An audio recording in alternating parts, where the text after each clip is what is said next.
pressure looks good. Doubling up. Roger, roll, planet. Water towers can fly! Yes!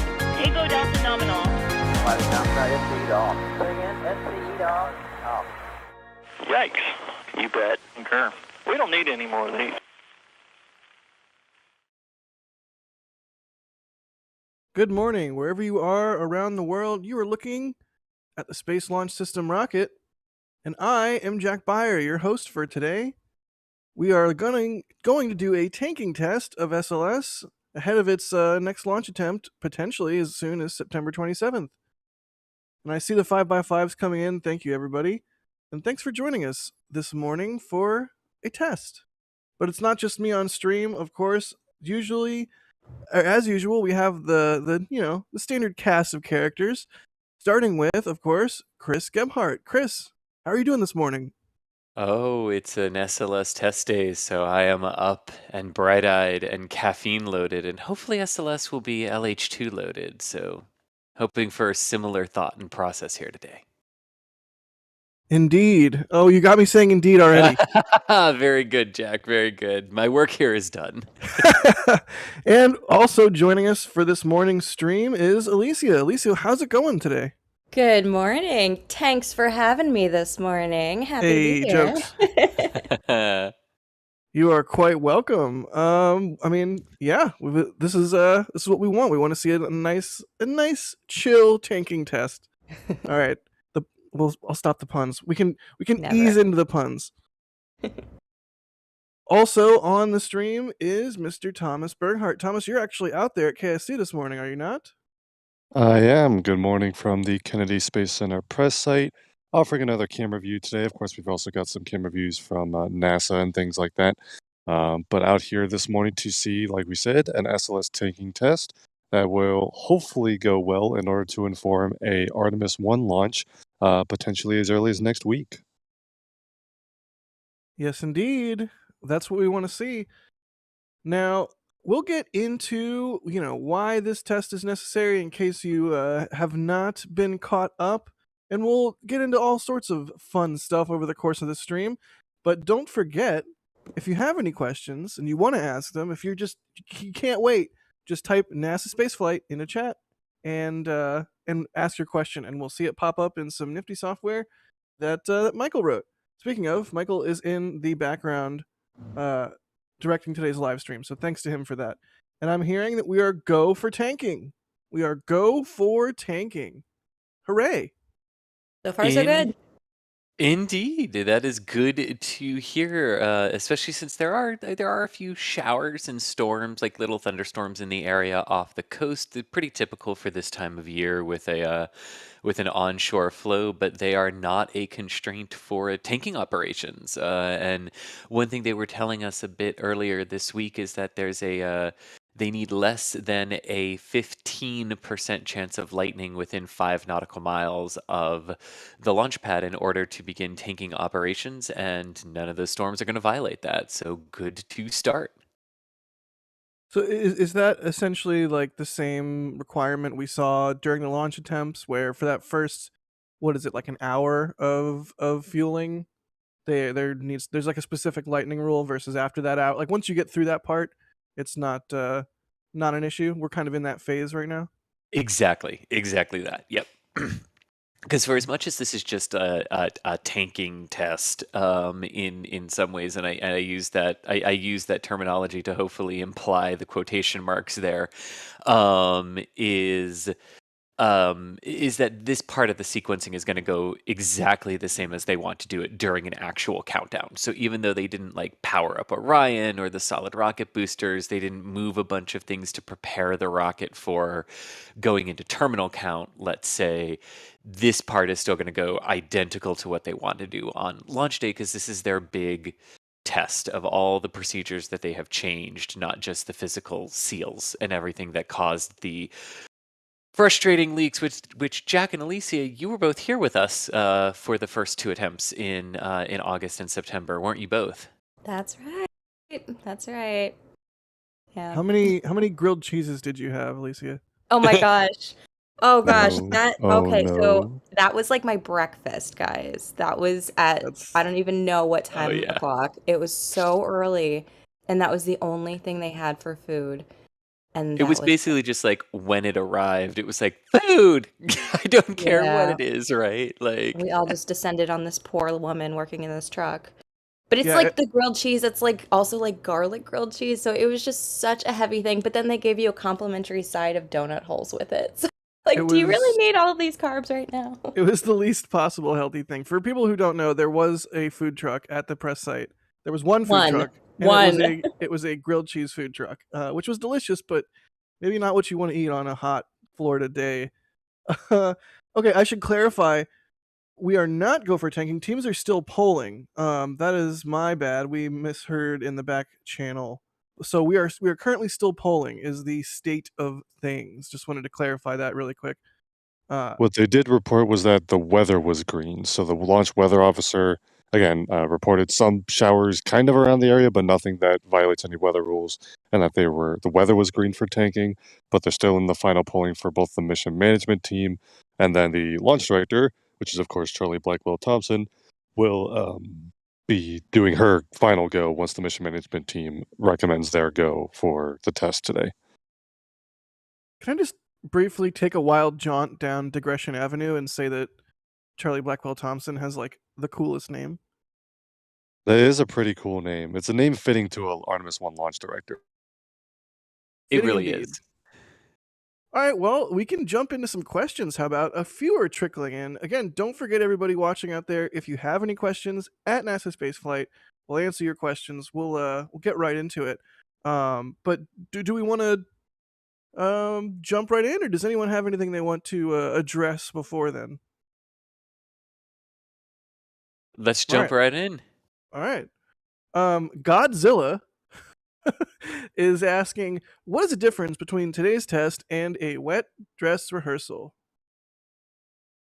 Yeah, that's a really good question. So basically, a wet dress rehearsal is a full up practice the entire countdown, do everything except light the engines. So for SLS, what they were trying to do for a wet dress rehearsal was, and here's where I love because we can get really, really technical and nitty gritty. They were trying to get down to T minus 9.34 seconds in the countdown. And that's basically the last possible millisecond you have before valves start to open on the engines to dump propellant into them to start the overall preparation of the ignition sequence. Ooh, engineering cameras are getting ready and doing their thing of Good focusing. old 808. So that's a solid rocket booster band that we are looking at. That is a black band on the solid rocket boosters that would be the factory joint seals. So the segments, the 5 segments that arrive of the solid rocket boosters are themselves 2 segments that are sort of put together to form a larger segment. And the joints that are sealed off at the factory get a black band, and the joints that are sealed off at the Kennedy Space Center get the white band. But that is what we would be looking at there. And I think you can even see they put the degree markers around them. That's pretty cool.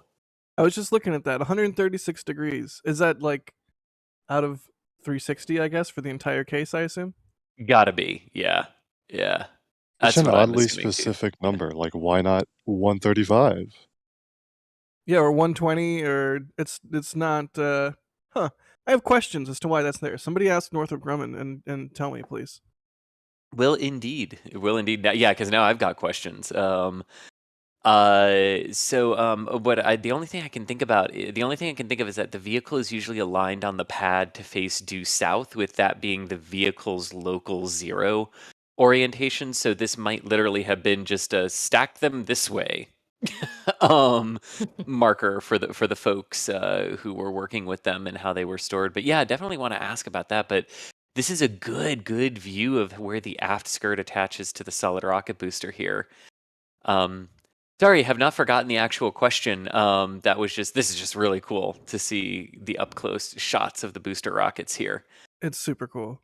It really is. But yeah. Anyway, a wet dress rehearsal is designed to practice the entire countdown. Actually, take the vehicle through all of those procedures, pressurizing all of the tanks, actually getting it ready as if it were going to light its engines, but then not lighting the engines. Whereas a fueling test is just activate only the things on the rocket that we need to actually fuel the core stage and the interim cryogenic propulsion stage. Put your cryogenic propellants in and load them in the exact same way you would do during an actual fueling for the rocket, but you're not going to go through all the tank pressurizations. You're not going to necessarily do everything with the engines to get them ready. You're certainly not taking this into terminal count, the T-minus 10-minute to T0 moment.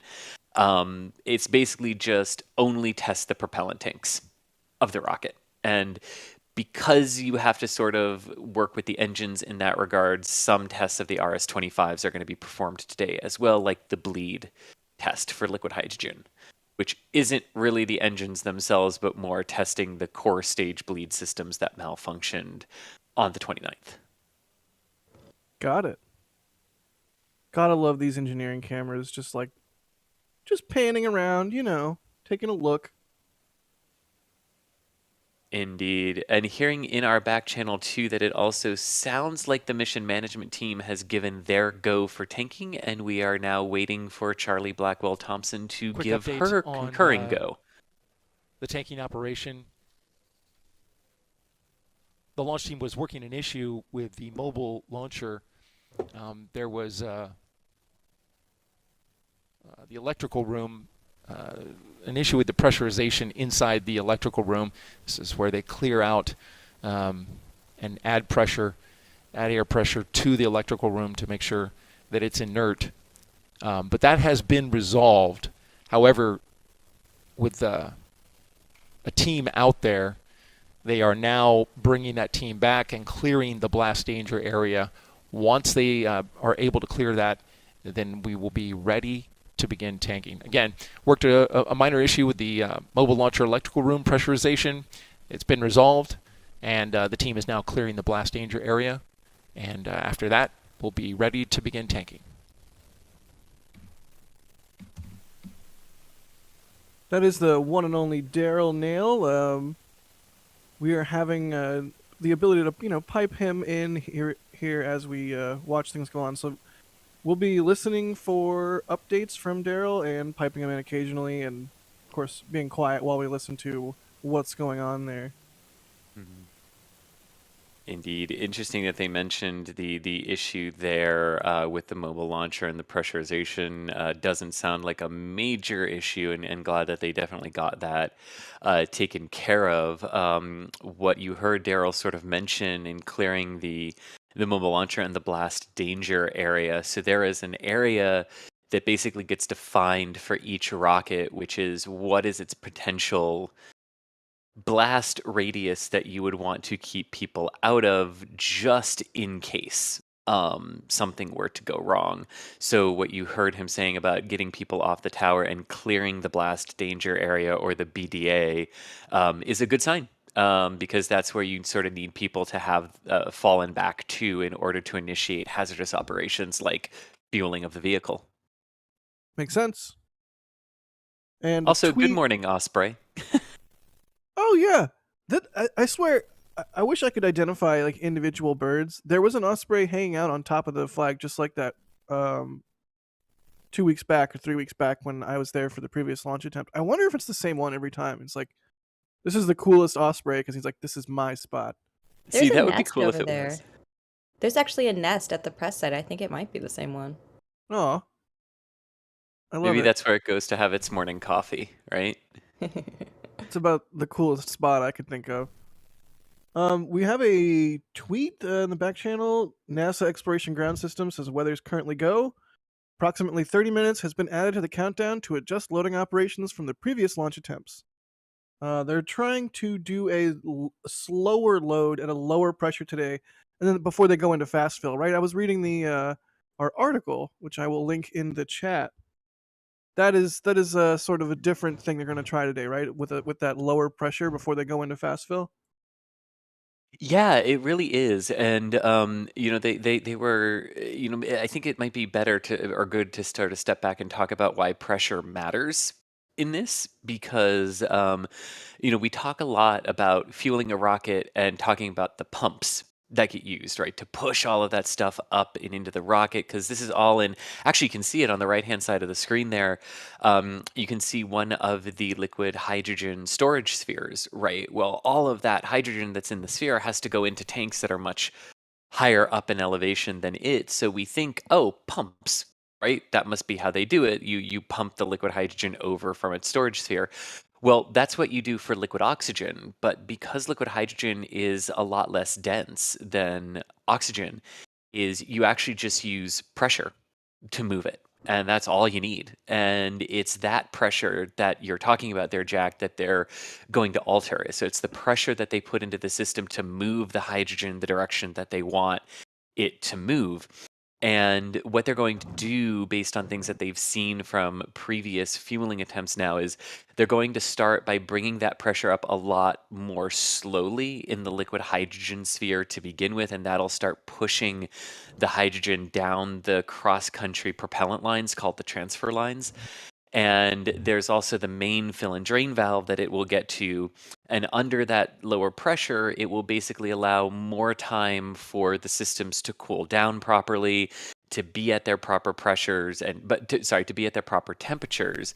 And then the lower pressure is basically less stress overall for the system, and they're going to use lower pressures for the initial chill down operations to thermally condition all of those propellant lines, and also for the initial slow fill operation when they basically start. Think of it like if you're at the gas station and you don't pull the handle all the way up on the pump, you sort of do that like, oh, I'm just barely going to activate it, like you do at the end to get as much gas as possible into your tank. Like if you think about it like that, like you're going to go as slow as possible at the very beginning. But then once they get into fast fill operations, they've got to go at the fast fill pressures that have caused issues before. So that's sort of the point of no return. But that's the whole sequence that they're going to be testing here this morning.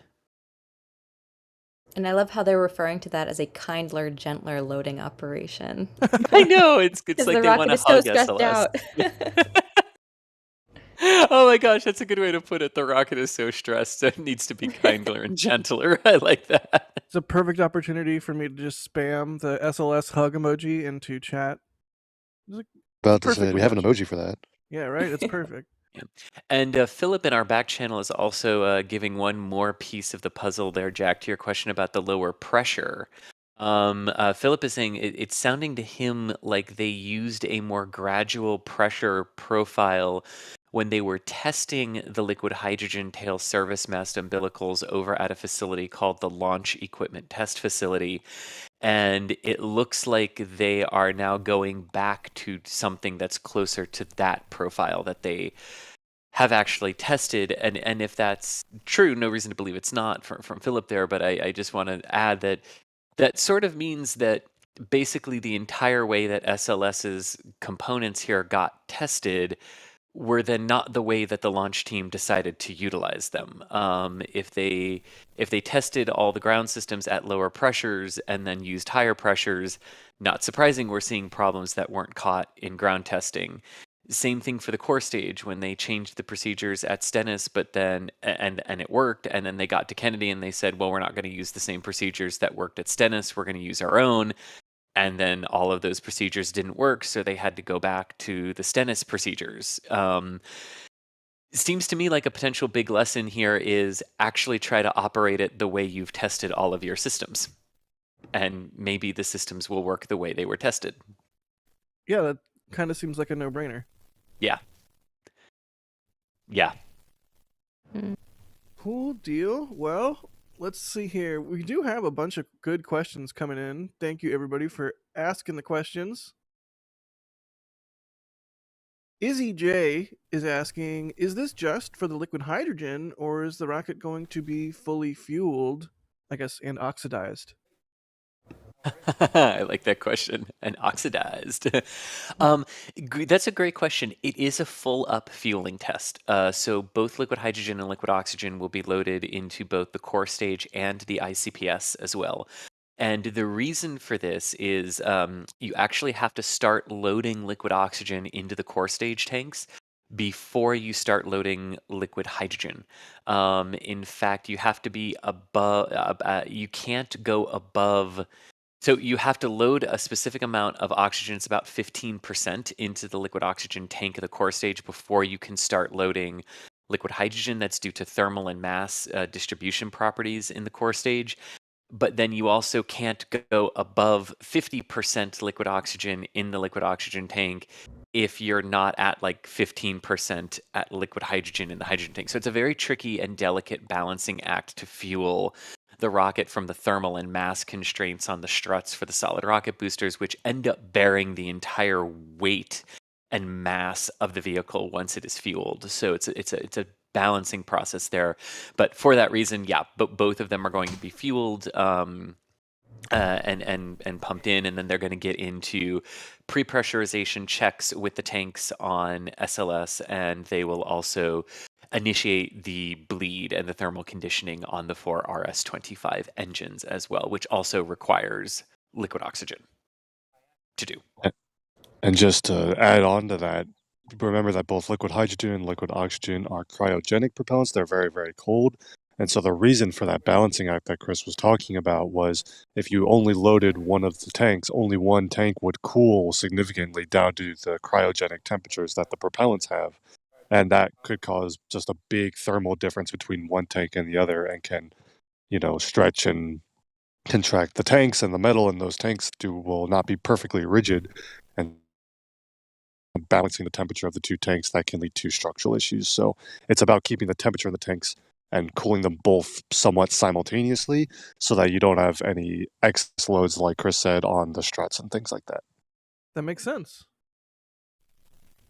I am loving this view. Oh, look at that. Is that the I didn't quite catch before we zoomed in here. Is that the tail service umbilical mast on the right, or no, we're further up the vehicle. We're further up. Yeah, this is actually the intertank region, or up toward the top of the core stage where the liquid oxygen feed line comes down. So that is sort of just off center left. That is the big feed line, one of the two big feed lines for liquid oxygen that carry it down from the top tank down toward the engine section. And then on the right, the exposed are pressurization lines, and then sort of dead center on the left, the sort of lighter colored speed bump looking thing with the checkerboard on it are cable trays for data, electrical, and the flight termination system explosives that you would use to blow the core stage if needed are in there as well. This is just such a good looking vehicle. I know all of these streams just evolve into me being agog at how beautiful these things are, but it's a nice morning. We're getting a fantastic view of this rocket, and we got some good questions to answer. So what a good morning. Yeah, and I think technically that's called the systems tray, not the cable trays. On SLS, 6 of 1, same thing, but I think that's its real name on SLS. And what I love about these pans is that, like you're saying, Jack, like how beautiful the vehicle is. Like you can see the texture of the foam. Yeah. Right, and you can sort of cool. get the sense of like how some of it is like rough to the texture and to the touch, and other parts of it are smooth. But what I love about this too, because I love the science behind this too, Alicia, where it's like the darker color foam is the older foam, and the lighter one is the younger foam because it tans in That's the right. sunlight just like your skin does. Yeah, I always love to point out, I mean, just even first of all, the fact that that orange stuff is not paint. That's actually foam insulation. It's the same stuff that they used on the space shuttle tank. And yeah, it oxidizes. So when it first goes in, it's that lighter color. You can see where the plug holes are. But then as it oxidizes with the sun or just being exposed just out to the elements, it gets darker. So the darker areas are older bits of foam. And yeah, it gets tan lines actually from where it's in the sun. Yeah. That's a fun little fact. It's so hilarious to me. Speaking of the texture of it, I wish I could touch it. I want to know what that feels like. Is it sandpapery? Does it feel like a basketball? Is it more coarse? Is it more fine? I imagine it feels kind of like concrete, maybe. I don't know. Correct me if you know better, Chris. If it's the same exact mixture that they used on the shuttle tanks, like it's the kind of foam that when you reach out and touch it, it does like that chalkboard squeaking thing, like nails on a chalkboard type consistency is the sound it would make as you drag it. It's really weird. Like it's not what you would necessarily expect when you pick it up. It's very light, but it's not sort of what you're expecting. Yeah. Is it And brittle? Like if you were to poke it, would your finger like go straight into it, or is it more of a resilient material?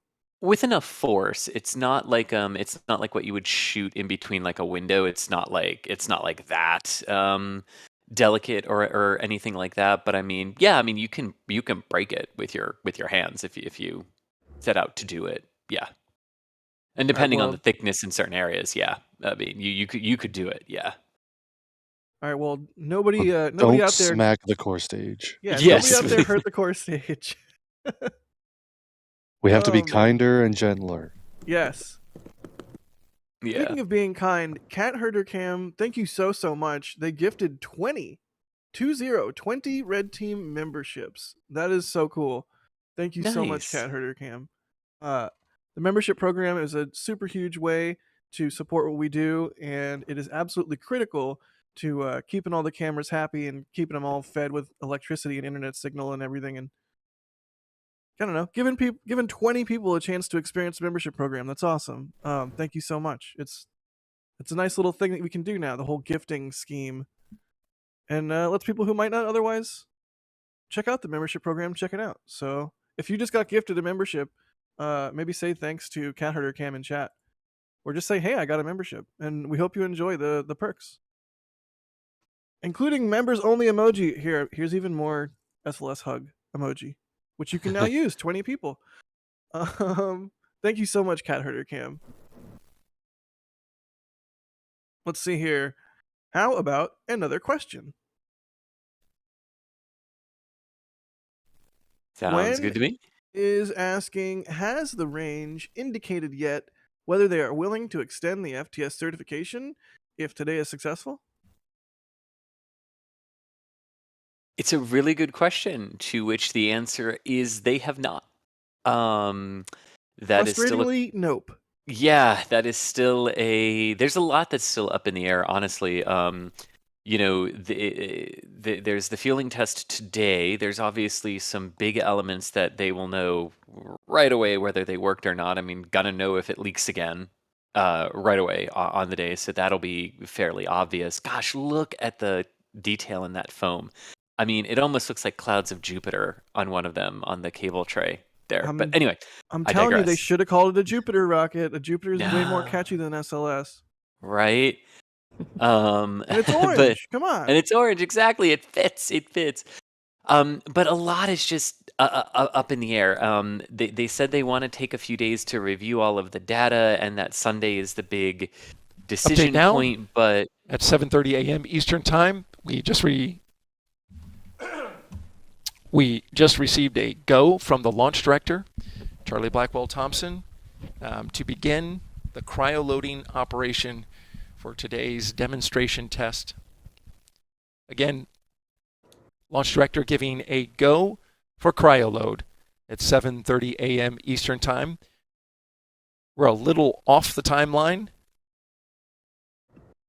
due to an issue that came up at the pad that was resolved.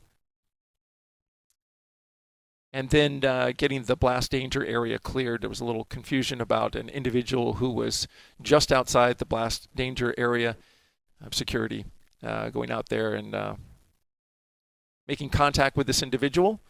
The launch team wants that person cleared out before they begin. Of course, the BDA, the blast danger area, is an area that is marked off around the launch pad several miles that allows the launch team to keep personnel safe. Once a cryogenic loading operation begins, they take into account if something were to happen, if there were explosion on the pad. This is an area outside of which they would not expect any debris to fall. And so that individual is being removed, and we are now on our way. Launch team conducting their polls We'll start marking off milestones here shortly. This is Artemis Launch Control. All right, a good update there from Daryl, definitely on what's going on there. Interesting that someone could wind up just inside the BDA or just outside the Yeah. blast danger area. That was interesting. Yeah. Imagine being the person that holds up an SLS tanking test and has to be removed. It's like Yeah. I mean, and probably totally innocent too, but like, man, imagine being that guy. I promise I'm at the press site where I'm supposed to be. It wasn't me. It's a Thomas promise, right? Oh, God. The He grilled said it. cheese is the other direction, the other way. Oh man. But I think we Cool. were asking a question about the flight termination system certification, and so no, the range hasn't yet said if they're willing to extend it yet. That will come sometime after today's test. No word on when that will happen, or even if the range will say yes yet. It's still entirely possible the range comes back and says, yeah, no, we need more data, NASA. And it's also possible they come back and say, yeah, thank you for the data that you've given us, but no, go back. And do this again. So a lot is still really up in the air. Today's test could go absolutely fine, and if the range isn't comfortable with extending, then we're not going anywhere in September. Plain and simple. So a lot is still up in the air, and of course, the test today could reveal something new as well. It's entirely possible that even though there might not be hydrogen leaks, even if that part has been fixed and the kinder, gentler fueling works, it's entirely possible something else gets found today. I mean, Yeah. remember, this is only the 5th time they're going to go to load liquid, or the 6th time they're going to go to load liquid hydrogen onto the vehicle. I mean, we're still very, very early in the learning process here. Well, there you have it. You know, let's just go around as we're talking about the testing today. Thomas, let's start with you. What are we all? How are y'all feeling? How do we feel this is going to go today? Thomas, you go first. The test specifically? It seems like they've pretty well understood the issue. So when they looked out at the tail service mast umbilical, the TSMU, which was the umbilical that was leaking, they found what I think they called a witness mark, which I've never heard it called that before, but basically just a little indent in the that umbilical connection that they would normally attribute to foreign object debris or FOD. So some small piece of debris that caught inside the umbilical or something that when they pressurized systems and started using that umbilical, it could have been pushed up against the seal and caused that indent, which would lead to a leak. They looked at all of the photos that they took before connecting that umbilical because as part of closing out a rocket, they'll always take pictures to make sure that you document that there's no foreign object debris. And they confirmed they didn't see any FOD that would have caused something like that. Also, you're about to see a helicopter if it's in frame, maybe. Oh, I framed it perfectly. There you go. The NASA helicopter out this morning. But so yeah, they don't think it actually was FOD. They said there's other ways it can form. Could have simply been a matter of, like you said, the maybe harsher pressurization when they were using that umbilical. There are other ways The that meaner, could form, so they the replaced meaner that and fixed it. rooter. Right, yeah, the meaner yeah. rooter fueling procedure. But they've replaced that. So it seems like they have a decent understanding of what was leaking. It was that seal. The problem is if they go with today's adjusted procedures and like an indent develops again, then maybe they have to go dive deeper into figuring out what exactly is causing that to develop in the first place. I'm sure they did the normal checks of making sure there's not any FOD in the area and that seal was, nominal before they started today's test. And so hopefully, since they were able to go and locate what they believe was causing the leak, that's a positive sign that they've got it resolved. Of course, post-test, the big question is the FTS thing. And I think no matter what the decision is, we'll definitely need to ask some questions about what went into that decision. Why was the certification limit for the FTS systems what it was originally? Why was it possible to consider extending it. And if they do approve it, the question will be, of course, all right, what data did you get that convinces you that you can still certify it? Or if you didn't, vice versa, what data did you see that shows that you should not certify it? Or what data are you missing? So we definitely have questions to ask once that decision is made. And that is, again, independent of today's test. Even if today's test goes well, they could decide to go back and redo that FTS work anyway. So there's a lot of thoughts and a lot of feelings, but the hope is that they will have a good amount of progress here regardless. All right, I think I'm going to sum all of that up by Thomas is inquisitive. Thomas has questions. That's how you feel. Yeah, that works. Elysia, let's do you next. How do you feel about today? How do you think it's going to go? Any thoughts?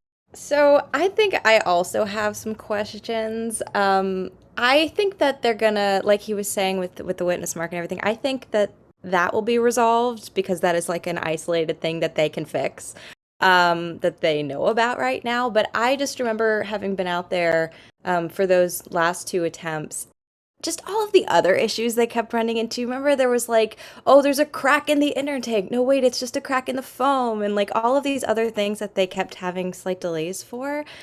There's just so much we don't know about this rocket that the launch team here at the Kennedy Space Center is moving through their procedures to prepare to begin the cryo loading of the core stage with its propellants.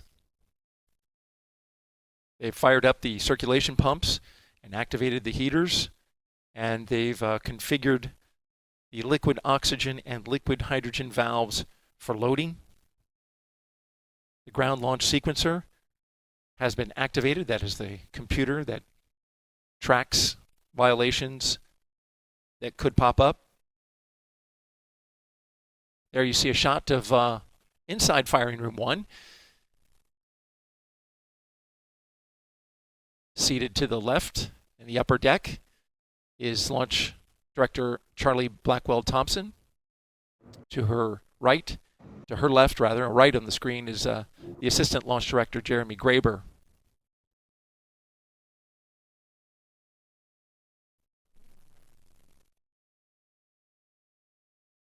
I love Daryl's cadence. It's like he's it's a suspense film or something, and he's just bit by bit giving you the information that you need. Killing some time there.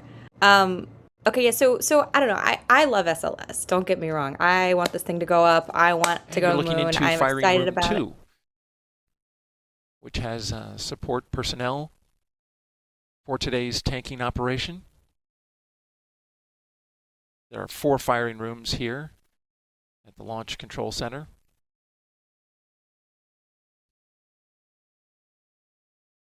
Man, they are well prepared for a spill. Look at all that paper towel action. So as they prepare the valves and get ready to pre-chill the system,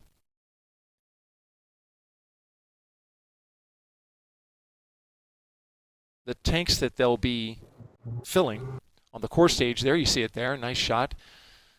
Core stage in the center.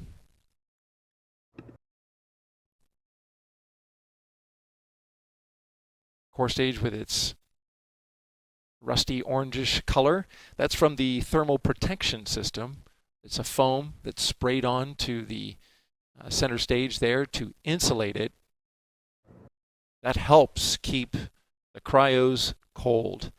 And at minus 423 degrees Fahrenheit for liquid hydrogen and minus 297 degrees Fahrenheit for liquid oxygen, that thermal protection really helps. Though once the fuel starts going in, it immediately starts to boil. Those gases will be vented off until it's filled.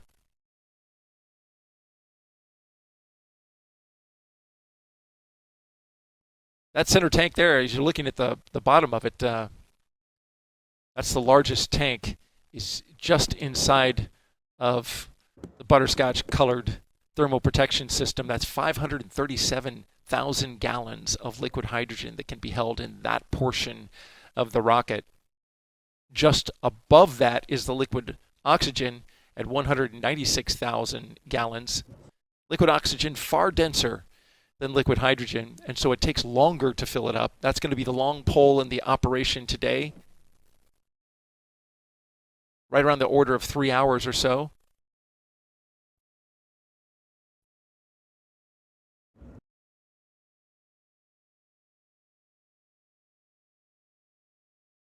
All in all, that core stage booster is 212 feet tall, about 27.5 feet in diameter. That diameter, the same as the Space Shuttle external tank.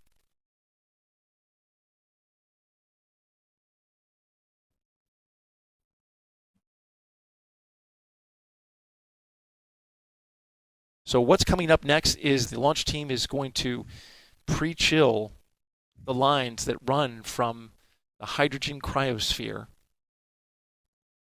which holds 900,000 gallons, close to 900,000 gallons of liquid oxygen. I should say the liquid oxygen cryosphere holds 900,000 gallons, and the liquid hydrogen cryosphere holds 850,000 gallons, very close in terms of capacity. There is a new liquid hydrogen tank being built right now so that it can have a greater capacity. It's 1.25 million gallons, almost a 50% increase in capacity.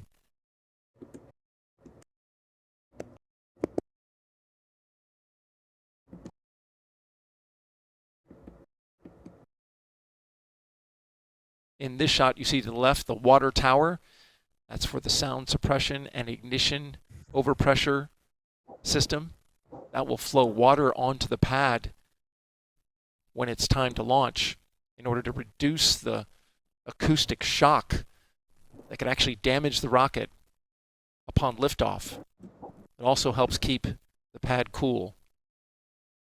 Millions of gallons of water will flood the deck of the mobile launcher, as well as underneath in the flame trench when we're ready to launch. And then to the far left of your screen, that's one of the 3 lightning towers that are out there that help protect this 322-foot tall rocket from a lightning strike. Those lightning towers are 600 feet tall and have a catenary wire system that connects them all. And they've been helpful. In fact, taking some lightning strikes when we've had some really stormy weather over the past few months. No issue or problems were associated with those strikes.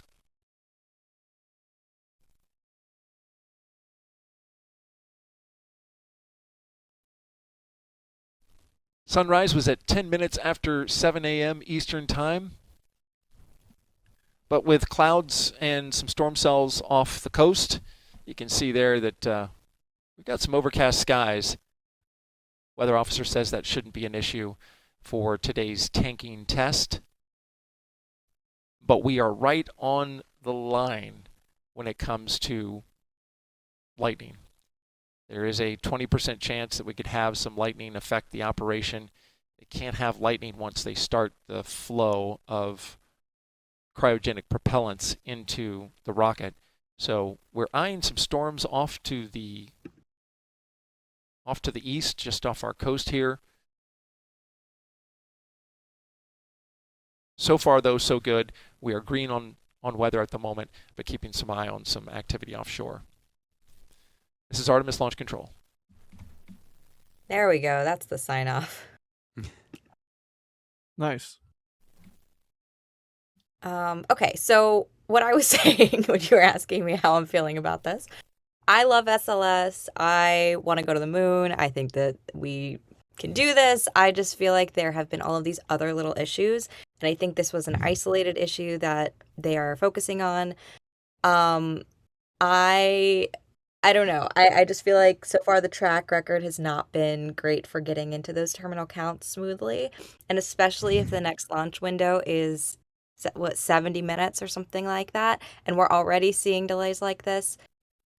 I don't know. I'm kind of team, I think it should be rolled back and like have like a proper wet dress and get all the way through comfortably without issues. and then I'll invite the vice president type thing. I'm So on. also, I'm on this team. I am also on this team. yeah. Also, personally, I can't make it down for September 27th. So, I personally would prefer to have the October window, the later October window. But that's just me. Totally understand. The fun subtext for this stream is that there's 2 launches on the West Coast. Firefly and Firefly's Flight 2 and the final Delta Heavy. And to go to Florida for SLS, I will be missing both of those. Well, probably at least Delta, which hurts. So I'm also on that team. Yeah, I'm really sorry, Jack, that like if they attempt for this, it means missing the last West Coast Delta Heavy, because those things are impressive, and retirement flights are always meaningful too. I mean, I sort of jokingly referred to it as Battle of the Hydrogen Beasts. Yeah. In that regard, and no, I mean, like for that reason, like I honestly wouldn't be upset if September 27th was taken off the table, because like, other considerations for other things that are coming. But yeah, I mean, I wouldn't be surprised if September 27th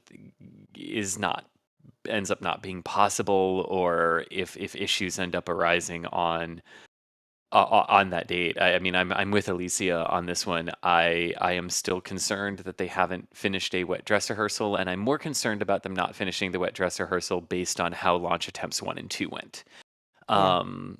Where it wasn't just, something new that we haven't seen in any of the previous ones popped up, which could be a little bit more forgivable. Like the first day involved an issue that had already been seen, already been fixed, already been replaced, and then had an issue again.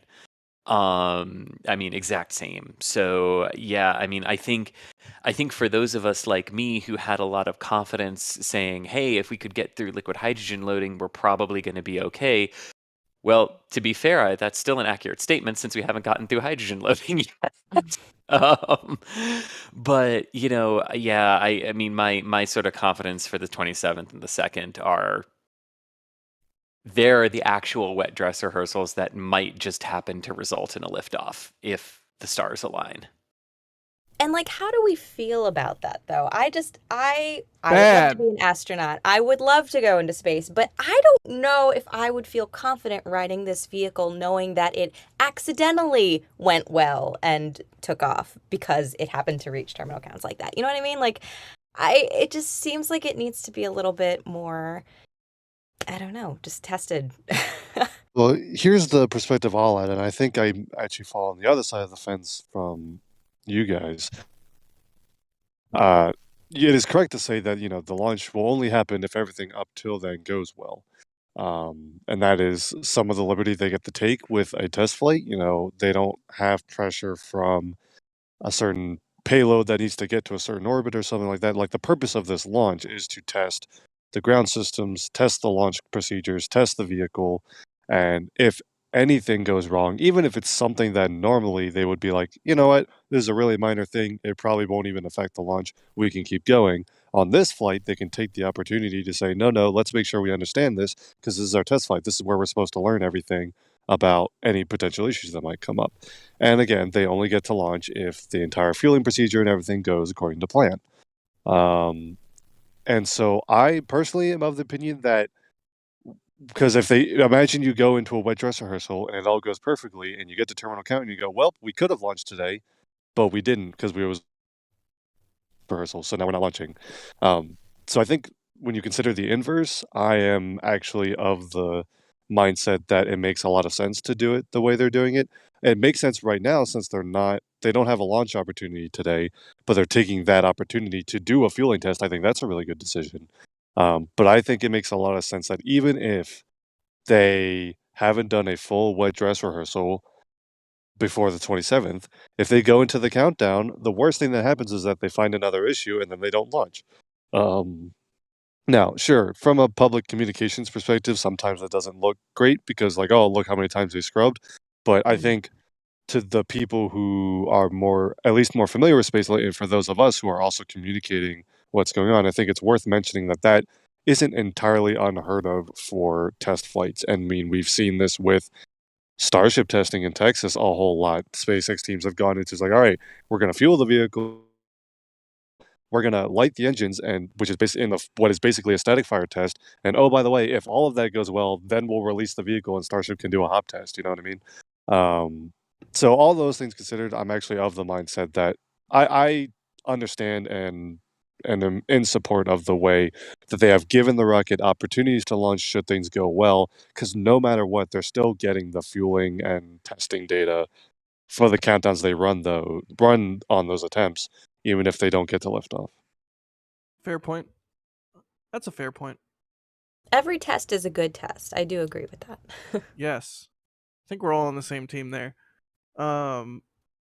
Some of these are getting pretty old, so I do want to thank everyone that's doing the super chats. Kylie Williams, thank you so much. They say, love having Chris and Jack on stream together. The excitement and enthusiasm is contagious. Oh, well, thanks. Oh, They say, nice. question, is this just a WDR with a different name? Kind of what we were just talking about there. I mean, go for it, Chris. Yeah, not really. Not really. I totally see where that comes from, but the main difference here is that during a wet dress rehearsal, you've powered the entire rocket up, and you're taking the entire rocket through the countdown as it would do it on launch day, with the only difference from a wet dress rehearsal to a liftoff attempt being you cut off the countdown at some point before you start really configuring the engines for ignition and dumping propellant into pre-burners and into different chambers in them. So for SLS, that cutoff point is T-minus 9.34 seconds for the RS-25 engines in their configuration here.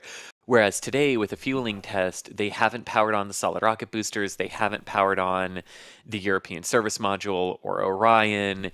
We have a milestone here that we just passed. The core stage liquid oxygen transfer line chill down has begun. This is roughly a 15-minute operation. This will chill down the lines that run from the cryosphere, which you can just see at the bottom right-hand corner of your screen. That's the cryosphere. And it will run the propellant, pre-chill the propellant. They'll run a little bit of propellant inside the lines. They'll back it off, but the gas that will then flash off from that propellant then helps to cool and chill the lines down as they prepare it for the super chilled liquid oxygen to come through there. This is all for thermal conditioning, reducing the shock to the system as they get ready to flow end to end from the cryosphere into the rocket.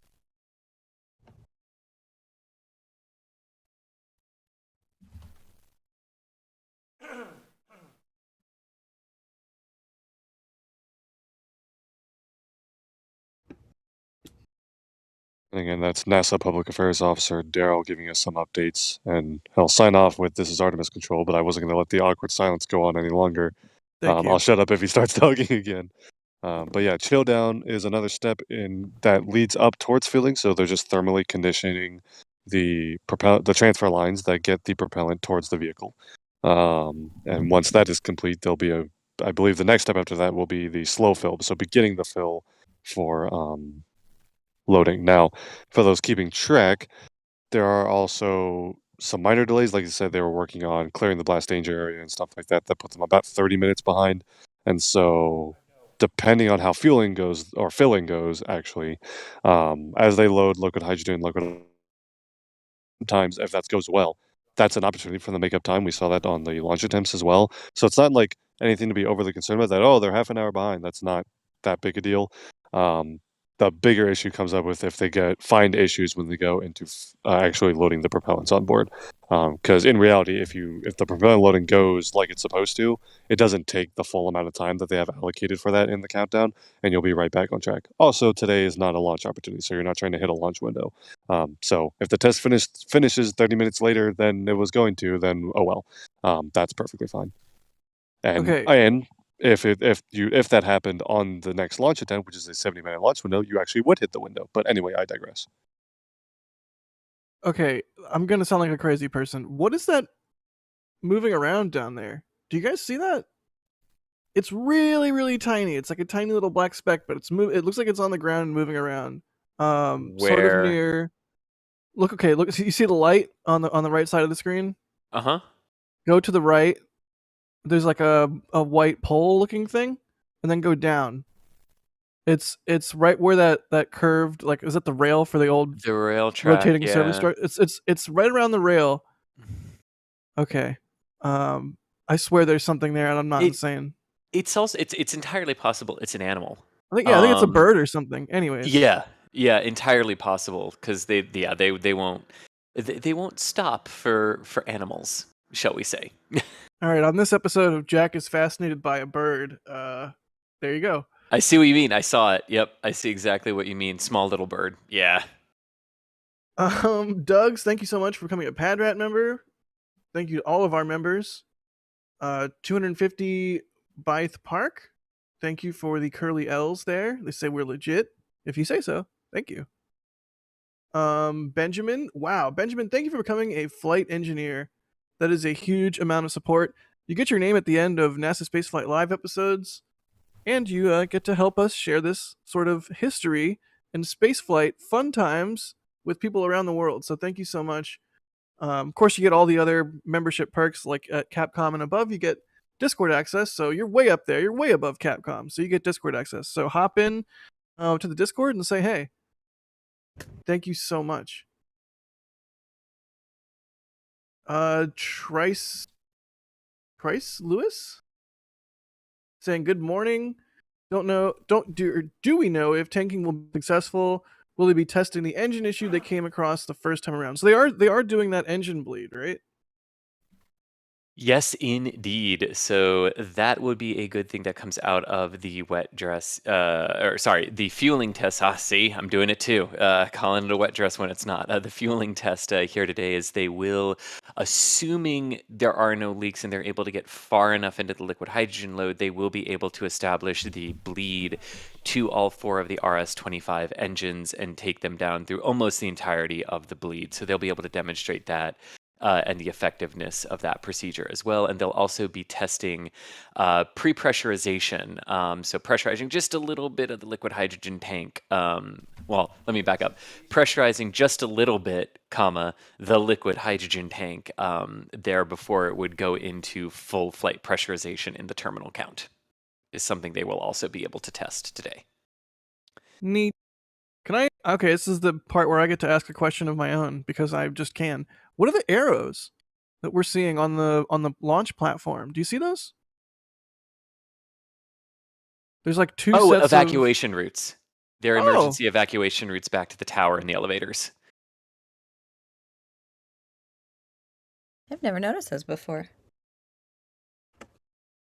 I wonder like what the different colors denote. Like if it's really bad, follow the yellow one. If it's just kind of bad, follow the green one.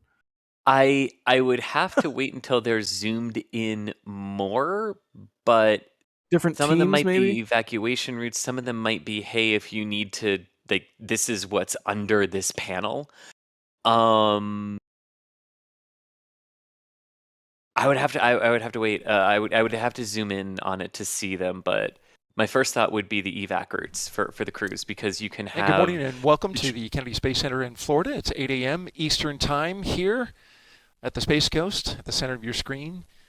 The Artemis I rocket, the Space Launch System, and Orion spacecraft on the pad at 39B. Currently, we are at the very beginning of the Artemis I cryogenic demonstration test.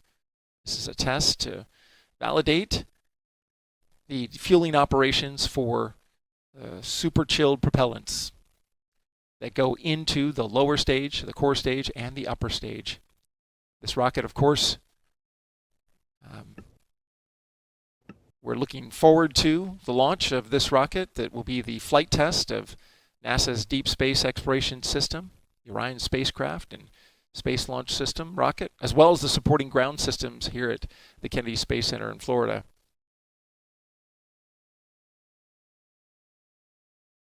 The tanking test, currently we are in transfer line chill down. These are the lines that run from the cryospheres that hold close to 900,000 gallons of propellant. They are pre-chilling the lines that run from there to the rocket. We're going to begin with the core stage. This is the lower part of the rocket. We're going to tank the liquid hydrogen and the liquid oxygen. We start with liquid oxygen and then move to liquid hydrogen. If you've been following the operation, there have been some challenges with the liquid hydrogen. We had a leak during the last launch attempt. That's been remedied and fixed. And now the team is testing that out, as well as a new loading procedure that's different from the first attempts, more similar to the green run at Stennis, where the launch teams tested the core stage and fired the engines. The Kennedy team modeling it more after that procedure in order to prevent thermal stress on the system. So they're going to be really easing the liquid hydrogen in today with this new procedure. And of course, we're keeping track of all the milestones. In your shot, you can see that it's an overcast day to start here on the east coast of Florida. We are green for weather, but the launch weather officer is keeping a close eye on some storm cells off in the distance. And you can see some of them right there at the horizon in this shot. The concern would be any storm cell that contained lightning. It's not a problem if it comes over top and rains on us. No issue there today. We don't have an appointment to go to the moon today. But if that cell has lightning in it, then it is a concern for tanking. So again, watching closely, there's currently a cell that's directly east of us, about more than 20 miles away offshore. Launch weather officer keeping a close eye on that. We got started today at 7:30 a.m. with the launch director giving the go or cryo load. We're a little off the timeline, but there is no launch window today, so shouldn't be an impact at all to the procedures. And we're marking off our milestones. The shot you're looking at right here is one of the boosters on the side and the core stage in the center. And this is actually an engineer that's running that camera, getting a close look at the core stage. Once we start tanking propellant into that stage, it will be critical for engineers to keep a close eye on the entirety of that rocket booster. Make sure they don't see anything that that looks like an issue.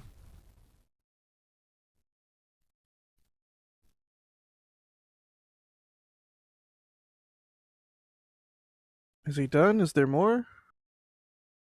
This is the rocket that's sending us back to the moon for the benefit of all humanity. Scientific discovery, economic benefits, and inspiration, all for a new generation of explorers, the Artemis generation. If you'd like to know more about the Artemis I mission, go to our website. Our website is nasa.gov/Artemis. Again, nasa.gov/Artemis to learn more. This is Artemis Launch Control.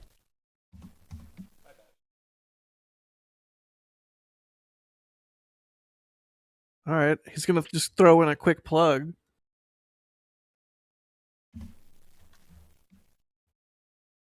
Cool, well, let's get back into it here. Really quickly, Ron Smith, thank you again for the support there. And Ruben, thank you for the support. Asking, does anyone else think that the story with the FTS and other systems being pushed beyond the original lifetime shows a similar mentality to Shuttle and what led to Challenger in terms of a rush to launch or like go fever? Chris, you kind of talked about that with Wayne Hale on that NSF Live that we did the other week, didn't you? We touched upon it a little bit because Yeah, there's a balance here, right? Between it's a test flight with no crew on it, right? So you can legitimately and rightfully in these sorts of test situations accept more risk than you would if you were putting human beings on board.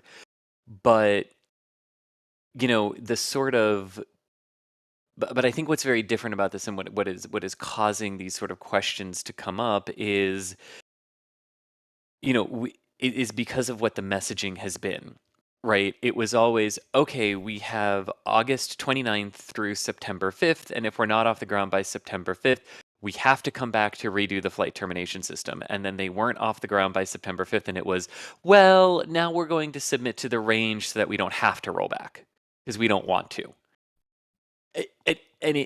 It's leading and to this perception out there that maybe they are trying to change everything just because of the situation they find themselves in, not because there's necessarily an engineering reason to not do it. And I think that's where the questions are sort of starting to lie. Now, new vehicles, you're always going to have risk. You're always going to have that moment of unknown. Charlie is a very good check here, and her launch team is a very good check of against that sort of pressure. But I mean, to say that there isn't a pressure to launch is just not accurate anytime, because there's always a schedule. And what Wayne was sort of saying there is that a schedule is good. It keeps you moving forward, because at a certain point, if you don't have a schedule, if you don't have things that you need to get up there, you can just enter this languishing point of, well, let's not to check this other thing. Well, let's not to check this other thing. Well, let's not to check this other thing. Where at a certain point, you've got to commit, you've got to go, you've got to do the test, you've got to get the program up and running, because nothing's without risk. But how do you balance that is very tricky, and it's dependent to each program and dependent to the mission that's here. We've definitely not seen the range rush into a waiver here for flight termination. So, everyone's definitely doing their due diligence, but it's an accurate question to ask. Doesn't it seem like they're trying to rush into this? I mean, that is definitely the perception that can be out there, as much as they say they're not. And if they do this test and it goes well, and everything they submit to the range says, yeah, the batteries are okay, and the range decides to accept the waiver, then okay, processes have been followed. But then the sort of issue becomes, well, now the next thing you tell us that you have to do, is that something you actually have to do, or can you go ask the control authorities to let you do it differently? That's sort of the weird position where I think we're in, where it might call unnecessary attention to it and make it seem like the pressure is building to them. But it's also not necessarily a great look when you put people out in front of the media who say one thing, and then Charlie Blackwell Thompson comes in 2 days later with the actual information of what happened and has to correct records.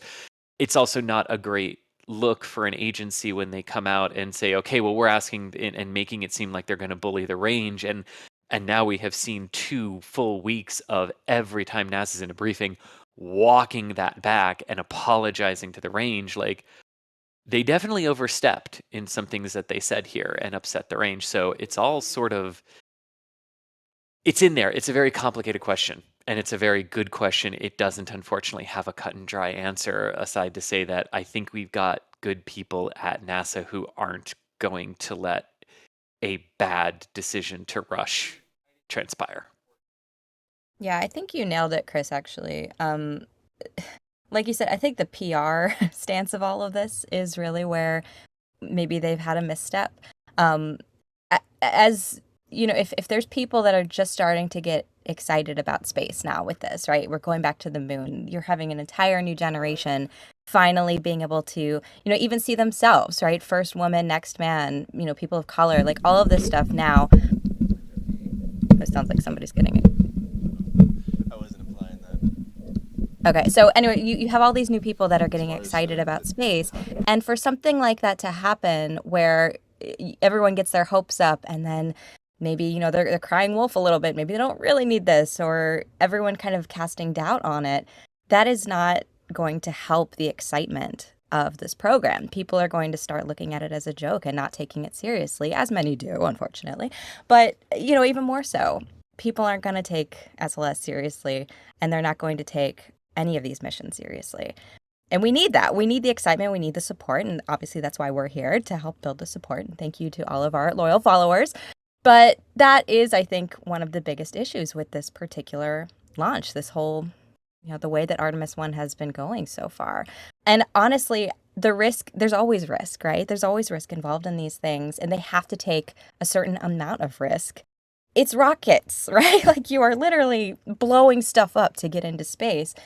And I don't envy the position of those risk managers. My gosh, right now with what's going on with all of these things, oh gosh, it's fascinating, what they must be going through. At what point, like, what is the bright line of how much risk someone is willing to take on any given topic that we're talking about today?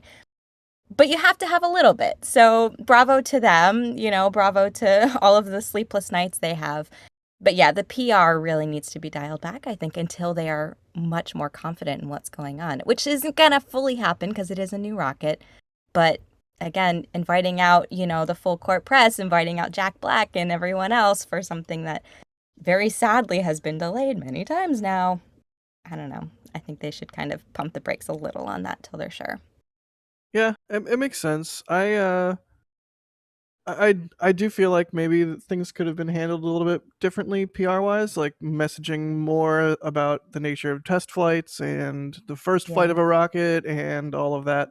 So like you said, people don't get discouraged or disappointed or feel like, oh, another rocket's gonna go. Is it gonna scrub? Like, no, that is not the mentality you want people to have, but because they've been burned or what have you. But I mean, it's tricky. It's tricky. I kind of feel like I don't feel a Go Fever vibe, really. I feel just like they want to get this rocket launched, and they want to test stuff as much and as fast as they can and get there, because we are, it's been a while.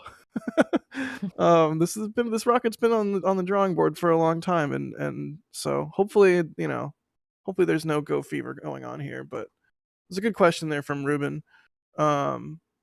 Let's jump into some more questions. Will is asking if we can give a recap of what's happened so far. I mean, they're go for tanking, right? And didn't Daryl say they were just like they were about to start a 15-minute operation like about 15 minutes ago? I completely am spacing out on what that operation was. It was like a chill down of some of the transfer lines or something. Yeah. So they were starting that. They basically were starting that operation to thermally cool down all of the cross-country lines, the lines that basically run from the big spheres into the pad structure and up and connect to the mobile launcher. They were just thermally conditioning those, which is, as you said, about a 15 to 20-minute process. Yeah. Com check. Good check. Good 1, check. 2, 3, 4, 5, 6, 7, 8, 9, 10. Hi, NASA. Oh, is that them? I was like, what's happening? It wasn't us. I was like, are we about to hear some hot mic action from NASA? Yeah. Once again, we're piping in that commentary there from Daryl Nail and NASA proper. So you're gonna start hearing him unwrapping his hauls soon. Oh my God. Yeah, it was joking in our back channel. Chug a bunch of coffee every time you hear him cough. Poor guy. He works hard. I love him. He's great. Yeah, he's absolutely great. Hey, for members out there on our channel, during the last launch attempt, Chris and Daryl did a little boop of SLS. What was it like to boop SLS with Daryl, Chris? It was cool. It was cool. We had joked that if the nose boop had worked, that we were then going to be asked to do it every single time. But alas, it did not this time. But no, that was cool. Like I kind of like this tradition that's getting started here of nose booping a rocket. I'm a fan. I can't even, Adrian. I'm so mad at you right now for that. I can't even. I just had to say it. Let's see here. We kind of touched on this earlier. Rankley is asking, why load LOX if the primary issue was hydrogen? Can't they just load hydrogen only? I think the short answer is no, right? Thomas, is correct. do we have you back? Do you want to jump on that? Oh, I put him on the spot. Talking while muted. No, Chris, snatch it out of his hand. Yeah, if we don't have Thomas here just yet or anything, so they have to actually load liquid oxygen and liquid hydrogen together to both of the stages. They are the ICPS and the core stage. It has to do with thermal and mass characteristics across the vehicle as you start to fuel it. Both of these commodities are at cryogenic temperatures. But liquid hydrogen is much colder than liquid oxygen, and liquid oxygen is also denser than liquid hydrogen. So it just has to do with the thermal and mass properties across the vehicle. One of the things that might not be completely evident from a visual standpoint here is that the entire mass of the rocket on the mobile launch platform, there is no part of the core stage that transfers that mass to the mobile launch platform. The entire weight and mass of the vehicle is transferred through the connection points on the solid rocket boosters down to their connection points to the mobile launch platform. So as you're fueling it, you also need to account for how the mass is straining the various connection points between the solid rocket boosters and the core stage. And it sounds like Thomas is ready as well. Thomas, if you want to take that away, I know you had a slightly more in-depth answer to that from the thermal and mass properties. Oh gosh, no pressure. Yeah, Jack just picked the 1 second where I was tending to some field equipment and couldn't answer right away. But Sure. Tending to some field equipment. I'm gonna use that one. That's a good one. yeah, it's a good one, right? No, but yeah, I mean, Chris, you pretty much hit the nail on the head. Basically, the thermal difference between the liquid oxygen tank and the liquid hydrogen tank, if the difference in temperature in those two tanks becomes too great, you will have just effects of the metal, expanding and in this case contracting because it's getting colder. That could put some excess strain on some of the struts on the vehicle. You mentioned specifically the struts that connect the solid rocket boosters to the core stage. But there are also just, structural components of the core stage itself that would be under those loads as well. So it's about keeping the temperature of both tanks close enough to one another that there's not excess loads because of a temperature difference. So you'll have to load both, even though, like they said, you're only really testing the liquid hydrogen umbilical today because that is where the leak developed. This has come up already. I can't remember. Have we talked about the recycle limits on this too? That's another thing that people have been talking about. Like, how many times can you Oh actually yeah. put the pressure into those tanks before it starts to have issues? The number is something along the lines of like 20 more after today. Like I forget what the exact total number was, but when you did the couple out at Stennis for the Green Run test campaign and the wet dress rehearsals and then the couple launch attempts we've had, there are still something like 20 fueling cycles before you're even at the most conservative limit. Basically, a lot of things would have to keep breaking and continue to not be fixed before we get anywhere close to that limit. Hopefully, we'll not come to that. But they do have somewhere around 20 more tankings before they even have to really look at that. And again, kind of similar to a lot of certification limits, and this is not totally unexpected given that it's a brand new vehicle and they're learning and getting a lot of data from these first few attempts. Those are pretty conservative limits, and they will probably have the ability to inspect the vehicle and look at different data points to figure out if that limit can be extended should they really need to. But again, they're not really close to the limit, and hopefully they won't be. The limit does not exist. Limit is only there you go. Oh man. What did you say, Thomas? Continue breaking and oh man. Things would have to continue breaking and then continue to not be fixed for that's the like limits the to be reached on opposite the of core the stage. famous John Young quote about RTLS that like it would require Oh yeah. continuous miracles Continuous interspersed with miracles. acts of God. It's Yeah, like the polar exactly. opposite. Just continue breaking and continue not being fixed. Let's see here. So we're getting some questions about the clock.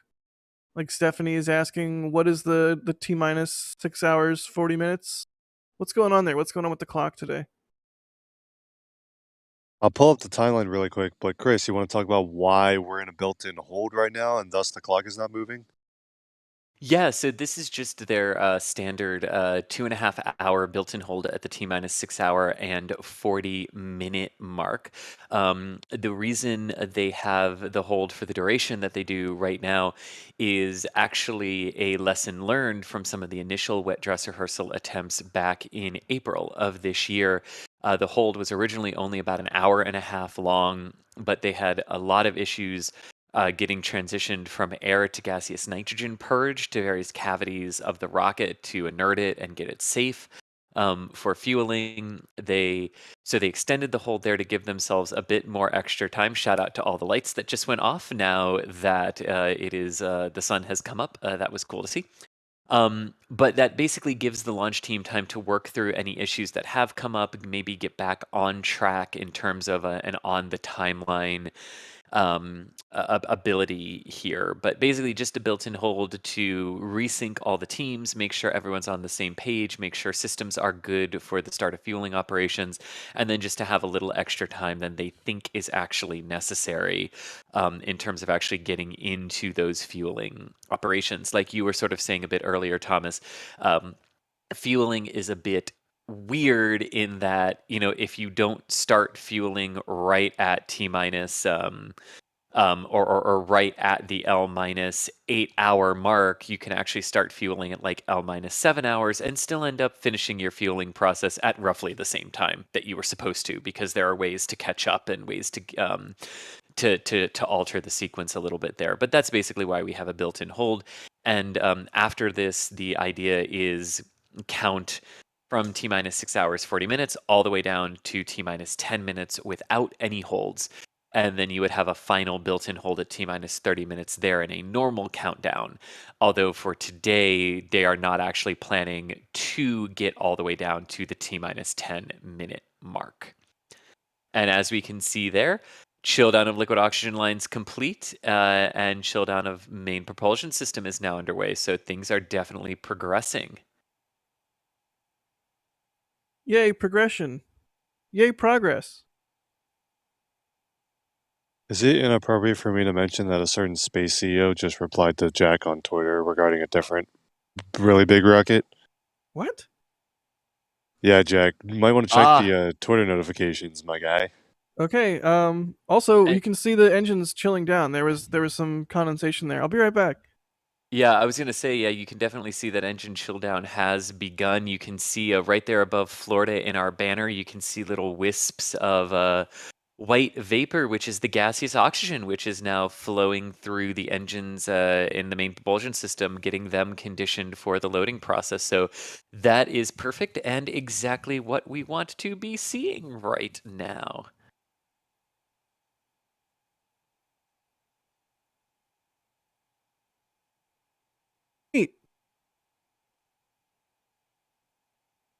J Trains is asking, who is all on commentary? I guess we can go around the horn again and sort of introduce everybody. I'm Jack Byer.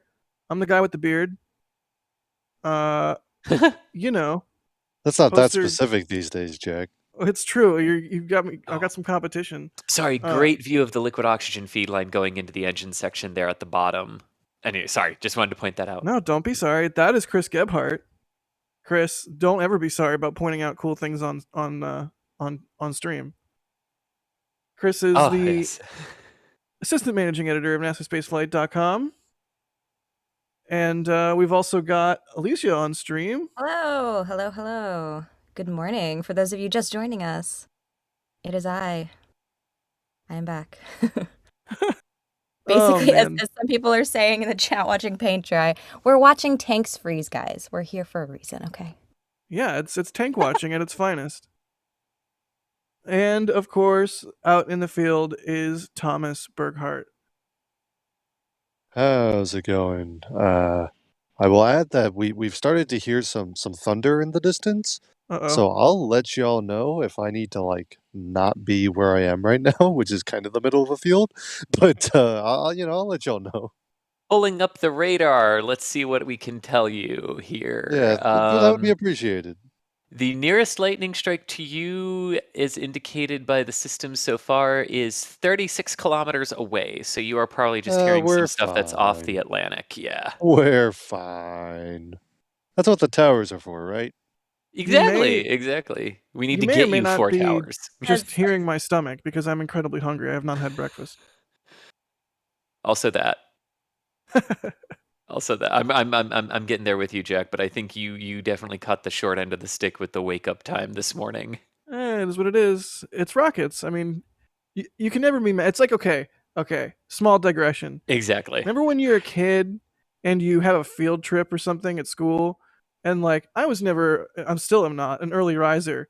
But if it was ever a field trip day, I would wake up. It's like you always woke up early on Christmas morning, right? Or whatever. Like on your birthday, you're gonna wake up early and be like, okay, I don't know. Mm-hmm. When it's rockets, it's like a field trip day. You're gonna be excited to wake up even Yeah. if it's super early. I love that. And also shout out to the connection struts to the SRBs. Yes, camera, move up just a little bit. They're going off screen to the upper right. Oh, different camera angle there. But they were going off screen Oh, anyway. I'm sorry. They were totally going off screen anyway, but we're about to see the Oh. other ones on the other side. But shout out to those connection struts. They're off screen up to the top there. But those connection struts, which as we were saying just a few minutes ago, handle almost the entire mass of the vehicle. Here, transferring it all. Those solid rocket boosters are not just for the oomph off the pad. That is where all of the mass of the vehicle is transferred through them to the mobile launcher. The core stage, none of the arms that reach out to the core stage are load bearing at all. So they've got to take quite a bit there. But this is great. I mean, these are just like as they're getting into the initial chill down, getting those new views of the aft area of the vehicle, comparing them to the pre-tanking images they got, and now they've got some good baselines here, as well as fueling and the cryogenic temperatures take hold on SLS here today, with chill down of the liquid oxygen main propulsion system underway. You can see those hold downs now, or the not the hold downs, but the pedestals where the solid rockets rest on are those two gray structures there that sort of stick up. They have like the little hooded housing over them right there. Yep, post 7 and post 8, you can see it. Right there are the two that are facing cameras. Those are 2 of the 8 that hold all of that vehicle mass. They are I mean, it's just the more they keep zooming into this, it's just a mastery of engineering excellence for how this works. It's the coolest looking. It's just such a cool machine. It really is. Thank you for indulging me there, Jack. Yeah. No, absolutely. Anytime, Chris. I mean, it's so fantastic that we have these views, courtesy of NASA, and really because of our members and everybody that supports the channel enabled us to, make that investment in all of the equipment that's required to pull it's because it's all fiber. It's all fiber optic based, and it is not trivial. Oh, the clock's rolling! Hooray! Yeah, we cut to this view because the countdown clock has resumed. We've exited the pre-planned hold at 6 hours 40 minutes, now counting down. And today's test should get us all the way down to T minus 10 minutes, which would be normally where the second built-in hold begins on an actual launch attempt. Of course, that's where the test will conclude for today's fueling test. Yeah, like Chris was just saying, it's going to go without a hold all the way to 10 minutes. Ideally. Okay. Whoa. Knock on particle board. I'm gonna accidentally let it go and just like, whoops, by the way, there it goes. Oh, see, I like that a lot better than where I was actually going. So we'll go with Alicia's version of that. All right, well, the clock is ticking. Such a cool view. Okay, let's see here. Answering some more of your questions. If you have any questions, at NASASpaceflight in chat. Benjamin's asking if there's any sort of manufacturing that's going to be delayed for missions 2 or 3 because they need results of mission 1. Anything along those lines? Oh, yeah. So there was, there are some things within the Orion spacecraft itself, some of the avionics boxes, and the seats that are inside the Orion that they need to pull out for the Orion for Artemis II. So there is a sort of timing sequence here, sort of like we were talking about with the schedule, right? Like how you always have to have a schedule, and that little bit of pressure that it provides you can be good as long as you don't bow to it at the expense of everything else.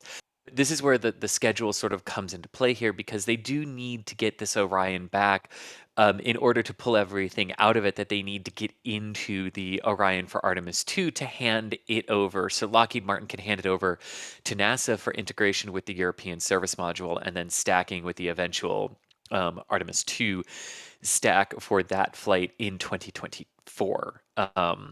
So yeah, there are some things that are sort of sequencing here between 1 and 2. In terms of manufacturing the actual rocket, I am not aware of any manufacturing delays because of Artemis 1 for the 2 and 3 missions. The solid rocket boosters are done and in storage in Utah awaiting shipment. The 4RS-25 engines are done. They're actually the backups for these engines, so they're done and ready.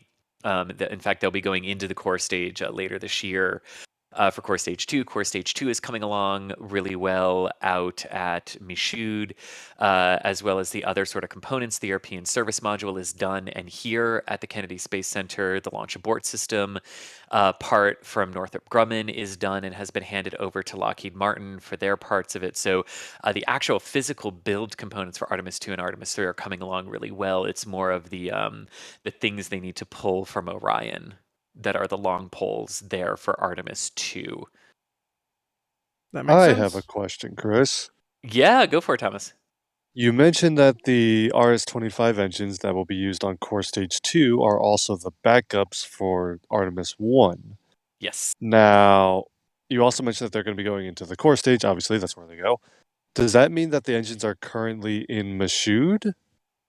I believe they are, yes. So if one or more were needed here, they would have to be transported. I believe they are at Michoud, yes. So, follow-up question, because NASA mentioned a possibility at one point of doing an engine swap when they were first looking at that engine bleed issue, and they Yes. weren't sure exactly what the problem was. They were like, one potential forward path is roll back to the VAB and do an engine swap. So would they have like Super Express Amazon Prime shipped? I don't know how you transport an RS-25, but I for some reason I just assumed that they had them here just in case. But I guess they would have had. I mean, I guess it takes a couple days to get the rocket back to the VAB, so they would have just used that time to ship whatever engine they needed. Exactly. So the amount of time that they would have needed to pull SLS from the pad and come back, especially since they wouldn't be trying to rush like for a hurricane, so they wouldn't be going for the land speed record on that, which they can do it in about 3 days if they needed to pull her for a hurricane. So they would probably have taken about a week to get her back to the VAB. Then it takes about a week to install all the platforms underneath the mobile launch platform, get all the equipment ready, get the affected engine out, and then you're ready to put the new one in. So they would have had about 2 or 3 weeks. Well, if they weren't trying to go for the land speed record, they would have had about 2 weeks to get the engine here, if they absolutely needed it. And an actual fun fact about the first 8 engines for SLS, and the backups, is that the 4 that are on this core stage and the 4 that are earmarked for core stage 2 and are the backups for this one are actually certified to be able to start 6 times without actually having to be pulled from the core stage, as long as it wasn't a technical reason that they lit and were shut down. So when they lit for core stage green run the first time and shut down because of the sensor issue on the core stage, that's why they didn't have to replace them. They just let them dry it out based on the processes, and then they could use the same engines. They are certified to start 6 times because of the green run campaigns. And the original idea was that the first 2 core stages would both go for green runs at Stennis. But then after number 2, all of the remaining engines for Artemis 3 and beyond will be certified for 3 starts in the core stage without having to be pulled, as long as they are not shut down after start because of a technical issue with them.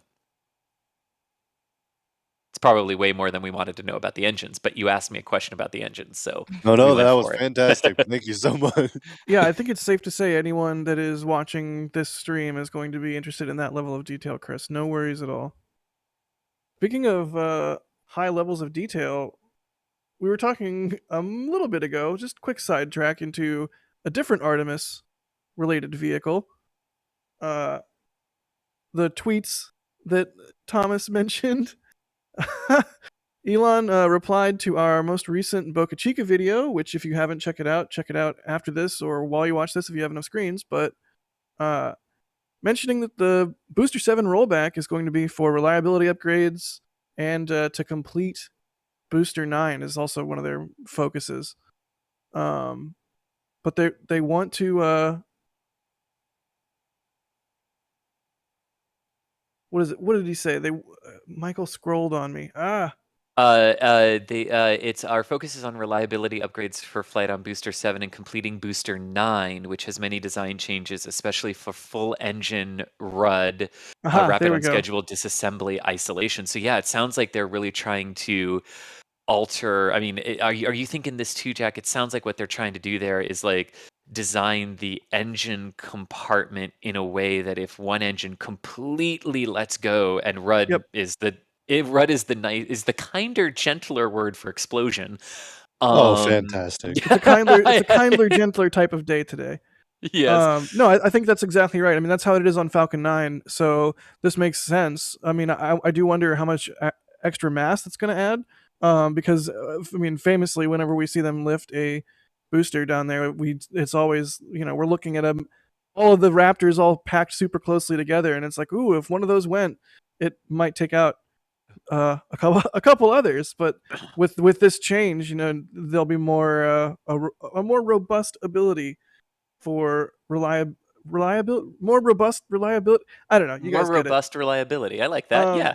And the other thing that Elon said is that they're aiming for late next month, but November seems more likely for a Starship launch, and that they'll have 2 boosters and ships ready. Okay, so those are the tweets. And then I think the last part of that is where my mind actually keyed the most, with full stack production at roughly 1 every 2 months. That's sort of a figure that he's mentioned a few times now, right? Yeah, and the thing is it's completely plausible. Yeah. Like a lot of the time, I feel like the production site has a capacity to do things a lot faster than we see them do, just because they don't need to be going at breakneck speed, but they have parts for like ship 26, ship 27. Like they could stack a vehicle rapidly if they so desired. So I totally believe that. Anyways, back to from this one Artemis rocket vehicle. to the other. Yeah, right? Exactly. Thank you. From one Artemis rocket to another, let's get back into today's tanking test here at Kennedy Space Center.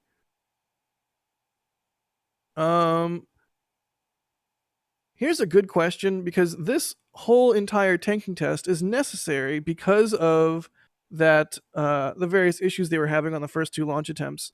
And I'm going to interrupt myself to say, look at the venting coming out of the engine. Are those coming out of the engines themselves, or? Oh yeah. So yes and no. So it's sort of being cycled through the engines and the main propulsion system plumbing, and then there are little on the nozzle. I don't. Yeah, it's on the nozzle. And I don't want to use the word I'm trying to think of. There are little vent valves at the end of the nozzles. Let me see if I can find a picture from the shuttle era of what these looked like, of where where they are venting from. And I'll throw it up in our back room here for you. Do we have any Venture Brothers fans watching right now? The nozzle. No one will understand that except for you and I. Oh no, I don't get it. Yeah, I've pulled that one out of my pocket every now and then, and everyone is always like, "What?" But one person in chat will be like, "Yes, I love that episode." Yeah, if you find that image, throw it in there. Yeah. Let's see here. So who is asking? I feel like we could do a who's on first bit here.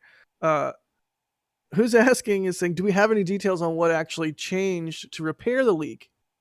What did they do to mitigate the leak on the tail service umbilical mast? TSUM? The TSMU. Oh my gosh. TSMU, yeah. Okay, Yeah, I'm Thomas, you want to drinking take more. that one? I'm drinking more coffee. Yeah. Thomas, go. Yeah, no worries. So basically, there is a soft part of the TSMU seal that interfaces directly with between the vehicle and the umbilical connection. And that part, when they did an inspection after the latest launch attempt, they found what they're calling a witness mark, which is basically a fancy way of saying just a small indent in that seal. That is where they believe the leak was originating. So they basically just replaced that part of the umbilical, that soft seal. So they now have a perfect soft seal component there that will hopefully sort of negate the leak. And obviously the point of today's test is to verify that that was actually the source of the leak and that it will not happen now that they've replaced that part. Got it.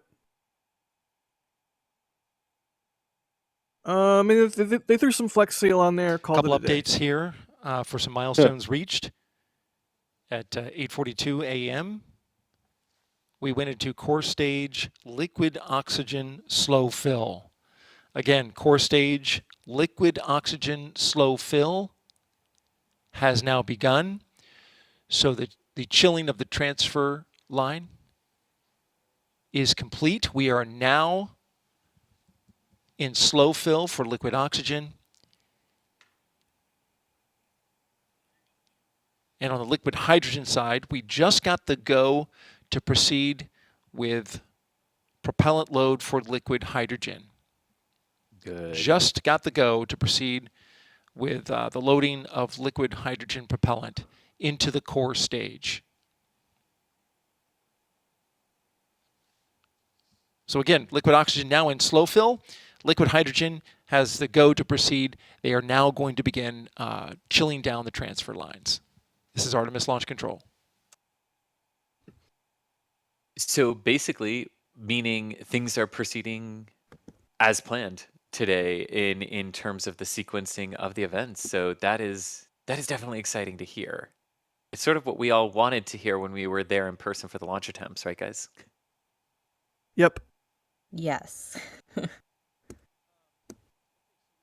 But a bit ago, we had a question about how the engines were venting the gaseous oxygen down underneath, and because they sort of sit underneath the mobile launcher deck here, it was a little hard to visualize that there. But we do have a good image here, so you can sort of see where those little vent valves are on the outside of the engine nozzles and everything. This is where they were in their shuttle configuration, but that's where it's sort of bleeding out of. So not from inside the engine itself, but from the nozzles on them.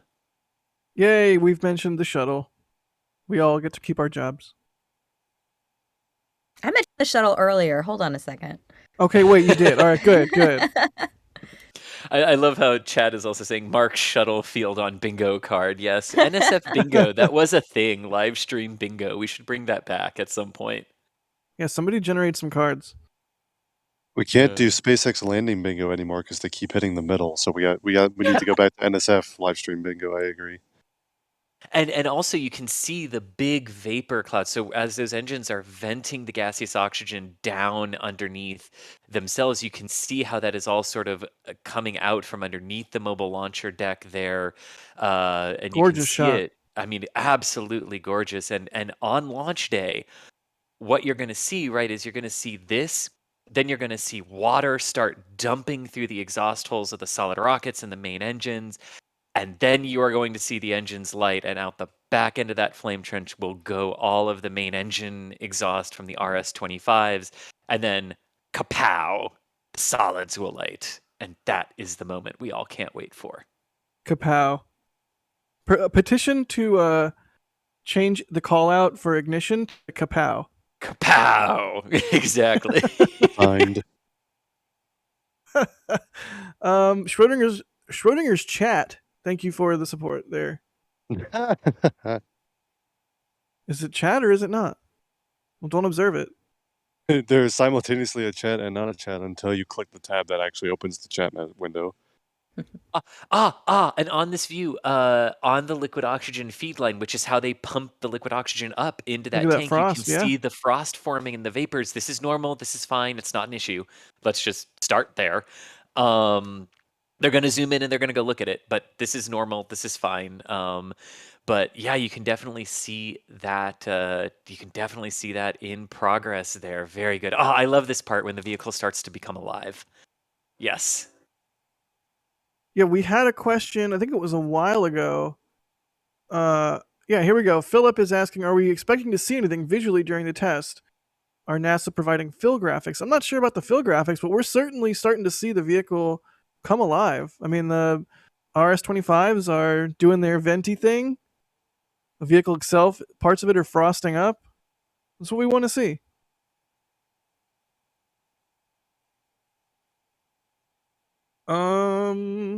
All right, well, let's do some more questions. How about? Or no, Chris, go ahead. Actually, let me do one thing before. I do want to take questions. So let me just go one thing. So they've gotten the go to begin flowing liquid hydrogen into the vehicle to begin the fueling process right now, right? So under this new, kinder, gentler fueling process that they're talking about, this would be the slow fill operation that they are going to start to get into now. Ooh, we're doing big zooms on the tank. Me like, is that a bug? Wow. It's a moth. It's a moth. Oh my gosh, it's a moth on the I think it's outside a of the moth. tank. It looks like a moth, that right? Totally looks like a moth. Yeah, a giant moth. That's amazing. But under this new, kinder, gentler fueling process that they're talking about, this would be slow fill operations for liquid hydrogen, which is going to be done under a slightly lower pressure, which means a slightly lower flow rate into the vehicle. So for liquid oxygen, you use pumps because liquid oxygen has a density very close to water. So you need pumps to move it from the storage sphere and then pump it up into the liquid oxygen tank. But for hydrogen, because it's less dense, you actually just use pressure. Look at the gaseous oxygen cloud forming in the flame trench there, just barely to the right side of the rocket there. Oh, gorgeous, gorgeous. Anyway, but for hydrogen, because it's less dense, you don't need pumps. You just use pressure to move it from the storage spheres and move it into the tanks, and then vice versa. So lower pressure means lower flow rate. They're going to maintain that lower flow rate up until the moment they have to transition to fast fill to get the tank actually filled. That transition to fast fill is sort of a critical moment that the teams will be looking at and that we should pay attention to on the timeline. It is scheduled to begin at L-6 hours and 10 minutes. So subtract 30 minutes from the countdown clock there. So we should be seeing that at around 5 hours, 40 minutes and counting that transition to fast fill. And that's where the leaks have developed and shown up in past attempts. So that's where we're really going to be wanting to watch and listen for those updates from Daryl as they come in. Because the fast fill flow operation will be at the same pressure because it has to be. So just wanted to sort of step us through where we are right now and the modified sequence for loading liquid hydrogen since we have started that process here. Or rather, teams have started that process here. And does the timeline that they have, the clock that's rolling now, is that taking into account this slower, gentler process, or are they using built-in holds for that? Oh, great question. So they'd be using the built-in holds for that. Yeah. I like how you give us a detailed play-by-play of where we're at right now. Meanwhile, I, like a toddler with some candy, have been sitting here trying to figure out how I can make a Rocket Man parody, but with Rocket Moth. Rocket Moth! I like that, but with Rocket Moth, yes. Cool deal. So that's where we're at. Let's do some more questions. How about Roberto's asking why the crew access arm is still attached to Orion.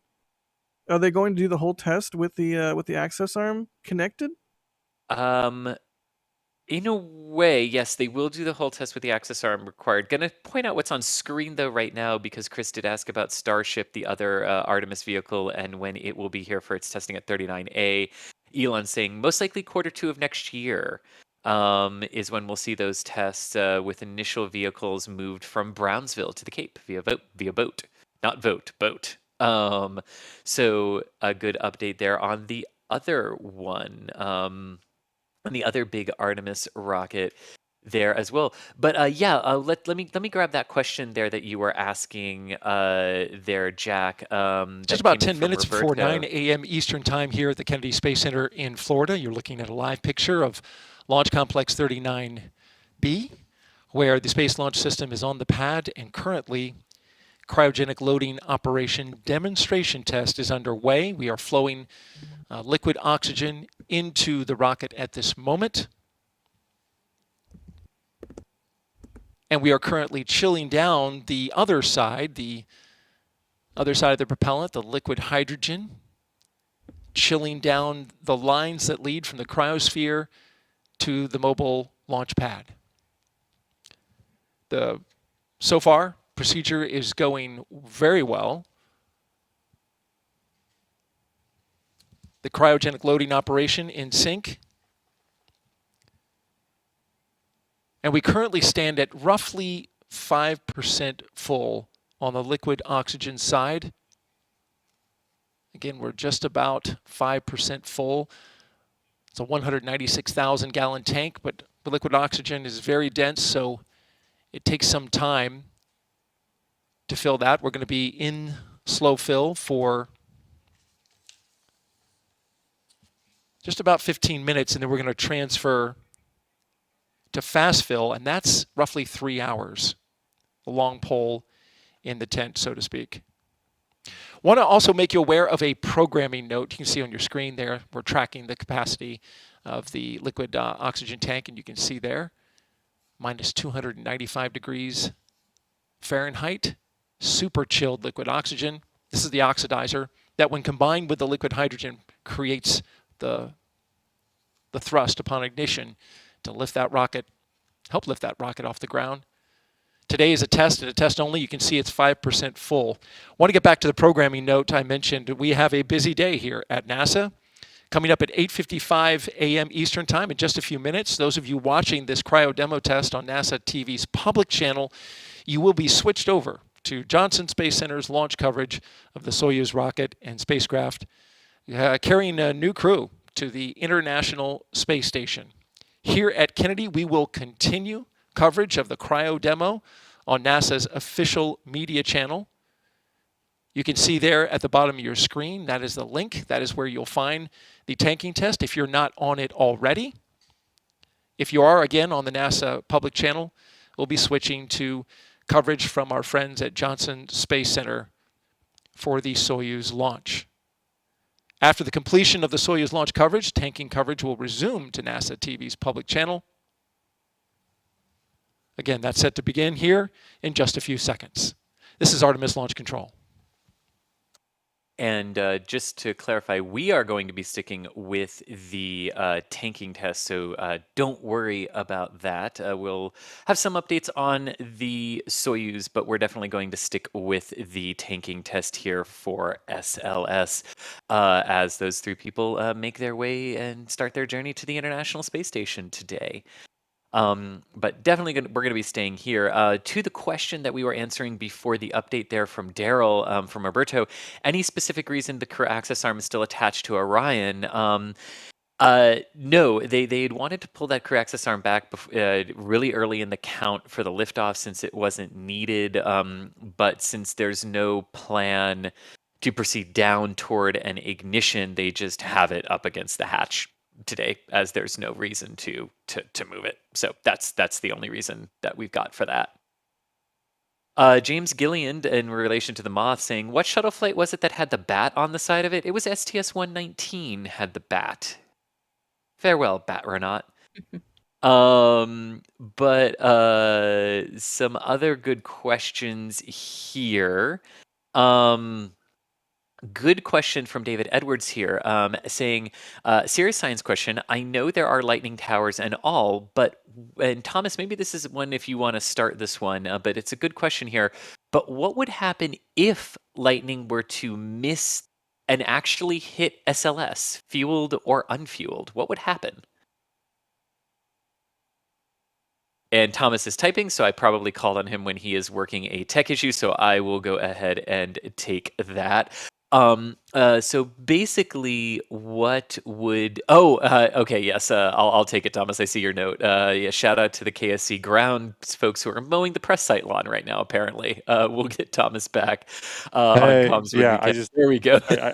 I will occasionally have to make sure I'm muted so that the lawnmower doesn't blow out all of your eardrums or anything. But it's every once in a while he passes by me. We're fine. What was the question?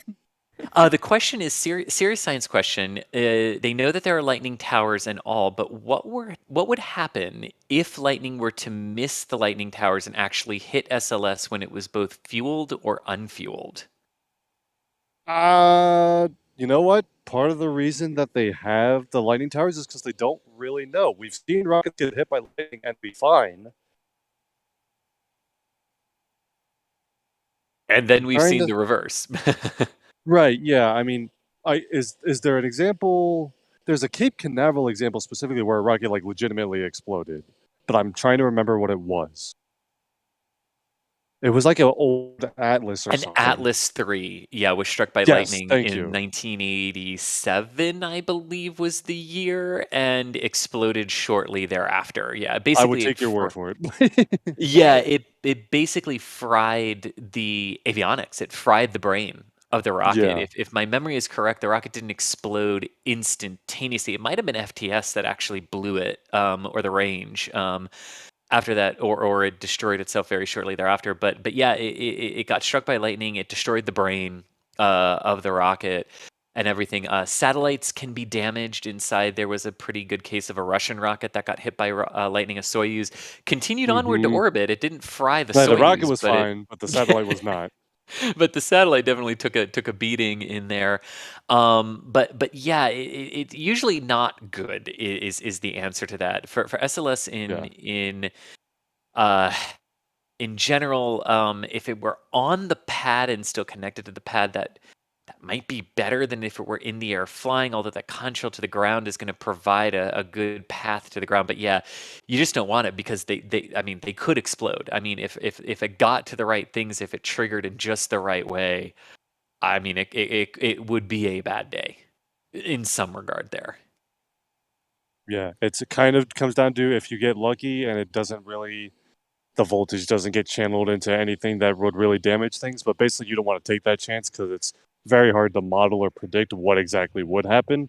And so that's why you hide the lightning protection towers. That's why you have the launch rules the way you do, so that you mitigate any risk that could occur from a lightning strike.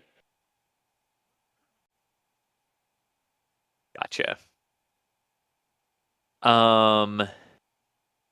Alrighty, let me grab some more questions here. Thule with a good question here asking, will the hydrogen and oxygen from this tanking test be reused?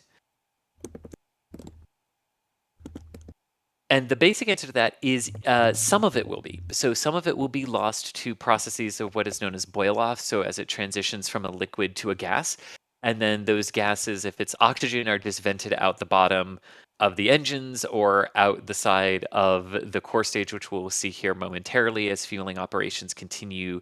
And then the gaseous hydrogen, when it boils off the liquid hydrogen, when it boils off to gaseous form, is then vented safely away from the rocket and out to its flare stack, where it is burned off. Now, some of the liquid It's hydrogen... 9 a.m. Eastern Time here at the Kennedy Space Center in Florida. You're looking at a live picture of the Space Launch System at Launch Complex 39B. We are tracking operations here on NASA's media channel. Thank you for joining us. If you're just tuning in, we'll get you caught up on the operations. We are in the midst of a cryogenic demonstration test with NASA's moon rocket. As we look up at the rocket skyward, some light clouds overhead. Weather has been cooperating with the start of tanking today. We are underway with liquid oxygen tanking. Just hit 5% full on the 196,000 gallon tank, and the liquid oxygen side which is in the upper portion of that rocket, as you're looking there. The liquid hydrogen, they are preparing the transfer lines, which run from the 900,000 gallon cryosphere, liquid hydrogen cryosphere, to the mobile launcher and into the rocket. They're pre-chilling those lines down to prevent thermal shock. The liquid hydrogen combined with the liquid oxygen, the oxidizer, create a very powerful thrust that helps put 2 million pounds of thrust right through those RS-25 engines that you see at the bottom, right there in the center of your screen. On either side are the boosters, 5-segment solid rocket boosters. Together they put down 6 million pounds of thrust, altogether 8.8. And that gives the lift necessary to put a spacecraft in orbit around the moon. We are checking a new procedure today in loading the liquid hydrogen after scrubbing the last launch attempt on September 3rd due to a hydrogen leak. The seal where the leak happened has been repaired. It was on the propellant line that feeds super chilled liquid hydrogen into the rocket. It is just on the other side of this shot here. Launch teams over the past few weeks demated a connection plate where the umbilicals flow those super chilled propellants into the rocket. They demated it, pulled a seal that had an indentation on it, replaced that seal, and then made sure the rest of the connections were sealed up good. When the rocket lifts off after it's fueled, that plate on the other side pulls away from the rocket, allowing it to lift off into the sky.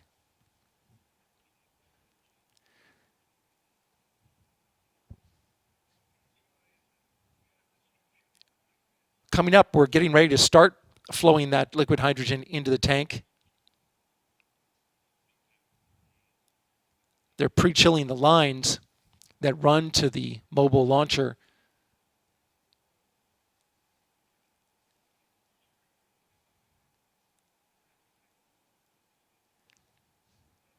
Stand by, I'm listening to the launch team.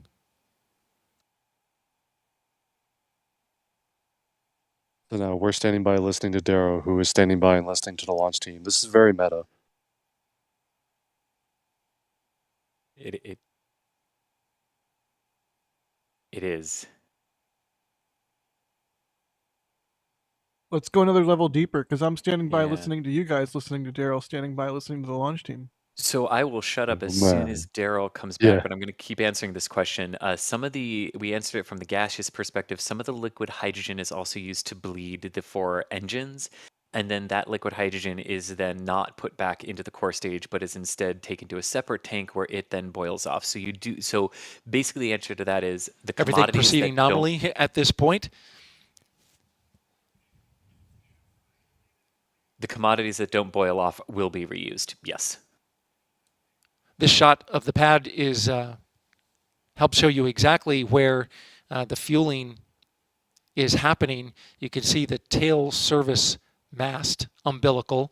It's at the lower part of the mobile launcher. So if you're looking at the rocket, go down to the bottom of the booster, and just to the left, you see those gray protrusions from the deck.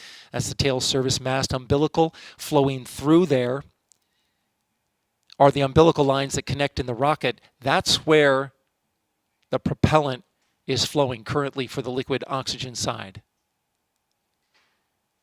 Just to the left of that, off the mobile launcher, is the flame trench. On launch day, when this rocket launches, that's where all of the exhaust from the 2 solid rocket boosters and the core stage will be directed out and away from the rocket and the pad, helping to protect it from the searing heat of liftoff.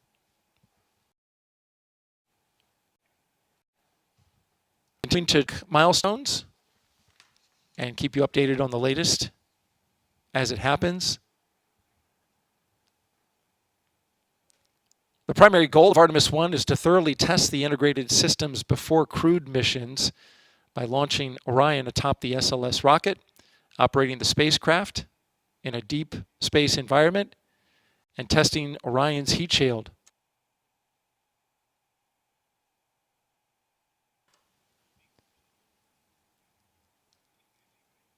They will also test the recovery of the crew module after entry, descent, and splashdown once we get to launch. If you'd like more information about the Artemis mission, just go to the website you see on your screen, www.nasa.gov/Artemis. This is Artemis Launch Control. All right. And one other question here that piqued my curiosity, definitely before I hand it back to you, Jack. Jason is asking, are there any hurricanes forming that might delay a launch attempt? And why, yes, we do need to talk about the tropics. This is the latest 5-day graphical outlook from the National Hurricane Center out of Miami. You can see Hurricane Fiona is a major hurricane just off of the Bahamas. It is hooking out into the Atlantic and is not an impact or a threat to Florida. Neither is Gaston, which is sort of up in the North Atlantic. The one that we definitely need to watch does not have a name. It is the red X with a greater than 60% chance of development in the lower Caribbean, just south of Hispaniola. Some of the longer term models are picking up on the fact that there is a curve and a hook to the north that will be coming as it gets caught up in the flows and the frontal systems that are moving down. Possibility that one could end up crossing the state of Florida. A lot is going to depend on timing of all the weather systems as they begin to interact. But that is the one to keep an eye on, the red X. So you can ignore yellow and orange, but the red X is the one to keep your eye on as it develops and then gets caught up in the other weather systems. So that's the one to keep an eye on over the next few days for what might happen with the tropics. I like Storm Red X. It sounds cooler than Gaston or Fiona. Kind of Storm ominous. Red X. I know. We're definitely in the fairy tale realm of our names now with Fiona and Gaston out there, Yeah, but you know. Yeah, what's going on with that? Are we gonna get to Tropical Storm Shrek? Like, what is? I would love that. Oh man. Let's see here. More questions. How about?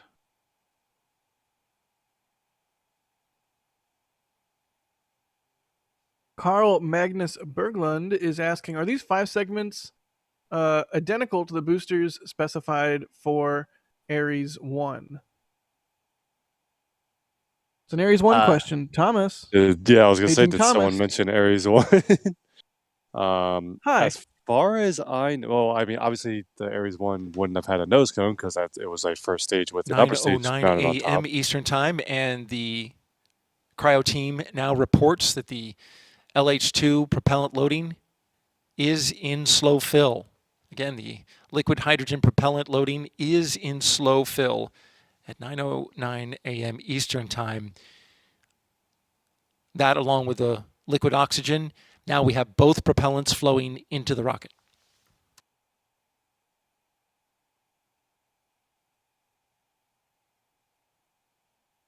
Am I safe to talk about Ares 1 now, Daryl, or is that? He didn't do the sign off.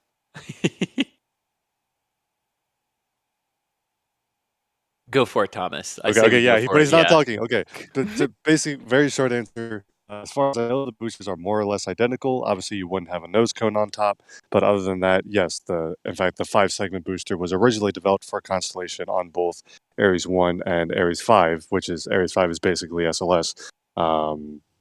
So that's the only really difference that I can think of, is that obviously it's mounted differently. Did they change? Do you know of anything else, Chris, that they might have slightly changed between Constellation and SLS? Yeah. So the exact properties of the propellant mixture might be slightly different. The exact boreholes that they did for the thrust curve shaping of SLS compared to what the Ares vehicles would have changed. I would also have to really delve a bit deeper, because I think when when Constellation actually got canceled, I believe they were actually 5.5 segment solid rocket motors for Yeah. the two of them. So I would have to go back and see how that extra half segment altered any of the connection points or things that they would have to do down at the bottom of the vehicle. But other than that, they would they would have been largely the same, just sort of like the RS-25s, changed for fit and function. Gotcha. Thank you, Chris.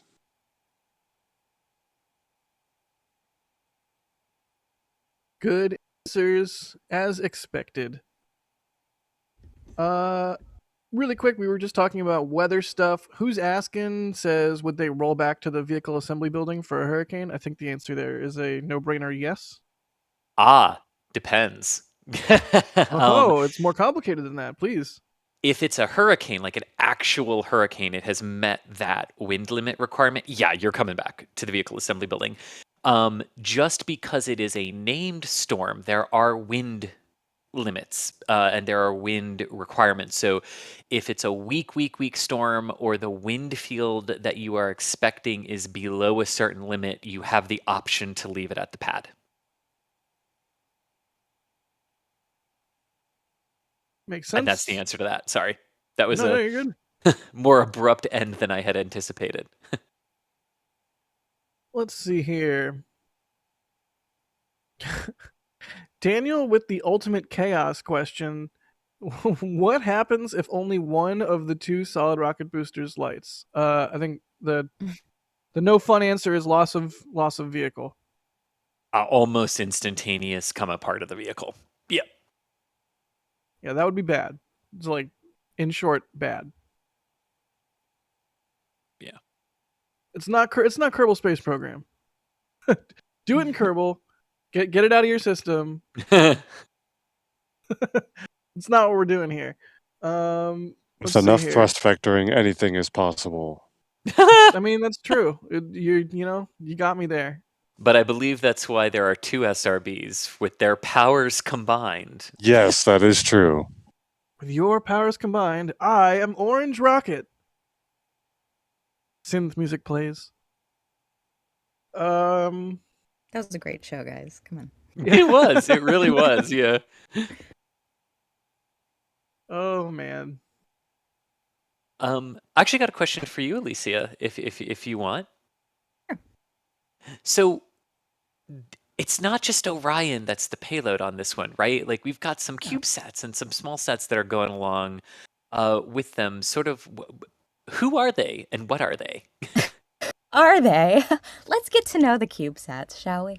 Yeah, so Artemis actually can hold up to 17 CubeSats. On Artemis 1, though, we've got 10, which actually also leads to other questions regarding how long they can be there, what's their expiration date. But there are 10, and they are doing all sorts of different kinds of science. So they are CubeSats, if you're not familiar, they're kind of like these shoebox-sized satellites that they're actually put forth by different agencies and also private, even universities and things. The 10 that are going up, though, in particular, they're looking at a few different things. So there's one which actually I think is my favorite. It's called Ice Cube. Kind of brilliant. It's going to be actually looking for water and other resources that can be used on the moon and around the lunar surface, because, of course, remember, this is going to the moon. We're also looking at water in the exosphere of the moon with another one, which is kind of like the very thin atmosphere it has. They're also going to be looking at things like hydrogen around the moon and also mapping its surfaces. There's one, LunIR, which is going to be mapping in particular the surface of the moon. You've also got something which is interesting. JAXA is the Japanese space agency. They're sending down what they're calling a nanolander. So this CubeSat is about 2 pounds. And it is, it's got its own little tiny rocket pack to help it land. So it's basically a tiny version of a LEM that's going to be landing on the surface of the moon too, to sort of test that out. That's so cool. Yeah, CubeSats are amazing, guys. They don't get enough credit. There's also one that's going to be looking at observations of an asteroid. So they're actually going to be doing a reconnaissance mission to fly out and return some data of an asteroid. So it's not just moon-related things. This one in particular, though, is called NEA Scout, Near Earth Asteroids NEA. It's got a solar sail, which is something that is, definitely being talked about in the space industry now too, is kind of utilizing these interesting different types of technology. Also, if anyone is a fan of the show For All Mankind, I'm definitely a fan. They had that amazing solar sail to help to bring them to Mars. So that could be the future. No spoilers, no spoilers. Sorry. Well, you know that they land on Mars if you've seen the show. So the solar sail, though, actually, when I was down at KSC, they had some people who were talking about the different Cubesats, actually just out for the public in the visitor center. And they had a sample of the solar sail, and it is fascinating. It's like the tiniest bit of aluminum foil, like the thinnest bit of aluminum foil you can imagine, like smaller than like the width of a hair. Fascinating stuff. And I was asking him too, like, I feel like this would tear very easily. And he's like, yeah, it will, but there's like multiple layers of it. I think there's like 30 layers of it or something. So there's kind of, backup shields, kind of like they have with James Webb Telescope right now. And then other stuff that they're looking at too with the other ones are things like radiation. They're looking at radiation in kind of the area around Earth. They're looking at the effect of radiation on organisms in space. So there's one where they're actually sending yeast into space to kind of test how radiation breaks down DNA. Space yeast? So obviously, yeah, space yeast, exactly. Just like you'd make, bread out of. I'm immediately like, can they brew beer with it when it's back on Earth, please? I mean, that's essentially what it is, yeah. And actually, that would be really interesting when they do bring it back to see how it affects other things, because we use yeast in a lot of different products here on Earth. And then you've got things, also with radiation, but orbiting the sun. So studying the effects of the solar winds, which definitely affect things here on Earth, things like our radio communications and our satellites. So studying how that radiation is hitting us. And then also another interesting one, they're using low-frequency electromagnetic waves as a propulsion method. So they're going to be using a CubeSat that basically is flying itself out towards Mars using electromagnetism, which is an interesting different type of power, I guess, that we could be exploring. And then the last one, I think that was all of them, is just collecting data from the Orion capsule as it is going to be going out and circling the moon. So yeah, a lot of really interesting science. I'm such a science nerd when it comes to these things. I love, all these CubeSats are just fascinating. And, a lot of people think CubeSats, they're actual cubes, like Minecraft or something. They're not actually cube shaped. They are referred to as cubes. They've got cube units in them, but they're actually a little bit more kind of shoebox sized, a little more rectangular in that form. But yeah, rectangular sats doesn't really have quite the same ring to it. Yeah, exactly. Well, that's, so many cool little individual missions, all a part of this huge, massive mission. What a neat thing. Let's see here.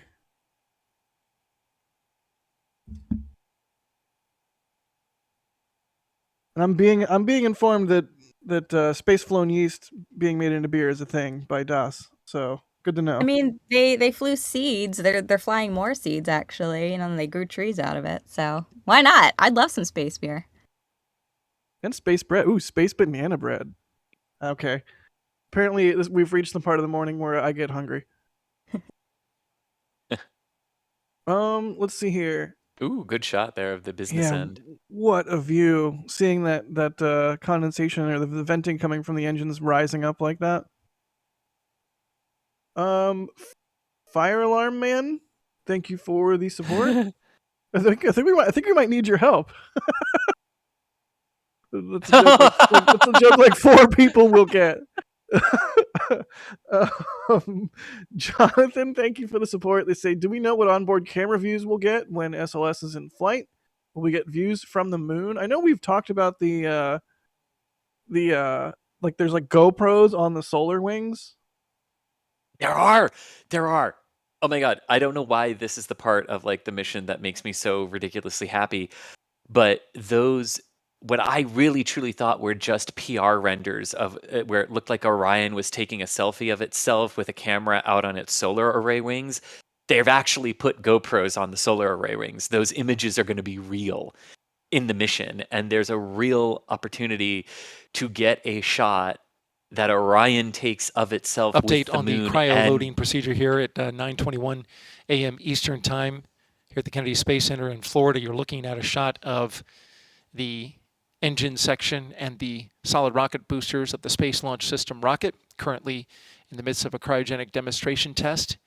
You can see the vapor coming up there. It's just water vapor condensing from the venting of liquid oxygen, which is flowing into the rocket. It is the oxidizer that provides the oxidation of the liquid hydrogen that provides thrust through those 4 RS-25 engines that you see at the bottom. We're currently at 15% filled on the liquid oxygen side. And we are also flowing liquid hydrogen. From this shot here, you can see the lines that go into the bottom of the rocket from the gray protrusion called the tail service mast umbilical. That is where the propellant is flowing into the rocket. Both sides are now flowing. We are about 15 minutes into slow fill for liquid hydrogen. And this is a part that the launch team has been looking forward to seeing. There was a leak that was repaired in the fill line that is currently flowing propellant at this time.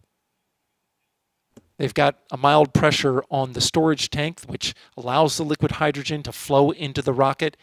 And they do it with just the pressure of the propellant evaporating into a gas. There are no pumps on the liquid hydrogen side, unlike on the oxygen side.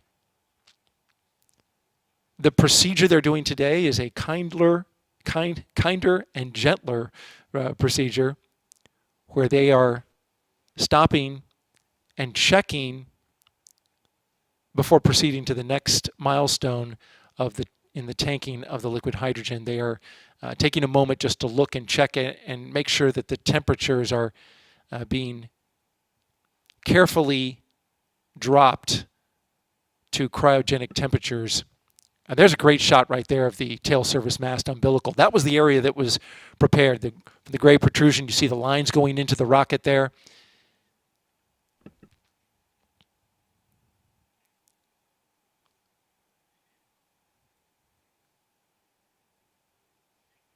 The launch team put an enclosure over that entire area when they went to repair it. We have a graphic which is updating us on the progress of tanking.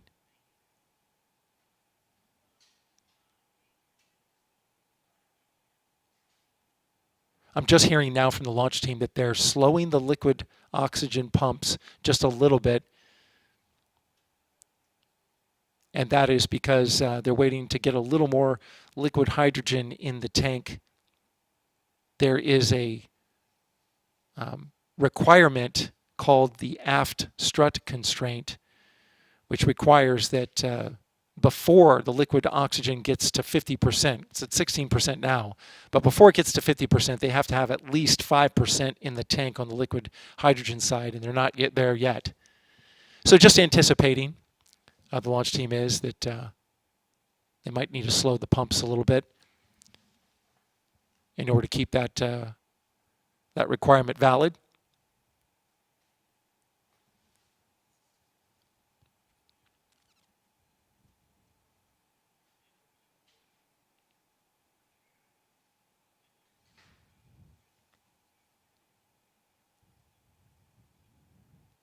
Again, going back to the repair of the 8-inch fill line on the liquid hydrogen side. So that's where the repair happened in the area between the rocket and the tail service mast. They enclosed that area completely from the environment and made repairs to a defective seal that they pulled out of the fill line. And in between rain showers that happened over the past few weeks, they managed to complete that repair with the rocket on the pad. something that they would like to do in the VAB, but in order to preserve a possible launch period here in the next week or so, provided that the launch team get a waiver from the Space Force for the flight termination system batteries. They did all these repairs on the pad. And so I'm monitoring now as the team is fueling the liquid hydrogen, because this was a point of emphasis and focus with the new loading procedure. We started loading liquid hydrogen at 9:09 a.m., so we are just about 17 minutes into that operation. It lasts about an hour. After that, we will have liquid hydrogen in fast fill.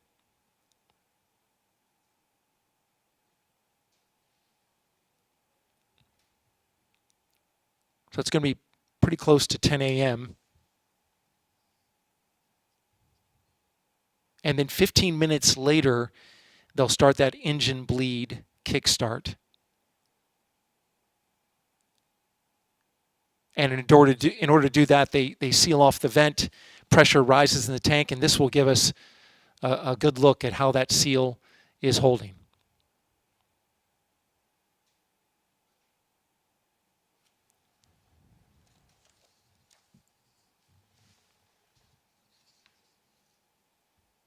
So 30 minutes to fast Once this fill. test is completed, the SLS rocket will launch an uncrewed Orion spacecraft from right here at Launch Complex 39B.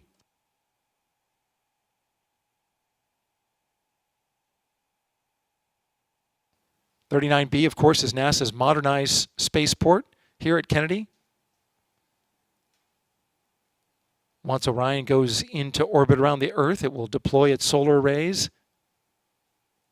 And then the ICPS, the upper stage of the rocket, the interim cryogenic propulsion stage, will give Orion the big push called a translunar injection, which is needed to leave Earth's orbit and travel towards the moon. If you'd like to learn more, just go to our website. You see it on the screen. nasa.gov/Artemis. nasa.gov/Artemis. This is Artemis Launch Control. And if you want to know even more actual in-depth reporting, you can go to NASASpaceflight.com and read some of Philip's excellent Artemis articles. Yeah, This including is the one, yeah. NSF commentary control. I like that, Jack. Go ahead, Chris. I like that. Sorry, I misinterpreted what you were doing there. I did not intend to ruin the joke there. I was going to say too, like, yeah, if you want to, especially the article we've got on right now, detailing a whole bunch of the fixes, what they found, and sort of what the forward path might be, but also the complicating forward path to the 27th with the range and fueling and weather and all of that wonderful stuff is all there for you. Is this the part where I break down and start sobbing because I don't want to miss Delta Heavy? That also, oh my gosh, look, this is a great shot. On the right is the hydrogen umbilical where hydrogen is being loaded, and on the left is the liquid oxygen umbilical for the core stage. This is that tail service umbilical mast, right? Like where the leak occurred? Yeah, so basically this is a camera that's between the two masts. From what Daryl was saying, there's actually two. There's one tail service mast umbilical one tail service mast that handles the hydrogen elements and one that handles the oxygen elements, and then they both reach out with umbilicals out to the base of the core stage, which is what we're seeing here now. Oxygen on the left, hydrogen on the right. So the one on the right, that tail service mast umbilical, is where the seals are located, where the leaks occurred on the previous tests. I also do kind of want to go through a couple of things that were said that were sort of said in ways for like general media stuff, but I want to hit more sort of an engineering element to this. The seals in question that leaked are not within the lines themselves, as was said. They're at the quick disconnect plates and points where the actual umbilical separates from the rocket, right? That very quick release thing right there at T0. That's where we were seeing the leak in the 8-inch quick disconnect seals. That was the issue on the September 3rd attempt. So just sort of wanting to point some of that out as well. But what a shot there. What a shot. And basically what this camera would see at liftoff is both of those gray structures, I mean, very, very quickly pulling back from the core stage and then slamming up and back into the actual tail service mast. And then those gray structures that you're looking up at are the blast plate and everything that helps protect the umbilical and the inside of the tail service mast, the dog houses, basically, from the exhaust and everything as SLS lifts off. Because, yeah, as SLS lifts off on this view, those umbilicals, they're actually mirrored perfectly. So the liquid oxygen is behind the one we're looking at now. This is the hydrogen one that we're looking at. And liquid oxygen is perfectly mirrored on the other side of it.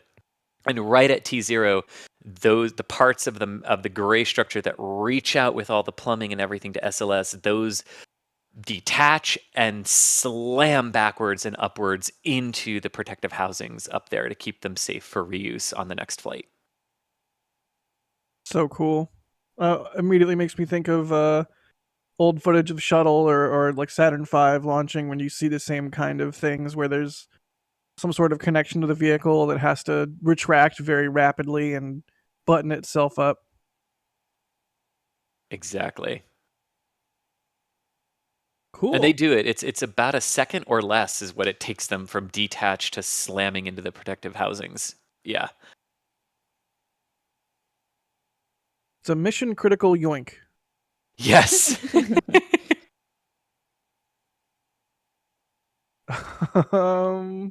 Let's see here. Karma Raven is asking, how long before the solid fuel in the boosters is out of date, or can it stay out in the Florida sun for years? Yes, this is a really good question. And I love that the question is about the propellant and not the joint seals. Propellant is absolutely fine. There is no worry whatsoever with the propellant. Solid rocket propellants like this can stay. I think the oldest one that I know of that was fired was over 30 years old and fired perfectly and took a mission to space with Northrop Grumman. So yeah, that's absolutely the actual propellant in them is not in question. What they sort of do have with the solid rocket boosters is what's known as the stack life limit, which is more for the seals between the joint segments. As we all remember, and some of us remember, and some of us know from history, the improper sealing of those joints when they were used outside of their operational limits was the technical cause of the loss of Challenger and the crew on STS-51L. So the SRB joints themselves have stack life limits based on how they are assembled, how we know they'll degrade, the sort of weight and mass properties as they continue to be stacked and as other elements of the vehicle are added. That said, they had a stack life limit that sort of took them into the September area where we are right now, and other evaluations were already sort of in place if they needed to extend that with a formal waiver again. So the solid rocket, it's a great question all around, but the solid rocket boosters are really not a concern in this regard for life limiting elements on the SLS rocket. Always good answers, Chris. Some would say the best answers. I thank you. You and Philip can brawl for that title. If anyone else wants to answer a question first, just literally yell, "No, I've got this, Chris," and I will stop talking. It's just I'm excited about this. If you can't tell.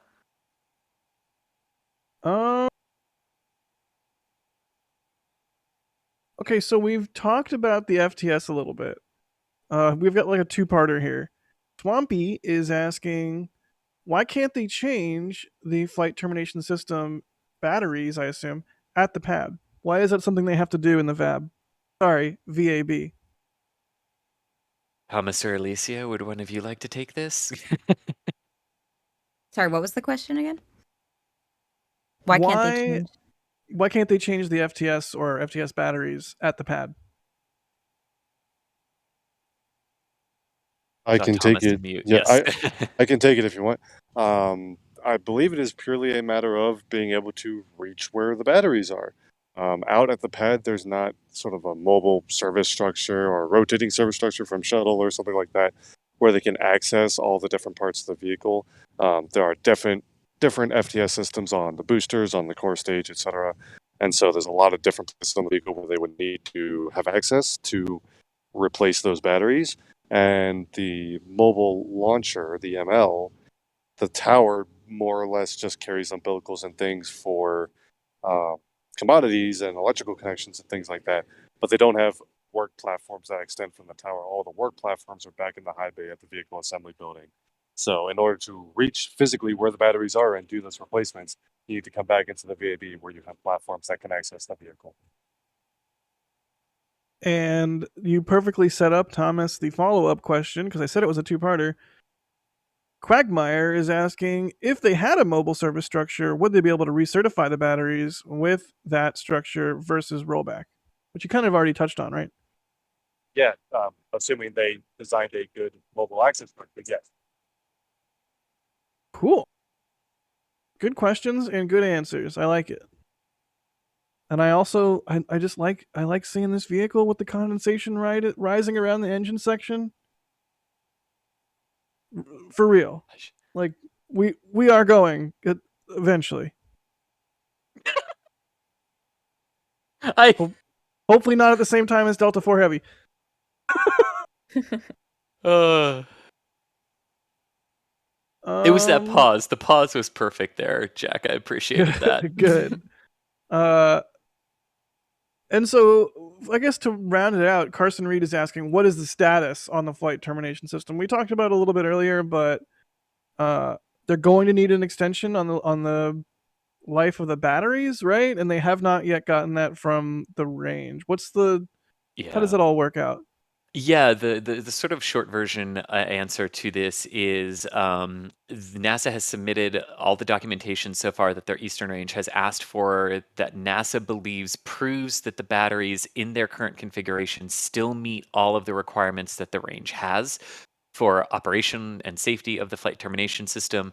The options before everyone right now are sort of, after the fueling test, the range comes back and says, yes, everything that you gave us looks good. We concur with your assessment. We will grant the waiver, which is the best outcome. It's also possible the range comes back and says, thank you for all of that information. We need a bit more. Please submit it, in which case NASA will. And then the third option is the range comes back and says, yeah, even with all of that submitted, we don't agree. You have to roll back to redo it. And if that is the decision of the range, they will roll back and they will redo it. Alrighty. Let's see. Here's one. JNS was asking, when NASA showed the metrics earlier, like the filled graphic, how come the values jumped up and down so violently, sometimes jumps of 500 gallons? I do sort of wonder what data they're using to feed those graphics. You would think that they would they might like have some kind of smoothing algorithm. I don't know. This is like a Michael question here. So what? Yeah, go ahead, Alicia. Well, I just remember on the launch attempts before, they said that part of the issue was a faulty sensor. I mean, I don't think that's probably the same one. Did they ever fix that sensor, or are they just ignoring it completely? I think you're talking about the sensor on the bleed system, right? Which is the one that they were going to ignore. Oh, yeah, so that actually has. Yeah. Exactly. So we're not quite there yet, and not part of the fueling system. The answer to it is because they understand how much propellant or commodity is in each of the tank by monitoring the flow rate. So it's a calculated guess of how much is actually in the tanks. And then you have fuel sensors sort of at the bottom and at the top to like confirm when propellant starts going in and your sensors are wet, so you know there's propellant at the bottom of the tank. And then you have some other ones up at the top that sort of let you know, okay, yeah, we're full. and you get into stable replenish, but there are no level sensors as you go down those tanks. So the way you understand how much is being pumped in is to understand the flow rate. And for the hydrogen side, that's done by monitoring the pressure that you're using to pump the hydrogen in. And on the liquid oxygen side, you're monitoring the pumps and the rates that they're operating at to know about how much propellant you are putting in. So it's a guessing game. So what you're seeing is the live sort of calculation based on pressure, pump rate, how much do we think is in there? And Michael in the back channel saying problem is likely that they don't have a smoothing algorithm, just raw data, often Yeah. dirty from sensors. Well, yeah, it makes sense. It's a combination of that, I'm sure, and what you're saying, Chris, that it's a sort of a guesstimate based on flow rates and whatnot. I'm still kind of mind blown that they get the hydrogen into the tanks with just pressure from boil off alone, no pumps needed. Just kind of wild to me. It is. I mean, sometimes simplest is best, right? Well, okay. Humor me for a moment here. They're loading that hydrogen from the tail masts, right? That we were just talking about and looking at. From the one in this angle, it is, there are two. There's one on the left, which is the oxygen, and the one on the right, which is hydrogen. So the one on the right is the one that does hydrogen. Okay, so bear with me. At a certain point, like say when the hydrogen tank is, I don't know, 75% full, the pressure that they're going to need to push that hydrogen into the tank to get to 100%, I mean, you have the whole weight of all of the hydrogen above where the line enters. Like that's a significant amount of pressure required, I would imagine. Am I kind of way off base here, or do you see what I'm saying? Oh, I do. So that's part of the high pressure that they use for the fill to overcome that. And you can also then tweak and alter what the pressure is in your tank. Right, because if you can relieve some of the pressure in the portions of the tank that are not full, that has a nice knock-on effect for the gradual filling of the overall tank, is maintaining all of that delicate balance. So neat. It's almost like it's rocket science or something. Right. We got a cool bird on the right side. What's up, bird? Let's see here. If anyone sees any questions that they want to jump on, absolutely feel free. I am not the ultimate arbiter of questions. I have one, since we talked about potentially having to grab SLS off the pad for hurricane protection. Sure. Aaron was asking, so then how many times did they go grab the shuttle and roll it back to the VAB for protection like that? The answer is 4.5 times. And the reason there's a half. I'm sorry, what? And the reason there's a half. Yep, and the reason there's a half. So they rolled back 4 times where they completed the rollback. For Klaus, Aaron, Bertha, and Fran were the 3 named systems that they rolled Columbia, Endeavour, and twice for Atlantis back from. One Atlantis was the exact same mission that had to come back for Bertha and Fran. And then the half rollback was in 2006 with Atlantis for Tropical Storm Ernesto. They started rolling her back from Pad B, and the storm weakened significantly. The path altered. And then they realized, the wind field is actually going to be low enough, we can leave her on the pad. So instead of completing the rollback to the VAB and completely blowing the September launch window, they said halfway back, nope, changed our minds, send her back. And they sent her back to the pad and preserved the last possible day of the September launch window. Wait, so they literally got part way back down the crawlerway and then said, wait, just kidding. And then they stopped and then went back to the pad.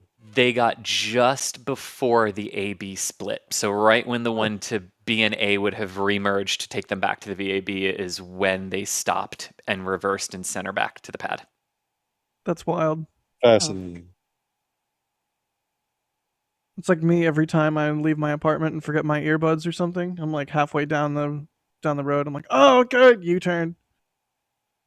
But it's a rocket. Yeah, that was one. I remember sitting in my dorm room that day going, there, what? And then going, okay, well, I guess I really don't need to worry about the hurricane then if they're leaving the shuttle on the pad. Yeah, wow. You can see Anyway, that I frosty just think line that's there. fun. Yeah, Is that that frost line is awesome though, Jack, isn't it? remind me, what plumbing is that we're looking at that's frosty?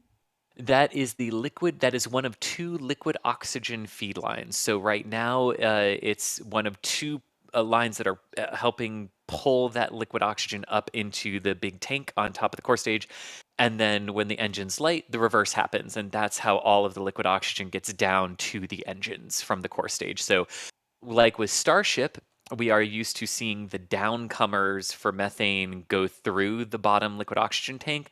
On SLS, it's flipped. The oxygen tank is up top, and instead of putting those downcomers through the liquid hydrogen, they route them on the outside of the vehicle instead. Got it. 3 hours ago, Johan asked, "Are you going to sit through an entire 6 to 8 hour test?" Yes. Do you know us? Yeah, right? Have you seen one of our streams?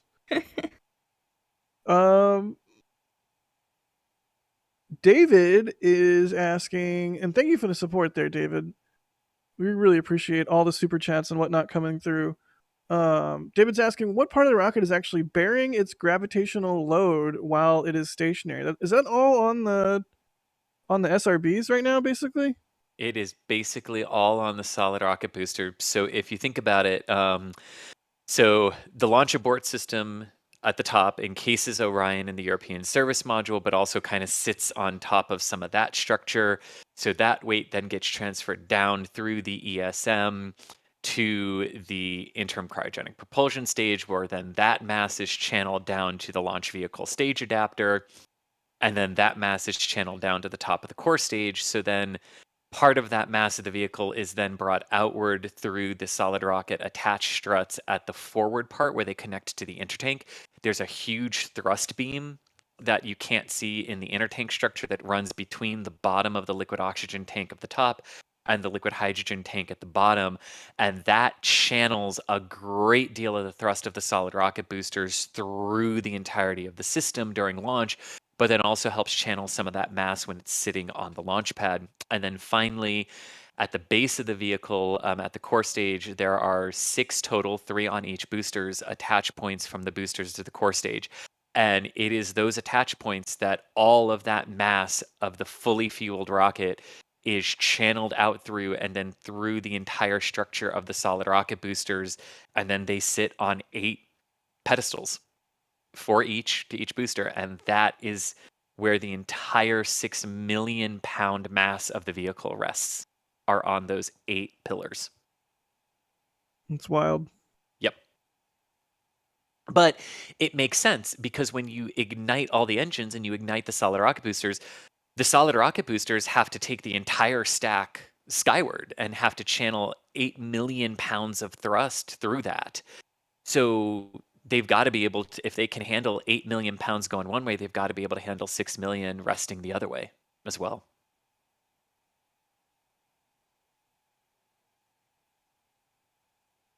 Let's see here. Couple more, So in like other words, think an SRB strut. more struts. More struts, exactly. And actually, there they are on cue. Thank you, and thank you, NASA Engineering. That's one of them. They're totally listening right now. So that, yeah, that is one of them. So what they're doing right now is, we mentioned that sequencing of the propellant load, right, from mass and thermal characteristics. So they are literally, now they're going to go look at the other one. They're literally going to go look at the struts and make sure that as the cryogenics are flowing in and those elements of the vehicle are starting to change, parts of the vehicle are starting to shrink as much as 8 inches as the cryogenic propellants are loaded into them. So what we're seeing is them walk through their engineering evaluations of those mighty, mighty struts. You got me thinking of the Mighty Ducks now, thanks. Whoa! Zoom out. Nice. Here's a question, and thank you, Norton, for the support there, buddy. Norton says, apologies if this has already been asked, but what are the black and white paint markings all over the rocket and stand used for? Those are the photogrammetry markings, right, Chris? Yes, indeed. So basically, Exactly as you call them there, Jack. These are markings that on vehicles, they make it easy when you are looking at two things that are in motion and are moving in relation to one another.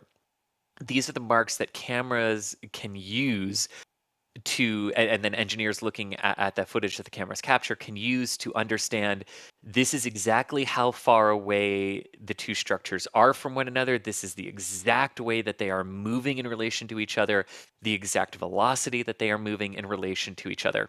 And this is both for in-flight assessment. So the reason the solid rocket boosters in the core stage have them is you can actually see on the left-hand side here, if you come up from the engines, you see two little things that stick up, like two little reverse cones that are looking up instead of down.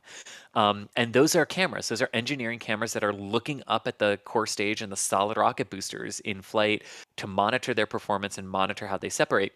So in flight, those markings allow those cameras to gather all of that data that the engineers need on the ground to verify how the solid rocket boosters and the core stage are actually separating away from each other and other portions of the vehicle. And then you see the same things you can see actually on post 3 on the left, and post 7 on the right. You can see the photogrammetry markings on the mobile launcher, and the aft skirts of the solid rocket boosters for the exact same reasons. Just like we want to be able to verify how the stages are separating from each other in flight, we want to make sure and be able to validate that they are leaving the launch pad as the models intend and as the models predict. So that's why they are there as well. Yeah, it makes sense. Ah, what a nice moody view that is. Yeah, and if you've ever done any kind of like motion tracking of any like video footage, you always want to find a high contrast point to motion track on, and that is what the computer will sort of latch on to the best. So I imagine it's pretty similar for when you're analyzing the stresses on the launch platform or on the vehicle itself. When you're tracking these things with a computer and you want to have some precision because you're actually taking, engineering measurements from that data, you want an extremely high contrast, known size object that you can track, and that's what those markings give you. Go ahead, please. Oh, I was going to say the markings are actually all sorts of different sizes, like you said too. There's, I think the smallest one is like a quarter of an inch, and the biggest one is like 3.5 feet. So they're all different sizes too. Mm-hmm. Yeah, they make me think stupidly of a crash test dummy. It's kind of like the same, like a stereotypical crash test dummy has similar markings, and it's all about being able to track points like with precision and then gather data from that. Let's see here. Beep boop beep. Looking for some more questions. You guys keep them coming. Always good questions. Don't forget at NASASpaceflight.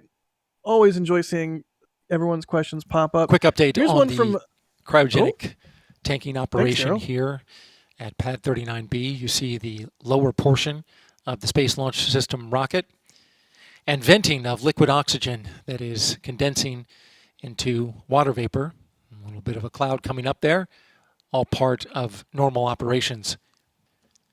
We are currently 32% filled on the liquid oxygen tank inside the core stage. And we are currently still getting the sensors covered on the liquid hydrogen side. There was a brief pause as we've been in slow fill for a period of time. Liquid hydrogen slow fill started at 9:09 a.m.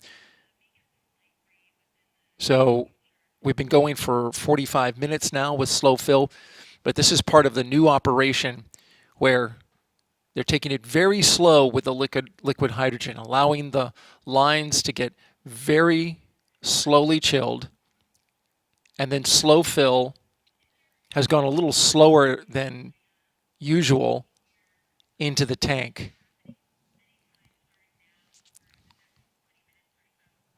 There was a temperature sensor on the inlet side of the liquid hydrogen tank that was off in its reading, and it is the sensor that triggers to fast fill.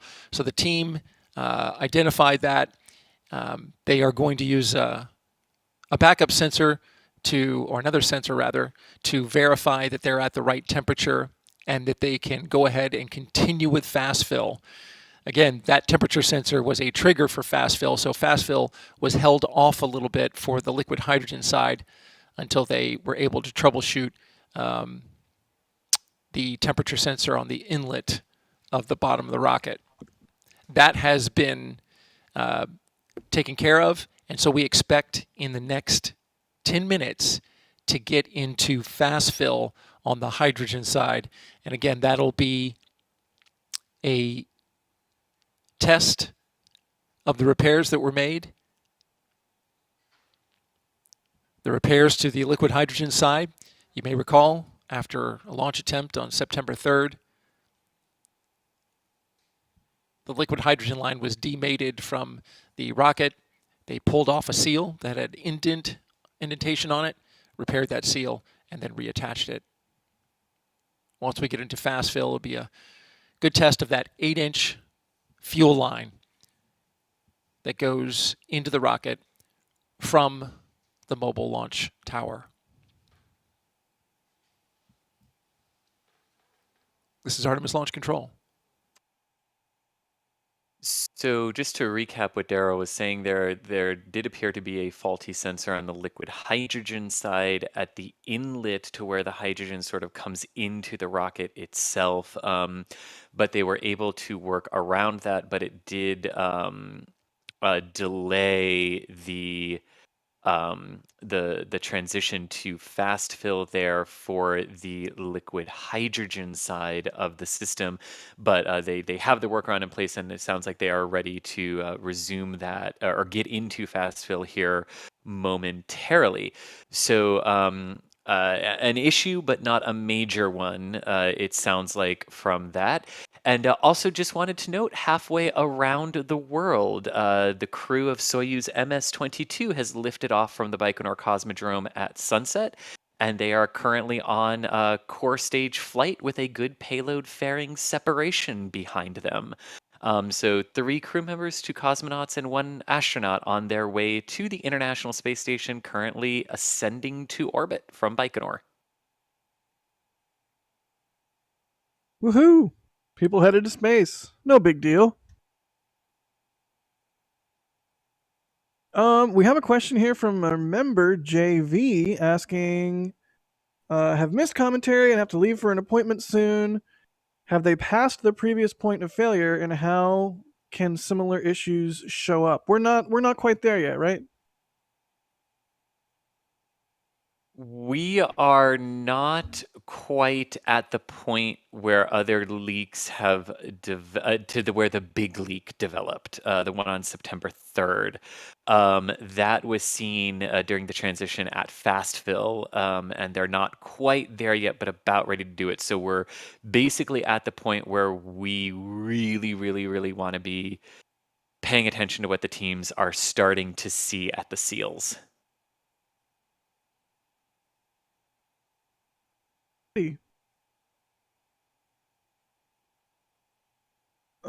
Pluto is asking, how do they prevent birds from landing on SLS? Is there like a big rocket owl that they stick on top of the launch abort system?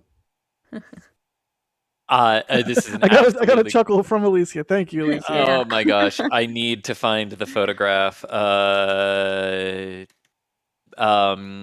put it up here. So basically, I do not believe for the SLS that they have avian deterrent systems that get installed in that regard. But here is a picture of what one of them used to look like during the shuttle program. I am going to put that up in our control center back there. But yeah, I don't really think they have those for the SLS rocket. Good morning. It's 10 a.m. Eastern Time here at the Kennedy Space Center in Florida. You are looking at live images of the SLS rocket at Launch Complex 39B. We are tracking the cryogenic demonstration test, which began at 7:30 a.m. this morning. We've been going at it for about 2.5 hours. And so far, so good. On the liquid oxygen side, we're about 36% full in the core stage, the first of 4 tanks to be filled today. The second tank in the core stage is liquid hydrogen. It's currently in slow fill. Standby launch team is discussing a matter with the NASA test director. Standby. Discussing a matter. Discussing a matter. Okay. They had an observation.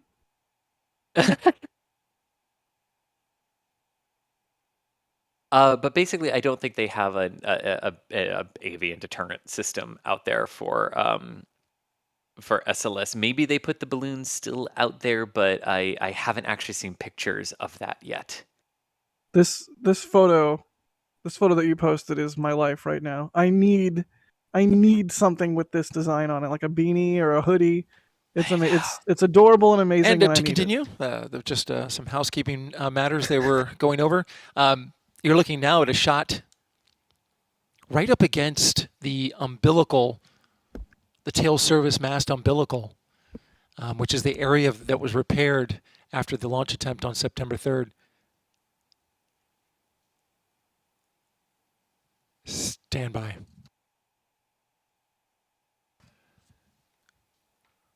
We are in stop flow.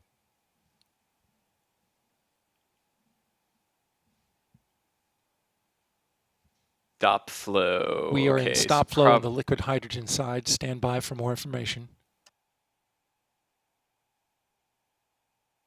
Yeah. So we will see exactly what they say to this, but stop flow indications have happened on a lot of the previous fueling attempts for some significant issues like overpressures, leak detections, things like that. If it was an automatic cutoff, it could mean that something in the system was seeing concentration limits that were a bit high or something that wasn't right. Just for clarity, not saying that's what it is, just providing that historical connection to some of the previous fuelings that they've done on the hydrogen side of SLS, which has always had an issue on every single fueling attempt they've done with it so far. This is by my count, about the 6th attempt that they have made to load hydrogen into the vehicle. All previous 5 resulted in leaks. So we will see what's happening, but the automated sequence is sort of designed to catch these things if concentrations go above a certain limit, or if pressures aren't right, or if sensors aren't showing them the same thing. So it could be a variety of things that would cause stop flow on liquid hydrogen, and could also be that the team wanted to stop flow just to discuss and make sure everyone was on the same page. So I sort of want to set the stage of what this could be across the board here for why we might be in stop flow for the liquid hydrogen side. Again, clocks at the Kennedy Space Center are at 5 hours, 6 minutes and counting. And the reason we have a countdown clock going, even though there is no launch attempt or wet dress rehearsal attempt, is because all of this is being sequenced by the automatic launch sequencers and everything like that, which rely on the clocks to be running for all of those things to be sequenced properly. So that's why we do have a clock here today.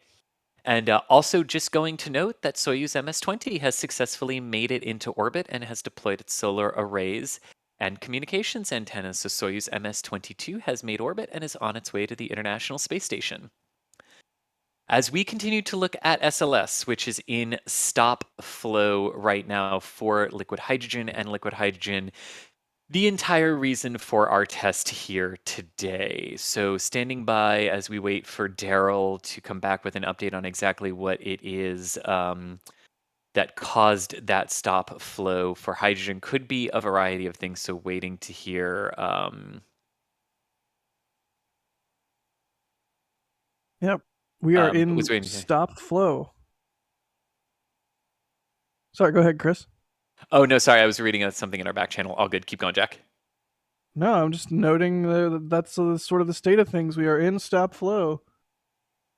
Was this about the point when they stopped before and then decided to manually start Yes, doing Alicia, stuff? you Yeah. are exactly right on Was that this the timing. Quick manually update. I'm listening chilling to the stuff? team discuss, but they did have a detection of a hydrogen leak in the tail service mast umbilical.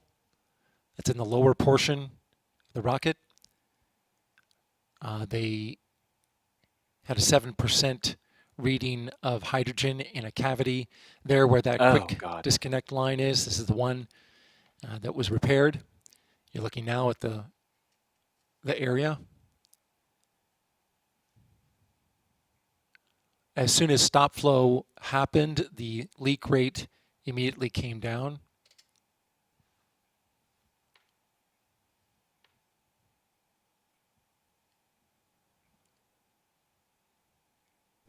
The launch team is discussing possibly doing their warm-up procedure, but we'll have to see where they go. Evaluating and discussing, we'll keep you updated.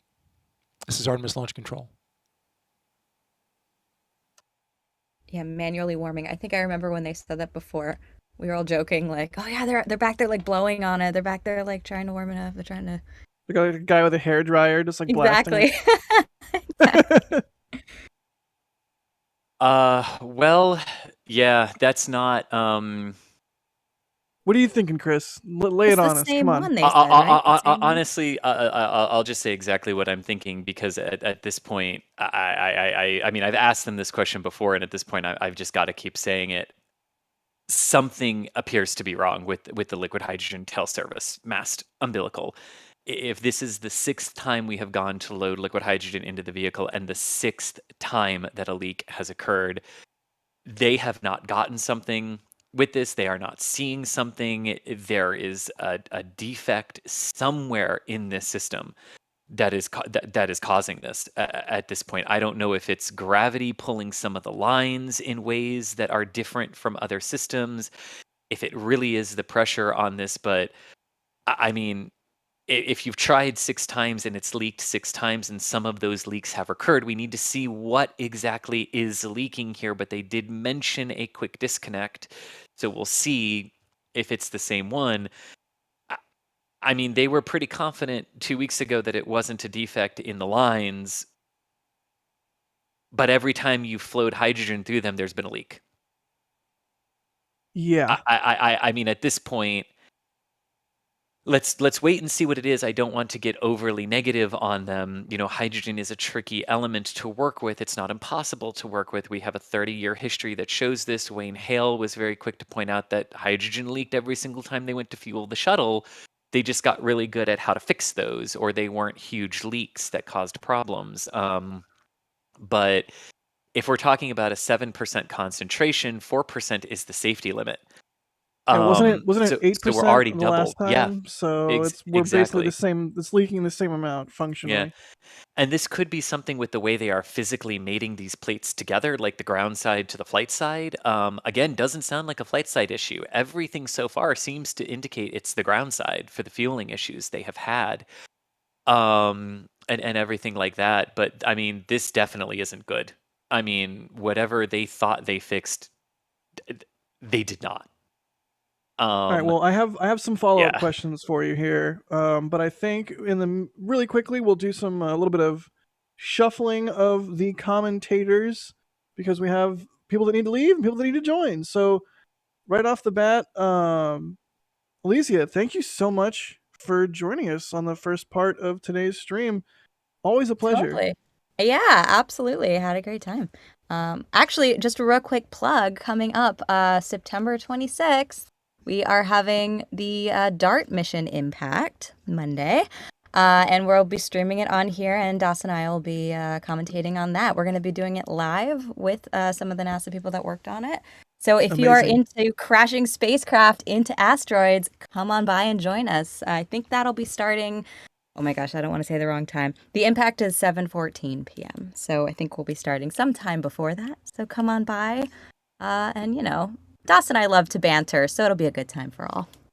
Oh yeah, I mean, I'm 100% excited for that. Obviously, Das is a master of banter, and both of you have a good back and forth. So I'm super looking forward to watching DART do its thing. I feel like it's almost like one of those moments, like Curiosity landing, or like it's a big deal. It's a big deal, and it's kind of like everyone will be sticking around.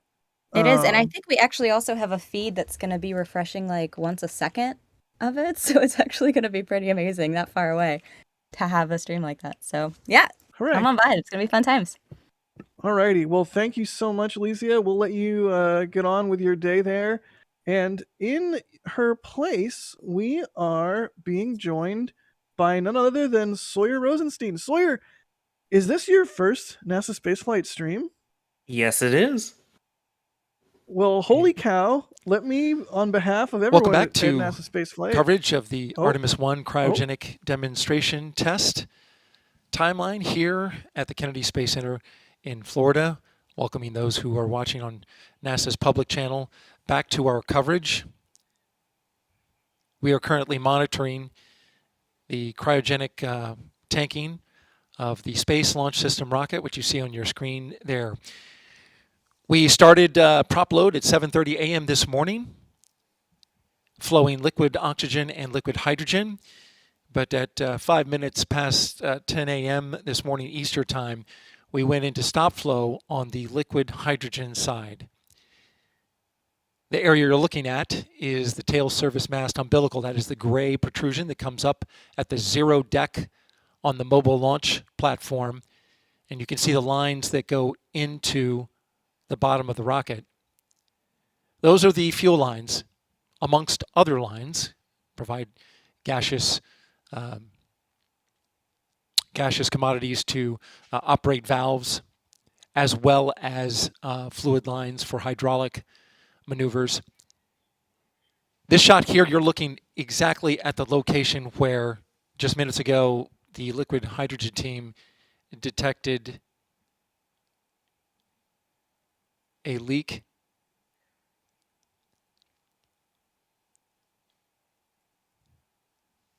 Stand by.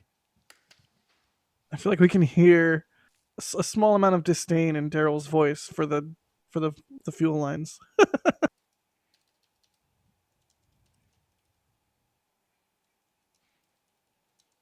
Just listening to the launch team. LHY, the liquid hydrogen team, reporting to the NASA test director that the leak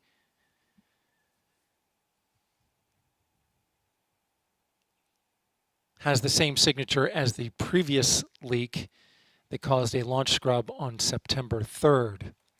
Oh boy. The percentage hydrogen that was detected was 7%, according to the hydrogen team. And so now they have just gotten signed off a plan from the launch director, a pre-plan, in the case of a leak like this, which is one that they did. You may be familiar with if you followed our launch coverage of the first launch attempt. This is a similar pattern, plan that was used to warm up the line that goes into the rocket and fills it with hydrogen. You're looking inside now at the firing room 1. And in the center of that room is the cryogenic propulsion team, and they are the ones that are working this current plan. They're going to let the line warm up. They've allowed it to stop flow. They're going to allow it to warm up a little bit, and then in the hopes that when they start flow again, it will reseat the connection in hopes of curing the leak. If we could take a look at that that area in the lower portion of the rocket where they are working that. There's an 8-inch fill line. This is the fuel line that provides the liquid hydrogen into the bottom of the rocket. It goes from the tail service mast umbilical on the left into the rocket on the right. And at that point where they connect, that is the umbilical disconnect point. Once the rocket lifts off the pad, the fuel lines must disconnect at that moment. Once the boosters light, that is when the umbilicals disconnect. And in that point where they are connected, there is a flight plate on the rocket side and a ground plate on the ground side where they disconnect. And it is in that area, we've got a shot of it. It is in that area right there. That's the connection point.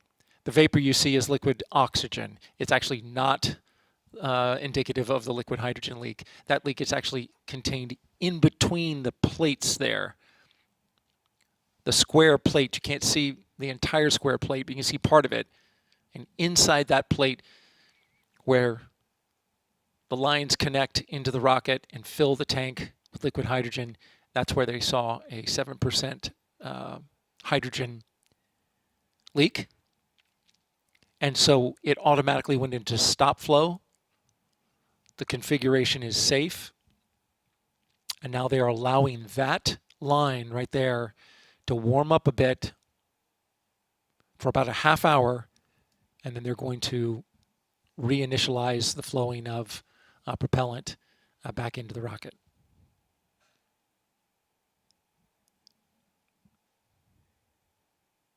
Again, Launch Director Charlie Blackwell Thompson signed off on the plan to warm up the line. We're currently in stop flow on liquid hydrogen, and they are slowing the fill on the liquid oxygen side, which is currently at around 45% filled. Again, 45% filled on the liquid oxygen side.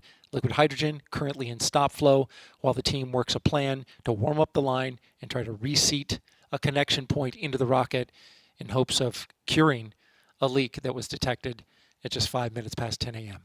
This is Artemis Launch Control.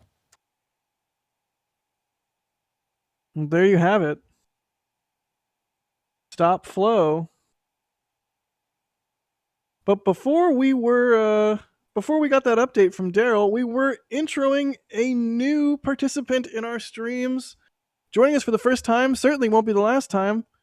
Sawyer, thank you so much for jumping in on the stream and joining up with the NSF team.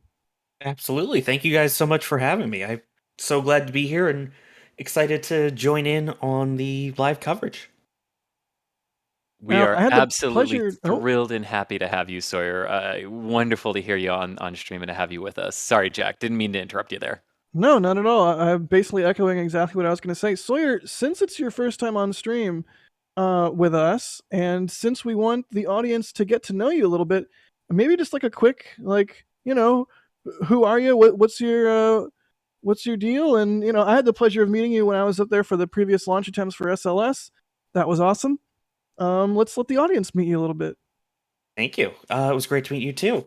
So I have been covering the space industry, everything, since 2009 with a podcast I was a part of, and have been down at the press site since STS 135 back in 2011. So I've been around doing this for about 10 years or so, and I absolutely love all of this stuff. Before that, I was also a TV news producer, and just last year, I was a participant on Mission Astro Access, which was the first zero-gravity flight specifically for people with disabilities. So that's kind of my little intro here into the space game, and yeah, I'm excited to continue to talk about space with everyone. Hooray!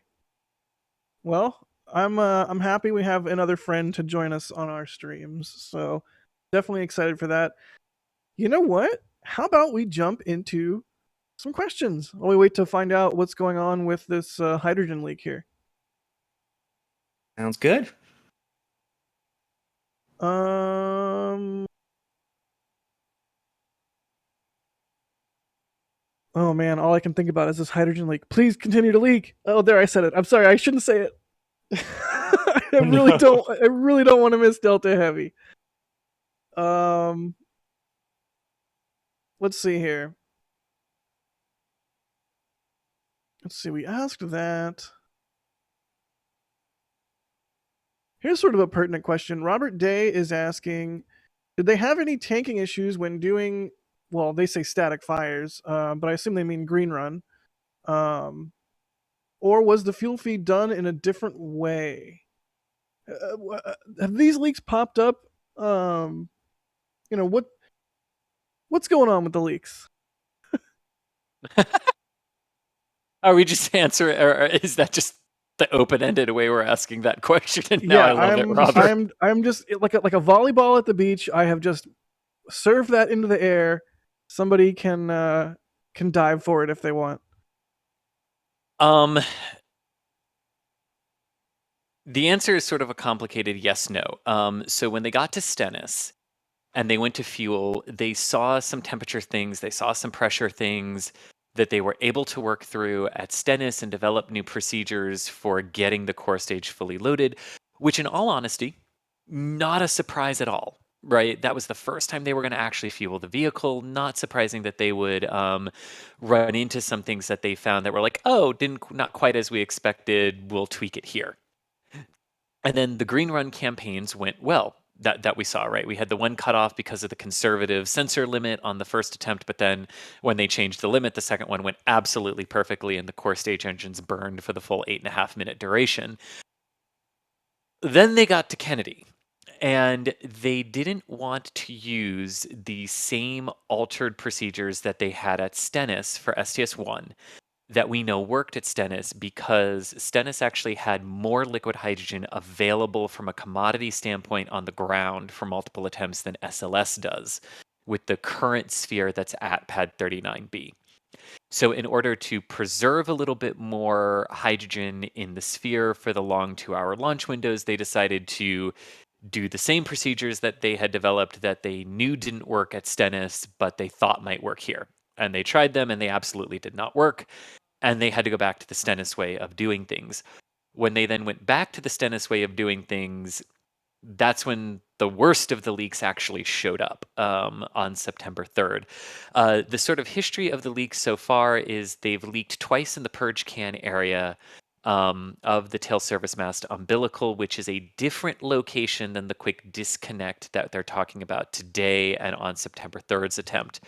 But in general, 6 times they've gone to fuel the vehicle with liquid hydrogen, and we now have indications that 2 of the 6 leaks that have been seen are the exact same area or the exact same thing, which is what is concerning, because it's not like you're finding something, fixing it, and then you proceed a little bit forward and something else shows up.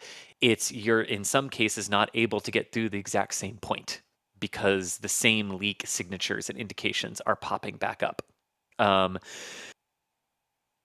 So that is sort of all where they are. But no, we didn't have the leaks during the static fires or the green run tests. These did not happen at Stennis, which is why I am saying, when you don't have leaks one place and your procedures are the same, and the procedures here at Kennedy are resulting in leak after leak after leak after leak after leak, and replacing and fixing things isn't working, at what point do you say, okay, we've got to go look at the design of this to see what's going on? Shout out to the bird that's on the crew access arm right now.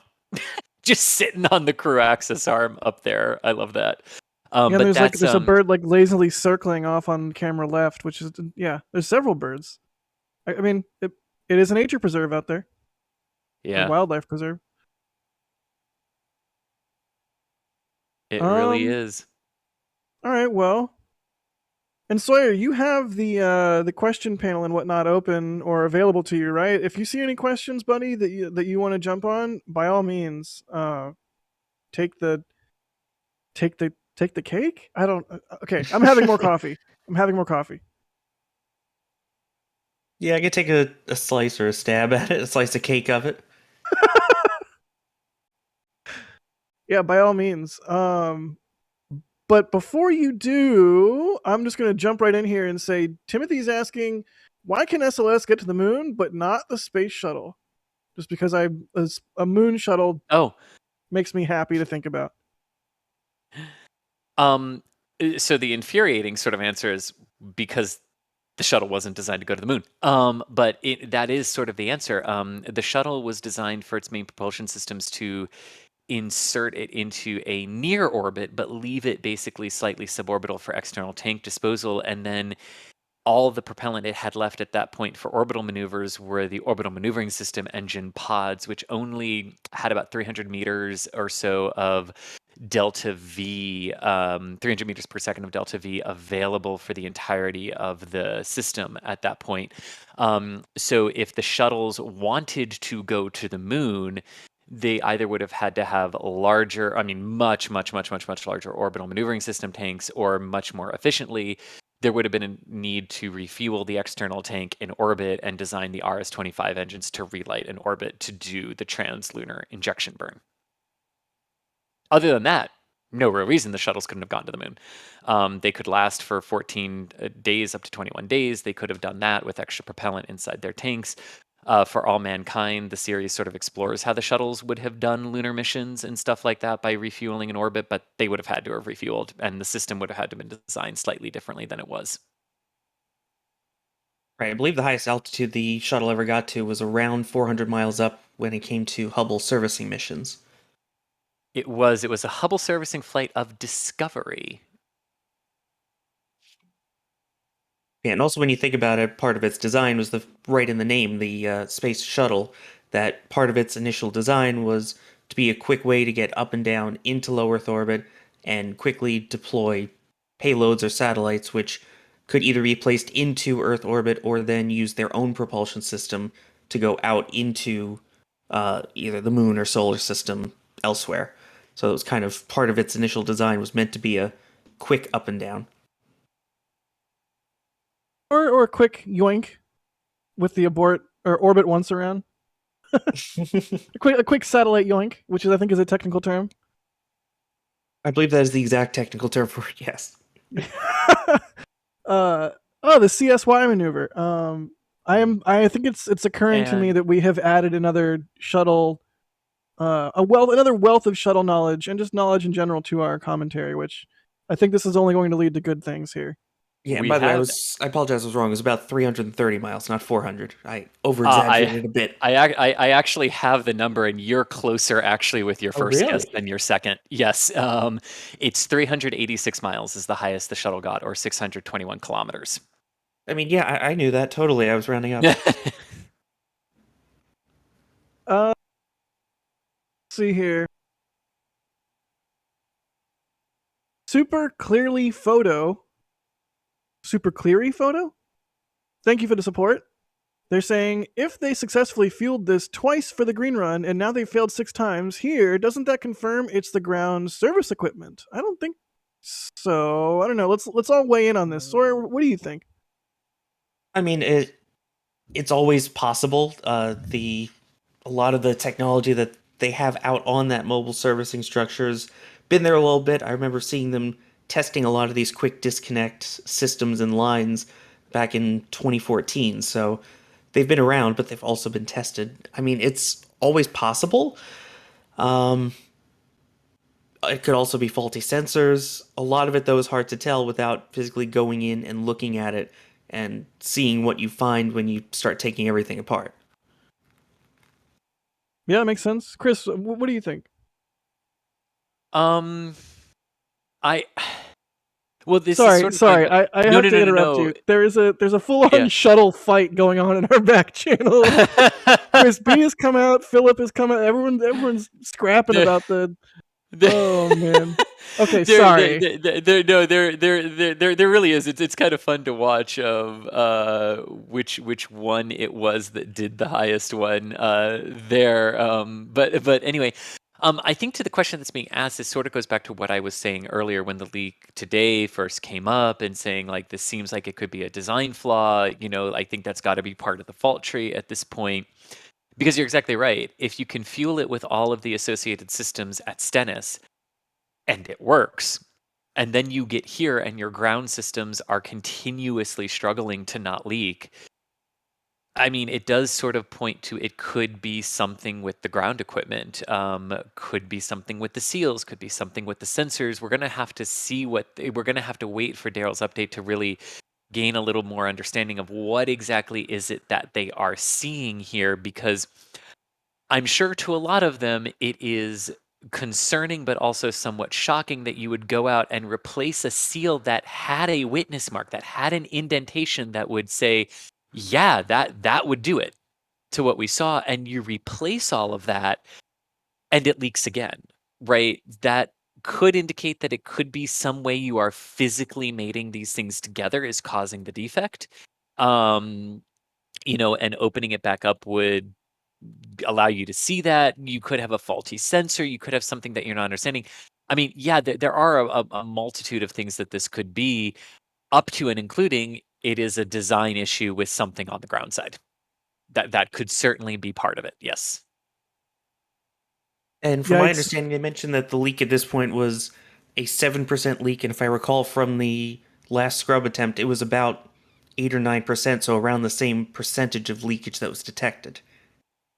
Yeah, it was. So I mean, that's another thing. There was a little bit of confusion after the September 10th leak because the initial people they brought out to talk about the leak were saying that it was 2 to 3 times the 4% concentration limit, so between 8 and 12. But then on Monday's briefing, they walked that back and they said, well, it actually only ever got to 8, so only double, which is still not good.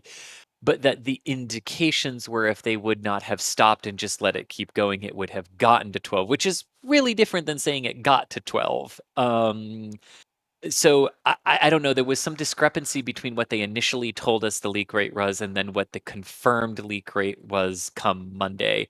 But regardless, they said 8% for the leak back on September 3rd, and now they're seeing 7% here. So more or less the same. Yeah.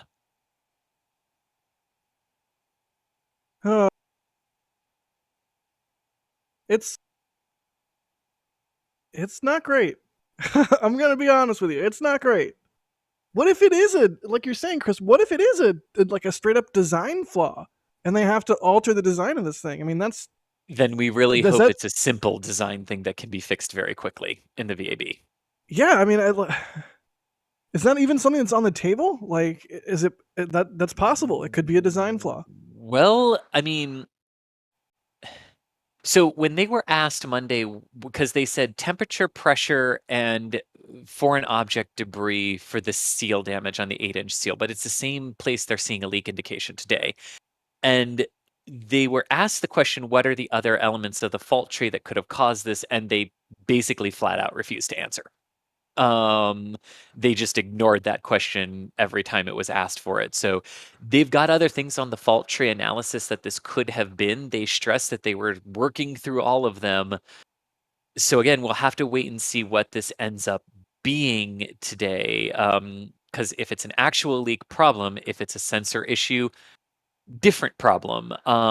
If it's a process issue, they could probably fix that. If it's a process issue for how they mate the two sides of the system together, if it's an alignment issue between the plates, that could be somewhat easier. I mean, it's all sort of on that tree of possibilities, right? And I think the last thing they would want to do is you would want to make sure it's not any of the other things before you then go, okay, is the design wrong? Because the other things are the easier things to fix sometimes aside before you go and look at the design. Especially when you have some of the hardware for future Artemis missions for the next SLS launch already in production too. Yep. And even though too, like the flight side of this vehicle has not presented any indications that it is the issue, right? When we talk specifically about the hydrogen leaks, all the indications are that it's on the ground side. I mean, at this point too, part of the fault tree analysis might be opening up the engine compartment on the vehicle and just trying to see if there's anything in there that might be contributing to this as well. Even though I stress there's no indication that it's anything internal to the vehicle. But that might just be something they'll want to do at this point. Again, just depending on exactly what they see. But as we sort of sit here and as they're going through the warm-up period, which can take about 30 minutes. So based on where we are, probably about 10-ish more minutes of that warm-up that we might have here. And then there might be ready to put cryos back in and start cooling it down. This is an attempt to basically reseat the seal and get it to seal. That does work in some leak indications with hydrogen.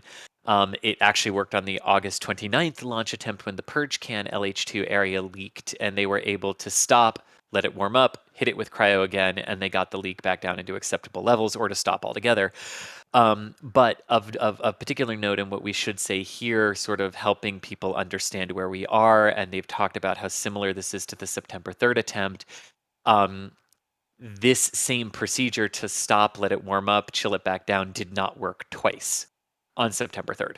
And in fact, the same leak rate was observed repeating after each attempt to fix it. So I don't want to be a Debbie Downer. I don't want to be a naysayer. I just want people to really understand, if they're saying it's very similar, these are the same exact things they tried on September 3rd so far, and they did not work on September 3rd. So I In just fact, they want tried people it to be aware of twice on that. September 3rd.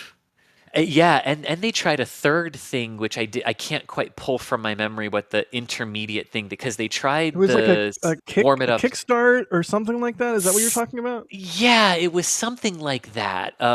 Desperately hoping someone will start typing in the back channel for what that was. But yeah, they tried the warm up cool down process twice, and in between those two attempts, there was a third thing that they tried to get it to work, and none of the things worked. So yeah. Trying to remember what it is to see if I can remember if I tweeted about it. Yeah, Alex on our back channel is saying, just disconnect the QD, blow on it, and put it back in. It works for USB. And my immediate thinking is of being a child and blowing on a Nintendo cartridge and like tapping on the side, tapping on the top, tapping on the back, blowing on it again, and hoping desperately that you can play Duck Hunt or whatever it is.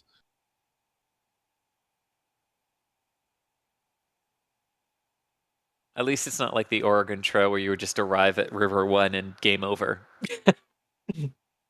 Oh, Oregon Trail. And all the love fun that you can game. have by naming your characters horrible things. Haha, your mom got eaten by a snake. Yeah, how's the dysentery going? Yeah. Oh my god, classic. And there's people out there who have never played Oregon Trail who are like, what are they talking about? But yeah, what other questions do we have here as we sort of wait out the next update here? And I mean, killer views. I'm loving the engineering views of this. If for nothing else, just keep giving us these. I want something with that caution. Oh, we can't see it anymore. The caution stencil that's on the RS-25 nozzle. Yes. Something about that. It's just. It's got me. I'm into it. Let's do some more questions. Oh, really quickly. I don't want to get too far behind here. Epic or Eric, thank you for the super chat there. A list of things less likely to go to space than SLS. And they want us to list things. I don't think we're going to list things right now, but thank you for the support. Jade, thank you for the support. They say NASA may never go back to space. Amazing they could get us to space in the 60s, yet 55 years we can't. Maybe result of dumb. I don't know. This is very pessimistic. I don't think this is the first flight, the first attempt at a launch with a brand new rocket system. It's things. There will be bumps in the road. We'll get there eventually. Don't fret. And let me also take just a brief moment to say too, like, this sort of goes back to something we were talking about a bit earlier, but it's worth pointing out again that a lot of this can sort of be traced to PR stuff, right? The phrases that NASA officials are using, right? Like when they said, join us for the launch of Artemis I on August 29th, that sets a public expectation that you expect that you've gotten through everything to be able to have a liftoff unless something weird shows up, right? When in reality, they hadn't completed wet dress rehearsals. They hadn't completed a lot of the things. So the issues that we're now seeing are sort of things I would expect to come up during wet dress rehearsal campaigns. You know, we had a question earlier, you know, how many times did the shuttle and let me take it this, how many times did the Saturn V and the shuttle scrub on their first launch attempts? Well, Saturn V went on the very first attempt at the very opening second of the very first launch window. So it did not. But it also had dozens of wet dress rehearsals, something SLS has not had. The shuttle likewise had dozens of wet dress rehearsals and fueling attempts, and I think the number is upwards of like 15 of them, and lifted off on its second attempt, and the fueling systems were not the issue. SLS encountered fueling issues every attempt during the 4 wet dress rehearsals that were actually done on it, and wasn't able to actually complete everything they wanted to do. So the fact that we're seeing issues, not a surprise. It's just sort of, it's unfortunate because the optics of this are they're trying to launch and they're having issues, so this must mean that the system isn't good. when in reality, they haven't tested this system like they did the 10:40 Saturn V a.m. and the Eastern Shuttle. Time here at the Kennedy Space Center in Florida, looking at a live image of Launch Complex 39B, where the Artemis rocket is currently on the pad undergoing a cryogenic demonstration test. We had a stop flow on the liquid hydrogen side at 10:05 a.m. I want to update you on what's been happening there. We are currently in the midst of a troubleshooting effort by cryogenic engineers to try and cure a leak that was detected. We had a stop flow in one of the two super chilled propellants that the launch team is testing in their loading operation today. This is the liquid hydrogen side. It showed the same signature as a previous leak. It happened at the same moment that the super chilled liquid hydrogen was transitioning from slow fill to fast through those very lines that you're seeing on your screen now. That is coming from the tail service mast umbilical going into the rocket. There are plates on both sides. In between those plates are the connection point. They disconnect at T0 to allow the rocket to lift off and go into space. That's also where they fill the propellant. So in the cavity between those lines, they have leak detectors to make sure that the seal is tight and that when that minus 423 Fahrenheit hydrogen is going through there, as long as no hydrogen is leaking, they're safe to continue fueling the rocket. While a leak was detected, mass spectrometers contained inside that cavity reported a 7% concentration of hydrogen. And again, right at the moment that they transitioned from slow fill to fast fill, which is very similar to what happened during the second launch attempt on September 3rd. Currently, the team is working a plan to troubleshoot. As we stand in terms of the propellants on board the rocket, we've got roughly 58% filled on the liquid oxygen side. They have slowed their pumps a bit, given the situation on the liquid hydrogen side. Hydrogen is in stop flow, so they are sitting at 6%. But that propellant that is in the tank will boil, is boiling, and it will slowly deplete down, which the launch team is keeping a close eye on.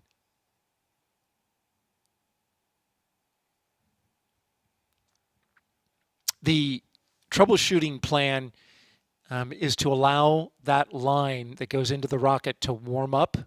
They've purged the line with helium.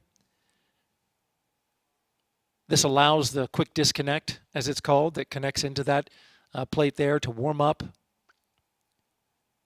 They warm it up for about a half hour, and then they're going to resume flow back in to the core stage. We're inside firing room 1 here at the Kennedy Space Center Launch Control Center, where engineers are currently carrying out their pre-plan. The hope is that the warm-up of that line will allow it to reseat in that seal. And if there's been a gap that was created, that it will tighten up and reseal that quick disconnect to the 8-inch fuel line for the liquid hydrogen, hoping that that will cure the leak. The liquid oxygen team has advised the NASA test director that if the liquid hydrogen goes below 2%, they will need to stop flow so that they don't violate what's called an aft strut constraint. The aft strut is what connects the two solid rocket boosters there on the side to the core stage. As the core stage is filled with super chilled propellants, it moves, the metal shrinks ever so slightly, but enough to put strain, so they want the propellants filled in proportion to each other.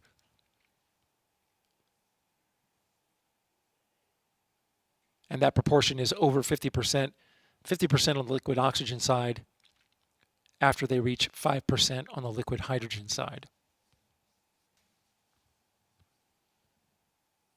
And so you can see we've met that aft strut constraint at the moment, but the liquid oxygen team is advising that if it that 6% starts going down and reaches 2%, they're going to have to stop their pumps as well. Again, troubleshooting for the liquid hydrogen line after a leak was detected just about 40 minutes ago. They're warming up the line. And any minute now, we're going to resume flow back into the core stage, see if they can reseat the connection to the rocket. This is Artemis Launch Control. There you have it. There you have it. Yes. So a couple of things that I would note, and Sawyer, I'm interested in what you and Jack too, what you sort of pulled out of there as the key moments. I heard a few things for me that are worth noting. Same location, same exact time, same exact issue as September 3rd, right at the moment they transition to fast fill, which is the moment the kinder, gentler fueling process ends and you have to go back to your standard fueling process with the pressure at the right rates to pump the hydrogen into the core stage. I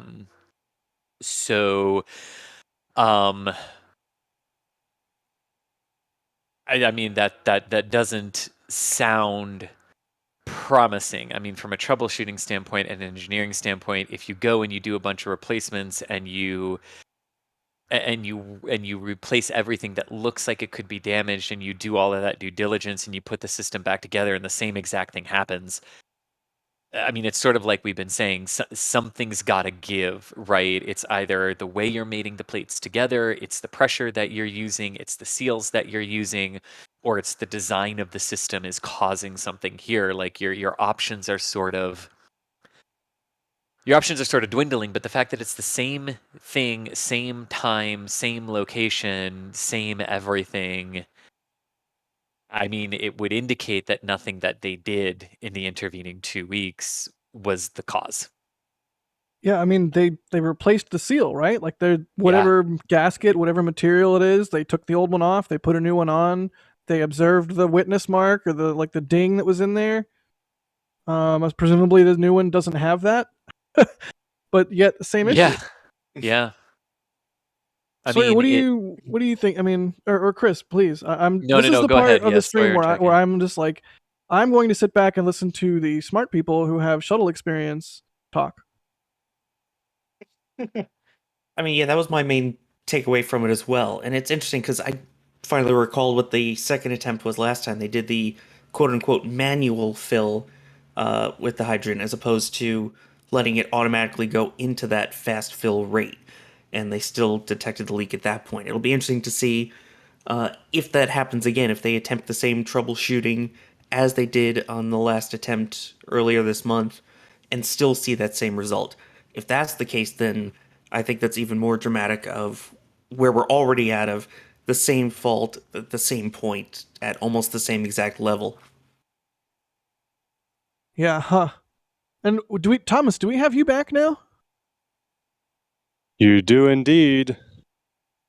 I see your name lighting up. I don't hear anything though. Uh-oh. Oh, I hear him. Same. All right, Thomas, I only can hear Jack you, can't yeah. hear me. It's because I don't like Vandenberg enough, so he can't hear me. Okay, apparently something is wrong with my speakers. Okay. Be right back. I mean, I can just talk if you want. I don't know what Jack was going to ask me, but Oh, I'm here. okay. Nope, I got you again. Chat says they hear you too, so we're good. Yeah. Yeah, sorry. That was on my end. For some reason, Thomas, I was just going to ask you. You know, since you're at the press site. Yeah.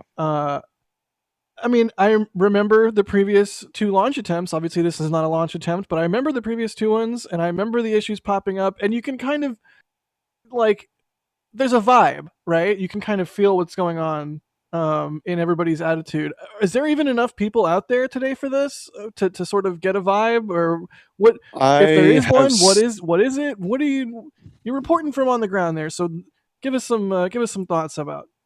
There are a grand total of 3 members of media at the press site today, myself included. So I wouldn't say there's enough for a vibe. But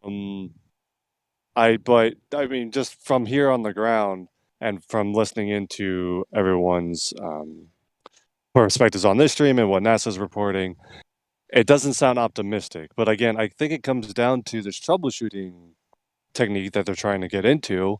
If they're trying the same troubleshooting technique that didn't work last time for a problem that is exactly the same as it was last time and wasn't fixed, it's hard to get optimistic that they'll be able to fix it today, and it's also hard to be optimistic that they will.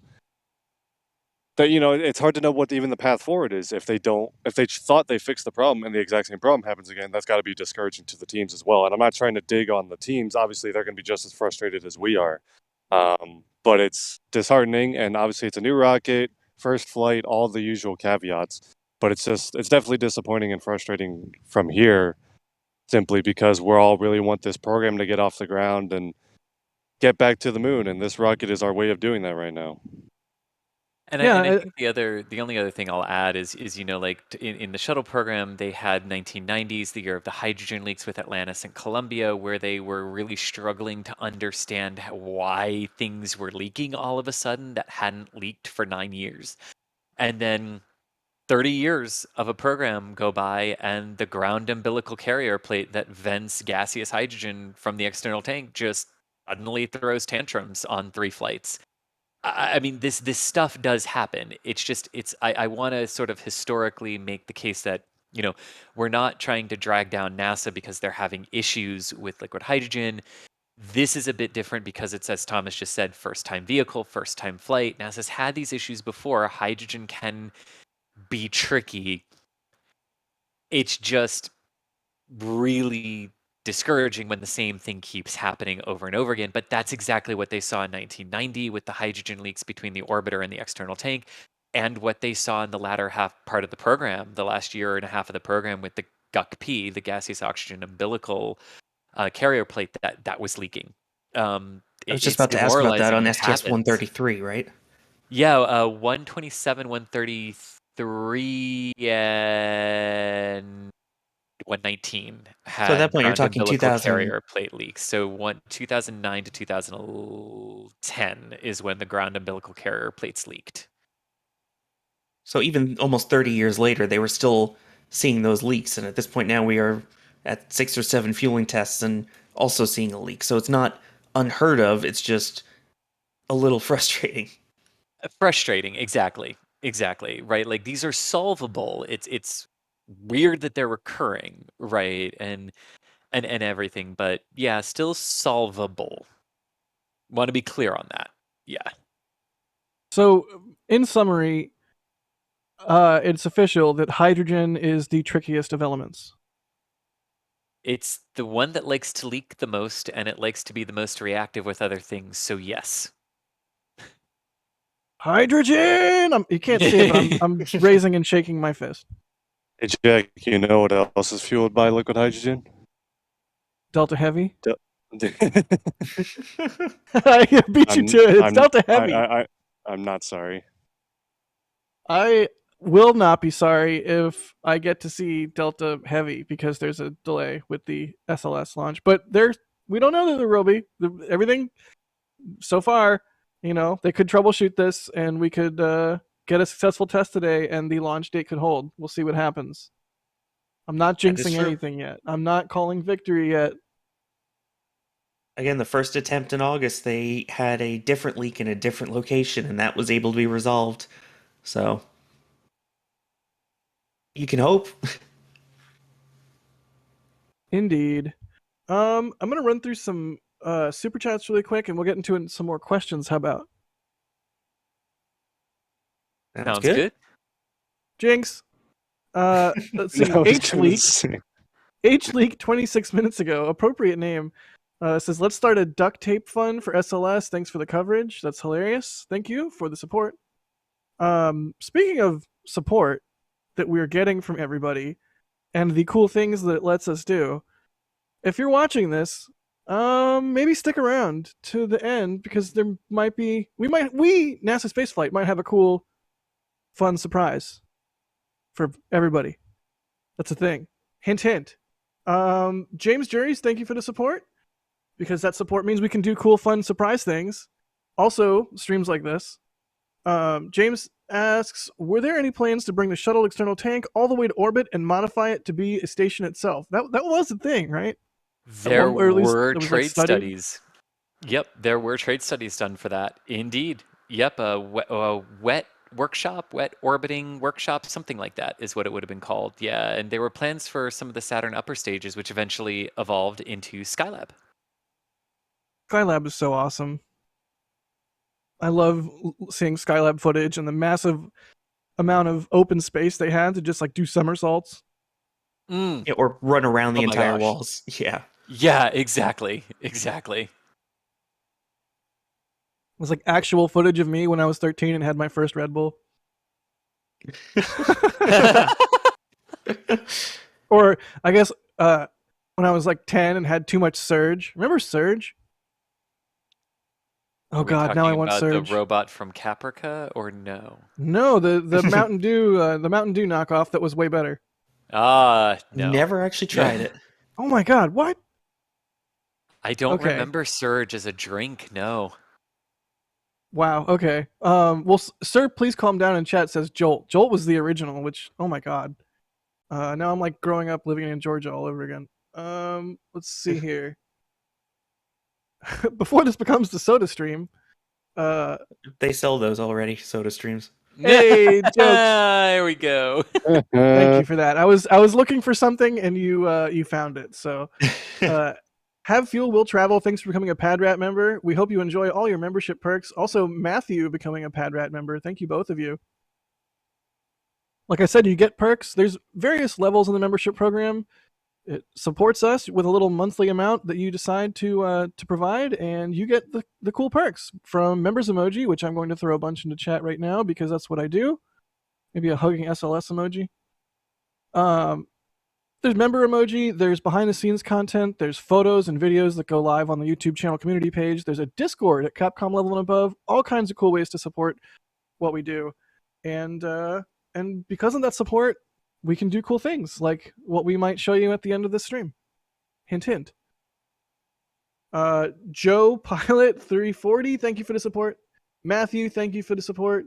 Asking, how does NASA build confidence in SLS when we spent a decade and $15 billion on this rocket using 40-year-old tech and can't successfully fuel it? I mean, I think that goes back to what we've been talking about. Chris, Thomas, Sawyer, anybody feel free to pipe in. I think it's more of a PR. It's more of a PR thing. I mean, I think this is normal rocket teething problems. It just hasn't been necessarily messaged in the best way. Yeah, I'll add a couple of things. I know Chris and Sawyer, I'm sure, will have some too. The one thing I would want to jump on right away is the 40-year-old tech claim. That's not really accurate. Yes, the shuttle flew for many decades, and a lot of this hardware has its roots at the beginning of the shuttle program. But even throughout the shuttle program, the NASA and Boeing, Northrop, or I guess it wasn't Northrop at the time, all the different contractors, all the different agencies involved, learned a lot about that hardware, and that technology did evolve. There were block upgrades to the RS-25 engines, the booster designs came refined, and they also took a lot of those systems even after Shuttle, and they leveraged a lot of the things that they did learn in Shuttle to make SLS a better rocket, both high performing, easier to work with, more safe, all of those things. And so it's not really fair to call it 40-year-old tech. That's like saying that all rockets are based in the first ones that went to space. It's not really accurate.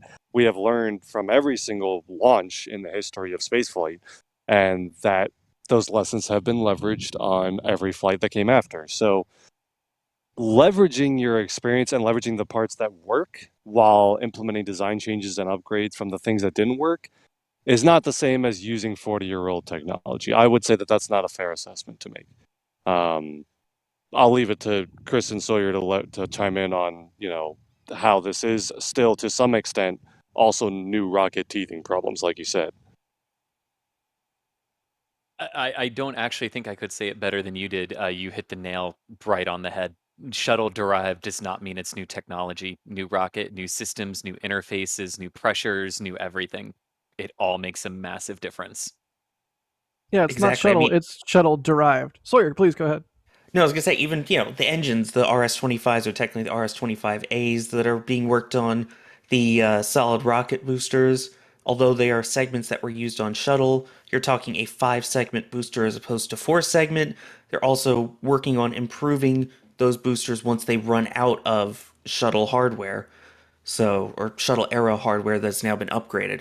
So, yes, it is a lot of Shuttle derived, and some of them were former Shuttle parts, but have been upgraded and improved for SLS. So, in a way, even though you're working with technology that you know has worked in the past, these upgrades could still, as we've seen, cause occasional faults.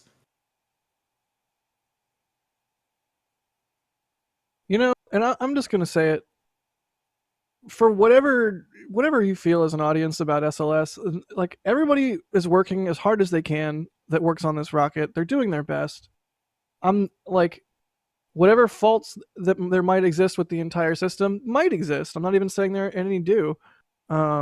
You know, for all we know, they could execute a successful test today after this warm-up procedure. Like, everybody is pouring their heart and souls into working on this thing like you would anything that you care about. I mean, certainly none of us are faulting any of the people involved working on it, and hats off to them for spending 2 weeks grinding it out and trying to get this issue solved and get to where we are right now. And I think I'll just say one more thing to this, right? Because these sort of delays, right, and how we feel and what the emotions that come with them, you know, sort of are, and how they can inform us.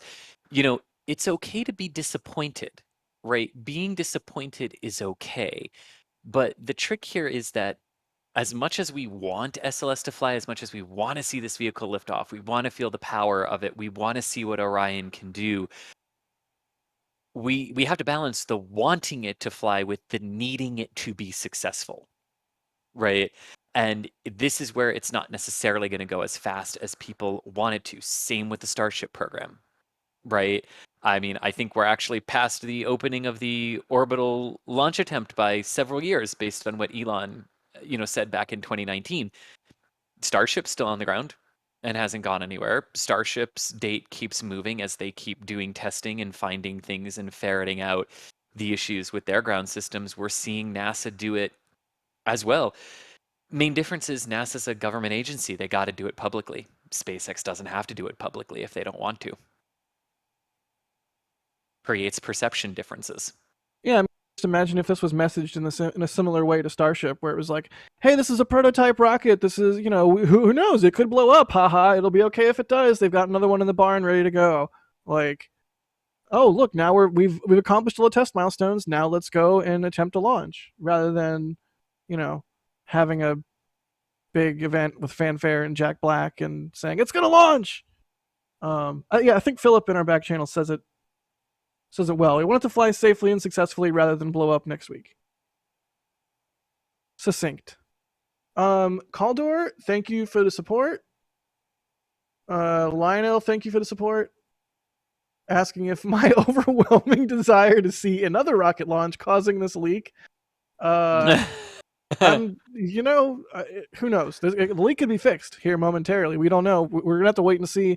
You know, we're waiting another update from Daryl and from NASA. So who knows? You know, never say it's over until it's over. Until the orange rocket leaks. I got nothing. James, thank you for the support. Yelling at us for not having Electron in the intro because Peter Beck called us out about it. We don't have footage of one of us has shot of an Electron. With that's what needs to be fixed there. If Rocket Lab would launch from Wallops, we could fix that. God, that'd be so cool. And Koala Boy Gaming, thank you so much for becoming a Padlet member. Thank you to all of our members. Thank you to everybody doing the super chats and supporting what we do, because we do cool things with that support that you might see at the end of this stream, whenever that happens. Speaking of the end of this stream, not in sight at any point yet, but I did want to ask, that reminded me. So let's say they have to cease this tanking test for today. Is there like a backup day tomorrow where they would try again? Or like, what do we think? Like, let's think, you know, presume, not say or hope or anything, not jinxing it, but let's say that, you know, they're unable to troubleshoot this. What happens next? Do they try and do another tanking test? Do they immediately just throw in the towel and roll back? Do they have a backup day? What's the what's the sort of the path forward in that case? So I think I think the first thing that happens is a regroup of the management team meetings, the management teams here and the cryo teams to figure out what to do next. There is no like, oh, like if weather would have gotten them today, they already asked for a backup day. Because since they're not activating certain things, since there's no plan to do a full wet dress rehearsal demonstration where you're actually configuring the rocket for liftoff, they indicated on Monday that range support is not required, so they don't need to clear with the Eastern Range what day they're doing things unless, like, they would have to be inside of a blast danger area for another rocket at a neighboring launch pad, which they wouldn't necessarily want to do. So from that perspective, they would have other days available sort of as they choose to do them when they think they're ready. But I mean, if the sort of troubleshooting step that they're working through right now, which again, just to prepare everyone, didn't work on September 3rd, they're trying the same thing and it didn't work. So if they would have to stop today, they almost certainly would not try to come back this week because you've leaked again and you've leaked in the exact same way that you had before. They're going to need to go out there. They're going to need to look at this. They might have to pull it apart again to gain some more information on exactly what's happening. It's possible they would need to roll back to fix it at this point, though, if they wanted to stay out there and fix it at the pad so they could then do another fueling test like they're doing now, might be a good idea because remember, they could have rolled back and done all of this in the vehicle assembly building. But if they would have had to have rolled back, that meant they wouldn't have gotten back until late last week at the earliest. They'd be redoing all of it this week. Then they would need to get back out to the pad. Then they would need to reconnect to the pad. So not rolling back does save about 2 weeks of time in these schedules. So if it's something that they want to repair and try again for a fueling test, leave her out there. That's going to be much quicker to do at that point. I think the reality of where we might start I think the reality of where we might be getting into right now is they are clearly going to need more time to work through this and understand 7 minutes what past happened. 11 a.m. Eastern Time. This is Artemis Launch Control with an update on Here we the go. hydrogen leak that was detected inside the Space Launch System core stage.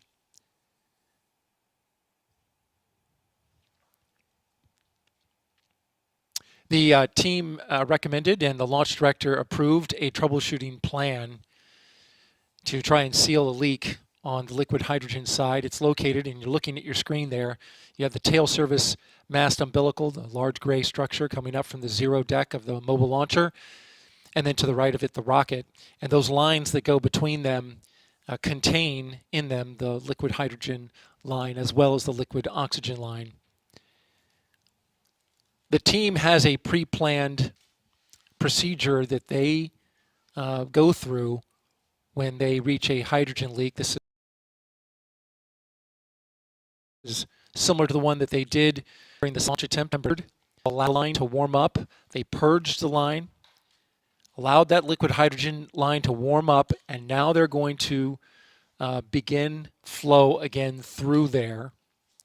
The hope is that the warming of the line allows the seal where they believe there's a leak to kind of reseat against the quick disconnect, the 8-inch line that fills the tank with liquid hydrogen. But there's a slight change to this plan that they just got approval from the launch director. A slight change to this plan. It's different from previous plans during the second launch attempt, and that is that they're going to drop the pressure on the storage tank to less than 5% PSI. They're going to drop that. That is very low pressure for this operation. And then as they recover flow into the tank, into the cryosphere, they're going to very slowly and as kind and as gentle as they can step up the pressure for the fill of the hydrogen. So a little bit of different approach here to the warm up and recover fill that they've done previously. They were already taking great care to not thermally shock the system, going very slow with the chill down, going very slow with slow fill, and then even to the transition to fast fill where the pump speeds are running. I'm sorry, there's no pump speed, no pump on the liquid hydrogen side. Rather, they increase the pressure at a very slow rate to allow that liquid hydrogen to flow in. So that's the plan. It's been signed off on, and the liquid hydrogen team is putting it into work right now. You're looking at the area where that liquid hydrogen flows into the rocket, and it's on the other side of that flight plate, that square plate, where the leak was detected. It was a 7% hydrogen leak detected by the sensors in there.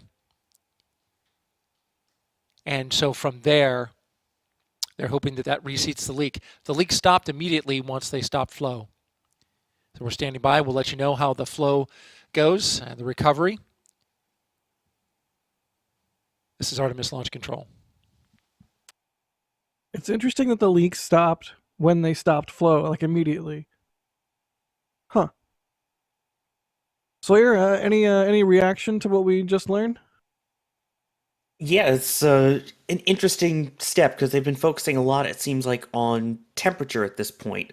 Admittedly, they tried the manual fill at a slower rate on the September attempt, but this one, it sounds like they're focusing a lot more on the pressure itself because, as Daryl corrected there is no pump that actually pumps the liquid hydrogen in. It's all related to pressure.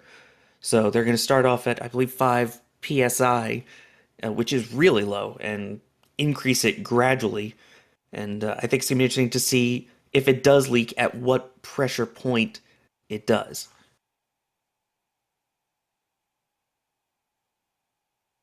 Thomas, what are you thinking? I think it's good that they have a difference from the previous plan, because, I mean, if we were just sitting here waiting for them to try something that's already not worked, there's not much optimism there. But if they have another idea, it's like, all right, actually, if we try this way, maybe it'll either at least get us more data, if not actually fix it. That's encouraging. Again, it has to work, but I think my initial reaction is just, oh, good, they have at least something new to try as they continue to try and figure out the best way to get this rocket fueled.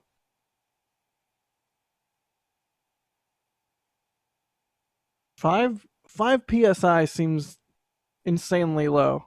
Like even if is pretty low. Even if that works, I mean, what are you going to do? You're going to fuel the hydrogen tank at 5 psi super slowly for hours and hours? Like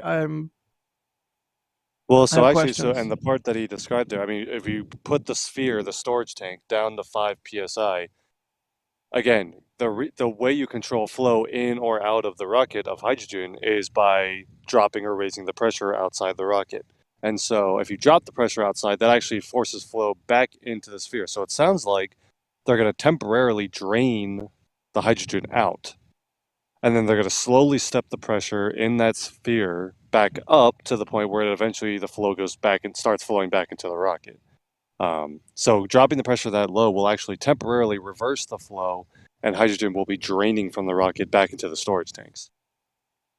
Prior to that, they have already purged those lines that would feed the tank with that hydrogen too. Yep. Let's see here. Well, I guess we're gonna have to hang out and see what happens if the plan works out. We'll listen for another update from Daryl, but until then, we'll just keep answering your questions. Roy Parrish, thanks for the support. I'm not even gonna try and do it, but that's pretty hilarious. Space Shuttle Discovery, thanks for the support. I have what? I don't even know what's going on there. And Izzy J, thank you for the support, thanking us for the good coverage. Yeah, I see a lot of people saying, doing the same thing over and over and expecting a different result. Definition of insanity. It's a popular, idiom or whatever to say, but that's testing. I mean, that's science. You have a hypothesis, you test it. Doesn't work, you test it again. That's what testing is for. What point taken? And the fact that, again, they are now trying something slightly different, too. So, I mean, the last attempt, they did try the same, almost exact thing twice, and it didn't work. But in this case, now with the pressure difference, we are seeing something slightly new that they're trying.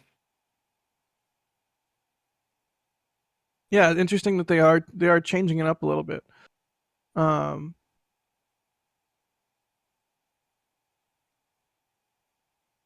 Let's see here.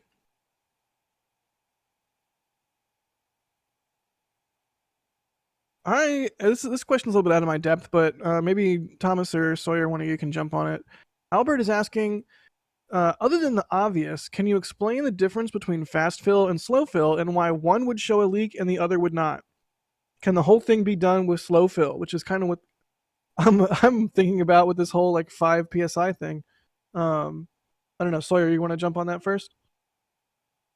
Sure. I mean, from my understanding, is that it can be filled with that slower fill rate. You just it would take a lot longer to fill. And the other thing to keep in mind also is that once it's filled, you do have to continually top it off, both the LOX and the liquid hydrogen, as they are both at super chilled temperatures. And the second you get that contact with the warm Florida air, it is going to start boiling off over time. So it's doable. It's just, from my understanding, would take quite a long time to do, well beyond the countdown that they currently have. As for the difference between the slow and the fast fill, again, it's pretty much what it sounds like. You're just talking about increasing the fill rate so that you start off slow, ease everything in, because you are talking super cooled here. They cooled the lines down before, slowly starting to fill it up, and then as it gets more conditioned, continuing to fill it up to the top. And also as to why that would, fast fill would trigger a leak, but slow fill would not. You're dealing with bigger pressure differences. You're dealing with more mass flowing through the lines, and so you have a couple factors there that can mechanically affect the seal, affect the umbilical, and force something to come loose or a problem that would cause a leak. When you just are moving much more of that commodity at once. But yeah, that just everything Sawyer said as well. Alrighty, well, yeah, that makes sense.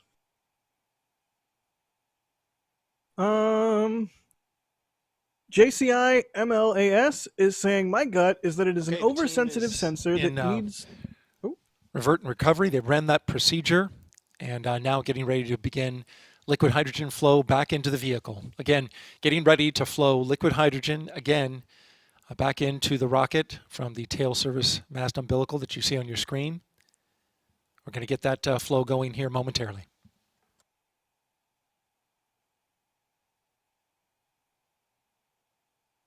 Oh my god, I'm so nervous to find out what happens.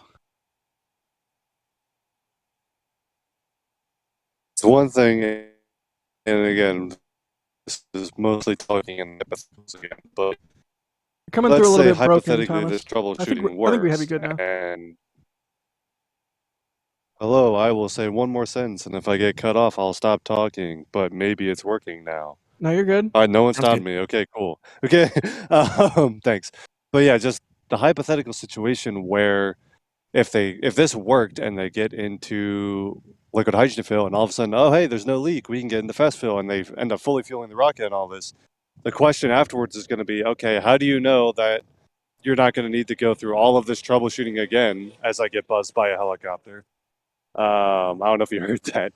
But how do you know that you don't have to go through all of that troubleshooting again and blow through your launch window when you try to launch this thing? I mean, it's one thing that if you have troubleshooting steps that can eventually get you to successful fueling, but it's still to have enough confidence that you can do so with the launch window. We're losing. You're coming through spotty a little bit again, Thomas. But I mean, point taken. If it happens, if it gets fixed, how do you know it's not going to happen again? It's kind of like you want the solution to be obvious, and you want the problem to be obvious. That way, you know you have fixed it. You don't want it to be sort of a nebulous thing where it could just happen all over again. That totally makes sense. Tricky. Hydrogen is tricky. Oh yeah, and they've already made changes to the countdown since that first launch attempt as well.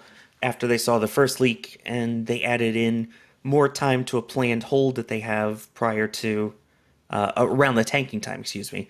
So they're modifying as they go. If they needed to, they could probably change it again, but you do also only have so much time in a countdown. Yeah, that makes sense.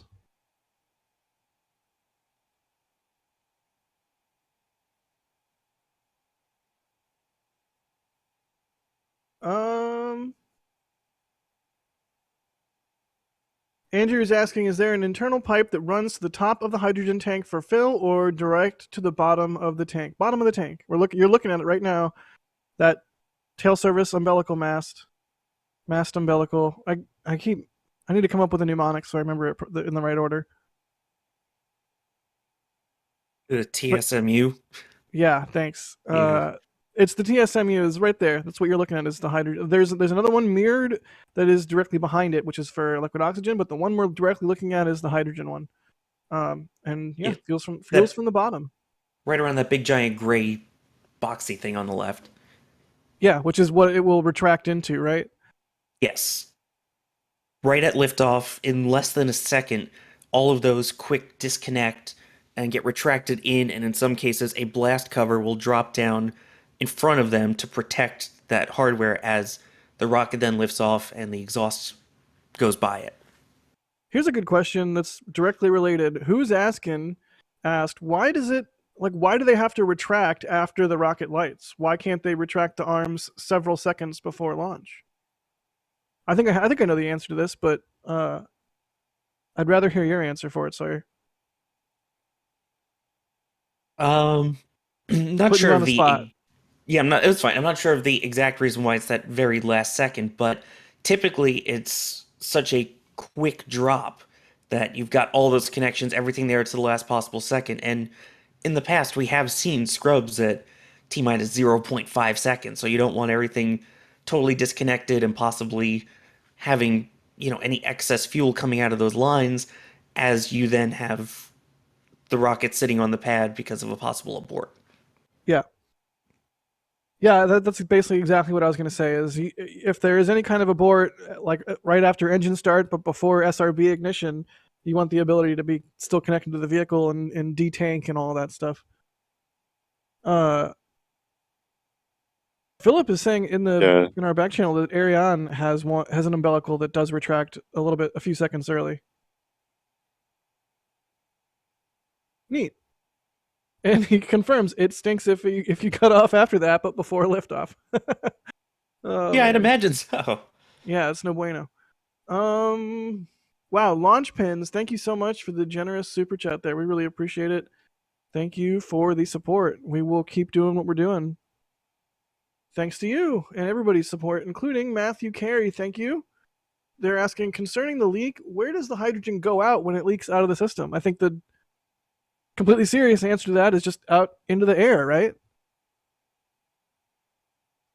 That's my understanding of it, is that it will just kind of boil off and burn off into that Florida heat there. As for the area where the leak is coming out of right now, that would be towards that bottom part of the rocket there. And again, it would just kind of bleed out into the air as it warms up. Does hydrogen, if there's no air currents, is hydrogen heavier than air? Does it sink and pool? I guess it's probably really light, so probably not. Yeah, I'm not 100% sure on that.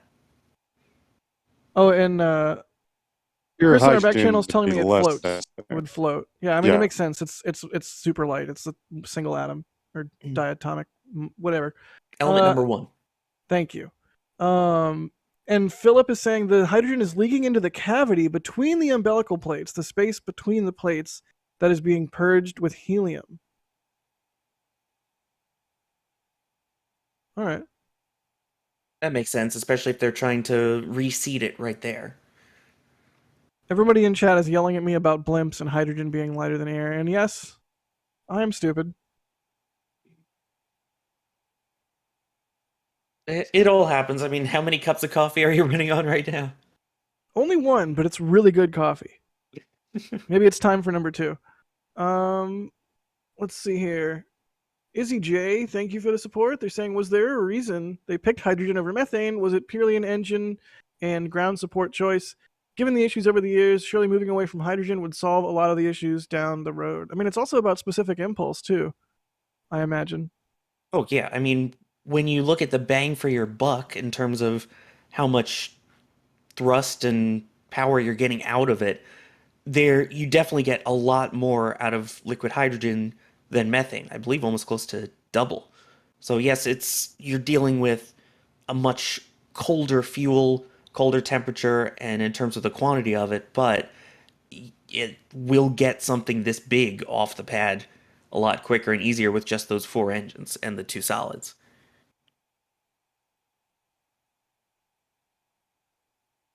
Yeah, that makes sense. And Matt C, thanks for the support. They say, is there any chance they can still figure out the leak? Or is it most likely back to the vehicle assembly building? Well, that's what we're about to find out. That's the $1 million question right now. Yeah, I mean, we can always hope that they can, and if they do, no, we can't. Then that would be great. You go out onto the pad and go ahead, Jack. I'm just being stupid. Go ahead. I mean, you can hope, if possible. Like mentioned, they could go out to the pad and try and fix it like they did this one and save more launch attempts, or you roll it back. It all is going to depend on what they find. And we're just sitting around waiting to find out what they find.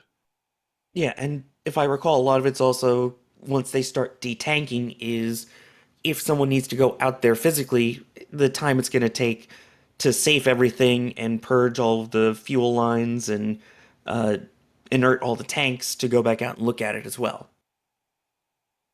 So if I recall correctly, if that is the case, it takes a couple days for all of that to happen before anyone can actually physically go out and look at it too. Yeah, gotcha. I know all of the condensation that we see rising is not leak related, but I can't help but see it and think leaky thoughts. Think leaky thoughts. That's a new phrase. Which I may or may not be doing right now. Can't confirm or deny. That's something Bruce? you never typically hear in spaceflight. Think leaky thoughts. Yeah. Yeah, no, I don't. It's like I don't wish I don't have ill will for any other human being. I don't wish any rocket to not have luck or to have any issues or scrubs or anything, but maybe I have to make an exception just this once. Sorry, not sorry. Where did that go? Oh, I just had a really good question. Hang on, I'm looking for it now. No problem. And again, while we're looking at this, I mean, there are all of these disconnect lines and valves at different parts of the rocket as well. So it's not like this is the only one that we're dealing with. Obviously, on the bottom, you also have, as we've talked about in terms of the liquid hydrogen, you also have the liquid oxygen that's going in on its own tailmast umbilical down there too.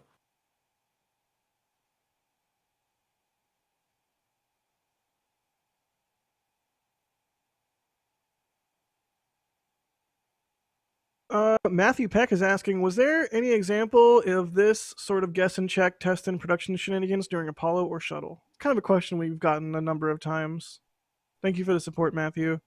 I don't know. What are your thoughts there, Sawyer? I mean, we've kind of seen it in the past for sure with Shuttle, where a lot of times there'll be something out at the pad that they didn't expect, and they have to come up with their troubleshooting for it. As we've talked about earlier, I mean, even as the program went on, some of these things randomly popped up where you've got 40, 50 flights under your belt, and now you're seeing a problem for the first time. Something that you didn't see in testing, or something that hasn't happened on previous flights, or wasn't a constraint. So this has been happening for spaceflight for sure. It's been happening for a while. It definitely happened with Shuttle. So it's not anything new. It's just we don't hear about it that much anymore. And That makes sense. yeah, Chris, no, go I ahead. mean, this sort of, yeah, I mean, problem comes up. Let's work through our troubleshooting plan, but we're sort of, but yeah, I mean, guess and check, or test in production. I mean, it happened all the time. It happened during the aforementioned hydrogen leaks of 1990 and the GUC-P, ground umbilical carrier plate hydrogen leaks of 2009 and 2010. There were sometimes things where you would turn certain systems on the orbiter and something would look funny and you would turn it off and turn it back on again and it would work. The things you typically would not mess around with if you got one of those funnies is like you wouldn't do guess and check for the main engines, the solid rocket boosters, or the fuel cells. For the orbiters. But other than that, yeah, I mean, lots and lots of examples of them trying things on the day and sometimes succeeding and sometimes not and having to scrub. The interesting thing you mentioned there, Chris, that's also very important is yes, NASA does try turn it off and turn it back on again. Same thing you use for your phone or computer. They have tried on parts of shuttles, and it has worked. I'm just getting imagery of somebody at NASA calling IT. Yeah. My One of SLS the- isn't working. Have you Yeah. tried turning it off and on again? In Right, fact, have you checked to make sure it's plugged in? Exactly. And thank you for saying that, Sawyer, because it gave me time to actually pull the example I was trying to think of from my memory, of this idea of like guess and check as you do it. STS-26 returned to flight after the Challenger accident. When they got down into terminal count and they told the crew to close and lock their visors and turn on the oxygen flow, the first time the new suits were being used on a flight. The new advanced crew escape suits were being used. And when they did that, some of the ways that the cabin sensors were configured to monitor cabin pressure in those final moments went a little bit haywire because of the close and lock your visor and initiate an oxygen flow. And when oxygen started flowing into the suits, it took a minute for all of that cycling in the crew cabin and for them to realize, oh, that's what it does now. That's what it looks like fully on the sensors. And literally, they just had the crew open their visors real quick, close them again, and the pressure worked. And they didn't even have to stop the count, and off they went. Guess, check, fly. Sometimes it's easy. Sometimes it is more Byzantine. Yes, like today. Let's see here. Bruce is asking if there's a drop dead time or date that the range must make a determination. I assume they're asking about the flight termination system batteries. Oh boy, Sawyer, Thomas, there are a few ways to answer this. And basically the first part of the answer is the range has not yet given their answer because their answer might not matter based on today. If they're really leaking liquid hydrogen here and whatever and what they're doing right now, if that were to not work, we hope it does. But if that were to not work, there's no realistic path to the 27th. Right at that point. Exactly. So the I think range it comes. can sort of get away with not giving the answer, but if today's test works, that's where it changes. And Thomas, take it from here. You're going exactly where I was. Yeah. Yeah, it comes down to the fact is the launch dates, while they may be like on some reserved status with the range, they're being less formally held because there's no waiver in place, and currently the range is not authorized to grant NASA a launch date for SLS, given that they're in violation of the FDS certification. And so basically, however far in advance of an actual launch that the range assets need to be configured is the last point where the range would have to decide one way or the other. Because if the range doesn't configure range assets for the launch in time for the countdown to begin, then you're not launching. And so you need a couple days at least. And what they said before this test, they said final decision day would be Update Sunday, and the resumption of flow into the core stage. We are now in LH2 fast fill. We are currently now in LH2 fast fill.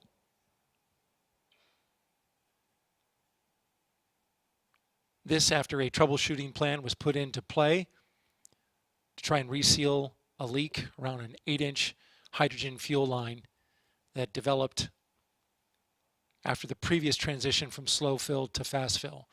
So again, currently we are now in fast fill on the hydrogen line.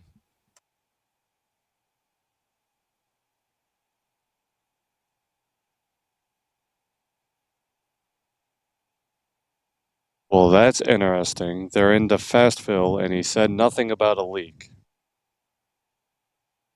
I think Michael put it succinctly in what he just tweeted and said, "This is sort of the moment of truth here." Kind of a big deal.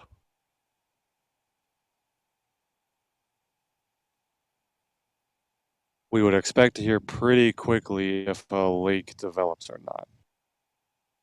It's more or less instant. So I'm really curious because they, part of what they did to troubleshoot, right, was let everything heat up and then slowly start it again, and then now we're into fast fill. As they're in fast fill, do things cool down and do things start shrinking and contracting? Like, does that exactly potentially lead to a leak situation? also just the pressure differences as they adjust the pressures to instigate fast fill, that will also affect maybe how the seal sits and things like that. So we should hear pretty shortly whether it's worked or not, because it should be pretty evident shortly whether what they did worked. There are not enough GIFs that involve somebody being nervous for how I feel right now.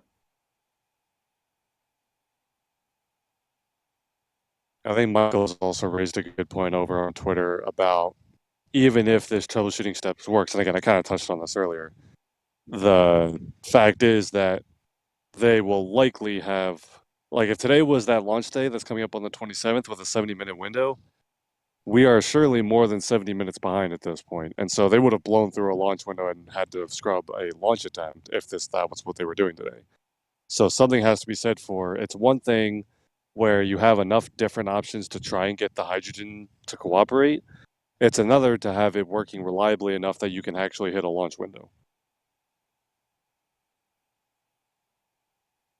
So many variables, so many ins, so many outs, so many what have yous.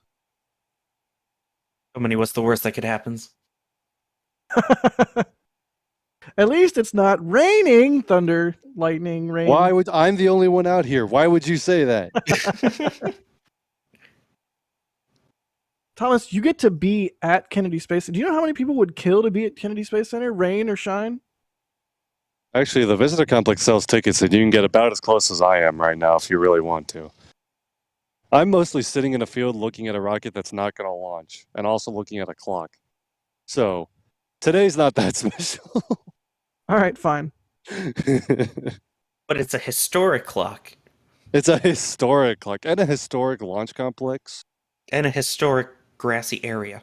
It's true. I do understand, and I'm happy to be able to share as much as I can from this place with all of you. Not to nitpick, but the historic clock is at the visitor center. True. This clock is also historic, just not like as historic. It's still earning its history. It's on exactly. historic. There we go. There we go. Yes. Yeah, the mount on it is historic, at least, we'll say. A friend of mine referred to it one time as the multi-digital display device that is also a clock. And I have never not been able to call it that from then on. and I love it. But you're right, Thomas. It is adding to its history cred. Yes. Yeah, that clock, if I recall, was first used in 2014. Something like that, yeah. I recall seeing it around EFT1 as one of the first major uses of that. Back when they also had video on half of it, too.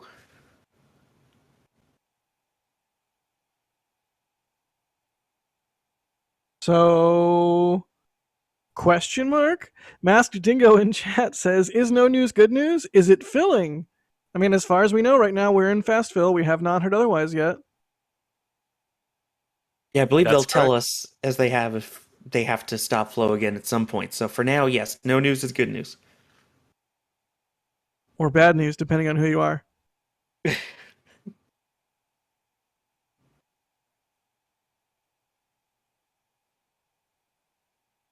Let's see here. More questions and whatnot. James Jerry says SLS has had more leaks than GTA 6. That's hilarious. Thank you, James, for the support. And Uncultured, thank you for the support. Leaky Thoughts sounds like SLS keeps wetting the bed.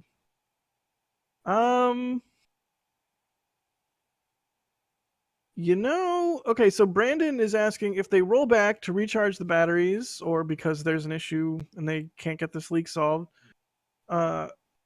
will that change the possibility of the 27th? How long does it take to go back and charge and get back to the launch pad?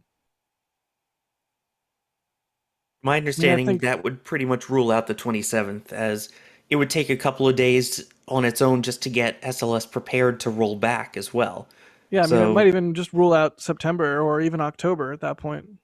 Yeah, it would probably likely leave them maybe a chance for the window at the end of October, but it all depends on what they have to do in the VAB, if it's just the flight termination system or whatever fixes they would have to make, and then when they're able to roll it back out.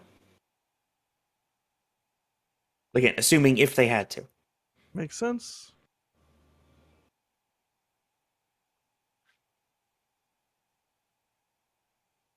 Thomas is asking, why are the engines venting as they tank? This is the thermal conditioning of the engines. So, and the core stage engine compartment. So, just like something that we will hopefully get to later in the sequence here, where they will start the liquid hydrogen bleed into the engines, the liquid oxygen starts its own sort of conditioning of the engine compartment and engine areas, and then is let go out of the bottom of the engine nozzles after it does so, because it is not flammable, so it can just be vented into the ambient air like that.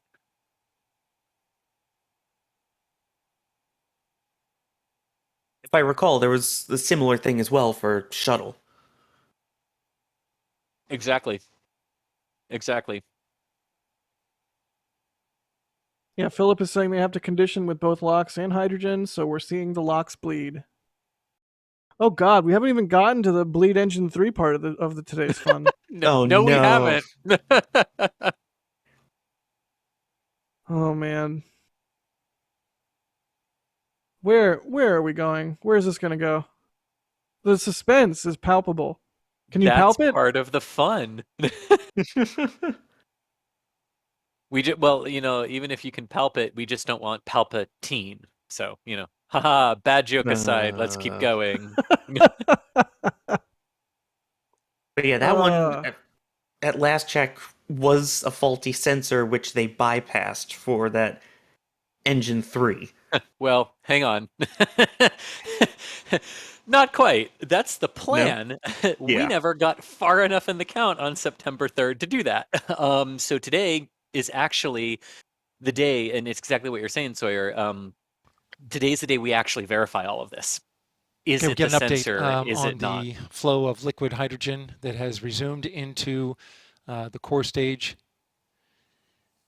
after we had a stop flow with a leak. It has resumed in. We are currently at roughly 14% filled on the liquid hydrogen side after getting back into LH2 fill.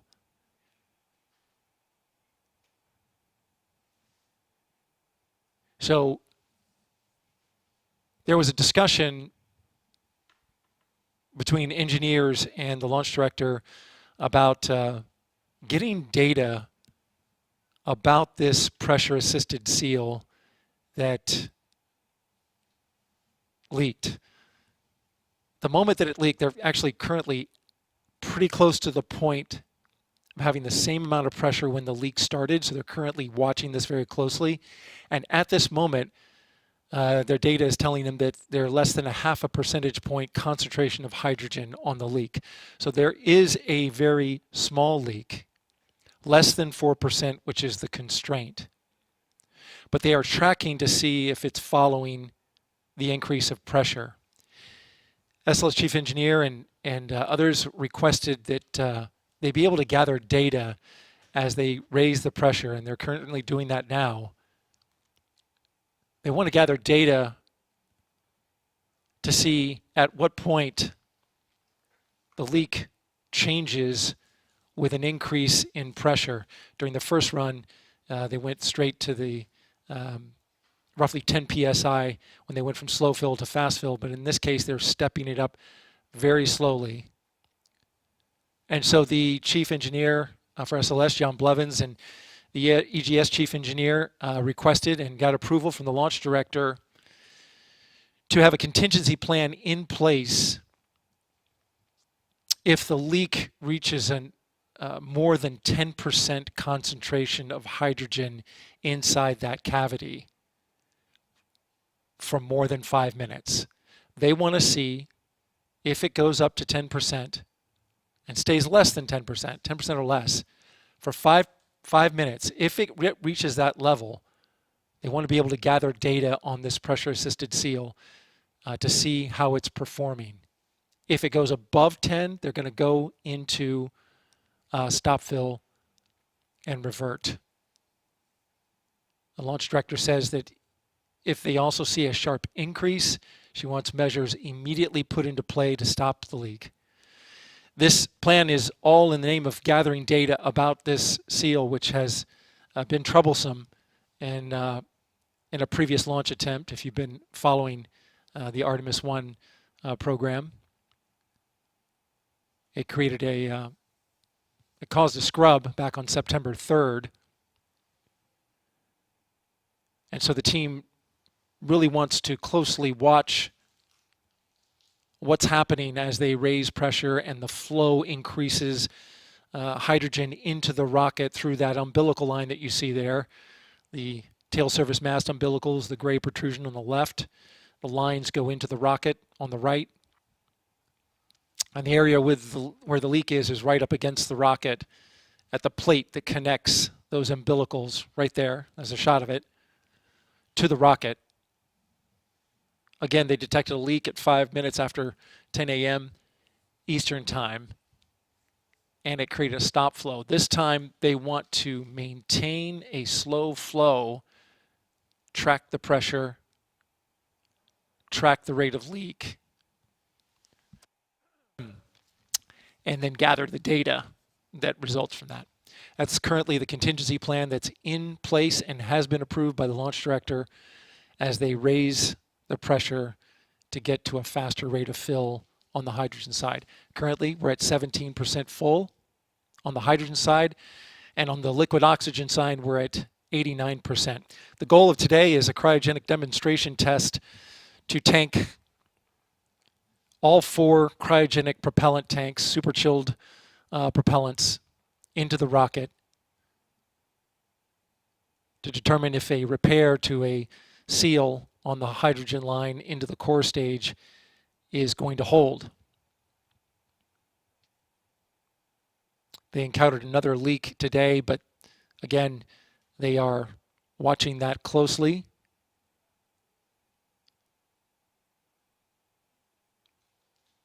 As they are slowly raising the pressure, which results in more propellant going into the tank at a faster rate. Stand by for more updates. This is Artemis Launch Control. Okay, Right, so yeah, go ahead, Thomas. yeah, lots of that's stuff to so digest there.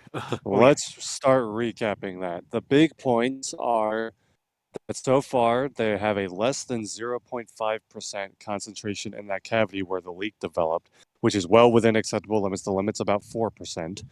However, they're about to reach the pressure point where the leak developed the last time. So they haven't reached the part where they would basically expect the leak to appear. So they're about to see what happens there. If the leak develops again, even though that would still be a violation for like a launch criteria, for example, they have adjusted a limit to 10% where they believe they can safely let it get up to about 10% before they would have to stop fill.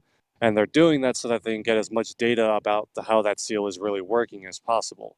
If the concentration continues to rise and goes beyond 10%, obviously the seal is not working very well, and plus that will get beyond some safety measures, so they're going to cut it off there. But if the leak abruptly increases or goes beyond 10%, that's going to be cause for a stop flow.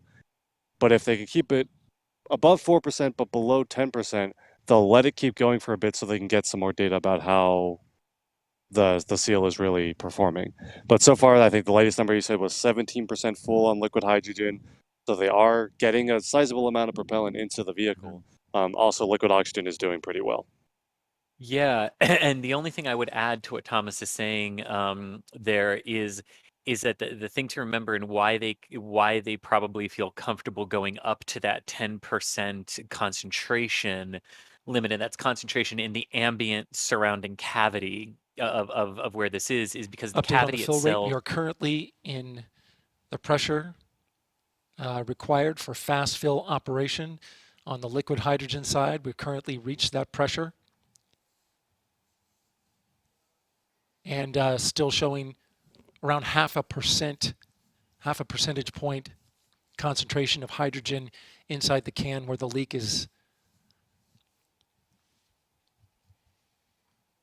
Again, we are fully in fast fill on the liquid hydrogen side with just a very small leak being detected in the can.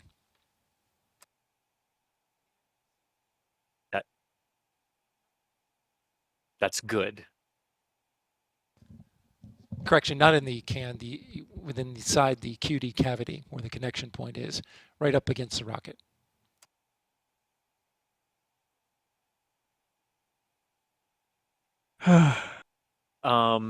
Okay, so Daryl didn't sign off, so I'll be prepared to stop talking very quickly here. Question where this leak is also purged with helium. So they basically have removed the oxidizer, the potential the ignition source in there, as part of the overall safety measures of how they handle hydrogen and the specific cavities where leaks can occur. So that's probably because of that added purge why they feel they can go above the 4% concentration limit here if the leak does get more serious. But what's very interesting here is, kinder, gentler. Well, they went even kindler and even gentler on it this time. And they are at the point where the leak ballooned to 7%, but they're only seeing 0.5% right now. So that is a very interesting and useful data point. And I really want to stop here and say, for as much as people clamored about the initial couple of wet dress rehearsals not receiving commentary, this is really, really good transparency as to exactly what is happening and is interesting and useful real-time information. Because if this really is a ease into it type situation that ends up working, maybe October 2nd isn't off the window or off the table yet, to use the correct analogy there. But a long way to go in the test, but just that's a very interesting data point if really easing into the pressure change here works.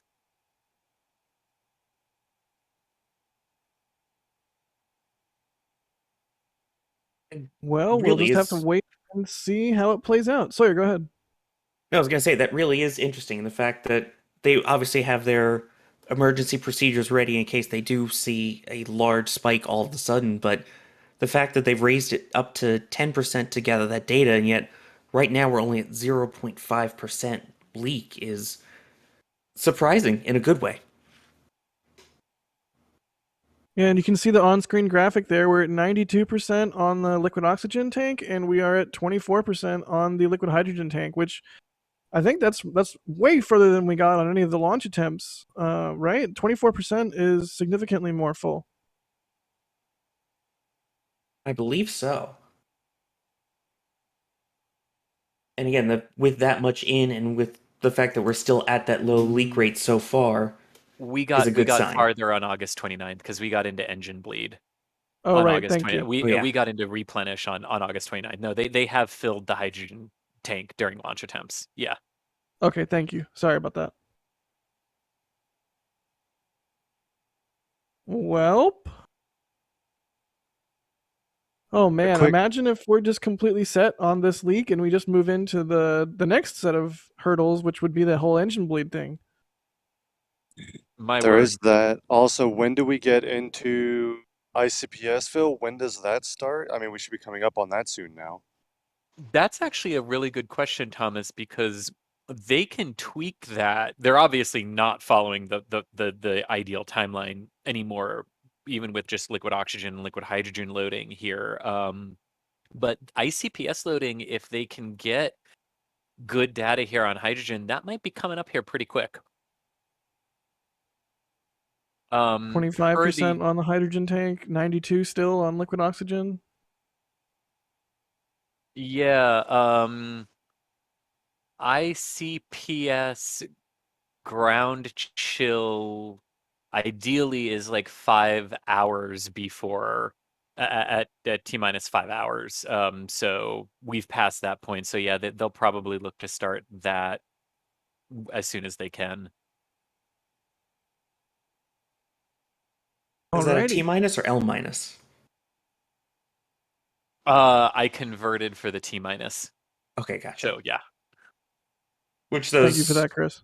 Yeah, those who aren't aware, you've got the T minus and the L minus. L minus would be to an actual liftoff if they were planning to launch, whereas the T minus has some built-in holds, so it may seem faster than real time.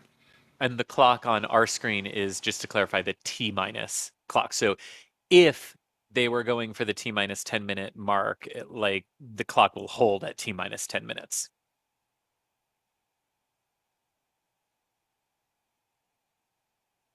All right. Well, while we watch the numbers tick up slowly but steadily, how about we do some more questions as we wait for the next update?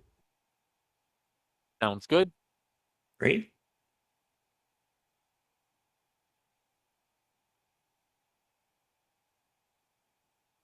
Let's see here.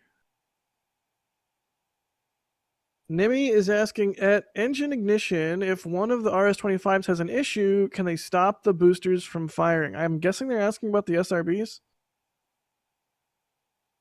That's what it sounds like. I mean, everything at that point is in the terminal count controlled by the onboard computers of the rocket. So if they detect a problem anytime before SRB ignition, they can shut it down right there and do an on-pad abort, which has happened during shuttle days as well, where they've fired up the pre-burners, get ready to light the engines, and then had to quickly shut them down.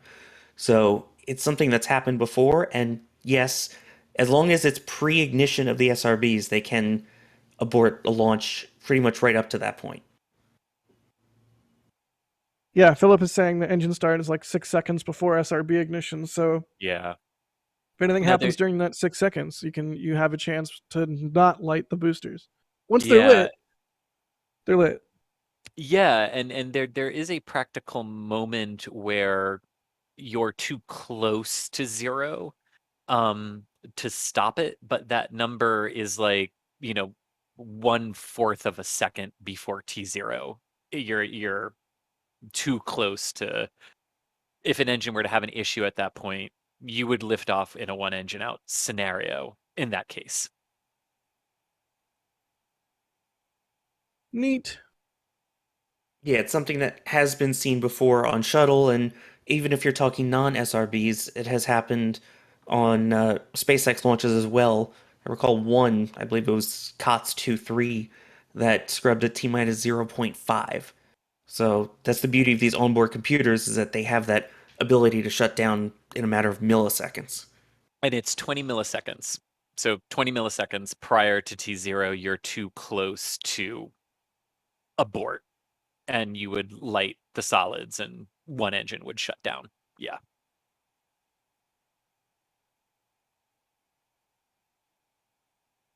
Space Shuttle Discovery, thanks for the support. Goat Pilot, thank you. They say if RS-20, I love this. If RS-25s were scaled up to F1 sizes, what power output do you think they would make? Thought it would be a fun question. It is a fun question. Somebody do the math. Can you I just went into space imagine? journalism, so I don't have to do math. Right, I point cameras, I don't do numbers. I can do some math live on air. I'm not going to attempt that one. I wonder if someone in our back channel could do that for us and get that's a cool question. What does it Really even mean? is. What do you scaled up to F1 size? Like just physical size? Yeah. And if you scaled the power It's not accordingly? really how. I Yeah. don't want to like rain on the question here, but it's not really how like rocket engine power works. Like Bigger is if you more just power. make an engine physically bigger, that doesn't equate to more thrust. No, everything in my brain tells me that bigger should be more better. Oh, I didn't say it wouldn't be better. Philip- I just said it wouldn't mean more thrust. Philip in our back channel says engines aren't Legos, which I think that's probably a fair assessment. Let's see. I mean, this thing is already going to be insanely powerful. I can only imagine if you scaled it up and it did, as a result, scale the thrust, how a pad would even be able to handle that. Yeah, that would be pretty wild. At one point, one of the proposed designs for SLS Block 2 included liquid-fueled side boosters that were powered by F-1B engines. That's amazing. Now I want to see that, darn it. Yeah, that was. Is that something either you or Moldy Space have made in Kerbal, Thomas? I'm sure someone has. I haven't yet, but keyword yet. Oh man, Hisato, thanks for becoming a PadRat member, and HJax, thank you for becoming a PadRat member. Thank you to all of our members. We love you, and we hope you enjoy the perks that we provide as a result of your support. Also, as a result of your support, and everyone doing the super chats out there, we have a fun surprise. Something. NASASpaceflight has a thing to reveal. We'll reveal it at the end of the stream. So stay tuned, not just to find out what's going on with SLS, but also what the big deal is. What's all the hullabaloo? Is that an appropriate use of hullabaloo? I don't know.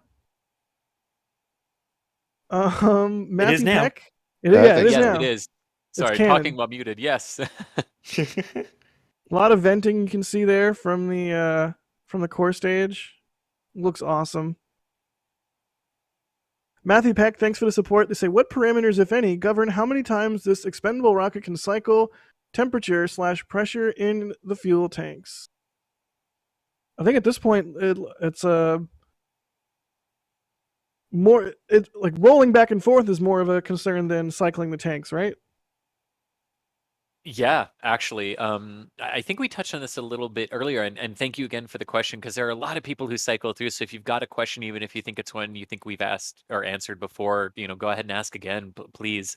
It's a long stream today as they continue fueling SLS, but we touched upon this a little earlier too, where there's still roughly about 20 cycles that this core stage can take from a fueling and draining perspective.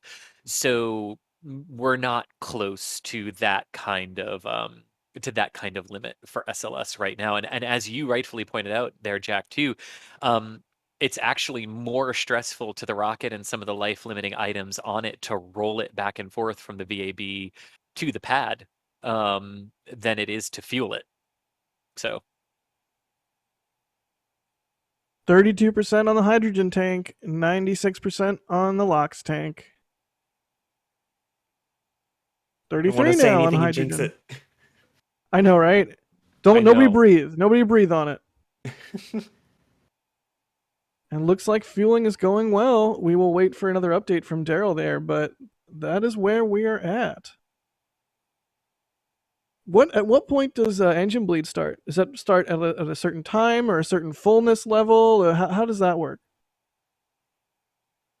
Hang on, let me pull up our trusted calendar here. So engine the launch bleed team kickstart comes. Just updating the launch director on a plan to proceed to the next milestone, which is the kick start bleed. The engine bleed kickstart with the liquid hydrogen. So in order to do this, there are several lines that pull the liquid hydrogen back out of the rocket after it has run through the engines. They want to make sure that they can get this bleed started and going. This is part of conditioning, thermally conditioning the RS-25 engines at the bottom of the rocket, the 4 RS-25s made by Aerojet Rocketdyne on the core stage, which is built by Boeing. There they are, the 4 RS-25 engines. So the kickstart bleed was a major milestone that they wanted to get to in this particular cryogenic demonstration test. So they're going to pre-chill a 4-inch and a 6-inch bleed line that comes off of these engines and then vents that or bleeds that liquid hydrogen out of those engines. They need to condition the engines to get them ready to start, and this is a test of that, the initial part of that bleed. It's a pressurized bleed to get it going. They close the vent, the liquid hydrogen vent, the gaseous hydrogen at that point when it's venting out. They close that vent to pressurize it, and then a small amount of liquid hydrogen is then bled through all 4 of those engines. Currently, they're managing a very small leak. Stand by. Standing by.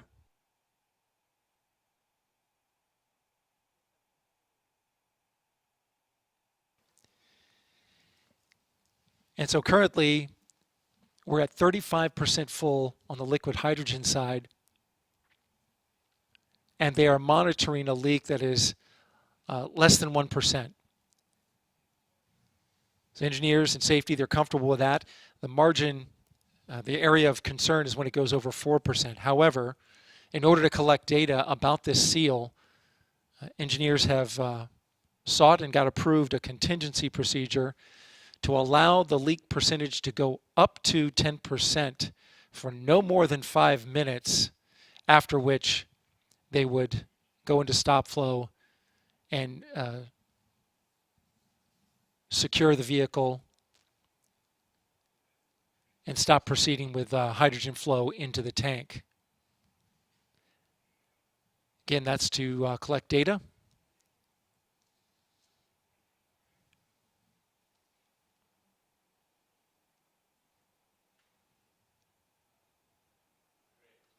Okay.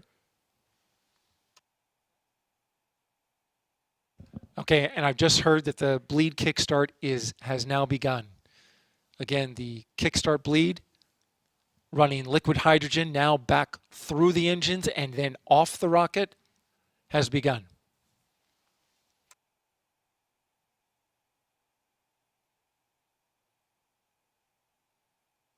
Over on the liquid oxygen side, they have reached 98%. They have transitioned from fast fill to topping.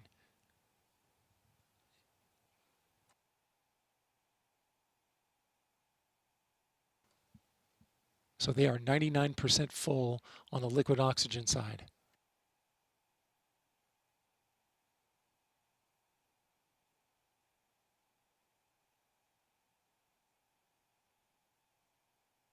Get out your bagels because we're in LOX topping.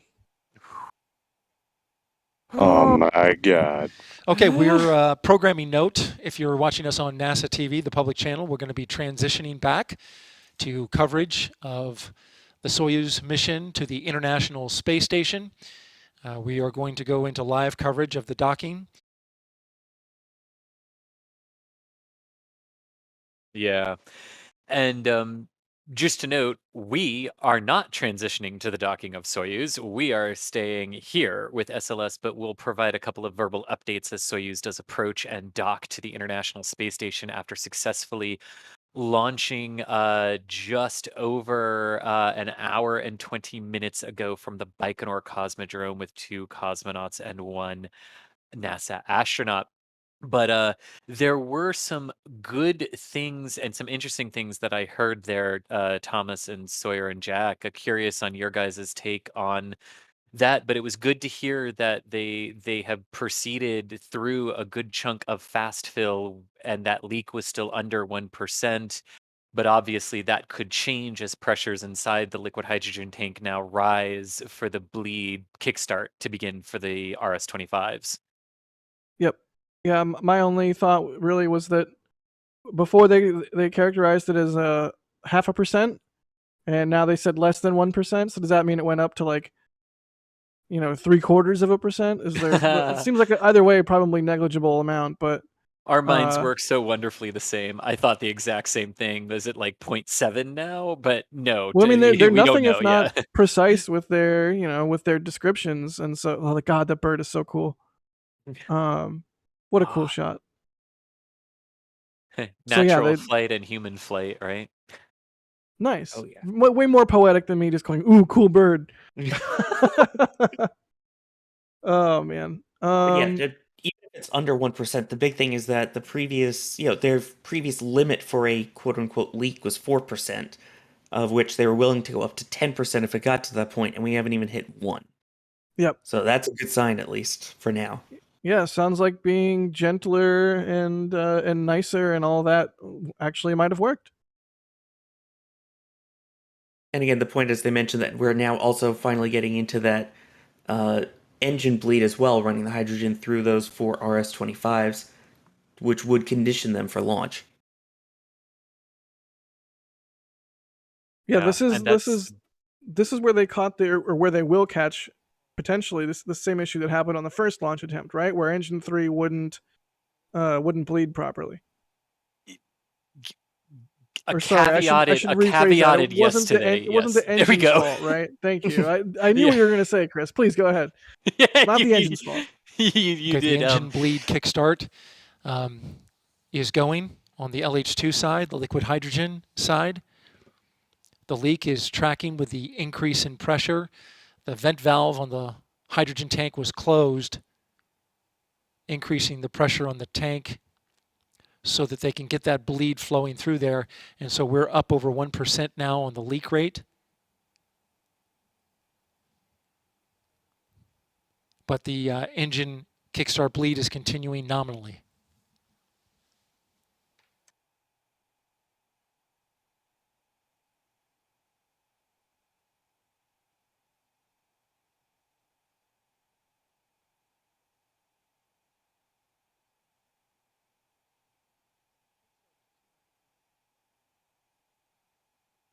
All right, so we're above 1% now as they increase the pressure for that bleed. Still below 4. Mm-hmm. Still nowhere close to where it was earlier in their attempt today. Or the one in September. Go ahead. Yeah, and they will allow a leak of up to 10% for up to 5 minutes before stop flow would be commanded, as long as no other system starts to indicate that that leak is rapidly increasing or there's an emergency situation developing. And they have those procedures in place and ready to go, because they will allow this in this configuration to go above 4% for data gathering on the seal.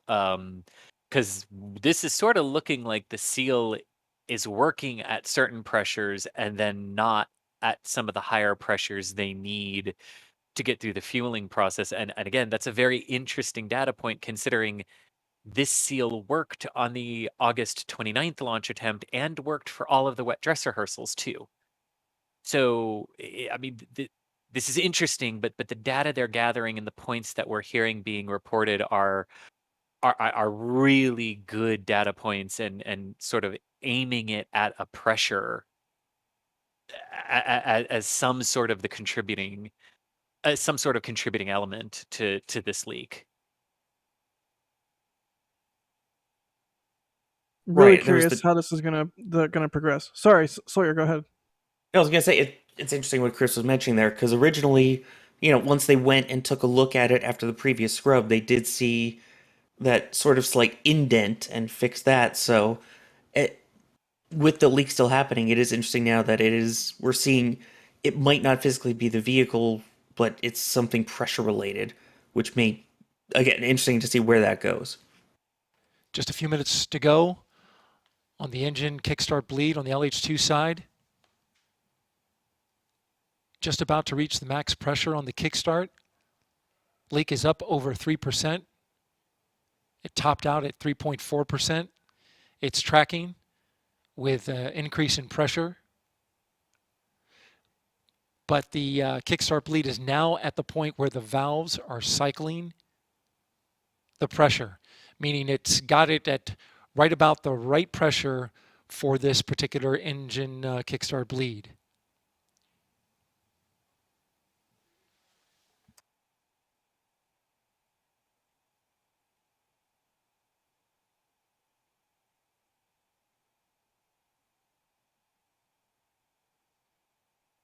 %3.4%. All right. That is very interesting too. Why? That, Go ahead. because he said it maxed out at 3.4%, and the valves at the top, or in the intertank and at the top of the hydrogen tank here, are now opening and closing to maintain a certain pressure limit inside the liquid hydrogen tank because they've reached that max limit that they need for the bleed. And as soon as those valves started cycling, the leak was responding in kind and not breaching the 3.4% limit, at least as of that last update. That's really interesting because if this is a go even gentler than you thought you had to go, go even kinder or than you thought you needed to go on that pressure increase. If this works, this is really good data to have, especially if you're not going to breach the ultimate safety limit you're concerned with. Now, 3.4% is nothing to sneeze at. It's still a leak. But that's really good data on how the seal is behaving and how pressure is affecting whatever is the ultimate root cause of this leak. I gotta say, 3.4 is really close to 4, though. Oh, it is. It is. Yeah. I don't want to. Yeah. Thank you. Because I don't want to I don't want to It's not super downplay that. confidence inspiring, but at the same time, it's below the limit, so it's fine. Well, it's potentially that really good data on what is causing this and what might have caused it. Because remember, this was working before that overpressure event on the September 3rd. And when they accidentally overpressured the LH2 side of the system, the leak started. And now they're seeing corresponding leak rates to pressure rates. So that's very interesting. But they're also seeing a lower leak rate at the same and higher pressures from earlier because they went Okay, the kickstart slower engine on bleed the is buildup now of those. complete. Again, the kickstart engine bleed for the liquid hydrogen side is now complete. And so the team transitions to the vented bleed at this point and starts filling the rest of the tank. So the pressure now drops a bit and they continue filling the tank. Again, kickstart bleed is complete and they're moving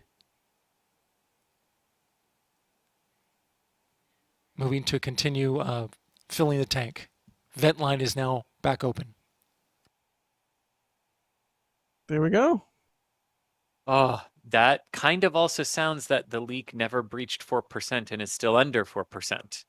Yeah, sounds like we could be past the leak issue. I mean, For he today. said that for today. He said that we got to the point of max pressure, and then now we've kind of backed off that. So now they'll continue to fill the liquid hydrogen tank, and the crowd quietly begins to chant "Moon, moon, moon." Yes, moon. Yes, exactly. Oh, Jack, I love you.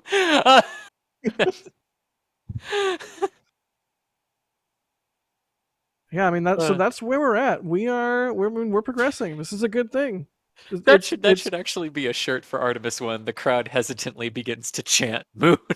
Moon. Yes, sorry, chat mods. With the chat has gone predictably off the rails.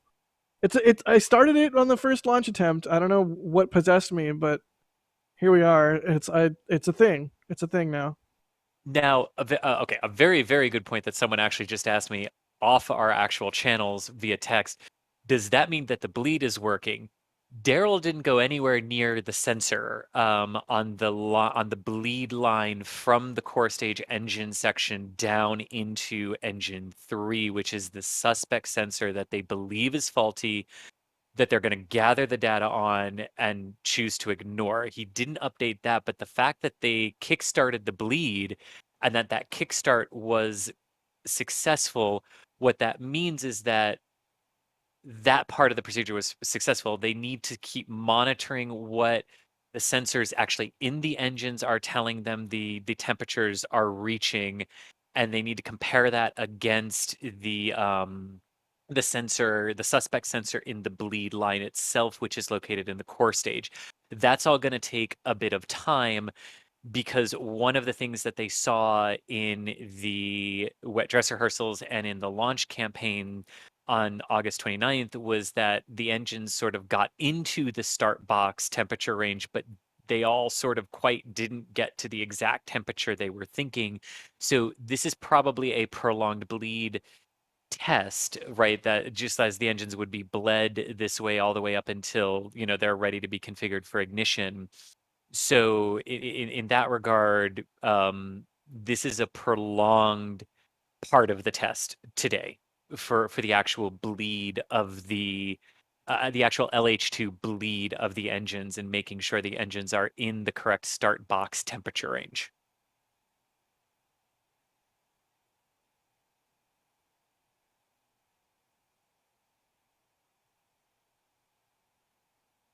Yeah, really well said. Again, that's part of this test that they're doing, is to look at all of the different things that they have seen in the past 2 launch attempts. So you've got that engine 3 issue, you've got the possible leak issue, and now watching the pressures and everything. So that's why we test. Yeah, and Sawyer, what you said is exactly right. It's so easy to get fixated on the leak because that's the biggest thing, right? That became the biggest impediment. But there's so much else that's going on here today, not just with the fueling test, but monitoring of the foam on the outside of the rocket, seeing how it's behaving and changing with the various fueling attempts. Still got the entire interim cryogenic propulsion stage to fuel with hydrogen and oxygen as well. Just remember that. And monitoring that leak and how it's responding to the pressure changes now in the LH2 tank. Yeah, I mean, there's so much to this test today, including, and this is going to get interesting, the pre-pressurization test of the liquid hydrogen tank that's coming up at the tail end of activities here today. So yeah, there's a lot to keep going today, even though it's easy to get fixated on one particular thing that obviously was the big event at the beginning. But very good point there. Right. Even at one of the previous attempts, they mentioned that there was a possible leak somewhere else, and turned out just to be the foam cracking, which is okay. So it's watching all those little things too that might not have popped up from the last 2 launch attempts, because maybe we didn't get there, or we were more focused on the leaks. So I have a total shuttle nerd question for you, Sawyer, as someone else who covered the end of the shuttle program with me. When you heard, oh, there's a foam crack on the tank as we were fueling it, my reaction to that is, I don't know why that got mentioned. That happened quite a bit on the shuttle. It was only ever concerning like once when it cracked in an area where we went, it shouldn't crack there. But that's where my mind sort of went with the foam crack. Yeah, here. maybe a few woodpecker holes, but I love you. It's a thing. It's a real thing that actually happened, if you guys don't know. And created the bird deterrent balloons, yes. Yeah, the bird deterrent balloons we talked about earlier. But yeah, really those were very normal in the shuttle program, so it's not a big deal. But yeah, it was interesting that they did mention that. Shout out to Tim, everyday astronaut, who's in chat. Hey Tim, he joined in the moon chant. Moon. Oh God, I'm gonna become drunk with power. Be careful. So yeah, we're 50% full on the liquid hydrogen tank. We're still at 100% full on the LOX tank.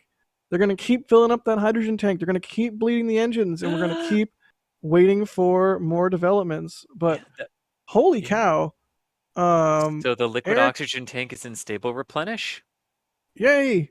Beautiful. Eric Huff coming through with an extremely generous $100 super chat. Thank you so much, Eric.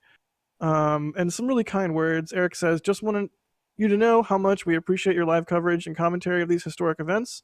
The ability to follow these events in real time with so much transparency is unique to our generation. Thank you all so much for your hard work. Eric, my guy. Thank you, Eric. Thank you. For real, thank you so much. It is so incredibly meaningful to hear people appreciate our coverage. And rest assured, with that healthy amount of support from you and everybody else and all of our members, thank you so much. We'll keep doing what we do, which includes chanting Moon and covering all things spaceflight. And, of course, whatever fun reveal we have. There's a fun reveal at the end of the stream, so stay tuned to the end. It really is a fun reveal. I think y'all are really, really going to appreciate and like it.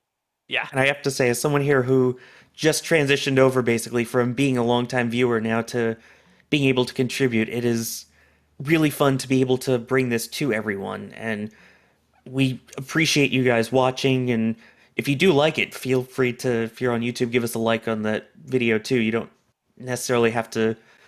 Yeah, that helps us out too. So thank you.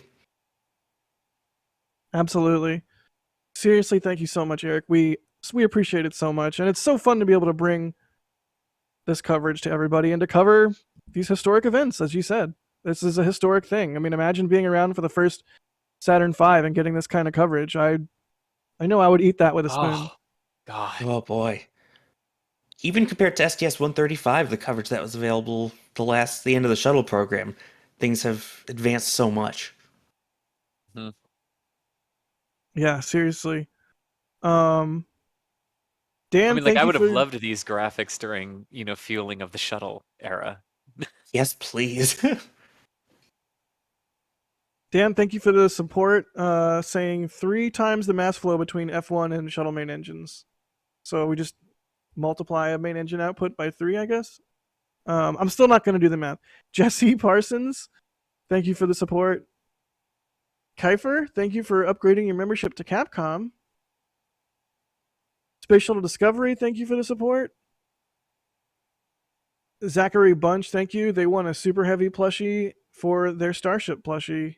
I want an SLS plushie with like Velcro detachable SRBs. Oh, Opens notebook. Oh my gosh, yes. James Juries, thank you for the support. We were talking earlier about an abort, like right before they lit the SRBs. James Juries correctly mentions that they would have to roll back and swap out the engines if that happens, because after the RS-25 start, if they abort, they have to roll back and swap out engines. They would have to okay, so yes, for the shuttle program. For Artemis, it's a little more nuanced. So I like nuance. Yeah. Depends on what caused the abort that then triggered the shutdown of the engines. If it is one of the engines having an issue that causes the abort, then yes, they would have to roll back to swap out the engines, because at that point your engine had an issue and it's just easier to swap that one out or all of them to keep the sets together. If, however, it's not an issue with the engines that trips the abort and the engines just light properly and then are commanded to shut down, each of these on the core stage for Artemis I are certified to light 6 times before they have to be pulled for inspections. They have all lit twice for the 2 Green Run campaigns, so if it were an external issue to the engines that caused the abort, they're technically good for 3 more.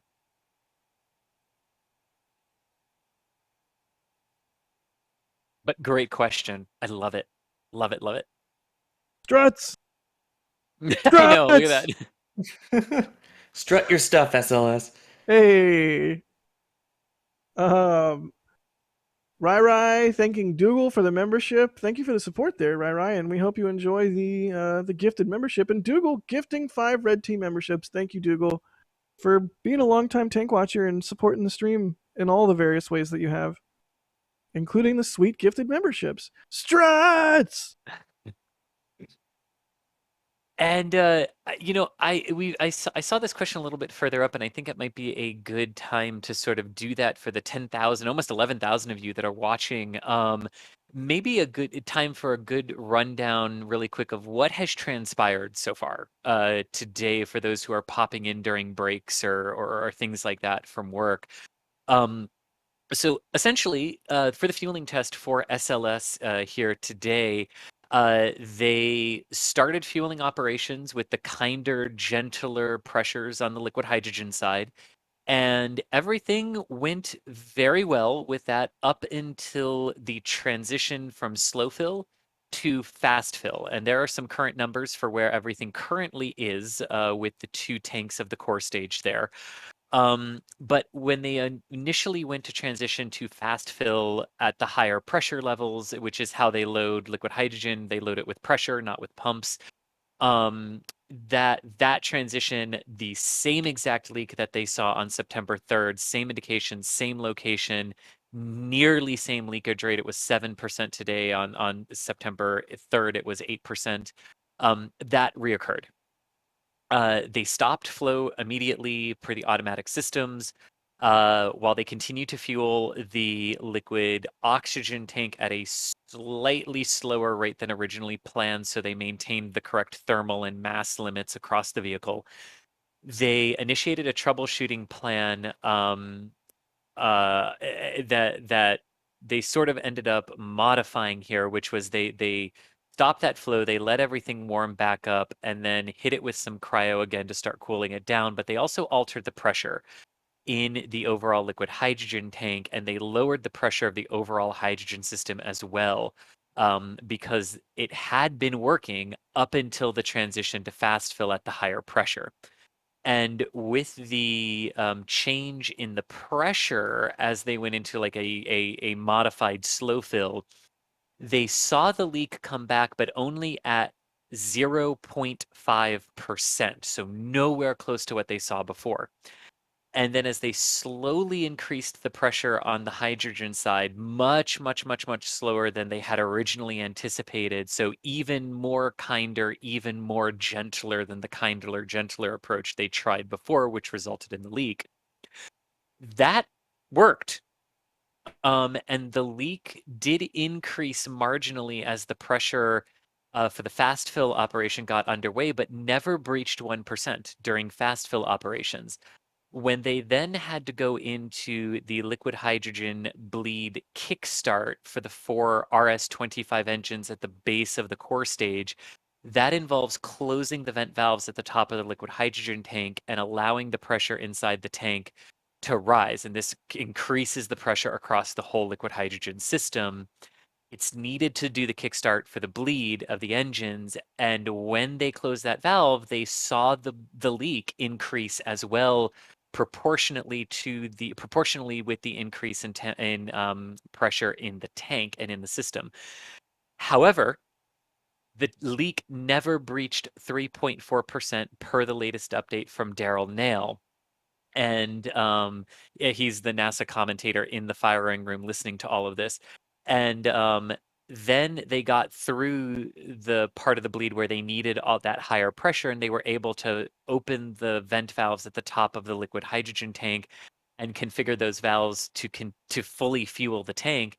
And they saw the leak decrease as the pressure decreased. So that is sort of where we are at right now. The liquid oxygen tank in the core stage is fully fueled with liquid oxygen. The hydrogen tank is just about 56%, 57% filled and is in fast fill. Latest update we have is that the leak is still under the 4% safety concept. 59%, there we go, is what the core stage liquid hydrogen tank is at. All indications are the leak is still under the maximum allowable limit. And they have gathered a lot of really, really good and interesting data on how pressure might honestly be the culprit here for what we have seen. But they are into the engine bleed, which is another major test for today. They still have to fuel the interim cryogenic propulsion stage, or ICPS, with liquid hydrogen and liquid oxygen, and they also need to do the pre-pressurization demonstration of the liquid hydrogen tank, which is on tap for today. So there's still a ways to go in the operations here today, but that is a sort of very quick and dirty roundup of where we are. And Sawyer, Jack, did I miss anything there? Anything to add? I certainly can't think of anything you missed. That was an excellent encapsulation of where we're at. I don't know. What do you think, Sawyer? I think you nailed it. That's all the big stuff for now.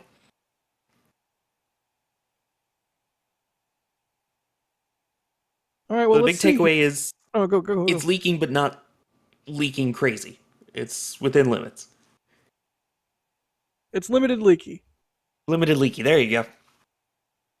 Which will allow a limited leak as long as it's lower than 4. Jason Russell, thanks for becoming a Capcom member. At Capcom level and above of our membership program, you get Discord access. So, Jason, pop into our Discord. Whether you want a gaming channel or a tech channel or just a channel focused on a specific launch provider, we've got all kinds of different channels in our Discord. It's awesome. There's so many members. It's an awesome community. Whether you're posting cursed rockets in party chat or, I don't know, watching me eat ghost pepper ramen that one time that happened. The member Discord is awesome. So that's like one of the best perks I think we offer. So Jason, thank you so much for becoming a Capcom member. And we hope you enjoy the perks. We hope you enjoy the Discord. And thank you to all of our members. Thank you so much. Need I remind you, interesting thing happening at the end of the stream. What is it? I don't know. You're going to have to wait till the end of the stream and the conclusion of the SLS test today. And we'll show you something cool. SLS knows how to draw out the suspense, doesn't it? Right? Well, there's 10,000 people something watching right now. So, if you want a fun surprise, wait till the end of the stream. We have a thing. There is one more thing. We'll do a Steve Jobs with it. Yeah, and honestly, I can say like we're not overplaying this. It is a really cool thing, as Crispy is saying in chat, months and months in the making. I would say years. Yeah, true. Yeah, that's very true in one regard. Very true. And I have no bearing with which to say years, but you know darn well it's been years. You of all people. Yeah, actually, very true. But no spoilers. No spoilers. People are gonna have to wait.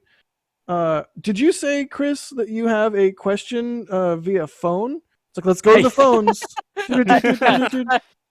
I do. We have a question via phone from the one and only Mr. John Kraus. He was asking, basically, with the delays that they've run into every time they've gone to fuel the rocket, why not just adjust the countdown and start fueling earlier? Like, start that 2 or 3 hours earlier and give yourself some extra time and margin and just stay in replenish mode ahead of schedule, which is an absolutely great question.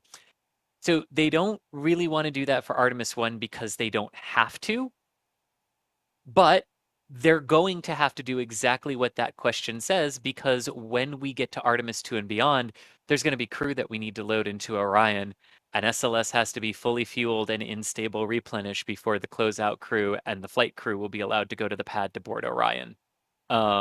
So all of that is already going to have to shift earlier into the countdown, and they're going to have to be in stable replenish for a longer period for Artemis II and beyond.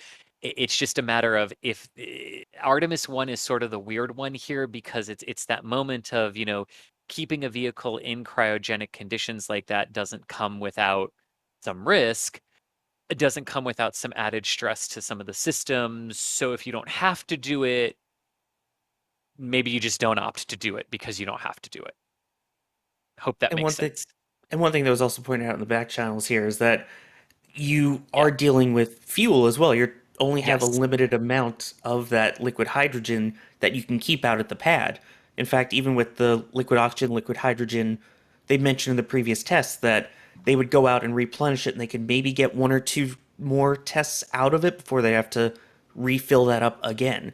So the sooner you start fueling and the sooner you get to the filled tank, because of how cold it is and the fact that it will start to warm up and boil off in the Florida warmth, you're going to have to keep replenishing. So if you start 2-3 hours earlier, that's 2-3 hours more of liquid hydrogen than you need to be able to replenish. Yeah, and I can't imagine that's trivial. I mean, it's not. It's rocketry. Nothing is trivial. It's not even just to start chilling down the liquid hydrogen side of the system earlier and starting the bleed earlier. They had to do calculations to make sure they would have enough in the sphere that they have available for Artemis I.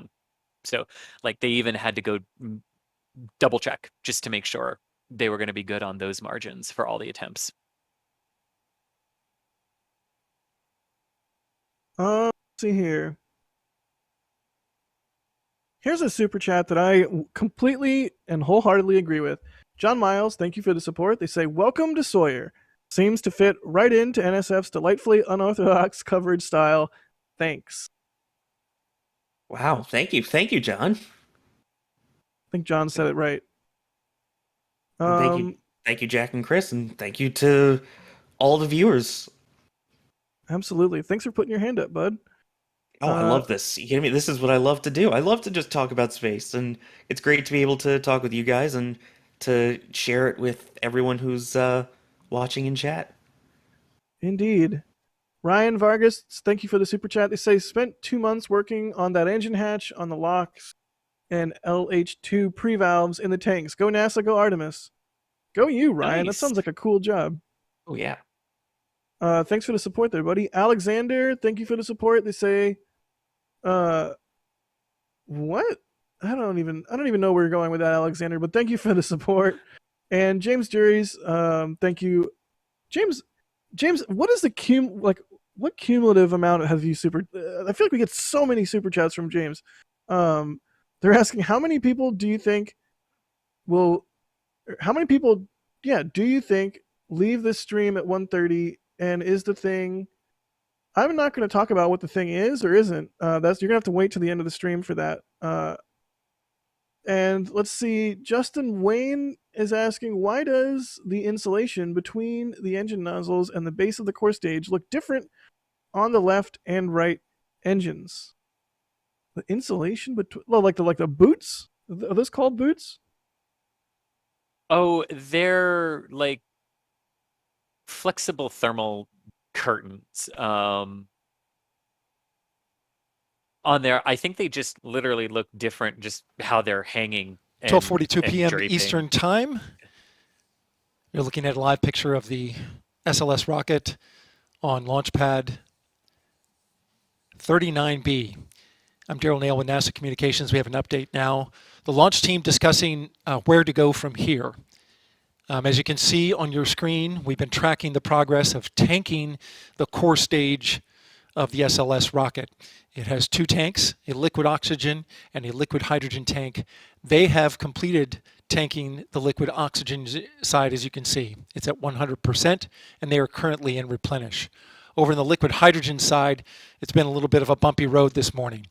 Currently at 67% full, but they've been managing a leak at an 8-inch quick disconnect line that feeds right there into the rocket.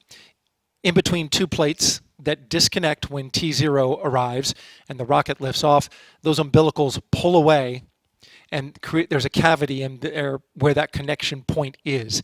That is where the leak was detected around this 8-inch QD line, which also had a leak and was repaired after a scrub attempt on September 3rd. The team discussing with the launch director the plan to go forward from here, and here's where they settled. They want to gradually increase the storage tank pressure, which will increase the pressure on this quick disconnect as well.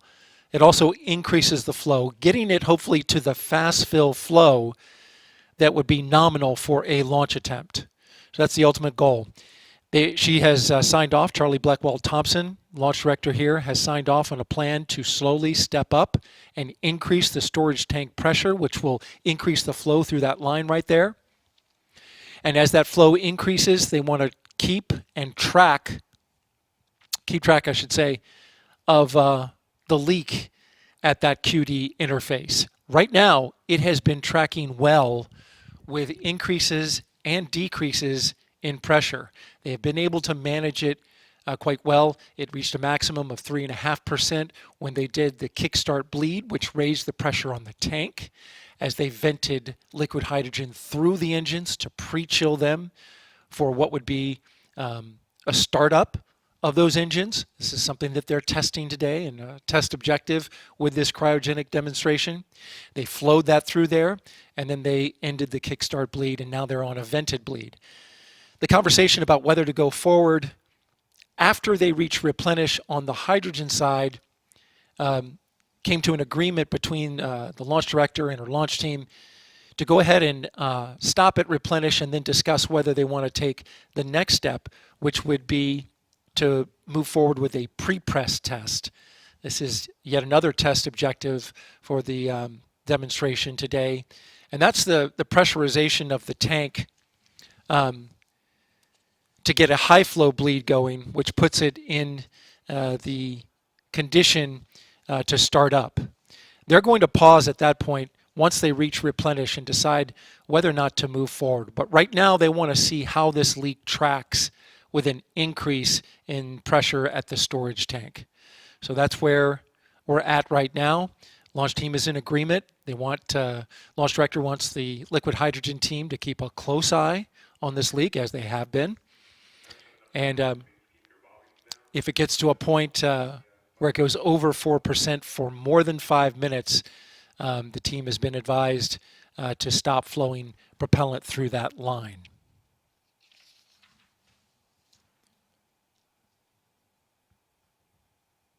So again, to summarize, the liquid hydrogen team is gradually increasing pressure on the fill rate going into the liquid hydrogen tank, which is currently at 70%. They are tracking now the leak rate as well. And the plan is to keep going as long as that leak holds at a steady rate all the way up to replenish, which is at the 99%, 100% mark. Once they've got it completely full, and then the fill rate goes into a mode where it only replaces the amount of hydrogen that is lost from the natural boil-off of propellant inside the tank. As it vents out, they will only replace what is lost. That is the definition of the replenish. So get it up to 100%, and then get it into replenish, and then have further discussions about where to go next. We started this cryogenic operation at 7:30 a.m. Eastern Time this morning with a go for cryogenic tanking. The liquid oxygen side proceeded nominally, which in engineering speak is as good as you can expect it. Not so again on the hydrogen side. They encountered a leak. They stop flowed, warmed it up, reinitiated flow, and then noticed that they're able to manage a leak on where they believe the quick disconnect of an 8-inch fill line goes into the seal at the fill plate right there on the rocket. And that's our update for now. This is Artemis Launch Control.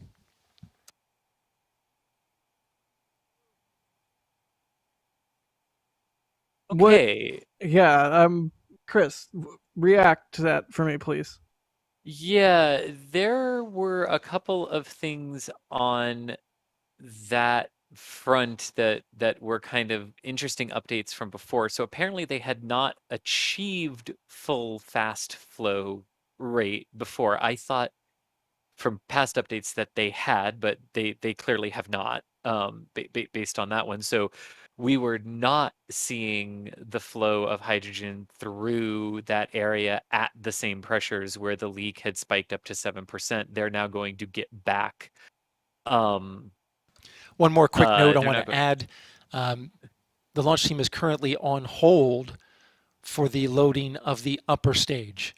Again, preparations to load the upper stage of the rocket, the interim cryogenic propulsion stage, which is above the line where you see the top of the booster there, and there's a good shot of it. The ICPS where the inner tank shrinks down, the upper stage of the rocket, which will give that big push to the moon. The plan today is to tank that, but at the moment that is on hold.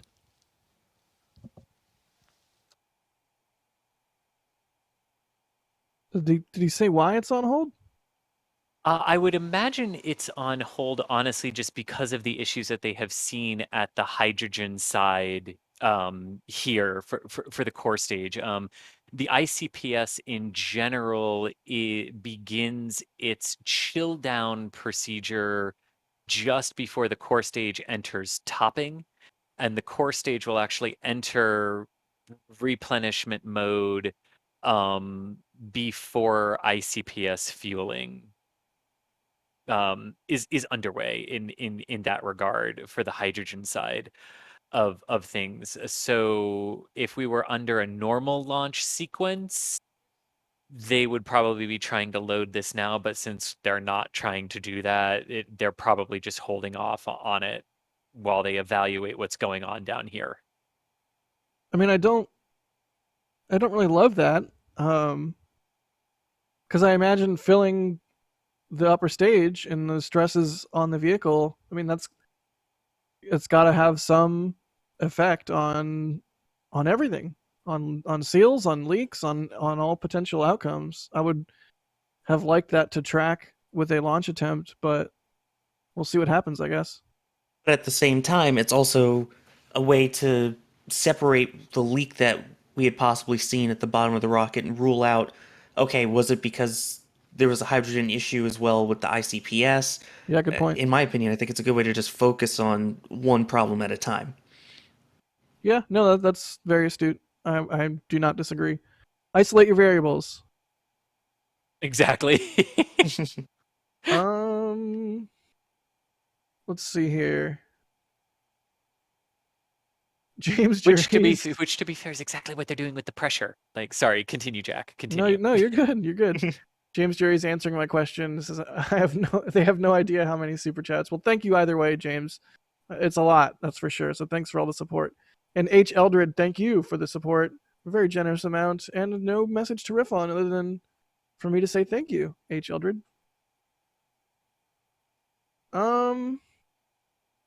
Let's see. Here's a question from someone who clearly is a relative newcomer here, which is fine. We take all kinds.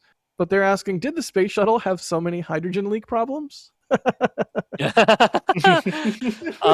It had its own series of annoying hydrogen leak problems. Yeah, there was the summer of the GUP, Oh or my was it summer? gosh. Was it autumn? Whatever it was. So it's the summer of the hydrogen leaks, and then it's the like year and a half head against desk period of the ground umbilical carrier plate leaks. So yeah, Shuttle over its 30-year flight history had two brief periods where it encountered significant hydrogen issues. One was in 1990 when they had leaks between where the orbiter, the part with the wings that came back and landed, the ones that got names, where it connected to the external fuel tank and where the hydrogen would flow between the orbiter and the tank. They had leaks there with Atlantis and Columbia only. Discovery never had them. Yay, randomness of hydrogen leaks. And man, it took a lot to figure that out. I mean, those poor missions. I think there was a mission that year that was trying to launch in March and ended up flying in December. So I mean, like it was the year of hydrogen leak headaches. Are they about to point at a crack that's labeled crack with like Sharpie? That's what it looks like. I would love that, but they would never have been able to label it out there.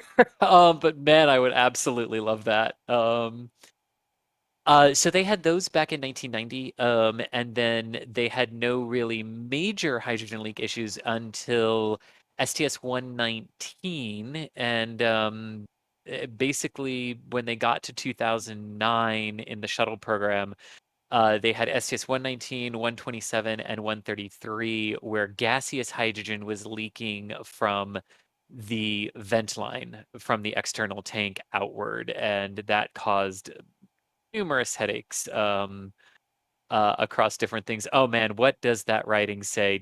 Oh my gosh, I see what you mean. Oh, no. It says crack. It really does. Crack. It actually does. So that must have been when they were back in the VAB, when they came back from the wet dress rehearsals, and stuff like that, because they would have had to have written that with the access platforms that were there. And there's two. There was another one that just said crack and had a line, and then there's this one that says new Yeah. crack. There's one right under the numbers just there too. Yeah. Oh, that's hilarious. I'm like tempted to make a Coke and new Coke joke, but that's about as far as I got with it. Oh, that is so cool. I thought we were just making a joke, and no, there's actually a Sharpie. I really thought we were making a joke too. Yeah. No, I was dead wow, serious. like, I was dead serious. There's writing all over this tank. Kilroy was here. Yeah, I mean, it Viva makes Bartman. sense. Note it, right? I mean, if it's something that you haven't seen before, circle it with a Sharpie and note it. They should let everybody that's worked on it like sign the rocket. Like somebody's like R.I.P. Space Bat, or what did you call it, Batstronaut? Yeah, put an X. Space Bat was here.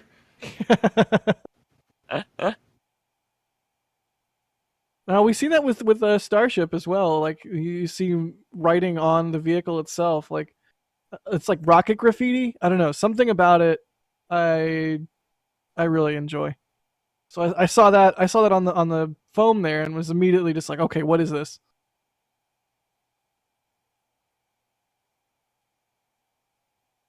I would love to know what these like 3-letter and then a big integer, like what are these? What do they code for? What does it mean? Just thinking the same thing. Dawson in our back channel says it's like returning a rental car. They take out the little plastic thing with like a circle on it. They're like, nope, it's smaller than the circle. You're good to go, buddy. Checking it into the VAB, noting all the damage. So funny! Oh my gosh! It's like So you don't have to pay the premium for it. Before it rolled out of the VAB, Charlie Blackwell Thompson's like sitting there taking cell phone photos. She's like, I know what it looks like now. I got evidence. Yeah, there's another circled one right there. Yeah. I love it. Just went off frame. I love it. Welcome to hour 7 of fueling test cover. No, I'm kidding. But good stuff. I really hope there's some like engineer in the back room watching us, laughing along, going like, "Well, I mean, that is kind of what we do." Like, yes, honestly. Justin Wayne is saying, was there an answer on the thermal blanket boots that were around the engines we were talking about earlier? Philip was saying that they're just sort of it's like fabric, like it's just one pillow versus another, kind of looking different. Not really any difference in installation or what have you, right? exactly. Yeah, he sort of related it to like if you have two pillows and and they're exactly the same and you put the same casing on them and then you toss them onto the bed, the fabric's going to lay a little bit differently on either of them. That's just all it is. Yeah, so we got to fluff the engines, that's all. I'm just gonna move on. Let's see, Ninja Decimator, thank you for the support. They say KSC Tank Watchers fun. Thank you for that, Ninja Decimator. I feel like your name needs a cool call out. James Jerry's again asking, why does the foam look like wood? It really does, doesn't it? It really, really does. It's the type of foam that they use and the sort of underlying structures and how it gets hit by the UV radiation and how it tans. But it is very weird. Some of it really does look like wood. I agree with you.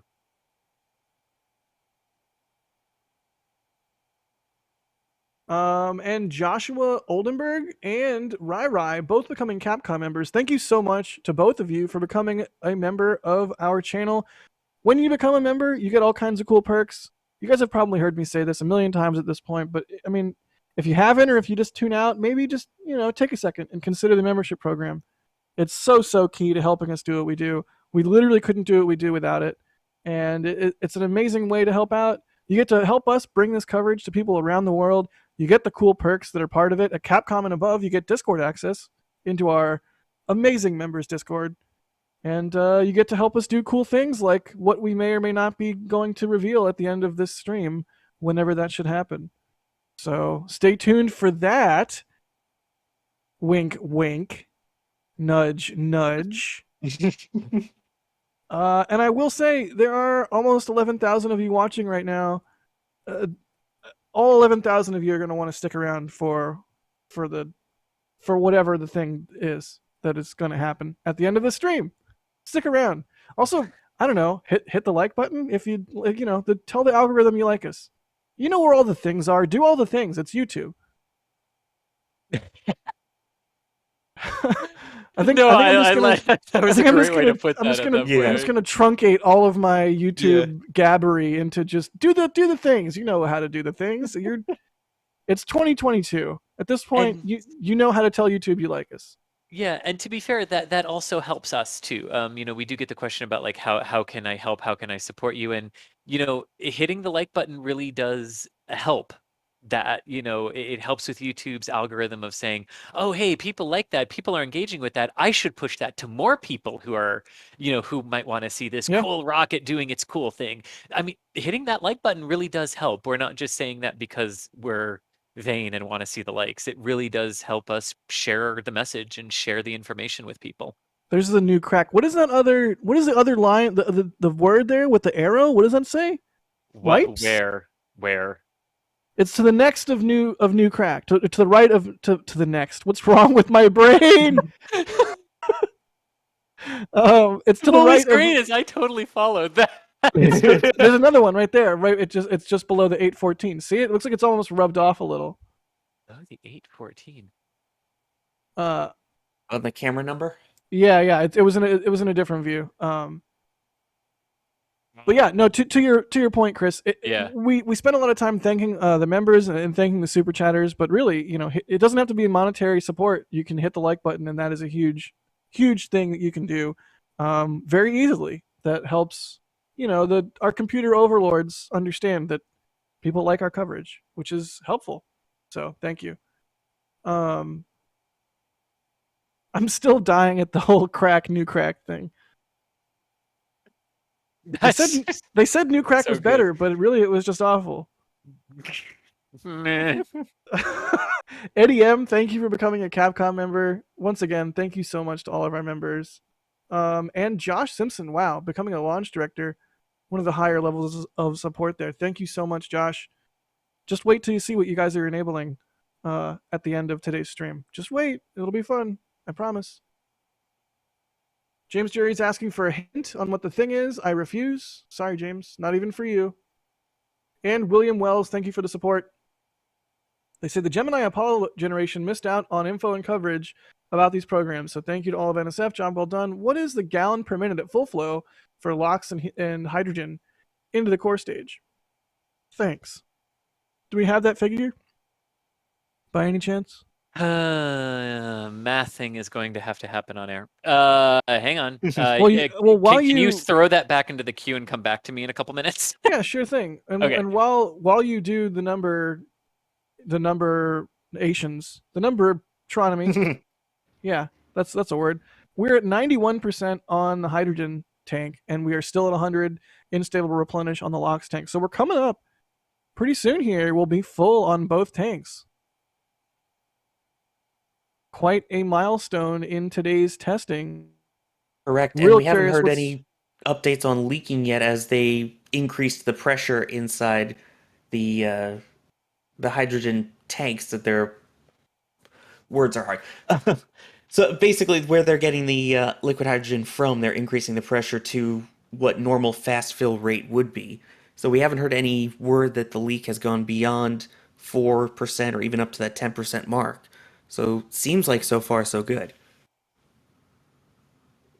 Yeah, so far so good. We also, Philip points out, we want to get an update on the bleed system and what we're seeing there, because that is, of course, a question if all the engines are getting down to the temperatures that are needed, because that was an issue previously on a previous launch attempt. So still tracking a couple things, but we're progressing here, and dare I say, things are looking good.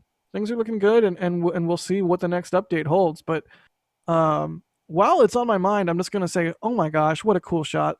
And it's gone. But being able to see SLS and 39A and Slick 40 in the background, that is awesome. Is that Slick 40 in the background or Slick 41? I think that's 41. It looks like it's 41, but I'm not sure. Not 100%. It's so cool though. Three Okay. launch sites all lined I up. have the average fill rate for the liquid hydrogen side. Hooray! Let me All wait. right. Let me put it back up on screen. Thank you, William, for the good question. Go for it, Chris. Okay, so it takes so this is an average. So from the start of slow fill to the start of stable replenish, under nominal fill and flow rate operations is 130 minutes. The liquid hydrogen tank holds 5 minutes past 538,263. 1 p.m. Eastern Time here at the Kennedy Space Center in Florida. With a pretty nice day outside. We are currently in hour 5, or hour 6, I should say. It was 5.5 hours into the cryogenic demonstration test for Artemis I. You're looking at the bottom of the Space Launch System rocket, its 2 boosters, and core stage. The test objectives today were to tank this rocket. It has 4 cryogenic propellant tanks, 2 oxygen, 2 liquid hydrogen. The ones inside that core stage, though, the bottom part of it, are massive, largest in the world for a rocket booster. And so those started at 7:30 a.m. this morning with liquid oxygen. That currently is 100% full. And over on the core stage liquid hydrogen side, we're at 95% filled. There are the stats that we track with our real-time graphics. We encountered an issue right around 10 a.m. this morning with the liquid hydrogen loading. There was a leak detected, and that resulted in a stop flow of the loading on the liquid hydrogen side. It was a pretty significant leak at the time. Engineers then talked it over, went to their pre-planned procedure with a small twist, and that was to lower the pressure on the storage vessel for the liquid hydrogen and then ease back into it after they allowed the quick disconnect line, which is right through there on those umbilicals. Those umbilicals feed the fuel lines right into the rocket. That's where the leak was detected. It went to 7% concentration of hydrogen, and that created a stop flow. They allowed that line to warm up after they purged it out. All right. And then they reinitiated the fill. They resumed the fill into the rocket, and at that point, ever since then, and engineers don't exactly know why, but it has been a manageable leak, reaching only a maximum percentage of 3.4% as they raised the pressure back up to resume fill. And that's where we stand. Engineers are wanting to understand more about how this seal is acting under pressure.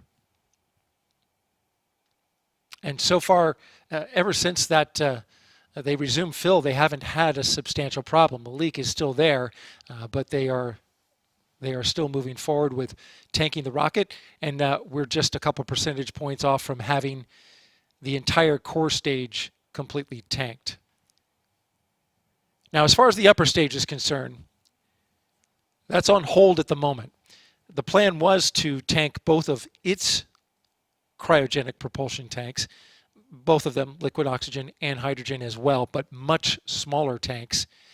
That's on hold at the moment while engineers decide after they get to replenish, which is when we hit the 100% mark, there's going to be a conversation about what to do next, what steps to take, how they want to proceed, what data they've been able to gather about this seal as it tracks with the increase and decrease in pressure.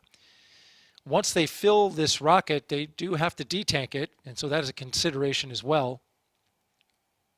The next milestone beyond replenish would be to pre-press the tank. And this would bring the tank to flight pressures, increasing the pressure both inside the tank and on that QD where the leak is. And so engineers plan to talk about the data that they've gathered through the course of this tanking and to decide a path forward. But at the moment, the upper stage is currently on hold. The tanking of the upper stage currently on hold. And this is Artemis Launch Control. This is NASA Spaceflight Launch Control. Stream control. So they're not at flight pressures. They haven't gotten to flight pressure. That's another milestone that we're going to be waiting to see coming up, or at least the discussion if they're going to go for flight pressure. And then that's also fueling normal. of the upper stage. So go ahead, Chris. That's normal, you're saying? Yeah, you wouldn't be pressurizing at this point in the countdown. Anyway, so that is just a milestone that they want to get to demonstrate here. But if they were under normal count operations, they wouldn't be pressurizing it to flight at this point either.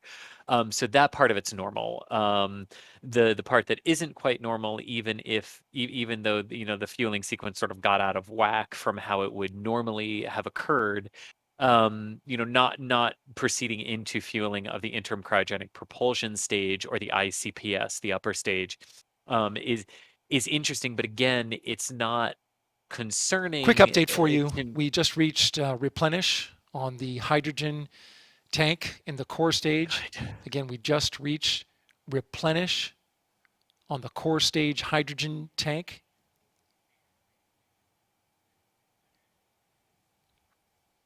Yeah. That's good. Very That's good. so good. So this means fast fill is complete. I'm listening to the team now. Fast fill is complete, and they've gone into replenish, which this is a mode where the valves are only opened enough to fill what is lost from boil off inside the tank, the boil off of the minus 423 degree liquid hydrogen.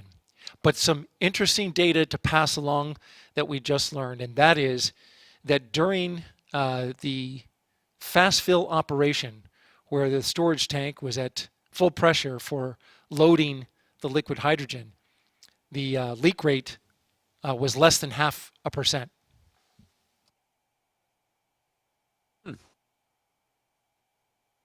Big milestone, and sounds like the leak wasn't an issue. That is absolutely fascinating. Amazing. So right around 0.5% leak rate, which is very manageable for the team here, but also at the moment leaving a lot of folks scratching their heads on this one. But they're going to have some conversations on this particular seal and how it's been behaving up until this point, and discuss a path forward now that we are in replenish. This is Artemis Launch Control.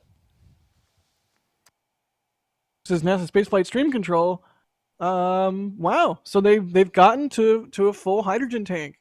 They did not have an issue with the leak while they got there, while they were in fast fill, while they increased the pressure on the storage tank and the entire system.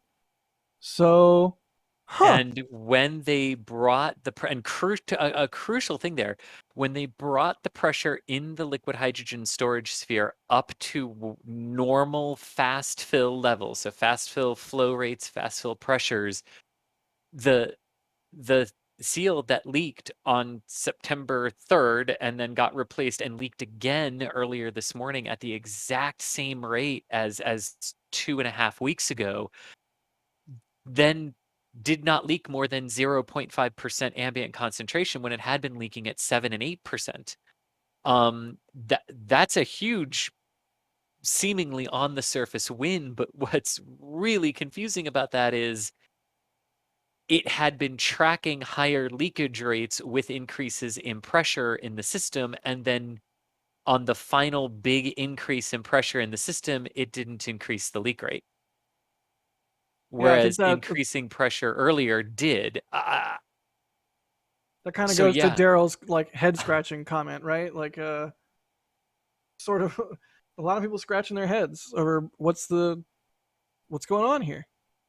Right. It got to 7%. Then when they tried this new, semi-new technique, it got up, I believe at its highest to 3.4% was the largest leak they saw. And eventually, once they got, like you said, to full pressure, to less than 0.5%.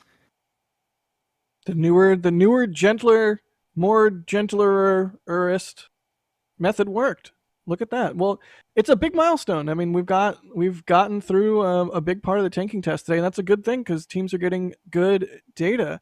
So, yeah, I mean, I think we can be appropriately realistic at times, and sometimes pessimistic, and sometimes optimistic. But right now, things are looking good, and I think it's I think it's safe to say we're looking good right now. Now, I'd say things are looking interesting. I'm not sure if I'm ready to go for good yet myself. okay, But no, that's what I was going to queue up next, Chris. Thank you. Is if you're on the launch team, sort of what would be going through your head right now? And we can do Chris and then Sawyer. I would like to ask the same question to you as well.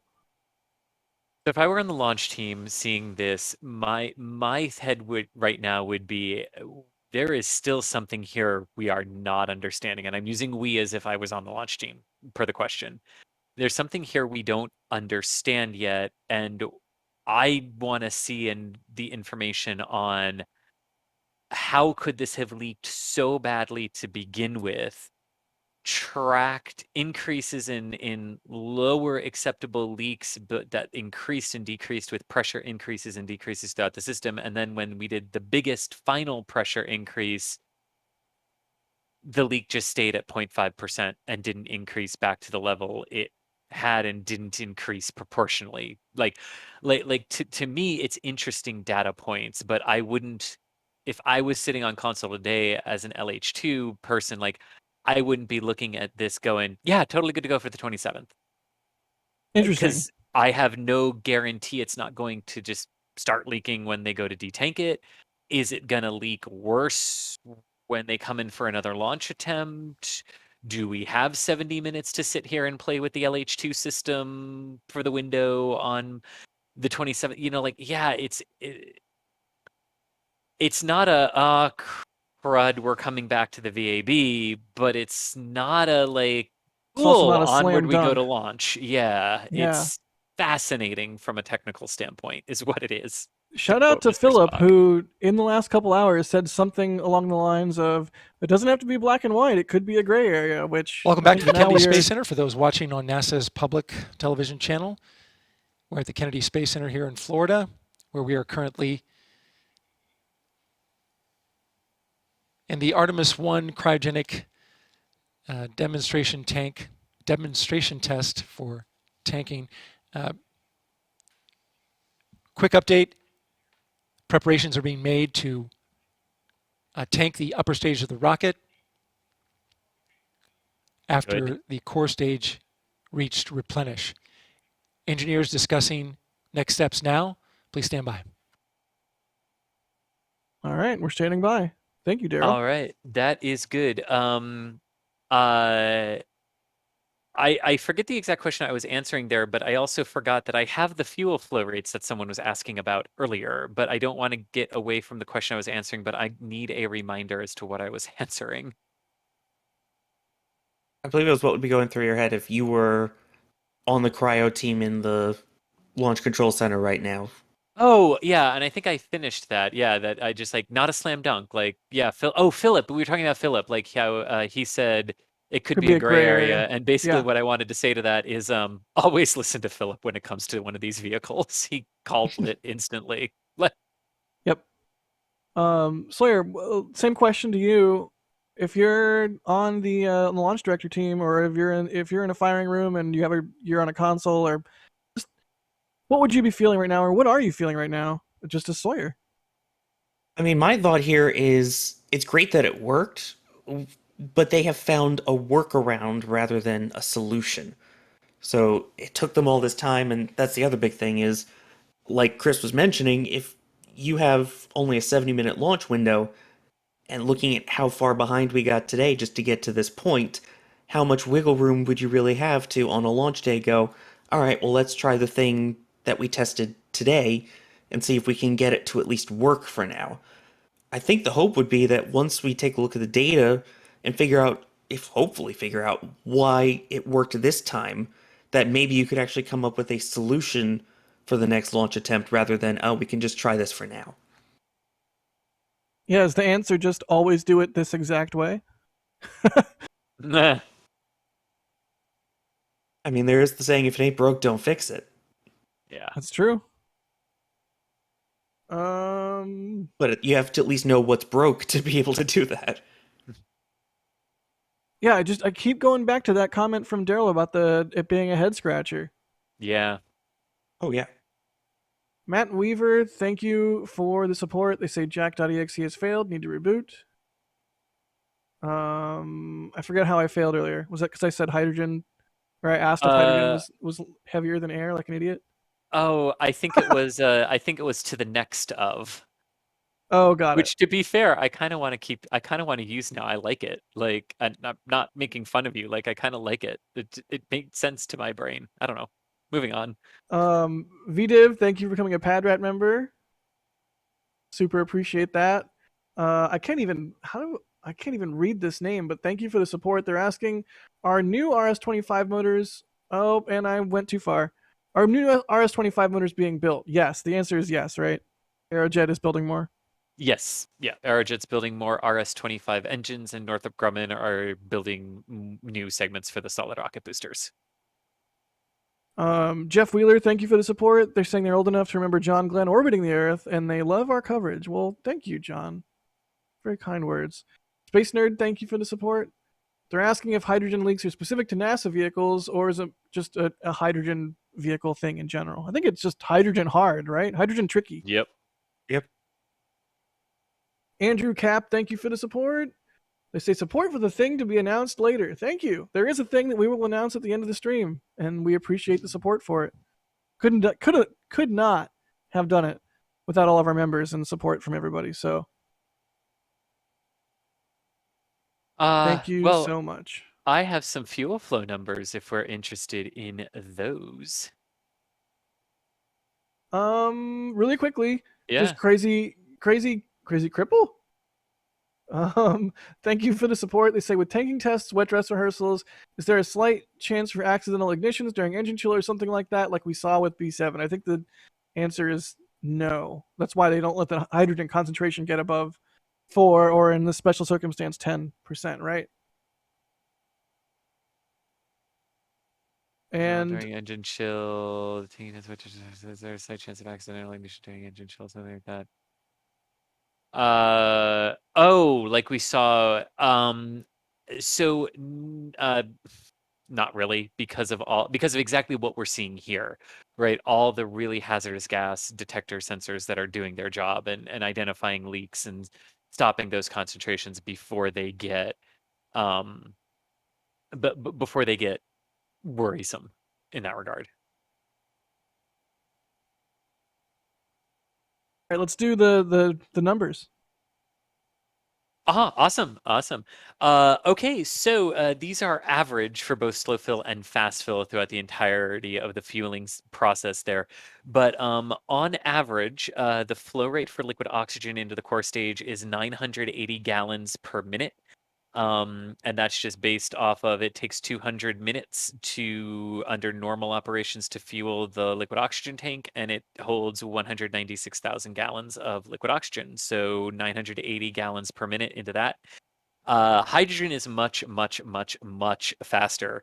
Hydrogen flows an average of 4,140 gallons a minute into the gigantic hydrogen tank, which holds 538,263 gallons of liquid hydrogen, and they load it in 130 minutes flat. So it goes much faster when it all works under nominal flow rates.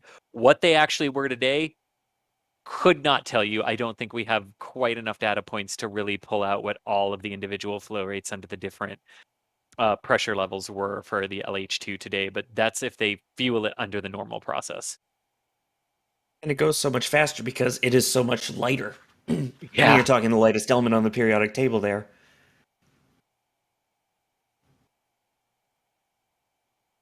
All right, well, there are the numbers. Thank you for doing the math, Chris. I certainly wasn't going to. Oh, good. I point cameras. I know do maths. Number bad. Me like cameras, me no like math. Silent Head Bob, thank you for the support. And Paul LaMadeline, thank you for becoming... Whoa, no, thank you for gifting 20 Red Team memberships. Holy cow.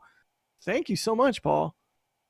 Once again, we love that whole new gifting mechanism that YouTube instituted. It's so cool because people that might not otherwise get a chance to try out the membership program get a chance to. And so thank you so much. We definitely do what we can to provide the members with all kinds of cool content. And so thank you so much. If you just got gifted a membership, say so in chat. And thank Paul. Thank you, Paul. Okay, inevitably Kyle D is asking about storm issues and a hurricane situation potentially. Yeah, let me pull the latest from the National Hurricane Center.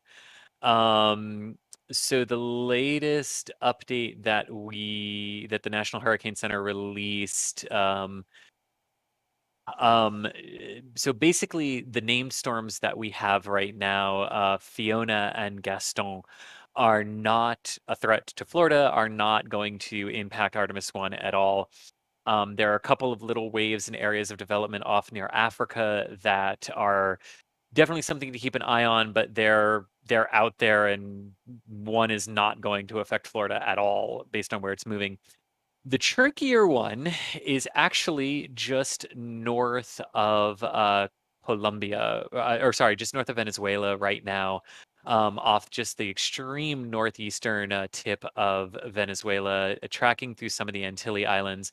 It is headed into the South Caribbean, south of Hispaniola and Jamaica, and there are models that are picking up on it being grabbed by a frontal system and hooking in the Gulf of Mexico or over the tip of Cuba and potentially cutting across Florida after a landfall in the Gulf. Still very far out on those prediction models, but definitely that is the one to keep an eye on in terms of how that might impact SLS next week and onward to October 2nd. So basically the one that's just near Venezuela, and it's not named yet, but it does have a greater than 60% chance of development over the next 2 days, according to the National Hurricane Center. So that is the one to keep an eye on.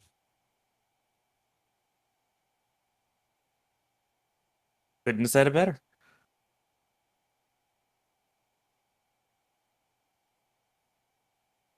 Well, so many variables. Hopefully we get to see SLS launch as soon as possible. I know we all want this. Oh God, I'm going to say it. I know we all want the Mega Moon rocket to fly. There, I said it. Yeah, Mega Moon rocket. Moon. Yeah, moon. Maybe if I say Mega Moon rocket enough times, Adrian will appear. There you go. Let's see here. David Spector, thanks for the support. They say, I know what the thing is. You are flying all the members down to Kennedy to see the launch. You guys are awesome. I wish. That would be probably an outlandishly fun party. But no, that is not the thing. There is a thing, but that is not the thing. But if you want to know what the thing is, wait till the end of today's stream and you will find out. I'd like to just thank you, chat. Can I just chat? Thank you for being you. This just immediate breaking into the moon chant every time. I mean, I was like sleep deprived on launch attempt 1. I was barely awake. We were starting the stream. It was incredibly. That was a great thing from that stream. I was incredibly stressed out about remotes and about the launch and just everything. And I was like, in the crowd chants moon, and it's turned into a thing, and it makes me very happy. It makes me unreasonably happy. There, I said it. You know what else makes me unreasonably happy? Food, which I am going to hop off briefly and eat. But in my stead, I will leave you with Adrian, who just hopped on, and I'll be back in like 10 minutes or 20 minutes or so. Adrian, thanks for jumping in. Hello, everybody. How is it going? Oh, okay. Before that even starts, this is where I tap out. I'm going to make some sort of breakfast food, maybe bacon. Oh, chat was way ahead of you, Jack. Oh yeah, I know they were. Deborah Hall in chat says food. Yeah. All right, I'm going to. I'll see you guys in like 10 minutes or so. Think leaky thoughts. Oh, never mind. I didn't say that. No, nobody heard that. Like leak the food, right? Leak the food, right? Sure. Yes.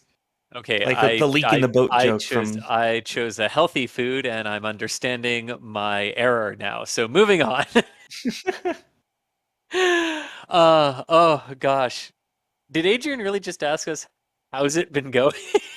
Yeah, actually, I was out of the loop for the last 15 minutes. So what's happened in the last 15 minutes? Oh, okay. So in the last 15 minutes, that's a little easier. Sawyer, would you like to take that one?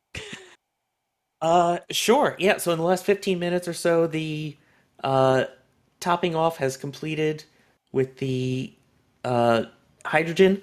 So they are now in replenish mode with that. While they were doing so, they announced that the leak rate, once they put it up to fast fill pressure, was less than 1% at about 0.5%. So far so good on that, but they're scratching their heads as to why that all worked. And now they're going to proceed with the fueling of the ICPS, which is essentially that upper stage, with its liquid hydrogen and liquid oxygen. Does that cover the basis of it? It does indeed. It sounds great. So should we jump into some questions here? Let's go. Absolutely. Okay, there's a question here about upcoming rockets. I really want to ask because I really like it. We ask, what is our favorite proposed rocket right now? Which I think is a very interesting question, actually. How are we defining proposed rocket? Because say, this is future or technically. Oh yeah, Well, that's a good that question. too, but we also have two rockets that are technically on their launch pads, but they haven't flown, so they're still technically proposed. I would say like Starship or SLS wouldn't count anymore as proposed. Okay. I would say like at least not really into hardware stage yet. Okay. This is Artemis Launch Control here at Launch Complex 39B. You're looking live at the Space Launch System rocket.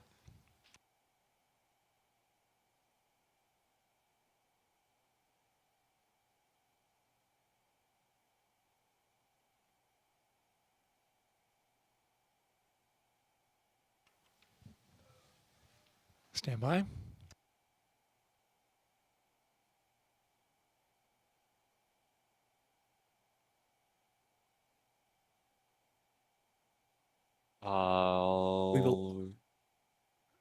I guess we'll also stand by here for the update. Yeah. That was an interesting start to that message.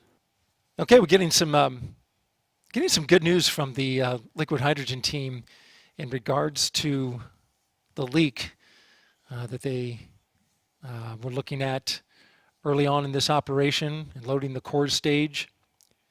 And that is the leak reversed its trend where previously when pressure increased, the leak increased. But now they are seeing a trend for this particular seal that when pressure increases, the leak decreases. This is, as engineers say, the way that it's designed and intended to work so that it conforms to the area that it is sealing, that quick disconnect connection point for the liquid hydrogen line. And so now both tanks in the core stage are in replenish and are stable.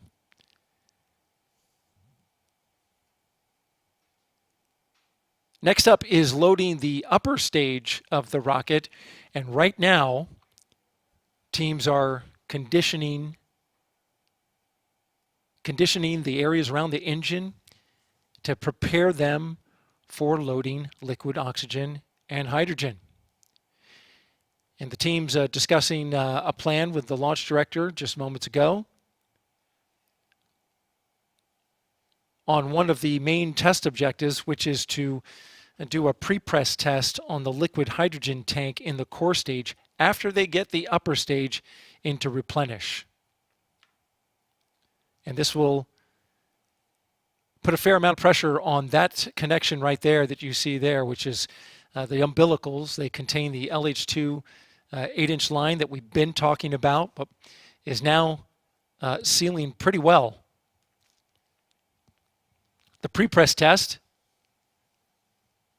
is a test where they pressurize the core stage tank by closing the vent, which prevents the boil-off gas from escaping, and then more pressure is added with helium to get to the tank to flight pressure for engine start. This is an important moment to reach. You have to have those engines conditioned at the right temperature in order to start them up, those RS-25 engines, which are just below this point right here. And then once they get it to that point, there's a control loop that cyclically pressurizes the tank, opening the vent valve, which then controls the temperature around those engines, saturating those engines with liquid hydrogen so that they are at the right temperature to start them up and launch. Of course, today is a test. It's a cryogenic demonstration test to show both that the leak has been repaired from the previous launch grub and to go through some test objectives which haven't been met in previous launch attempts or wet dress rehearsals. And so the team is proceeding forward. Once this pre-press test is completed, they won't have to do it again. Once validated, the launch team will be able to adjust the pressure during the high flow liquid hydrogen engine bleed inside of terminal count. That's the final 10 minutes of count. And that's when it's critical to have those RS-25 engines that you see right there at the bottom in the center, 4 of them, to be the right temperature for launch. So the situation taking a very positive turn here today as the launch team is pushing forward with loading the upper stage and moving to the next milestone, which is the pre-press test.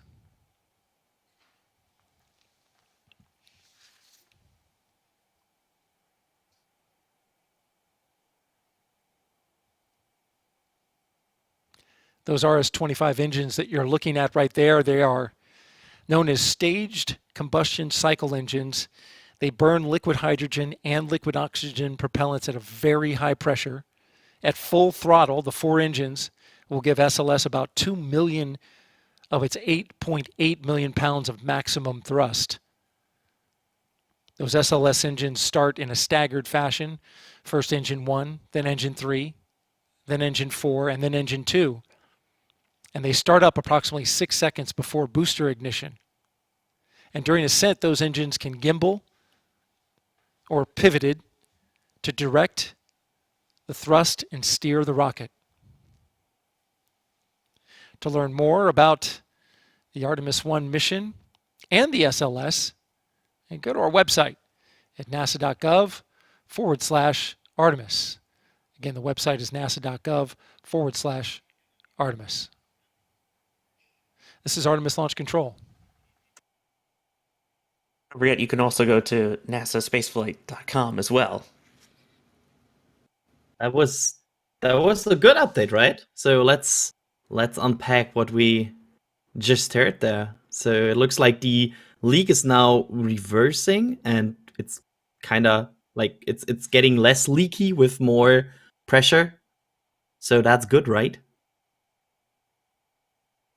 Yeah, from my understanding, that's how it's intended to be, is that once that goes up, the pressure goes up, the leak should decrease, and finally we're seeing it go in that direction. Yeah, I really like that update. So next up, as they just said, is the ICPS is getting filled, right? So they will Right, now that fill the is upper stage. right. That is currently being filled, and then once that is complete, they will do the pre-press test, which is going to be probably the biggest thing when they put the most pressure on it as it goes up to full flight pressure, and that's when we're going to really see if this fix works or not, or this temporary solution at least, whatever you want to call it. And just to recap that, did they ever reach this flight pressure in the 2 attempts they did to launch?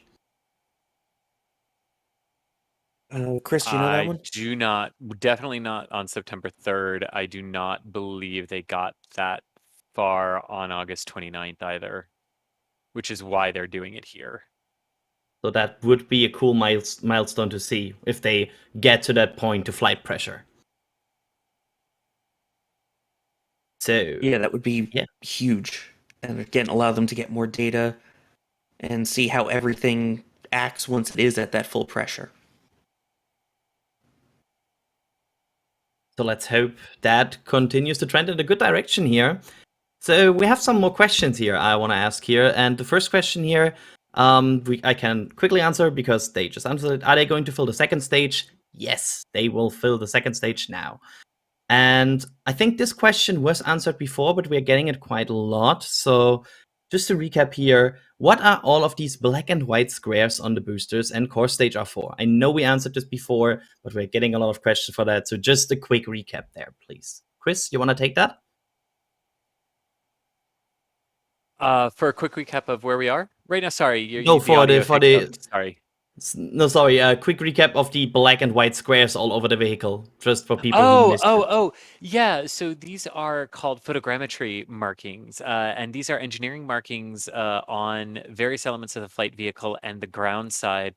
And it basically allows engineers who are looking at the video replays, both from the onboard cameras, the ground tracking cameras, and the cameras here on the mobile launch platform, to validate exactly how the vehicle is moving.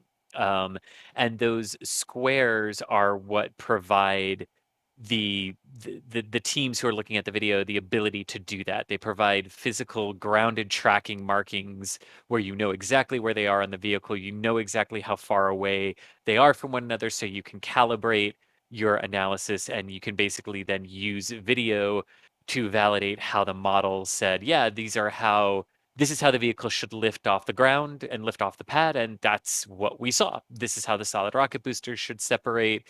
This is how the core stage should separate from the ICPS. It just allows all of that validation from the onboard flight cameras and the ground cameras.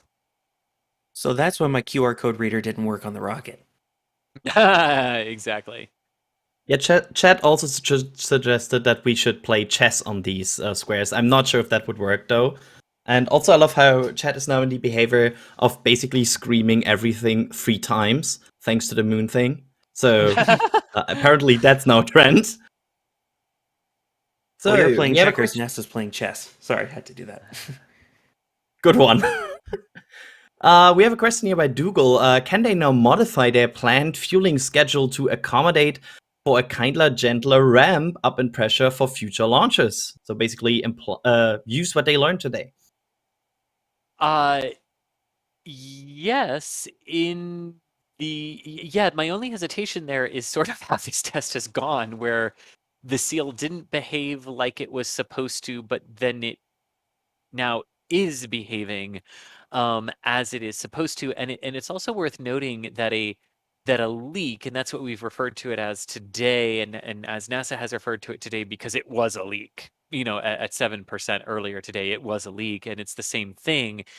But Philip in our back channel was sort of noting that there is always a certain level that is allowable before you would declare that it's a leak. Just because of how small and tricky hydrogen is. I'm honestly wondering if it was just a 0.5% quote unquote leak and it never changed from that throughout the entire process, if we really would have heard about it today. Or if that would have just been one of those things that's allowed because it's well within the safety parameters there. And anyway, that's the first part of answering that question. So getting into how could they sort of accommodate this? there is some room to do that if they decide that the path forward is to go even more kinder. That's hard to say, and even more gentler with the ramp up in pressure. If they decide that that's the way to go, I would not at all be surprised to see some sort of change to the sequencing of how they were going to do this and what the timings would be. But the fact that the seal has now started to react the way that it should is the only thing that gives me pause as to whether or not that might be the only thing they do or what the modified plan might actually be going forward. I'm really honestly going to be interested to see what they opt to do here, given how the seal first behaved with pressure changes versus how it's now behaving with pressure changes. And I have to say the wording that it now works as expected confused me a bit, because I would imagine that the initial goal was to have no leak at all, right? So you wouldn't even notice it decreasing because it shouldn't leak. Exactly, and that's sort of why I wonder what point does the concentration what does the concentration percentage have to reach before they say, okay, it's leaking, versus, okay, every once in a while some hydrogen is coming out of here because it's hydrogen and it's very small and it's leaky and it likes to do this. Is that sort of what you meant there, Adrian? Yeah, kind of like, what is a leak?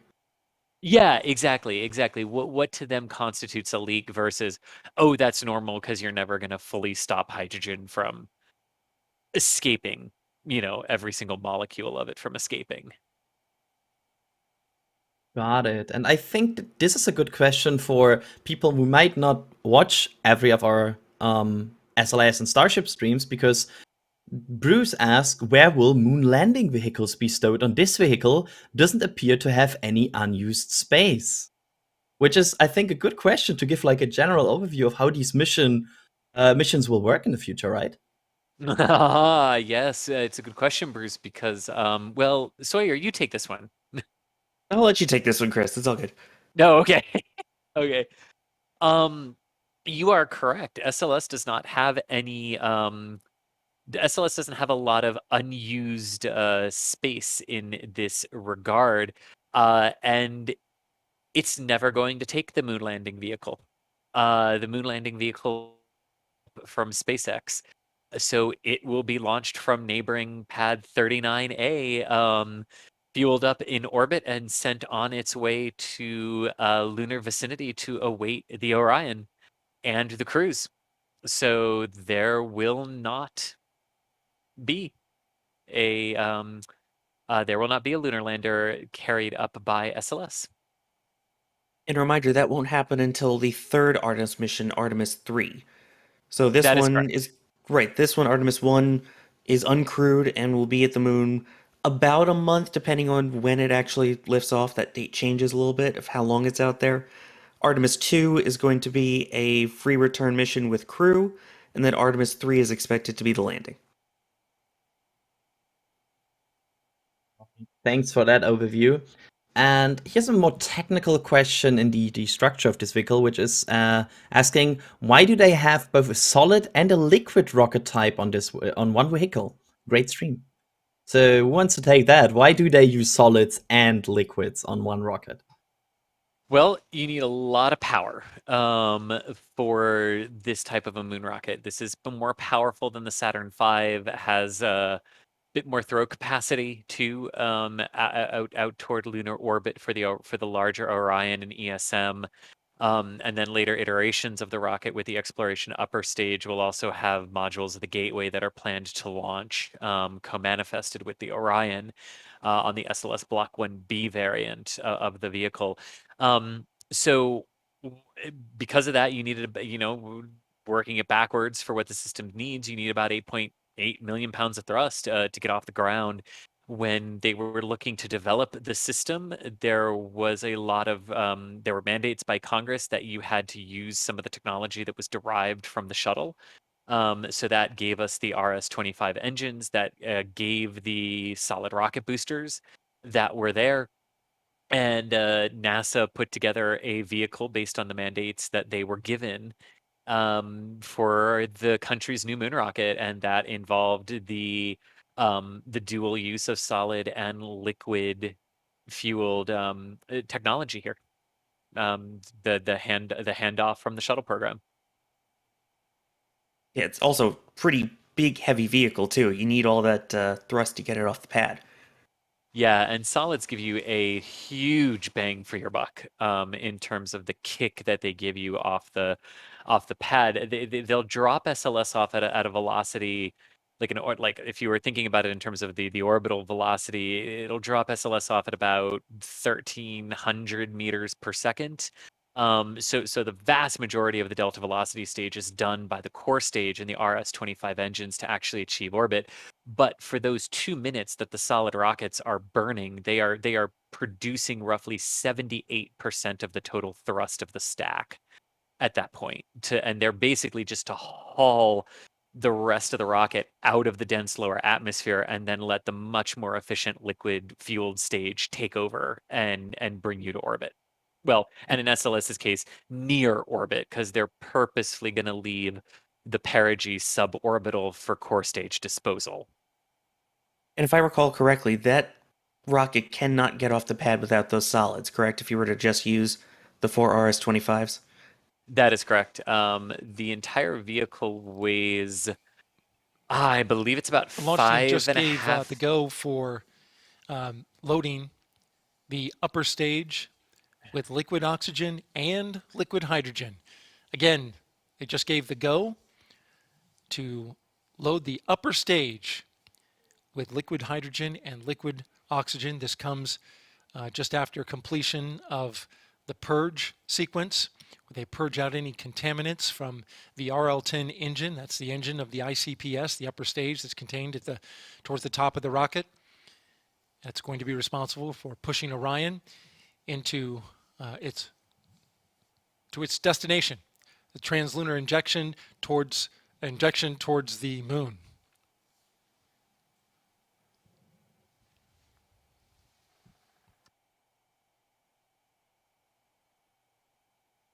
Always not sure when it's over.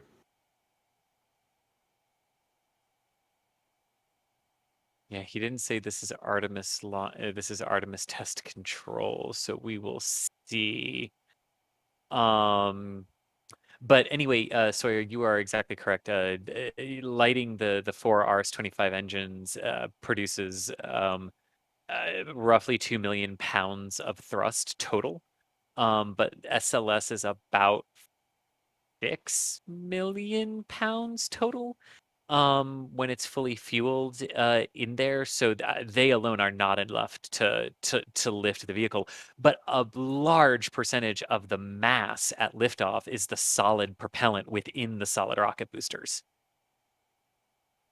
It's the catch-22 of the kick that you get from them dealing with the weight, the whole fun of thrust-to-weight ratios. Yeah, exactly. Actually, there's another question here that asks about the boosters, and if they would fail to separate, could they still achieve orbit and mission? And I believe, based on that amount of that weight, that would be a no, right? That is correct. If both or one of them failed to separate, you would not be able to. Well, okay, I would need to really look at the math, because you would have a pretty good mass imbalance on one side if one did not separate, which maybe the RS-25s could gimbal to compensate for it and keep the rocket pointed at least in the correct direction.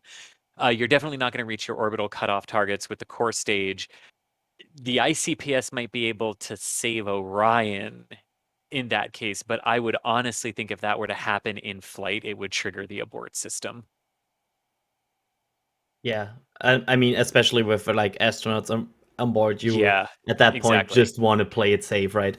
Exactly. You would want to get them away from it. Yeah, because during the shuttle days, it was all automatic and everything, but there was a manual ability to trigger the separation systems of the boosters inside from the commander and pilot seats on the flight deck of the orbiters. The LH2 main propulsion system chill down is in work.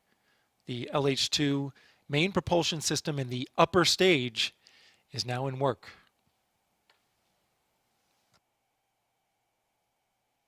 So they're progressing with the second stage here. Good. This all sounds very. I like the last few updates. They all sound very, very good and promising. They So do. let's Take your rocket through your keep that systems string. and find it. Find the issues, right? Yeah, let's hope they get all the way down to their goal in this countdown, and yeah, check what they need to check. And Absolutely, yeah. This is a test, and that's why we test.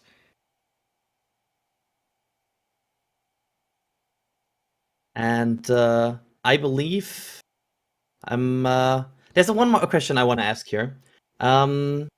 And that is the question about the flight termination system, since that's coming up all the time with the extension of how long they're allowed to use it. So yeah, what exactly is the problem with the flight termination system? Why is that such a topic? From my understanding, the big thing with that is the lifespan of the batteries on board, and if you would need to change them out, it's not such an easy swap like it would be, let's say with an old cell phone. It's like the new ones where you have to pop the back off and go in deep if you want to do a battery swap. The original plan was that they would last for about 20, they would be verified for about 20 days, I believe, once it was out, which then got extended to 25, and are now waiting on a waiver to see if they can extend that further. Yeah, and basically what it's coming down to is it's not that the batteries need to be recharged, it's that the range certifies the connection between the batteries and the system for a certain number of days, because the range, the Eastern Range, controlled by the 45th Space Wing of the Space Force, has to be able to destroy this vehicle should something start to go wrong with the launch sequence, right? The range is responsible for the people, for the safety of people around the area, not just the launch team, but the spectators that show up, the aviators who are in the air outside of the airspace restriction watching it, boaters who are in the water. All of those assets need to be protected. So you have to be able to blow up the rocket if you need to. And those batteries are what keeps the system fully going. And that's what the range says. Okay, those batteries are good for 20 days. They were willing to go to 25 days for the first window. And what NASA is asking them to do now is certify basically up beyond 50 days to get to the October second attempt here, by saying, hey, like our batteries are larger and overpowered for what you required. We think they're still good. We don't think there's a need to retest this. Here's all of the data that we believe supports that. NASA hands that all over to the range, and then the range can look at that and either agree with the assessment that the data does look like everything is still good and there's no reason to retest, or the range can say, we see the data, but no, go back. You've got to retest, and whatever that answer ends up being is what NASA will do. But that's sort of the issue they're in. Is it's a bit nebulous, which is why it's hard to nail down. It's not that they need to recharge the batteries, it's that NASA basically says the batteries and the system are still fine, even though it's way outside what the range limit for that certification of we know they're good for this amount of time is.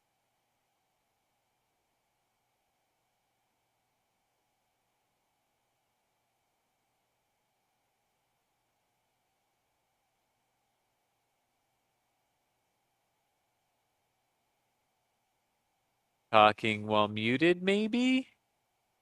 Sure.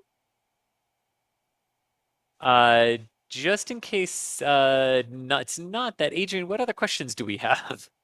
Yeah, I'm jumping into the queue. Give me that way, of course.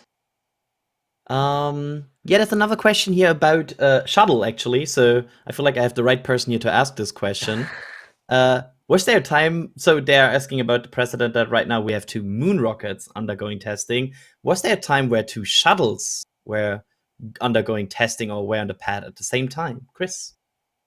Yeah, there were actually 19 times within the shuttle program that both of the launch pads were occupied at the same time. The first was December and January 1985 to 1986 with Columbia on A and Challenger on B. First time Pad B was being utilized. And the last time was when Atlantis lifted off for the final Hubble flight in May of 2009. Endeavour was on Pad B as the rescue shuttle. How many times did you say that was? Also, hi, I'm back. 19 times both pads were occupied during the shuttle program at the same time. So cool. I love how you just have that in your mind.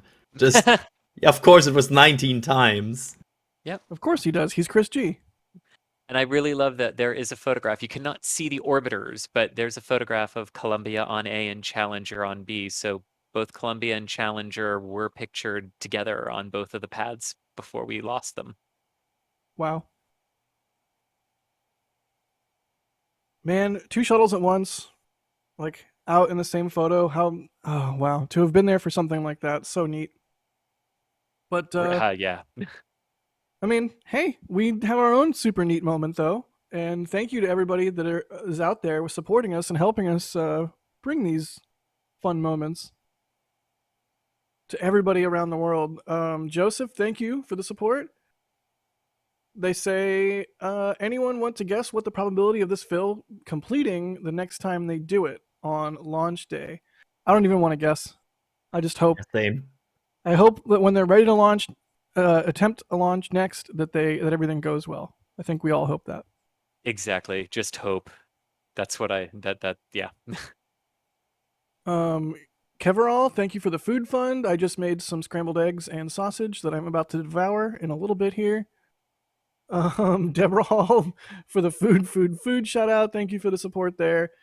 Sean, thank you for the support. They calculated 5,112 gallons per minute of hydrogen during fast flow based on their graphic. Nice. Thank you for doing the math there, Sean. And thanks for the support. Reckon, thank you for the support. They say, will the second Artemis still reuse old space shuttle parts? It'll still be using shuttle engines, right? Yes. So in terms of the engines, they have enough engines out through Artemis 4. That were 14 of those 16 were totally left over from the shuttle program. One had been built but never flown, and one got assembled but hadn't been built at the end of the program. So they have the core stage engines out through Artemis 4, and they have enough solid rocket booster casings more or less from the shuttle program to make it to Artemis 8, although they will need to build new components for the boosters for the things that are different between Artemis and shuttle configurations. Can I add one more thing here? Of course. As a European. Because there's another part of the shuttle. Space Launch System rocket here at the Kennedy Space Center in Florida at Launch Complex 39B.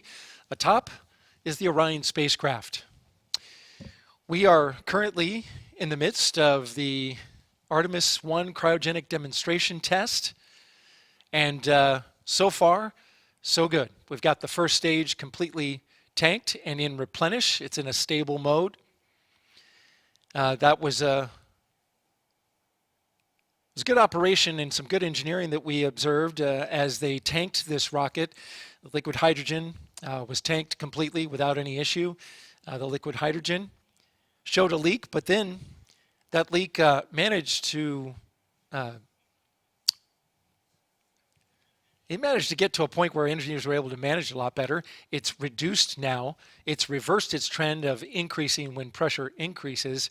And so now that leak is something that they have behind them at the moment. And so now they're proceeding on with the chilling down of the main propulsion systems in the upper stage. And we just got a note that the liquid oxygen is now in fast fill for the interim cryogenic propulsion stage. That's the upper stage of the rocket that you see right there. The venting that you see is the liquid oxygen that vents out from the top of the tank there from the core stage. That's normal. With liquid oxygen in replenish, the boiling of the tank below must vent off the super cold gaseous oxygen, and so that's what's happening there. And as soon as that super chilled gaseous oxygen reaches the atmosphere, it condenses the water vapor in the air, and that's how you have that that plume there. So the plan is, once the upper stage is tanked and in replenish mode, the launch team wants to proceed on with an important milestone called the pre-press test.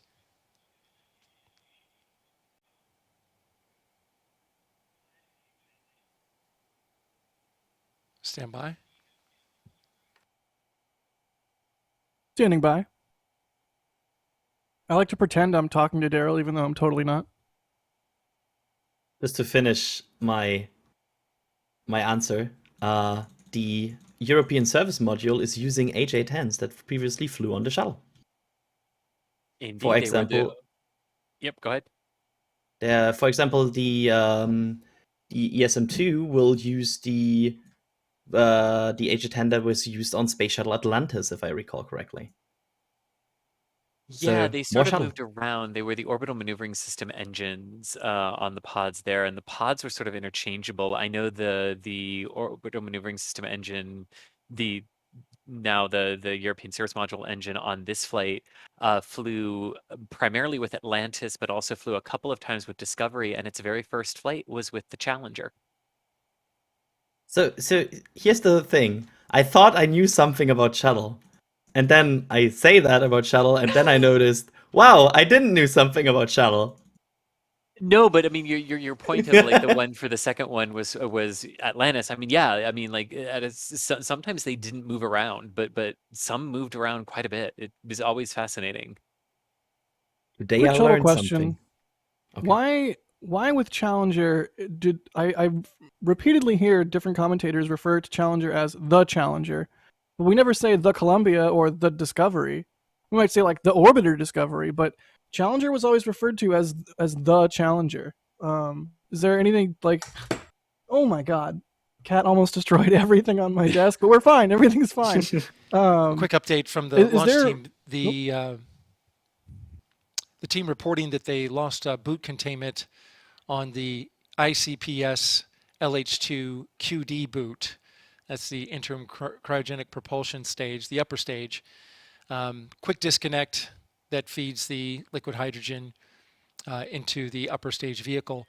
This is something they've seen before. They went straight to their pre-plan. They're working that now. Not going to discuss this on the anomaly net. It's something that they expected, they've seen before, and they've got a pre-plan that they're going to work to get containment. Again, lost boot containment, which is the air that's contained inside the boot, where that hydrogen quick disconnect goes into the ICPS. They got a pre-plan, and they're working that.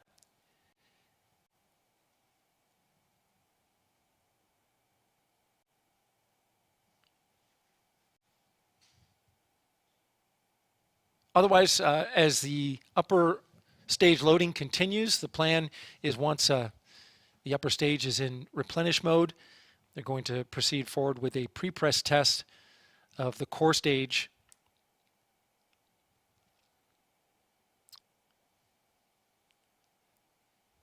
That pre-press test is pressurizing the tank by closing the vent on the liquid hydrogen side to prevent the boil-off gas from escaping. And then they're going to get the engines into a high-flow bleed. And that high-flow bleed is important because it's triggered inside of terminal count when it's critical for the RS-25 engines to be the right temperature for launch. So that pre-press test is still ahead of the team, something they're looking forward to. It's a big milestone here and one of the main test objectives of the day.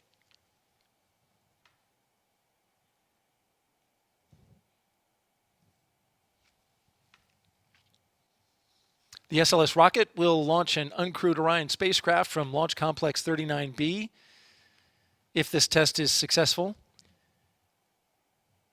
Launch Complex 39B, of course, is NASA's modernized spaceport at Kennedy.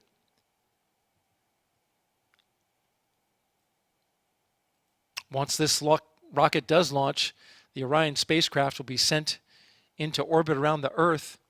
It will deploy its solar arrays And then the upper stage that we're fueling right now, the interim cryogenic propulsion stage, will give the Orion spacecraft at the top of the rocket the big push called a translunar injection needed to leave Earth's orbit and travel towards the moon. The stats on the ICPS, on the LH2 side, it carries 10,000 pounds of liquid hydrogen. On the liquid oxygen, it's 53,000 pounds. Much smaller tanks than the core stage. If you'd like to learn more about the ICPS and the Artemis mission, go to our website at nasa.gov/Artemis. You see it on your screen there, nasa.gov/Artemis. This is Artemis Launch Control.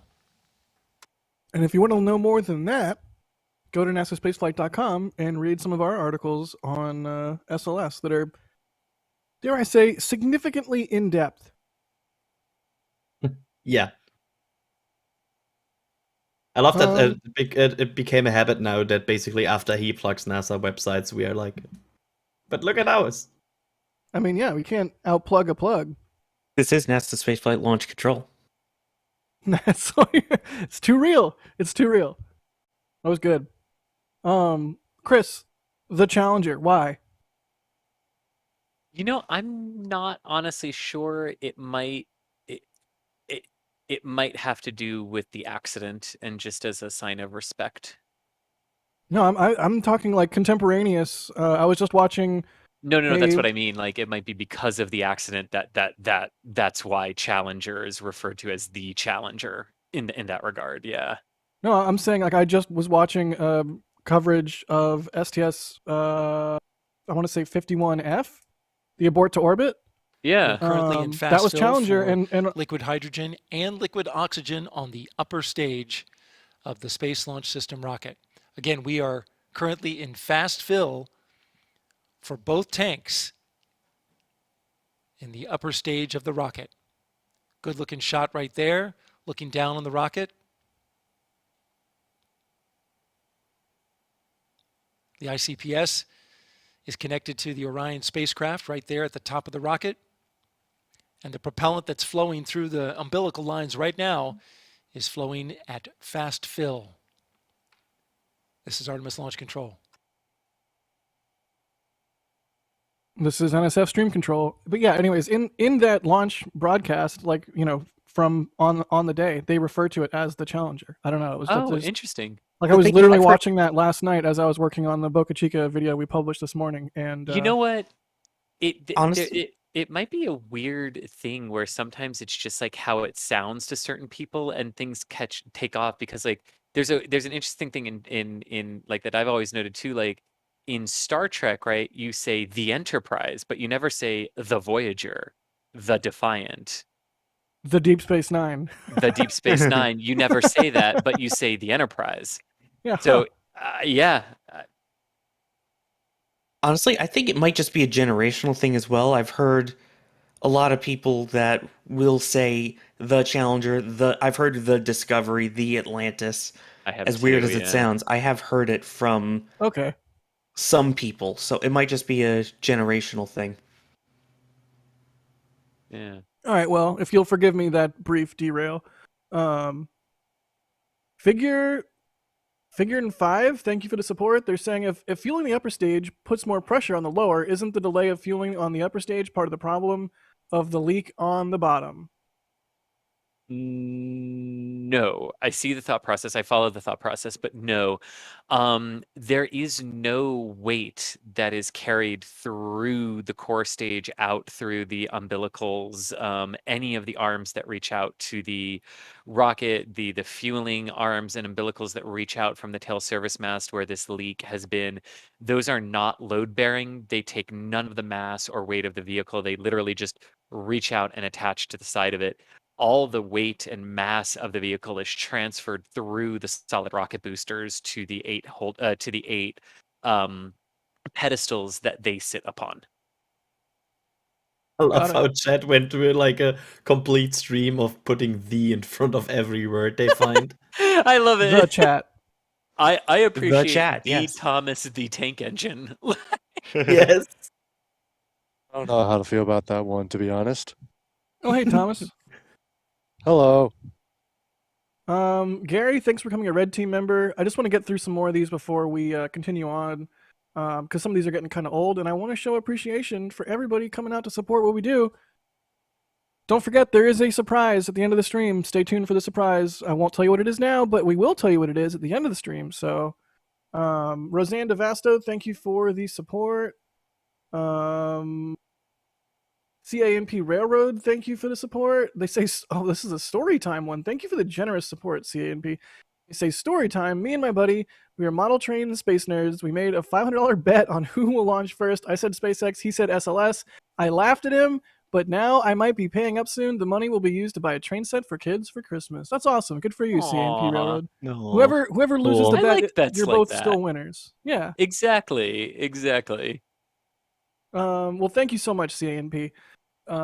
James Juries, thanks for the support. They said this test cuts off at T-minus 40 minutes, right? How's that going to work? Well, if they were on the timeline, yes. This would they would end it about 40-ish minutes ahead of what the targeted T0 is going to be. And to be very Thomas, clear, that's yeah. Yeah, well, to be very clear, it's L minus 40 minutes and not T minus 40 minutes is the end of the test. The test ends at T minus 10 minutes, which is where that last 30-minute hold occurs, hence the same thing as T minus 10 equals L minus 40. That was when the test was planned to finish, yes. It's probably going to take longer than that. They'll probably get the clock down to T minus 10 minutes, but they won't be done with the pre-press test. They'll probably be done filling the ICPS by then, unless something comes up, of course. But the pre-press test, I think he mentioned, will take about an hour. So whenever they finally get started on that, I would add at least an hour to that before they will say that they're done testing for the day. That's assuming they add nothing else. So it's a good way to think about it. Like the clock we have is the T-minus clock. It's the same one you're looking at there at the press site, Thomas. That's going to get to its 10-minute hold, and that's, as far as it's concerned, that's where it's going today. Whenever, and when it's in that hold, the launch team will then reach L minus 40 minutes at some point within there and call it a day. But it's how long into that hold is sort of the question because of how out of sequence we are with the actual countdown today, right? Exactly. And if this was a launch day, pretty much the same thing happens. The reason you have built-in holds is to give your teams time to catch up or give systems time to catch up to where they need to be and then conduct final checks before you proceed. And so on a launch day, if they were slightly behind the filling timeline or the pressurization timeline, they would reach their built-in hold at T-minus 10 minutes. They would stay in that hold for at least 30 minutes, but if they needed longer than that, they would simply extend the hold, push to a new T0, and they would resume the count from T-minus 10 minutes whenever they are actually 10 minutes away from launch readiness. Just a clarifying question here. The current situation right now on a launch day would probably mean that they would run out of the window, right? Or is that hard to say? For the 70-minute window they have on the, what is it, the 27th? Yes. Maybe, because it's only 70 minutes, but maybe for the longer 120-minute style windows, maybe not. I don't know. That would be my, like, back of the envelope, complete dum-dum assessment. The trick is, I mean, from a timeline of what they've done today, yes. The trick is they didn't do a lot of things that they have to do on launch day today. Again, it's not a wet dress rehearsal today. They only did filling the core stage and filling the ICPS.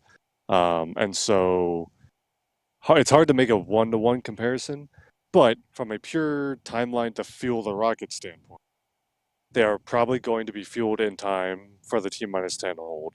And if pressurization took, longer than the built-in 30 minutes they already have at that hold, it probably wouldn't take so long that you would eat up an entire 70-minute launch window. And that T-minus clock that you're seeing on your screen, that has not been delayed or held outside of the planned holds at any point today. So that's still ticking down to think of it effectively as the opening of the window. and I don't think we've actually accumulated more than 70 minutes of delay today, at least not yet. But again, that's under the caveat of they were doing much more streamlined operations today. They did not do a lot of other countdown procedures that they will have to do when it's time to launch. Most of which happens in parallel with the fueling timeline, I should say. So it's not to say that they like skip steps and thus that's the only reason they're on time, but it's just a caveat to mention. Can see some venting from the upper stage there. Just a little bit. As they fuel it up. Dominic, thank you for becoming a pad rat. And Rick Han, thank you for becoming a Capcom member. We hope you enjoy the perks that you get for the membership program. You get different perks at different levels. You guys know the whole deal. But thank you so much to everybody for coming out and supporting the stream. Even just hitting the like button means a lot. Means the robot overlords know that our stream is worth showing to other people. So thank you so much. It's awesome the like that we get to button do on this. the stream. Yeah, thank you. The like button on the NASASpaceflight live stream. But yeah, all we need now is to start chanting the moon, the moon, the Oh man. But yeah, we do, once again, we have a fun thing to announce at the end of this stream, so stick around for that if you like fun things. I mean, I don't know, maybe you don't like fun things, in which case don't stick around, but otherwise stick around. Speaking of chanting moon, we have a poll in chat. How do you feel about the SLS test so far? And one option is confident moon, moon, moon. One option is not so confident, still challenges. I'm going to go with confident moon, moon, moon. And speaking of the moon chant, I think we have a new bit of moon merch for all you moon viewers. both the YouTube chat and our back channel chat is just all moon, moon, moon. And there you go. We have a moon chant shirt with some nice colors, I might add, including the best color, which is International Orange, hex code FF4F00. Yes, I have that memorized. Yeah, it's a new T-shirt. If you want to display your excitement for returning to the moon, and you want a moon chant T-shirt, we have a moon chant T-shirt now. It exists. It's there. You see the graphic. You can buy it. You can wear it. You can loiter it over your friends and be like, "Look how cool my shirt is." And then you'll have no friends, but hey, you could do that if you wanted. But yeah. Oh, that got dark. But yeah, thank you to everybody for all the support on the stream. If you want a physical item in return for that support, rather than just like, a little bit of dopamine from clicking the like button, which you do get, I am told, you get quite a dopamine hit from clicking the like button. But yeah, we have the exploded graphic design. We've got two versions of this. It's got the fun version, which is amazing. And has everything labeled in a fun way, and of course we have the fan version, which has things labeled what they actually officially are. So vote with your wallet. Which one do you like better? Do you like the fun one or the fan one? I think as of right now, the fun one is, dare I say, kicking the pants off of the fan one. But they're both doing well, and we appreciate y'all's support, whatever you choose to nab from the store there. All kinds of good stuff, from shirts to pillows to metal prints. That's our merch store plug. We appreciate y'all taking a look. Look at that shot from Brady. Come on, that lightning, so good. Anyways, all I can confirm is that Jack was really angry when Brady got that shot because he was, I think, very jealous and impressed with the photo. There was some yelling. there was a small amount of yelling involved. Friendly yelling. Yeah, I'm jealous now. I got one shot of the lightning with Artemis, and it's nowhere near that level. Yeah, that one's real good. I was shooting video, and I think I got that same strike on video, but it's doesn't quite capture the moment anywhere near as well as that image from Brady. So yeah, if you want that on your wall, check out the merch store. But anyways, yeah, moon chant shirt, moon. It feels so good to be in a channel with people flexing how close and how great their shots of rockets are, and I'm like, what's a rocket close by? Never saw Adrian, one. you literally went into the European Service Module Factory. Yeah, that's true. I was 10 centimeters away from ESM3. Exactly. But then they export controlled his photos. And so. that is true. But he was still there. Yeah, that's true. I saw moon hardware for Artemis III, which is cool. You saw Moonware? Moonware. From now on, that's canon. That's a good name. Yay.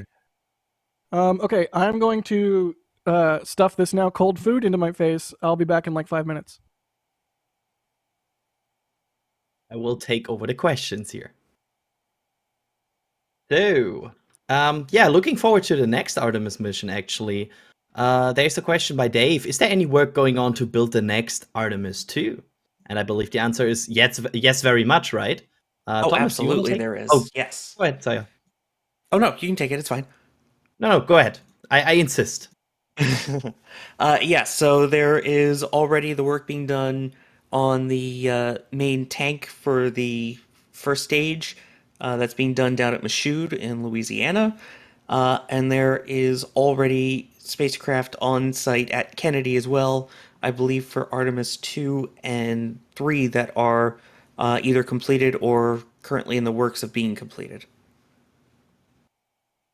That's yeah, and just from like European side, they are already working on ESM4. They will get delivery on ESM5 later.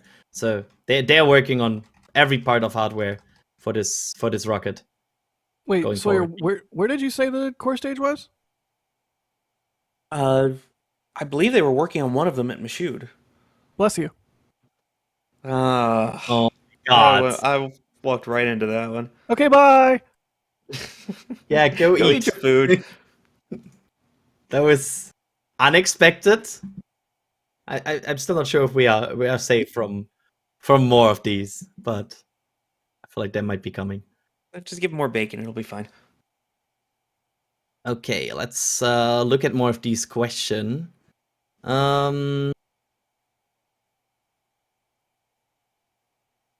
So I'm actually. Oh, that's a good question about the filming of this mission. Do we know if NASA will be filming high-speed footage like they did with the shuttle? I believe the answer is yes, right? There will be cool. Yes. Oh, the answer is definitely yes. They have plenty of high-speed cameras around, as well as high-quality cameras too. In fact, even the main broadcasts are now they're using 4K cameras, so that they have on site. If I recall, some of it will actually be filmed in 8K as well, so they get the highest resolution, so that they can review all of the footage afterwards to see how it performed. I cannot wait to see, hopefully in the future, public 8K footage of this. I really like these, and especially these high FPS shots from like the engines and everything. They always look so great, and I hope we get to see them. I really hope they will release them after the launch. That's my hope.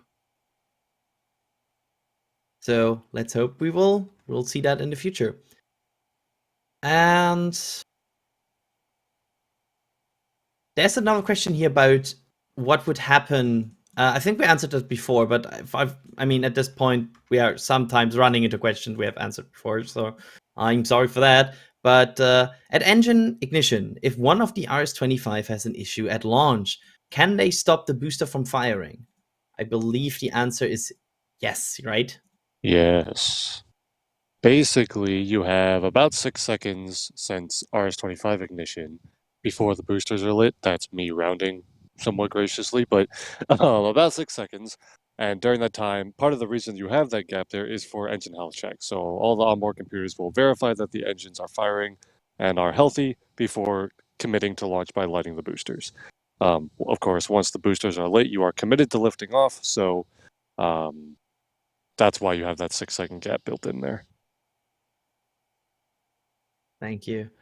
And there's another question here about SLS and build, basically.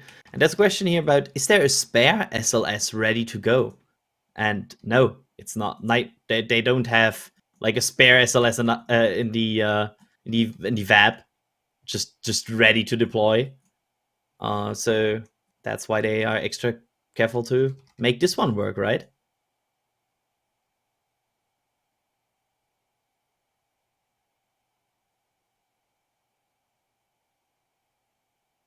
Okay, jumping into next session. Just to recap here, we are still looking at SLS being doing its tanking test here before the hopefully the launch attempt later in this month. They had some issues with a leak earlier today, but it seems like they fixed that issue because they're reporting now that that deal is now increasing its isolation or decreasing the leak with increasing pressure. So that's good. They are now into ACPS fueling as well. So they're filling the upper stage here. So it looks like they are slowly progressing here, and we hope that they can finish all of their milestones today. And there's another question here about the FTS, Thomas. Do we know the minimum altitude that they would need to trigger the FTS in the case of it being needed? Oh. What a terrifying question. Yeah, for real.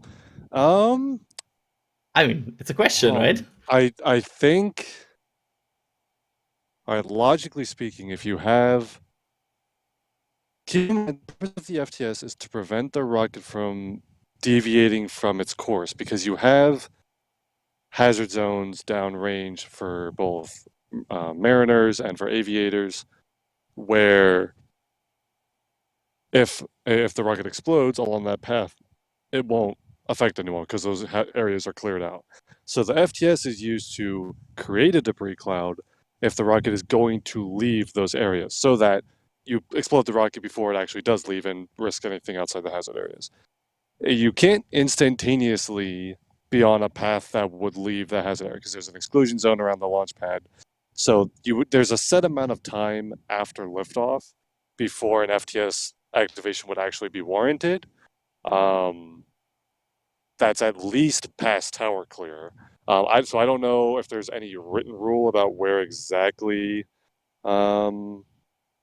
if there's any hard rule about how early is too early to activate the FTS, but I would imagine by the time the FTS operator has made an evaluation that FTS activation is necessary, the rocket's not like still clearing the towers or anything. You're at least past that initial liftoff off the pad. That's a really good question. I don't think we have a hard rule though, because again, SLS has a manual flight termination system. It is not automated like the system used on like Falcon 9 and Falcon Heavy.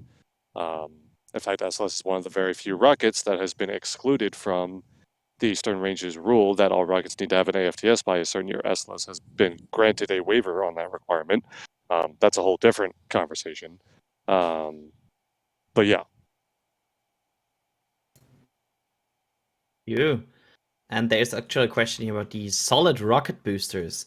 What kind of fuel is used in the SRBs? Is it actually a solid fuel, or does the solid in the name refer to something else about the boosters? So It's what solid is fuel. It's P-band, right? Oh god, I'm trying to remember what P-band stands for. It's like polyurethane. It's not actually polyurethane, but it's something like that. Anybody? I'm terrible Bueller? at the huge, like, solid fuel name. I have no clue. It's some really long chemical name.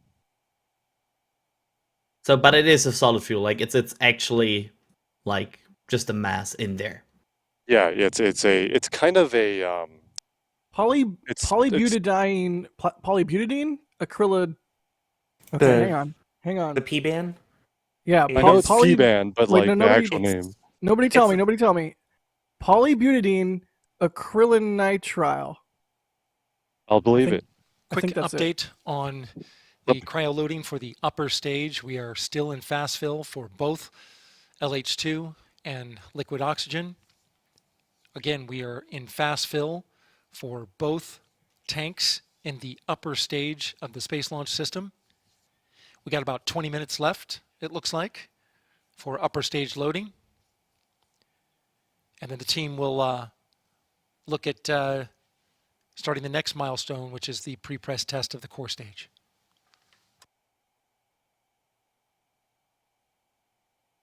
Any more minutes in this fast load for the upper stage. They are getting there. After the initial with the leaks, they're surprisingly progressing very fast. We Are are we still? going to get there. Yeah, we are going to get there. That's also a shirt, I feel like. Are we still on the name of the SRBs, or are we past that? I think we're past it. It's polybutadiene acrylonitrile, or PBAN for short. Sorry, did you have something you wanted to add on that? I kept railroading you there. Sorry. Nope, you got it. It's all good. Neat. Cool. I also have another question about the SRBs. Is the rocket only being supported by the engine belts on the booster? It's SRBs. It's not on the engine bells at all, right? Yeah, the SRBs are taking the majority of the weight of that rocket. I believe there is a arm that does connect it to the mobile service structure there that helps with swaying in terms of high winds. That will help balance it out, but pretty much those SRBs are holding that puppy up. Basically, it's really standing on these nozzles at the end. And just standing there on these two SRBs. Yep. Standing on the shoulders of boosters. Nice. So I'm getting now responses with the exact how the what is in the fuel for the SRBs. I won't, but it's a lot of stuff. Just say PBAN and move on. PBAN. It's you stuff got a that nice goes ring to boom it. when lit. That's true. Yeah, let's hope we can see that boom soon. Not Yes, soon as in control today. boom, I should say. Yeah, could you control boom in when they plan to boom it? Is that, Yes, yeah. exactly. Okay, let's get some more question here. Why didn't they just make the batteries? Oh, sorry. No, go ahead. Why didn't they just make the batteries rechargeable through the tower umbilicals? I believe the issue is not only it's not really the rechargeability of the FTS. It's more like, are they still confident in them, right? Correct. Yeah, it doesn't have to do so much with battery charge. It's just the assurance that they have with the range, which is controlled by the 45th Space Wing and Space Force. And it's making sure that they have the confidence to continue with that. And if they had to do anything with said batteries, the issue is that they would most likely have to bring it back to the VAB because of where they're located in the vehicle isn't as easily accessible as it would be at the pad. Getting here mention here that the PBAM is only the binder, the fuel is aluminium with ammonium perchlorate for the oxidizer. Oh, good old ammonium perchlorate. Yeah, I believe it's tasty. PBAN APCP. There we go. We're getting that answer. Okay. PBAN app. Yeah. Oh, great. That's so great to Say speak. better. That's like when you try to speak SLS without every single, like SLS. That's the difference Flex. between acronyms and initialisms right there. Yeah. I feel like Jamie would be proud of us for calling it SLS. Yeah, it's SLS. Oh, I hate it. I hate it Philip perhaps SLS? more than even Mega Moon Rocket. Philip SLS. No, there's no wonder he knows so much about. Yeah, SLS. exactly. Can't spell It was Philip hidden. Sloss without SLS. It was hidden in the name all along. Okay. We're officially off the rails. Were we ever on them? Fair question. So we have only 31 minutes on this countdown to go. So we're getting there at least. That is a T-minus clock, not an L-minus clock. So there is a built-in hold at T-minus 10. And with the plan for today, they will not come out of that hold as they are planning on getting down to about what would be 40 minutes before liftoff with that. So keep in mind, it will get down to T-minus 10 and it will hold as planned in the corner of your screen.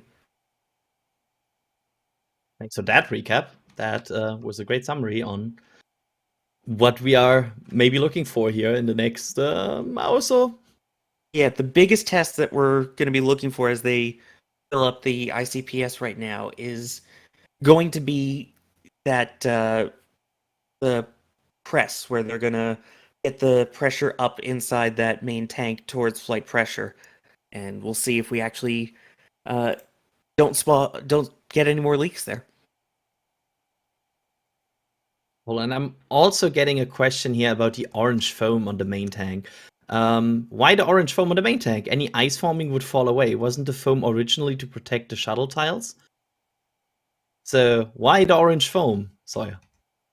I believe the orange foam is an insulator, because keep in mind, inside there, you have the liquid hydrogen and the liquid oxygen, of which you're talking negative 423 degrees for the liquid hydrogen and negative 231, if I recall, for the liquid oxygen. So you're talking super chilled here. So this isn't just ice. This is ridiculously cold temperatures here. So that foam is a thermal insulator for that.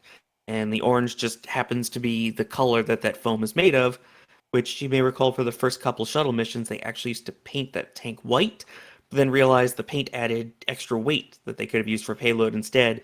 So they just left it its natural orange color, which now continues here with SLS. Also, orange just looks cool. That's my. They don't call it the big orange rocket for nothing.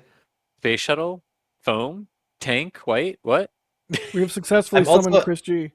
I feel like I also can bring in Delta for heavy here. I feel like I can slowly roll it in. I don't want to think about heavy. Don't make me think about Delta 4 heavy right now, please. Wait, isn't Delta 4 heavy doesn't roll in, the HIF rolls away, right? Yeah, it's basically being assembled where it launches, right? Yeah. I'm 3D printing a Delta 4 medium right now. I'm looking very much forward to painting that soon. That will be hopefully in the back of my camera view soon, maybe. But nice. A celebration basically for hopefully a Delta 4 soon. So yeah, welcome back, Chris. Good to be back. Good to be back. Yeah, I managed to summon him with the shuttle mention, I think. That's Yeah, how that orange works, right? foam. Yeah. You say orange foam 3 times, a wild Christie appears. Yeah, exactly. So there's a question about launch date here. Christy, if this test is good today and they decide, okay, this was good, when would be the first available launch date for this rocket? Yeah, good question. Okay, so from what they have asked the range for and how this sort of has to fit around other NASA missions that are requiring assets of communication of either the range or the Deep Space Communication Network, the first opportunity after today to attempt a launch is on September 27th. That's Tuesday. That is a 70-minute long launch window that opens at 11:37 a.m. Eastern or 15:37 UTC. If the decision point after today is they need more time, that the 27th isn't an option for whatever reason based on some of the weirdness that they've seen today with the leak earlier, the other opportunity in the next overall launch period would be October the 2nd. That is a Sunday. And that is a 109-minute long launch window that opens at 2:52 p.m. Eastern Time or 18:52 UTC. So both daytime opportunities, those are the two that exist in the current window. I think we're technically in it right now. So in the current window or overall launch period that they're in, they have the 27th and the 2nd. And that's what they have. If something doesn't go right here and they need more time, they need to redo a fueling test, they, depending on the myriad of options that are sort of on the table, the next launch period runs from October 17th to October 31st. If they should need that. Got it. And just to recap here, these launch windows and these launch opportunities, what exactly determines them? Why is some days like more availability? Why are some days completely ruled out? What's the limiting factors here? Yes, it's a myriad of reasons, but the basic element comes down to you need to get Orion to a specific point to enter its orbit its distant retrograde orbit of the moon at the correct orientations and the correct angles for sun hitting the solar arrays, for power generation, communication, the angles between the sun, moon, and the Earth for all of this. And all of those sort of conspire to say if you take a 1 month period of time, there's approximately 15 days that you can launch and 15 days that you cannot. And they actually group together fairly well into roughly 14 days, a 14-day long period of time when you can, and then a 14-day long period where you cannot. And then they just sort of cycle through like that. And then within each launch period, there are little minor cutouts here and there for Orion power angles and sun angles and things like that. Good to know.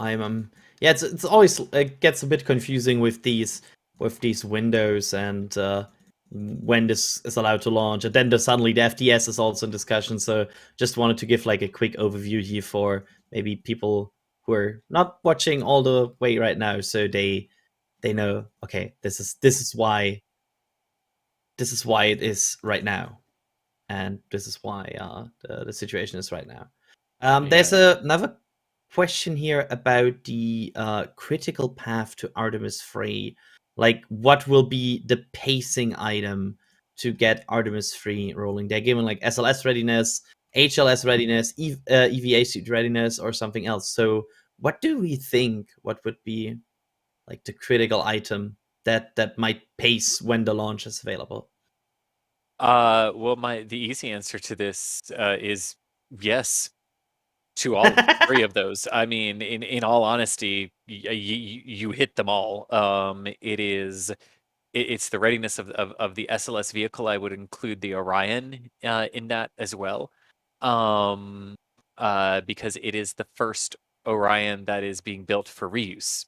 So I would include Orion in that as well. HLS readiness is a big part of that as well. SpaceX has to get the Starship system up and flying here. They've got to do their demonstrations in Earth orbit before they can then do the uncrewed demonstration of the lunar landing flight, which is part of the contract for Artemis III, that they have to do an uncrewed demonstration, just like Demo 1 for Crew Dragon. So that's definitely a pacing item. And yeah, you need the suits to be able to do that as well. So also a pacing item. You really hit a lot of it there. I'm just sort of thinking here, they don't need the gateway for Artemis 3, so that's not a pacing item in that regard. So yeah, I think those are the big ones. Stoyer, anything to add there? No, I think you nailed it right there. That's the answer. Yes, yes, yes. Yeah, I mean, at the end, it's like with these really big missions, you have like a lot of things that have to come together at the right time, and yeah, let's hope they do for this mission. Wow, look at all the ice in that seal there. It's a lot of ice. Looks cool. Haha, get it? Oh gosh. So Bless let's you. into. Oh god, good. No, I said God bless you, referring back to the other dad joke that I walked right into. Yeah, I feel like that's the third time at this point since I'm on that I saw somebody walk into a dad joke by Jack or something like that. It's an honor and a privilege. The commentator walks into a dad joke.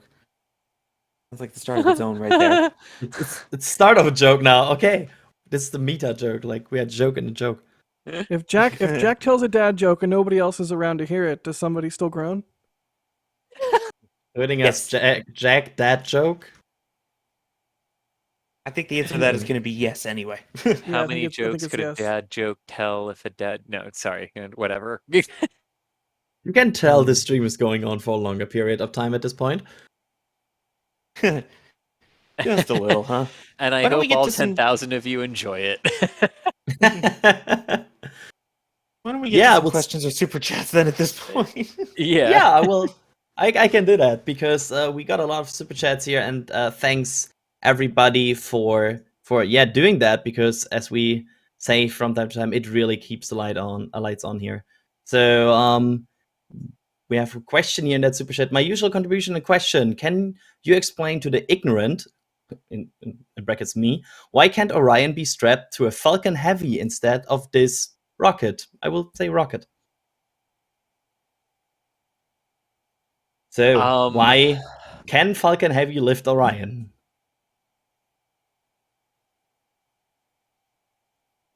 Hang on. I will in the meantime talk a bit, and yeah, I think there was even some talk that, and I think the conclusion was that it doesn't have the performance, right? Falcon, I remember don't- talks about that. I don't think it can. Yeah. Yeah. I'm trying to gauge this. The Orion capsule. How much does okay? Hang on. How much does I believe it was just Orion and too IC heavy. and I think it is, and that's what I'm trying to figure out here. So, the launch mass of Orion and the European Service Module is roughly 26,000 kilograms, and it can throw 26.7 tons to low Earth orbit, so it can barely get it to geosynchronous transfer orbit. Sorry, that's what I meant to say. Geosynchronous transfer orbit. It can Falcon Heavy can do 26.7 metric tons, and that's what SLS and its service module are. So yeah, it can't. It literally just can't throw it to the moon. So yeah, that it wouldn't be able to do its TLI burn, I believe, from there, and also the fact that it is not crew rated too. That's true. Yes, that too. Good point, Sawyer. Little detail there, yeah. And I don't That believe they minor plan little to crew thing. rate it. So the answer overall is not. There's no. It's not There is powerful no enough. crew rating for it right now, and the performance is just not there. It's a bit smaller. Orion is heavy. Yeah. Yeah. Yeah. And DSM as well. Yeah, and as pointed out, you also have the launch escape system in addition to the ICPS and Orion. Oh, that's true. So actually, I have that figure. Haha, hang on. Oh gosh, double the mass. Oh wait, sorry, no. Sorry. No, add total mass with the LAS is 33.4 metric tons for the entire stack. So yeah, it couldn't even throw it to geostationary transfer orbit. That's not even moon transfer, right? Yeah. Translunar injection, too. Yeah. So, long answer, can't do it. So, then have we another super chat here by Kaltenstein, who asks, what happens if one of the RS-25s fails in flight? Is that a case of FTS no matter what, or can the first stage do its job down one engine? So, is there engine out capability for SLS? I believe the answer is it's complicated, right? Yes, and the answer is it actually changes after Artemis I. But the simple in simple terms, if the goal is you lose an engine and you can save Orion and the European Service Module, right? You can get and the goal is to get them into a stable orbit of Earth. For Artemis I only, you can lose one RS-25 engine 1 second into flight and still save Orion and the European Service Module. Now, you are not doing the Artemis I mission at that point. You are just saving the spacecraft and the service module to get something out of the flight, right? If you get to about 33 seconds into the mission, you could lose a single RS-25. And you can basically do an abort to orbit where you would use the ICPS to get into basically the desired orbit that you were originally planning for. But in so doing, you would use too much propellant from the ICPS and you would not be able to do the actual flight at that point.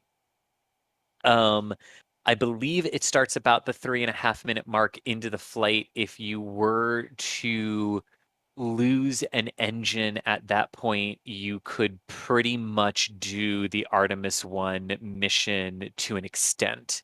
It might be shortened, but you could do the lunar flyby at that point, and things along those lines. And then the later and later and later into the core stage burn that you lose the engine, the more and more of the mission you would actually be able to do, either through the core stage compensating and doing the full ascent into the initial parking orbit, or parking suborbital trajectory, or the ICPS burning a little bit of its fuel to still save the mission, and then you'd be able to sort of cobble something together from there.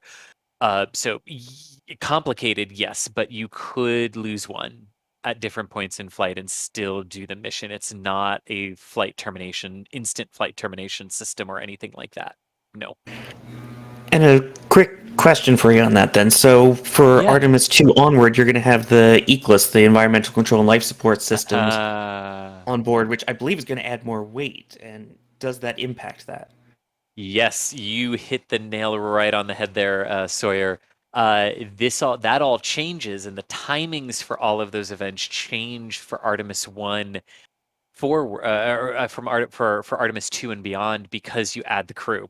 So you add all the weight of the fully functional environmental control and life support system, which is called ECLS, and then you're adding the mass of the crew and their provisions and everything else that you just don't need to fly on Artemis 1. So yeah, that all combines to say then you have to be about 30 seconds into flight before losing an engine to have abort to orbit capability on the stack at that point. I love how this question just sparks like a super detailed and very interesting answer with a lot of like side notes. That I really love that how much details can be hidden in such a question. Yeah, and I mean it really just demonstrates too like the physics of getting to orbit, right? I mean it depends on the mass you're trying to lift, the performance of your engines on the day you actually lift off. You know, there's what the RS-25s and the solid rockets are supposed to do, and then there's how they actually burn the day you ignite them, and there's always small little variances in that can contribute to all of those things as to when you can lose an engine in flight and still do the mission, or at least save the vehicle. Yes, and I would like to apologize to everyone's ears for that. This should hopefully be better. It's good now. There's another shuttle question. Lots of shuttle and RS-25 questions today. I wonder why. Bring it. Yes. No, you got two shuttle geeks here. Yeah, I feel like these are the right streams to ask shuttle questions. You usually have a good chance to get them answered. So the question is, first off, they start with, I appreciate each and every stream. Much love from Daytona. I'm curious, with NASA reusing the RS-25, are the engines on the displayed shuttles at Kennedy and others not actually RS-25s? Thanks again. Correct. The ones that are in the orbiters are not real engines. The nozzles are real and flown, but there is no engine behind them. They kept all of the engines at the end of the program, from all three of them. However, there are RS-25 engines that are on display at the various space centers from earlier on in the program that were no longer being flown. So the ones in them are not. Nozzles are real, but the ones in them are not. But if you see one just like on display on the floor, those are most likely real. Yes. Interesting. And I believe that maybe popped some bubbles for some people here. They were like, wait, yeah, I didn't. Yeah, we also cannibalized or rather NASA cannibalized the main propulsion system plumbing from the orbiters at the end of the shuttle program too. So there's nothing for engines to attach to inside the orbiters anymore. Yeah, sorry, the engines are just like the cake. Are just like the what? The cake. It is a oh, yes. I And just believe want we to are point out coming. before we go into other questions, that clock in the top left is going to be Yeah. stopping shortly, as that is the T minus clock, and the next hold is scheduled at T minus 10, so about 49 seconds from now. So we got there. Probably. And testing objectives will still be continuing, but this is the point at which the clock will stop for And today. just it will not continue anymore, right? That's the correct. end for that clock. Yes. Even though test objectives are still continuing, the clock will not resume once it hits T minus 10 minutes. I'm sure we'll get an update as well from Daryl shortly on that too. Quick question here before that comes, and it's another shuttle question. They will still wait. Will they still wait for the rocket to balance in the right place like they did with the shuttle and then release the clamps? Oh, this is a fascinating question. twang. Because there's two questions in here which are absolutely fascinating. The answer to the first one is no. The twang effect on the shuttle was caused by the asymmetrical offset of the engines firing through the center of mass, not up into the center of mass. The SLS is an inline vehicle from its propulsion system. When the RS-25s ignite at T minus 6.36 seconds, because we like precision, that's when engine 1 will be commanded to start. And then the others light in sequence 120 milliseconds apart from each other. They will not produce the twang effect because there is no way for them to do that, since they are firing up into the center of mass, not through it at an offset angle. The other part of this, before they release the clamps, there are no clamps for SLS. It is only bolted when they roll it back and forth from the VAB to the pad. They remove all of the actual nuts from the bolts, and then the bolt is just sitting there as an alignment pin. But there is nothing physically that releases SLS from the launch pad at solid rocket ignition. The only thing that holds it to the pad at main engine ignition and for the 6 seconds that they're ramping up to full thrust, the only thing that's holding SLS to the pad is the sheer physical mass of the vehicle. Always like fascinating for me that the mass itself is just holding it there. Yeah. I would imagine it's somehow secured more, right? Like you would intuitively you would think, yeah, there's some sort of clamp that is holding it or anything. Like that would be my initial thought about any rocket. Right. Now, so let's talk about that, because there is nothing physically holding or clamping it to the launch pad. There is the vehicle stabilization system, and that is an arm that reaches out and grabs onto the top of the core stage. But that is just to stabilize the vehicle for wind movements and for load movements back and forth as the vehicle is being moved and rolled back and forth from the assembly building and the pad. It does not bear any weight or Top of the anything hour, like that. 3 None of p.m. the Eastern There we go. Time, as you look at the top of the rocket, the Space Launch System at Launch Complex 39B. We're currently in the midst of a test to demonstrate the cryogenic loading of the world's most powerful rocket, the Space Launch System, the moon rocket that you see right there. Currently, you can see we are venting off liquid oxygen at the top of the rocket, venting both the core stage, which is fully tanked, and we're venting off the upper stage. If we go back to that upper stage shot, just want to point something out. You can see the venting from this wide shot, but as you look there, you see the two small plumes at the top. That's the vent for the liquid oxygen tank in the upper stage of the rocket. And currently, we've been loading liquid oxygen for about 54 minutes into the upper stage, and we're about half full. So a little less than an hour left to complete the final load in that. The upper stage LOX is a 53,000-pound tank, much smaller, but the flow that goes into the line is also not as fast as it is for the core stage. And then, of course, you see the plume in the lower, just below those upper plumes. That is the core stage liquid oxygen venting now. Just super cold gas condensing water in the atmosphere. That warm Florida air which were about 77% humidity. So lots to see there. And then you see the two small ones at the top venting out. Those are for the ICPS, the upper stage. Everything nominal and looking good there. In fact, there's a close-up shot of it. It's a great shot by our team here at NASA TV. And you can see the propellant lines that go into the ICPS. Those umbilicals pull away, of course, once we lift off the rocket. Today is a test, though, and a test only, going down to the completion of a pre-press test on the core stage, and then our test will be complete. We've got a little bit to go on the liquid hydrogen upper stage. That's about a half hour left. So we're looking good there. Everything proceeding nominally there so far for the upper stage. Just to recap on the lower stage,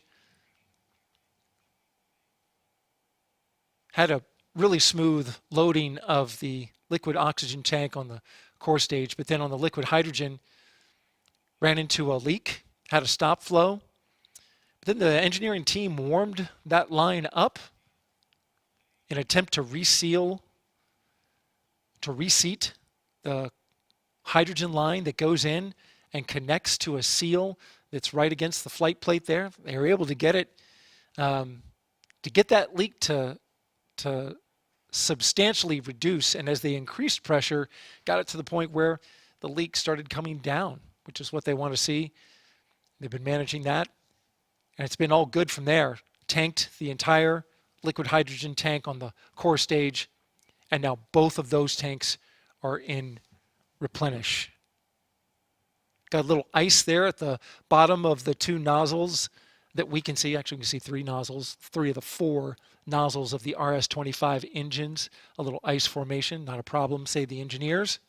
That's all normal. While we're looking at the engines, just want to make a note, those engines, as part of the Boeing core stage, engines are designed by Aerojet Rocketdyne. And those engines have a history going back to the Space Shuttle program. And just to name them off as you see them there, all the way to the left is Engine 3, which has the 4-digit identifier 2058. Engine 3 was involved in 6 flights during the Space Shuttle program, and all 6 of them were flights to the International Space Station. Behind engine number 3 is engine number 4 with the 2060 4-digit identifier. And 2060 was involved in 3 flights during the Space Shuttle program, including the last one, STS-135. Space Shuttle Atlantis, which launched from right here at the Kennedy Space Center in 2011. And then moving to the right in the foreground, that's engine number 2, 2056. It was involved in 4 Space Shuttle flights, including the Hubble Telescope servicing mission. Great mission that was. A lot of history there with that engine. And then last but not least, and not appearing in your picture, right behind engine number 2 is engine number 1, 2045. Engine number 1 was involved in 12 Space Shuttle flights, including John Glenn's flight, the late senator and astronaut. And it was also on the final Space Shuttle mission. Quick engine history there. Thanks to the folks from Aerojet Rocketdyne for providing that information.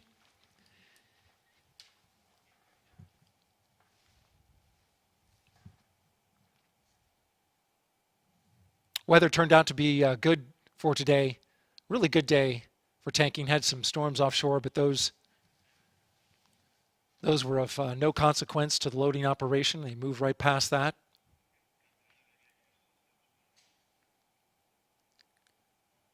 You can see some clouds in the distance, even given some rain at this point, but launch weather officer is monitoring all of that. At this point, it's no impact, and we are green to proceed. The next step is the pre-press test of the core stage liquid hydrogen tank. And that is the final test of today's tanking mission. The pre-press test will involve the pressurizing of the LH2 tank and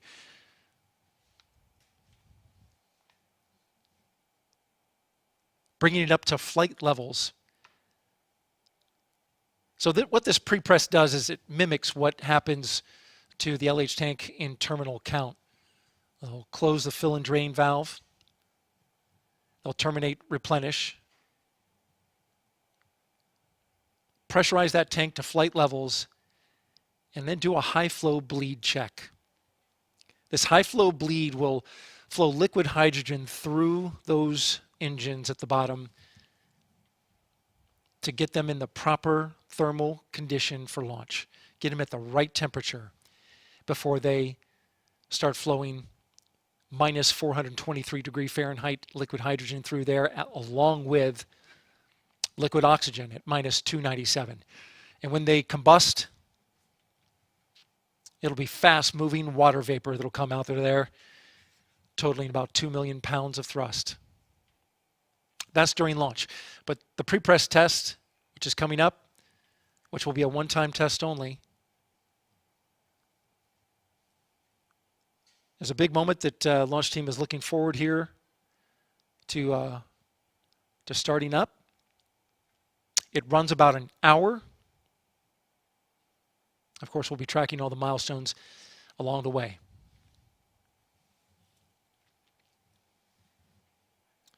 Things are looking good here at the launch pad for the SLS rocket and today's test so far.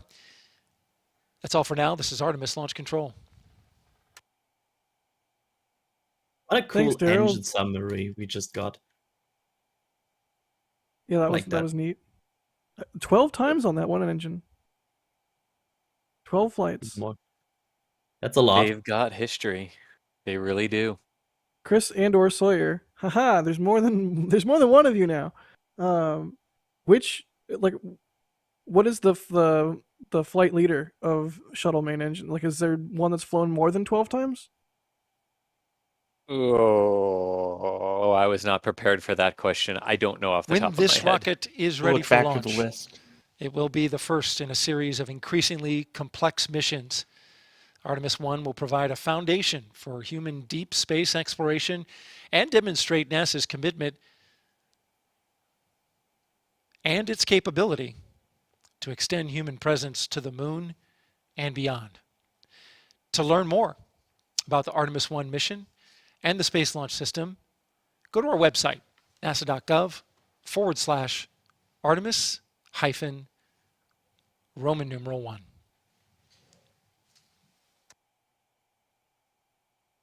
And if you want to know more, go to NASASpaceflight.com and read some of our excellent articles.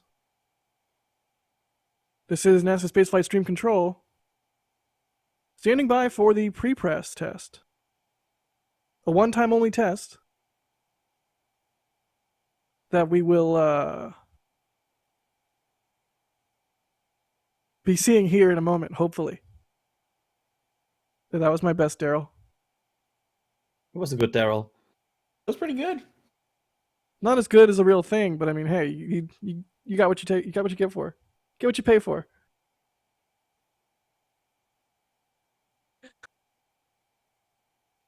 Yeah. Well, I mean, I've also got to say, like, this image that we're seeing right now of wow, there's a little bit more ways to go, but a so far happy inventing SLS rocket.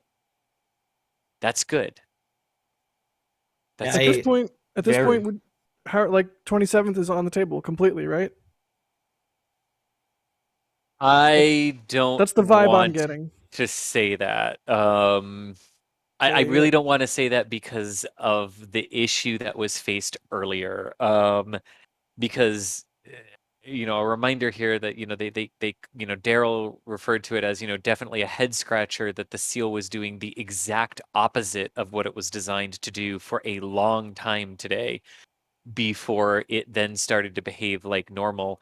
If they don't understand what caused that seal to suddenly start to behave normally, then you don't have the confidence to say what happened, so you know how to fix it if it happens again.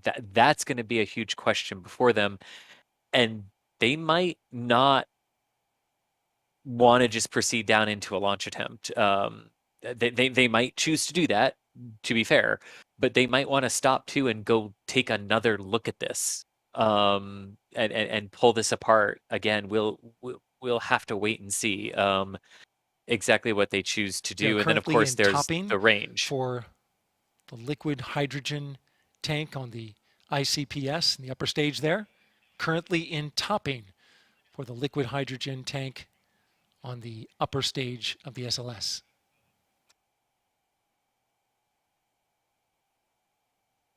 And just to add to that, of course, with the 27th in play, there's also still weather looming around as a factor potentially, right? With the development in the Gulf. Oh yes, very, very, very much so. In fact, it will be interesting to see what the update from the National Hurricane Center is here at 5 o'clock Eastern, because there is a system that has a very, very good chance over the next 2 days of developing. It is not named as of 2 o'clock, those advisories, but it is sort of down near Venezuela, and some of the islands down there, and it will be tracking into the southern Caribbean near Hispaniola and Jamaica. But a lot of the models today have been picking it up and hooking it across, or just barely missing Cuba, and then into Florida, at various places along the coast. So we're gonna have to wait and see exactly where they end Sorry. up. But yeah, I mean the sort of there's a lot that can change, and spaghetti models should definitely be looked at with some grains of salt. But the definite trend is to take this into the Gulf and then have it make landfall somewhere along Florida, Alabama, but Florida looking more likely in the most recent runs. But long way to go on that. But that's a definite thing that will have to be watched. And for the next question that's coming, if they did get into a situation where they had to roll SLS back to protect it from a hurricane that might be approaching, again, if a hurricane were to be approaching, not trying to say there will be one, they could do all of the processes they need to pull it from the pad and get it back into the vehicle assembly building, and it would take about 3 days to be ready to roll, and then about half a day to roll at that point. So like 4 days as their absolutely have to go by kind of date. If it's looking like it's coming right at them. Yeah, and I mean, and this is where the National Hurricane Center would provide the official forecasts, and then the 45th would go by those forecasts to say, here are the predicted wind speeds and wind arrival times, because you have to go by wind arrival times. But then you also have to factor in that the people who need to physically move this vehicle back from the pad, prepare for it to be moved, also then have to be able to have enough time to prepare their own homes and families. And you're also running in a situation where even if the 27th, for example, is still good, you still run into the problem, okay, what if it's not launching there? Because after that, there could be this chance that you scrap on the 27th, and then there's the hurricane maybe. So right, you could also run in a situation where, okay, 27 would be good in theory, but let's maybe not risk it. Exactly, because if the 27th doesn't leave you enough time to detank, inert the vehicle, get people out there, configure it, pull it, yeah, and to be fair, the 3 days that was sort of asked and given by Charlie Blackwell Thompson, the launch director, was not okay, so you just fueled the vehicle today. If a hurricane were coming, how quickly could you do it? It was more like, hey, you're out there for this prolonged period of time. doing your troubleshooting, doing your replacements if a hurricane came near. That was how the question was asked. So want to make sure to hit that wasn't a like from a fully tanked vehicle to in the VAB, how quickly could you do it? That wasn't the spirit of the question that was asked. Got it. It's got to be an incredibly hard puzzle to put together. I mean, it does. How do you factor in the issue that happened this morning that was resolved, but it still happened with the weather, with everything else that they're seeing in terms of the data that they're getting? I mean, there was still a leak. It was within margin. 3.4%? It was 3.4 was what Right. it peaked at after the troubleshooting efforts were initiated. Yeah. So, that happened. But, weather. One more variable. Yeah, and it really shows you these decisions that people like in the launch team here have to make. Like it's such a complex picture, and not only SLS, but yeah, every rocket ever, where it really shows you, okay, you have hundreds of factors you really need to think about before launch and consider, and then in the end make a decision, and yeah, hope you went with the right way. And sometimes you might even not know for a good amount of time if that was the right decision. I'm going to run through some super chats here before I get too old. Also, we have a bunch of memberships. While we either wait for them to pre-press or we wait to hear the results of the pre-press, which is the next thing that they're doing, that they're going to, I think the last thing they're going to do before they're going to call it quits for today, right? Correct. Cool. Masked Dingo, thank you for gifting 5 Red Team memberships. Very awesome of you. Now 5 people get to check out the membership program and all the sweet perks that Red Team members get, including the behind the scenes photos, the like preview videos that go live before the full ones do, all the good member content. Like, hey, remember when I almost got left behind at pad 39A back when we were doing a remote setup before one of the launch attempts? And that video went up for members. So definitely thank you for sharing the love there, Masked Dingo. Much appreciated. Also, Tyler Moon, Capcom member. Super appreciate it. Ren Pytome, also a Capcom member. You both get Discord access at that level. Thank you so much. Oh, did I say 39A? I meant 39B. That's my bad. I almost got left behind at 39B, okay? Not 39A. That's forever going to be one of my favorite stories, Jack. I don't know what video I like more. That one or the one that I hesitate to describe what actually happened in it, but it involved Michael and Thomas. I'll just say that. That one was also like one of my favorite videos of all time. That one's not even for members. That's a secret one. Let's see. But seriously, wait, can I get that? No, you can't. Thank you so much to all of our members. So appreciated. Michael Height coming in at Red Team. Members, you rule. You let us do what we do. And one of the things we're going to do is tease right now a thing we're going to do at the end of the stream. We're going to do a thing. You're going to want to stick around for the thing. You should stick around for the thing.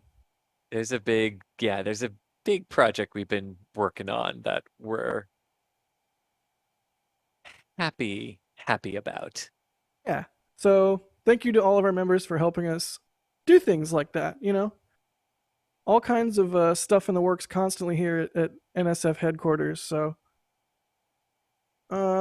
you guys enable that. So thanks.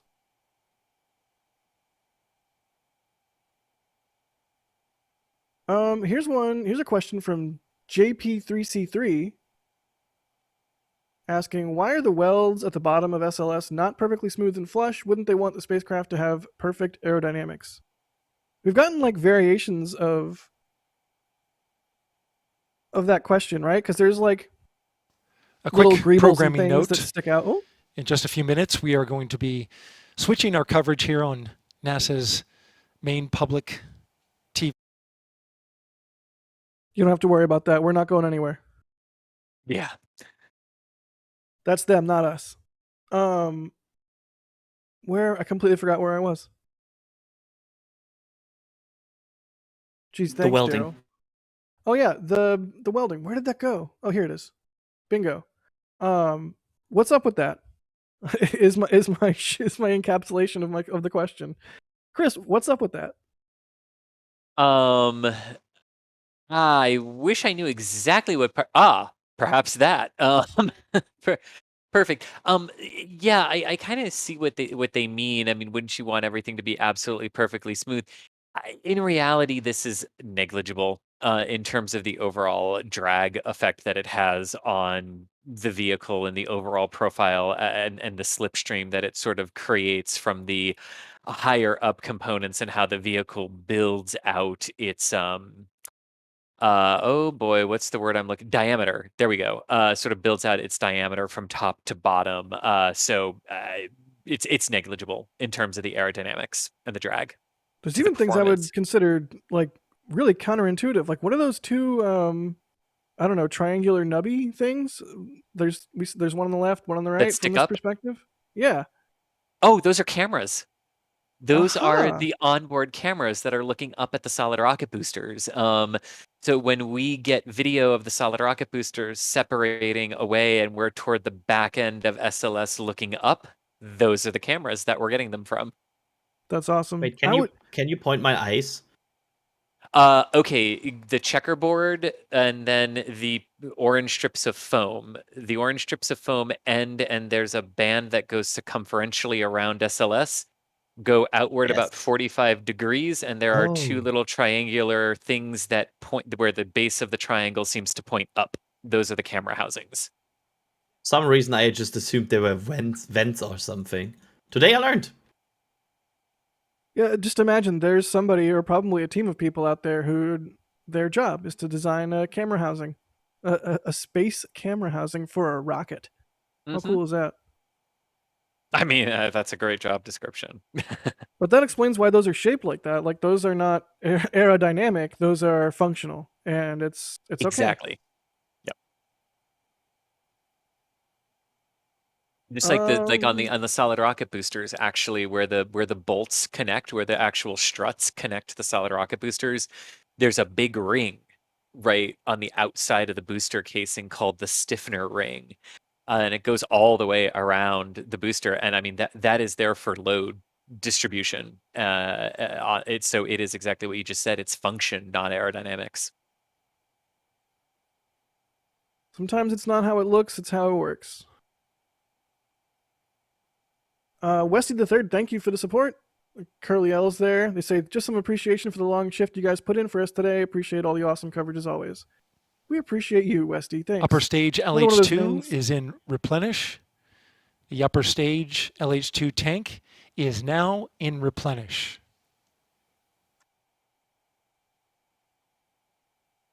That's good. Yeah. So the whole thing is the rocket is full, right? That's what it sounds like. Yes. I think that should be the case at this point. Well, alrighty. That leaves that leaves the liquid oxygen tank on the upper stage left to go, probably about 20 minutes or so. And upon completion of the liquid oxygen upper stage, it'll be time for the pre-press test. Okay, so no, it's not full. They're still filling up the upper stage liquid oxygen tank. That felt like a fact check.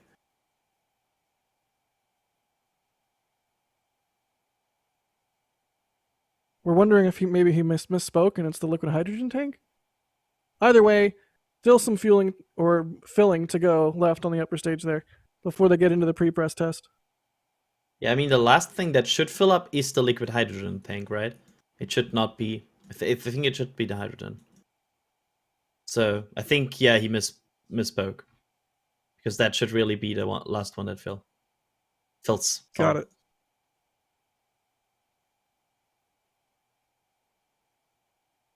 Roseanne, thank you for the support. Asking if the condensation and gas we're seeing released goes into the atmosphere or is funneled back into the tanks. Some stuff is recaptured, but what you're seeing is as condensation right now is just escaping into the atmosphere. What was the question? Is all the gas from the test released into the atmosphere, or is some funneled back into the storage tanks? Yeah, just on the off chance they mean the fuel, and not just the gaseous vapors. Not all of the fuel that is pumped into the tanks is recaptured, but the stuff that is still liquid at the end is drained back into the storage tanks. Got it. VDiv, thank you for the support. And the smiley face. James Juries, thank you for your support. He says the thing is your own spacecraft, isn't it? I wish. We still don't have the NSF jet or NSF RV. Let alone NSF spacecraft. Someday. Cole Logan, thank you for the support. Going to launch a satellite that has a robot camera? No, that would be really cool though. Quit trying to guess what the thing is and just experience the thing when it happens. Just to add here, since I think we doubted him too early because yes, they now tweeted the ICPS liquid hydrogen is in replenish, so we doubted, and we were wrong. So it is LOX that's left. Yes. Yes. Alrighty. Here's one that I would like to know the answer to. That James asks, why aren't the SRB nose cones tapered inwards towards the rocket, like on Atlas V or Ariane 5 or 6? Just different designs, different outer mold lines, and how the air flows around the entirety of the vehicle. Just different ways of doing it. And I don't know if this has any impact on it, but the original SRBs for Shuttle in those nose cones contained a parachute that would help bring the SRBs back down. They would splash down, and then two recovery ships would go out, retrieve them. They would refurbish the segments and refly them. In fact, every single segment on SLS here has flown multiple times. I don't know if that was any impact on the design or not, even though these do not have parachutes and are not going to be reused.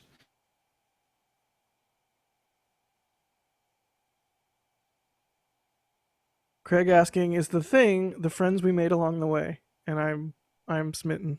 That's hilarious. I like that. 10 out of 10. Matthias is asking about DART, but it hasn't impacted yet, and they're asking how do we know it impacted properly? So, or how do we know it will impact properly? Kind of like I get the hard question. diversion off of SLS for a moment, but DART is going to happen soon. Alicia mentioned earlier, September 26th. Thank you for that, Alicia. Isn't there like a CubeSat or something that is, or like something that's ejected out of DART before it hits that lets it observe, or something along those lines? Yeah, so there are going to be like little mini CubeSat cameras that pop out that will be able to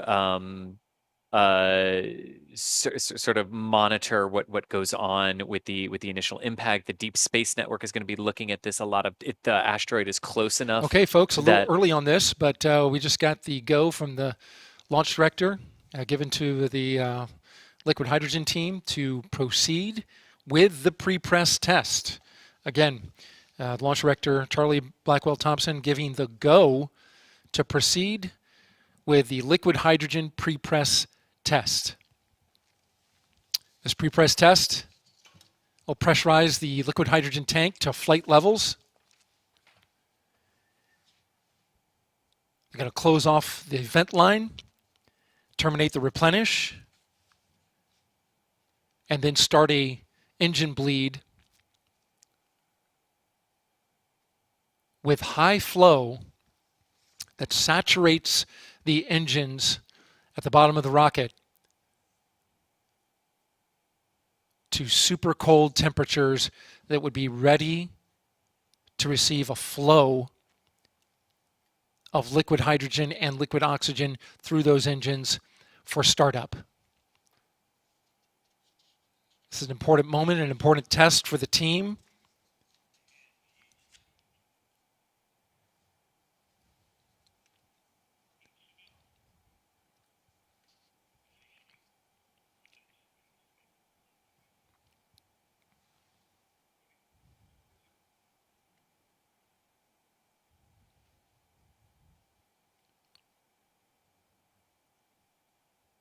So the LHY team will start a control loop that cyclically pressurizes the tank.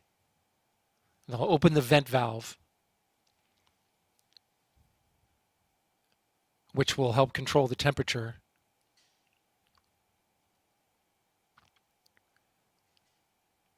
And if successful, it'll validate that pressure control algorithm.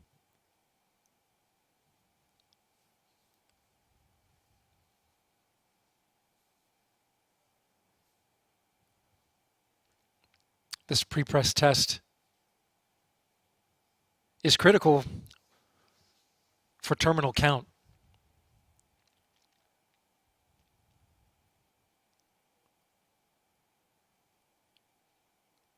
During terminal count at T-minus 4 minutes and 40 seconds is when the high flow bleed will start for a launch countdown. It'll run about 4.5 minutes. It'll get the engines to exactly the right temperature for launch.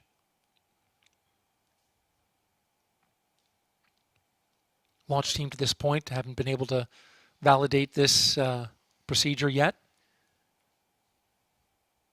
They have the opportunity to do that now. This is Artemis Launch Control. Well, that is good news as they continue down on this fueling test for the SLS rocket ahead of the Artemis I mission. Here, getting down into that pressurization test and the high flow bleed. So hopefully this all works too, and they can get some really good data on the overall element of the system. But I believe we were answering a question about DART, correct? And the DART mission, and how do we know it's actually going to impact? So yeah, there's a little CubeSat that went along for the ride. It's called a Lycia Cube, I believe. I might be totally mispronouncing that. It stands for Light Italian CubeSat for Imaging Asteroids. It was released on September 11th, and it will attempt to use its 2 optical cameras called Luke and Leia. The core stage pre-press test has begun on the LH2 tank. The core stage pre-press test has begun. Alrighty, there we go. So they're going to run this here and then get into the high flow bleed. We are in the pre-press test. This is sort of the final milestone for today. They can get this under their belt, then it was a very, I mean, it's already been a very, very action-packed and I would say successful day. But this is the sort of the final hurdle, huh? It is indeed. Yeah. I don't believe we've gotten to this point in any of our countdowns yet for actual launch attempts, so this is going to be big. No, because they couldn't do the high flow bleed because they couldn't establish the bleed to the engines in the wet dress they actually got into terminal count for. So yeah, they haven't done this. This is really the good bleed test. That they've done this. So yeah.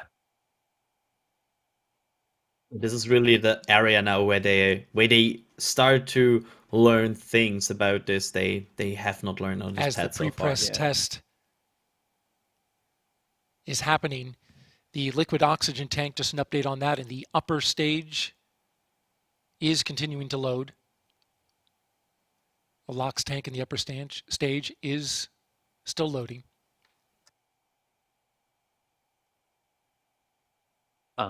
And probably worth pointing out that we keep saying first time, we mean at Kennedy using the ground systems here at the Kennedy Space Center. They obviously did this for core stage green run when they went to light the engines. What we're talking about are the ground systems here, specifically at Kennedy, that have had the issues with all of this. So exactly. Yeah. But really quick, I'm just going to try to finish this answer. So it has a little CubeSat that will deploy, that will be trying to take pictures and communicating back with Earth of the impact and everything. DART itself also has a navigation and imaging camera that it'll be transmitting back. So we will know that it hit. Telescopes and everything on the ground are going to be looking at this as well because it is close enough to be observed. And then there's actually going to be a follow-up mission called Hera that launches from the European Space Agency in 2024 that will go out to Didymos, which is the asteroid, and it'll arrive in 2017, about 5 years, 2027. Let's try that again. It won't arrive in the past, I promise you. 2027. And it will, about 5 years after DART impacts, and it will do a really detailed assessment and overview of the system and how the impact changed the velocity and the orbit of the moon around Didymos. We get all hyped for the crew missions and the test flights and all that stuff, but I think it's equally pertinent to get super hyped for things like that, where there's some serious science that's going to be done. We're going to learn a lot of things and going to expand our understanding of the world, which is really cool. Speaking of really cool, cryogenic liquids are all up in SLS right now, and they're doing the pre-press test. Let's talk about the pre-press test. How about? Yes. So toward the latter end of the countdown, right? Basically, what you have to do is you have to bring those watching NASA Television's public channel. We are live at the Kennedy Space Center in Florida for the final moments of a cryogenic demonstration test of the Space Launch System rocket. The final test, a pre-pressurization of the core stage liquid hydrogen tank. This is something that would happen in the final minutes of a countdown to get the engines ready to go. The tank is pressurized. A high flow bleed is drawn through the 4 RS-25 engines. And then once the temperature is right, the engines are lit. 6 seconds later, boosters ignite and the rocket lifts off. Today is just a test of a procedure that happens in the final 4 minutes and 40 seconds of terminal count. All is going well so far.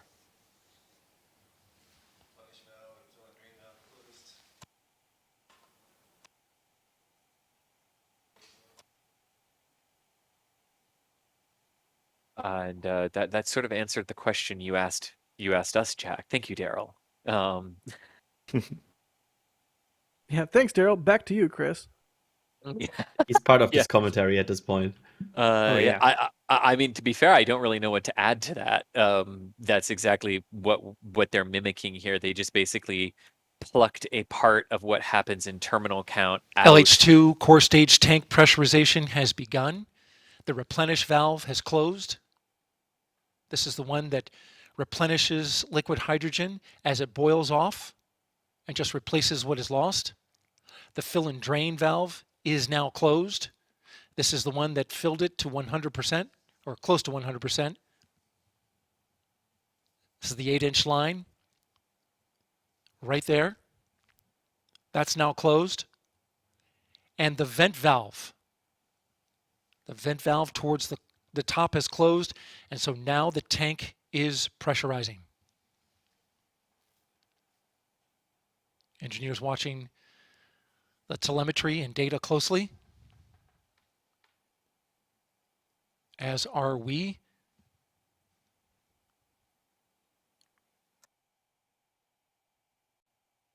This is very good news. And this is the exact process they'll use in the final moments of the countdown to pressurize the tank for flight. I just try to imagine how they feel right now in the control room, like getting to this point in this test today. I bet that feels good. Very good. I mean, I'm sure it feels good because this was a huge part of the test and terminal count that they couldn't get in wet dress rehearsal 4. So this is really, really, really good to see them get this data. It's uncharted territory in a good way. Yeah. And it's also really good for us as spectators to see they're getting better at this and learning about this and learn how to deal problems. We heard them talking about that a lot today, where they said like they had plans for this and they had they had prepared for this situation. So you really get a bit of insight there how they are understanding this flow more and more. And yeah, just learning from every single attempt and every single time they test this.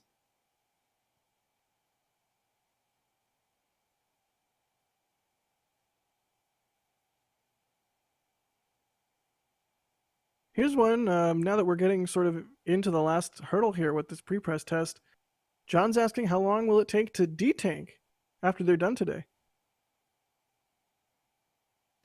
Cryo team is monitoring the leak at the QD. It went above its 4% hydrogen concentration threshold. But the team does have a contingency plan to allow that to happen for no more than 5 minutes. The tank continues to pressurize, and it is stable.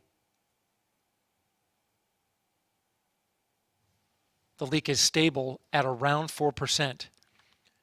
CLOX just came in with a report that they have finished fast fill.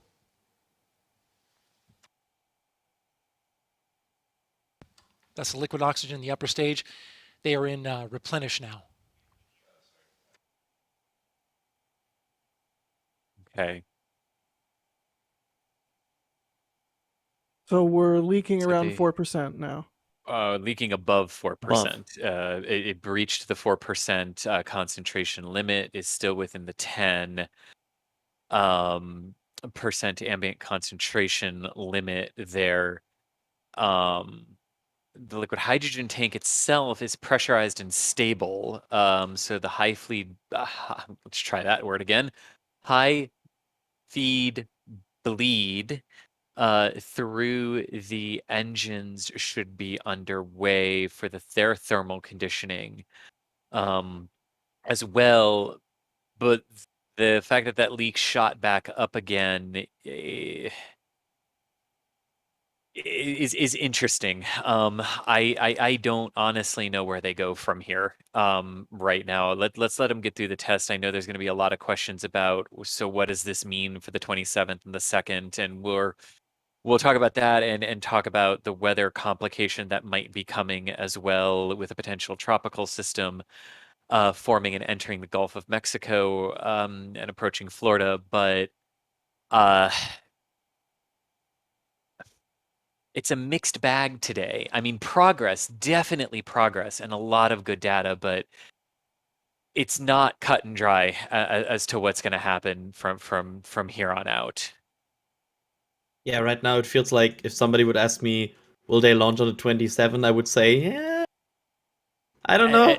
And I know how hard this is, because we have team members who technically start to arrive tomorrow per flight schedules. Like, I absolutely know how this must be to people who are also trying to wonder if they want to go forward with hotel reservations and plane reservations before, you have to incur fees. But let's get what their initial results of the pre-press test here is, see what happened with that, and see what happens when they open the vent valves at the top and release that and relieve that pressure. Let's see what they say happens at that quick disconnect valve. But to be fair too, the valves and everything on both sides should be closed for this, because you would be trying to mimic pressurizing it and configuring it for flight. So that is a question that I have.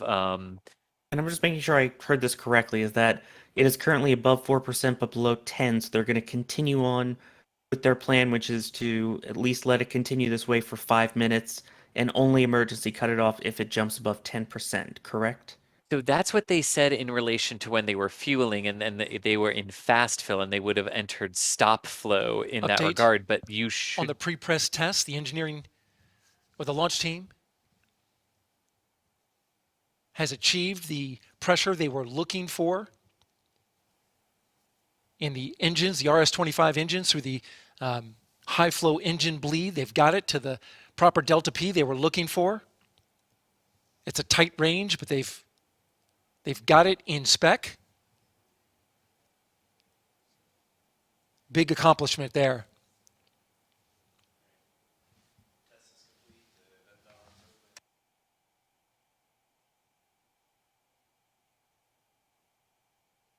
You can see the cryogenic team in the middle there, monitoring the test. The test is now complete. The test is now complete.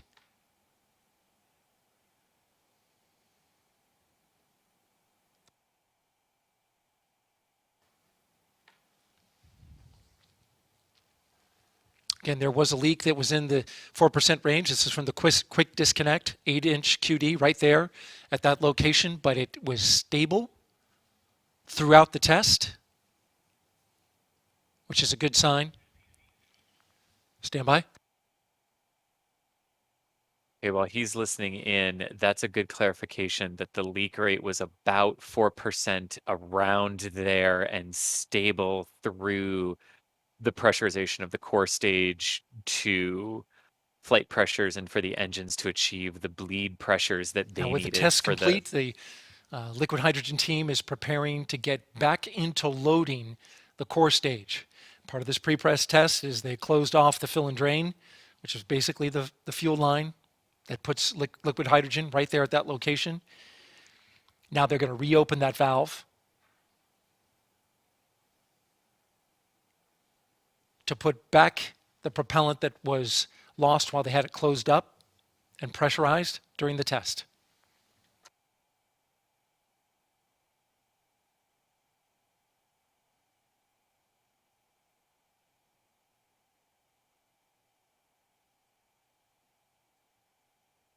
All right, so the test is complete. Now, the question is, what do we make of the test results? Gray. Lots question of gray. mark. Yeah. Uncertainty. Yeah, I mean, I can start. I mean, good data, definitely gathered. Interesting behavior from the seals during different parts of the test. It behaved the way they expected it to in the sort of middle chunk, and then it behaved as they didn't expect it on the flanking sides of that, I guess you could say. The seal definitely leaked during the first attempt to enter fast fill, then leaked at a very, very, very low rate, below 1%, when they did a very, like, even more gentler, even more kinder sort of ramp up of the pressure there. But then when they increased pressure in the tank, that should cause the seal, a pressure assisted seal, to seal more, and it actually leaked more. But then later on, when they raised the pressure, and they expected to see it leak based on past behavior, it then didn't leak and maintained the 0.5% ambient concentration level. And then at the end here, when they closed all the valves and with the pressurized pre-press liquid test hydrogen, complete, the LHY team now wanting to get the upper stage into replenish.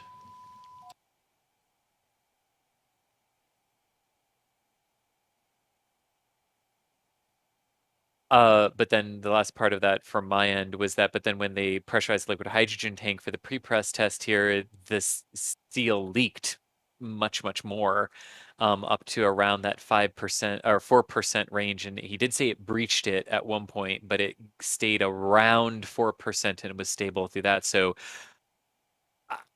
a mixed bag at best. Very interesting data points there, but I'm not sure from what got relayed out and how these things are supposed to work. I'm not sure if that points to something specific within the system that's the cause, and I'm not sure this provides any degree of confidence that they would be able to work with this during a launch attempt as is, especially since it breached the safety limit of the system here at the very end. Question. Yeah. Okay, so when they do that pre-press, the flow, like the line into the liquid hydrogen tank closes, right? Like that valve closes. like that, Yes. because they're pressing it. That's the whole thing. So Yes. so that valve was supposed to be closed and it leaked. Like not even like they were trying to do hydrogen fueling and it leaked and there was a little bit of a leak. It was supposed to be closed. Is that correct? It, I don't know enough about the overall configuration of that system to say one way or the other. That was something I caught in there, but like I'd want to ask one of them on the team how everything could be closed and the leak gets worse, because that might be just an indication of where it is. So I don't really want to speak to that before getting the answer just based on the just based on my knowledge of how the system is actually laid out. Additional question. What do we know when NASA's going to do like a presser after this to discuss it? Is that like a tomorrow thing, this evening thing? They have not said. I haven't heard anything yet. All right, I guess we'll know when we know. The last we were told is that after today, the decision point would be Sunday. Yikes. Which is not today. I'm sorry. I didn't know. I don't know why I said that. It's a true statement, though. I mean, what? It's a true statement. These are these statements you make on air, and you're like, yeah, that was useful to say. Hey, it's okay. Earlier I asked if hydrogen was heavier than air. I'm an idiot. Derek, thank you for the 5 curly L's, and James Jerry's, thank you for the super chat there, asking for us to announce the thing. No, I will only say that there is a thing coming at the end of this stream. It's not happening yet, but it will happen soon. You should you want to stay tuned for the thing. Yeah, once they declare that the objectives today are complete, that's sort of what we're waiting for here. In replenish on the core stage. The core stage liquid hydrogen is now back in replenish. The team working now on the upper stage that you see there. Trying to get that upper stage LH2 dialed in. There's a loop that adds propellant, and it's gone over the amount. And so they're just trying to get that calibrated so that it settles the LH2 tank at exactly 100%. They're currently working that right now.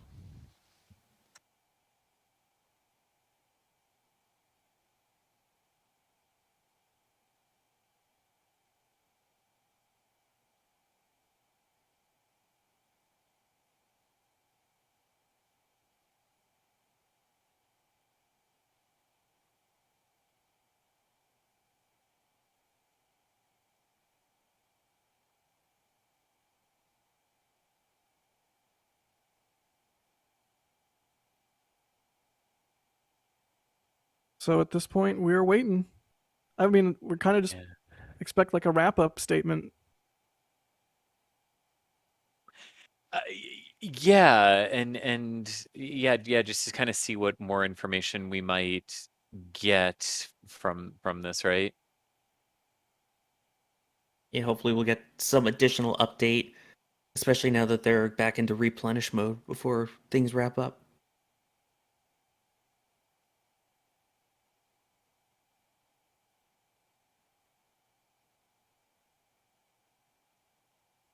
As we wait, any more questions we got, Jack? Yeah, sorry, I'm just like frolicking around on Discord. We do have more questions. James Jury is, of course, asking if the thing is NSF branded bacon. No, it is not, but but I like what you're thinking. But I think Jack's gonna have a new request at our next meeting on that. Yeah, I'll be suddenly I'll be in the next store meeting. I'll be the first one in it. Like, okay, so today we're gonna talk. Hey, all right, I heard you talk. Let me just say, bacon branding. Anyways, some more questions while we wait for more updates from NASA proper. Emma is asking, do we know the launch windows after the 27th? How does that work if they don't go on the 27th? There's like a day in early October they can go, and then we're on the next batch of windows, right? That's correct. Yeah, October 2nd is the backup opportunity in the current launch period that they can utilize based on other assets that need equipment on the range or the deep space communication network.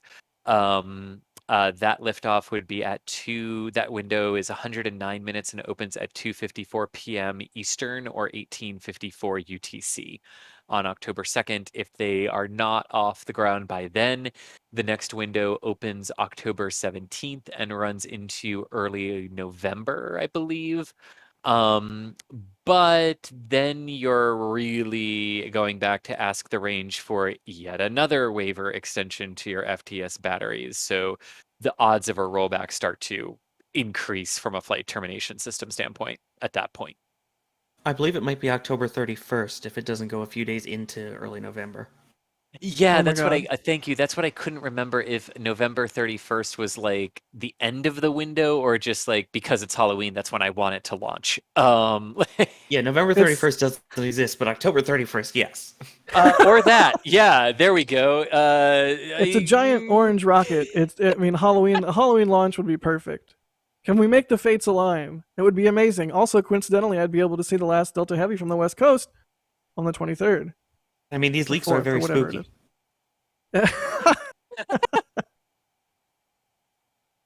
I mean, I would say hydrogen accumulating in any sort of space is also spooky.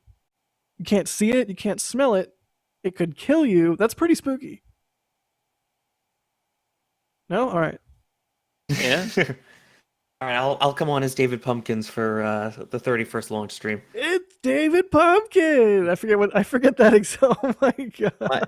My scary costume will be Ares 1. I beg. That's terrifying. And I see Thomas typing in the. Oh yeah.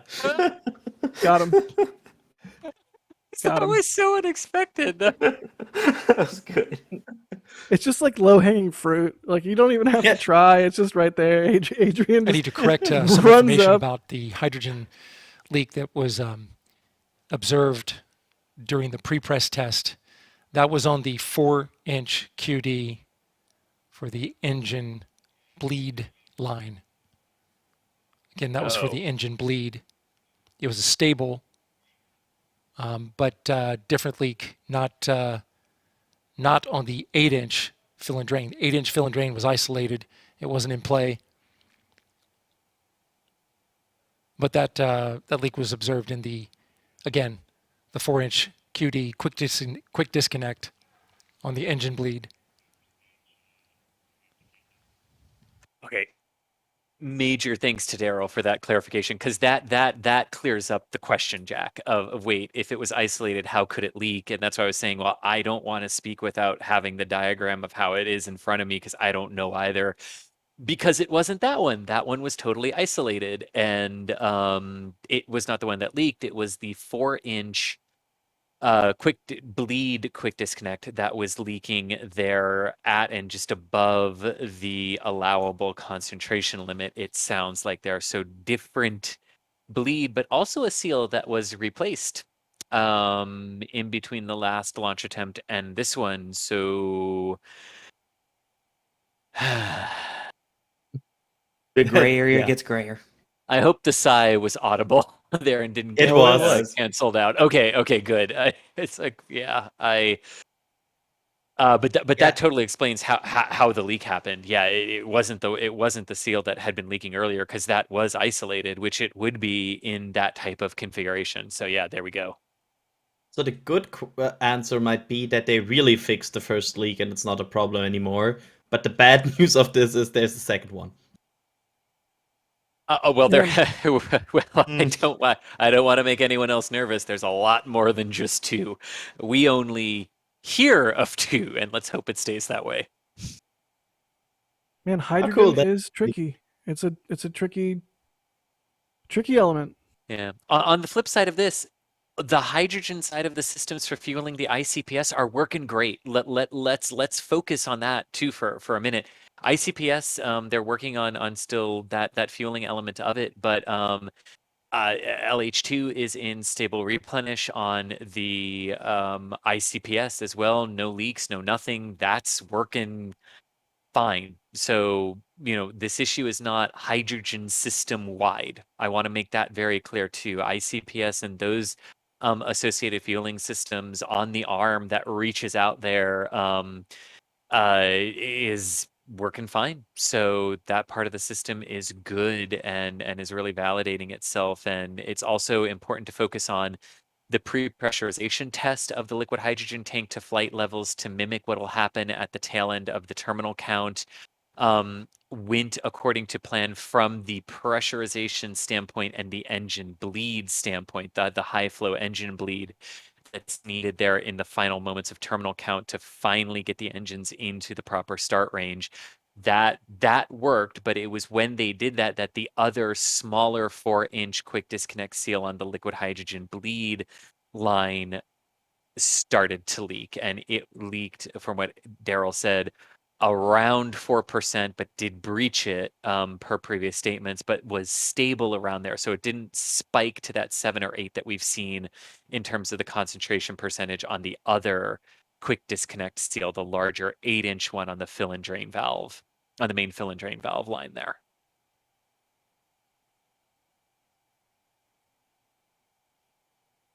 All right, so waiting to hear more. We're standing by and we're answering your questions.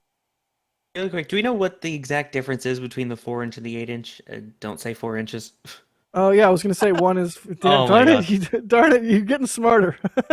I was gonna say one's about 4 inches bigger. Go ahead. Chris.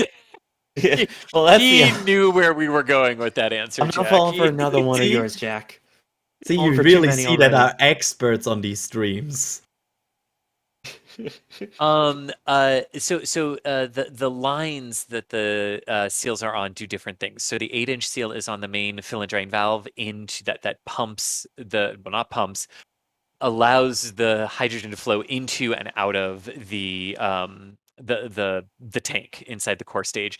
And then the 4-inch bleed line is the hydrogen that is taken from the core stage into the engine to thermally condition them, and then it is flowed outward from the engines in a liquid state. And that's the line that handles that system. Thank you for the clarification. Hope that all made sense. Let me know if you need any more. Can never get enough.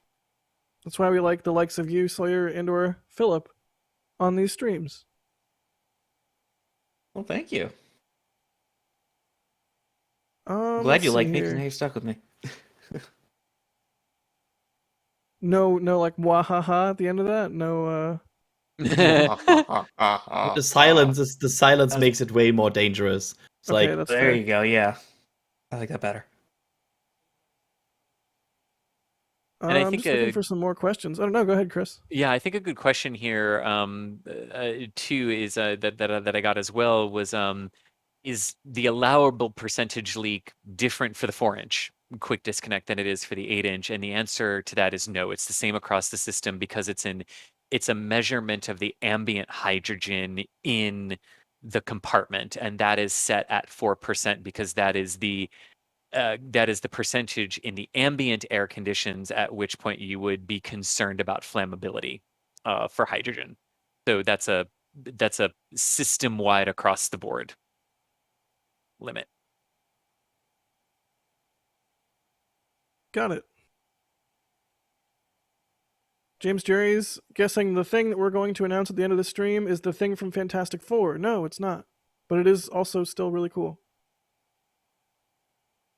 Stefan, thank you for the support. Is cool. Sorry. Oh my gosh. Liquid hydrogen. Yeah. Sorry, it's a long day.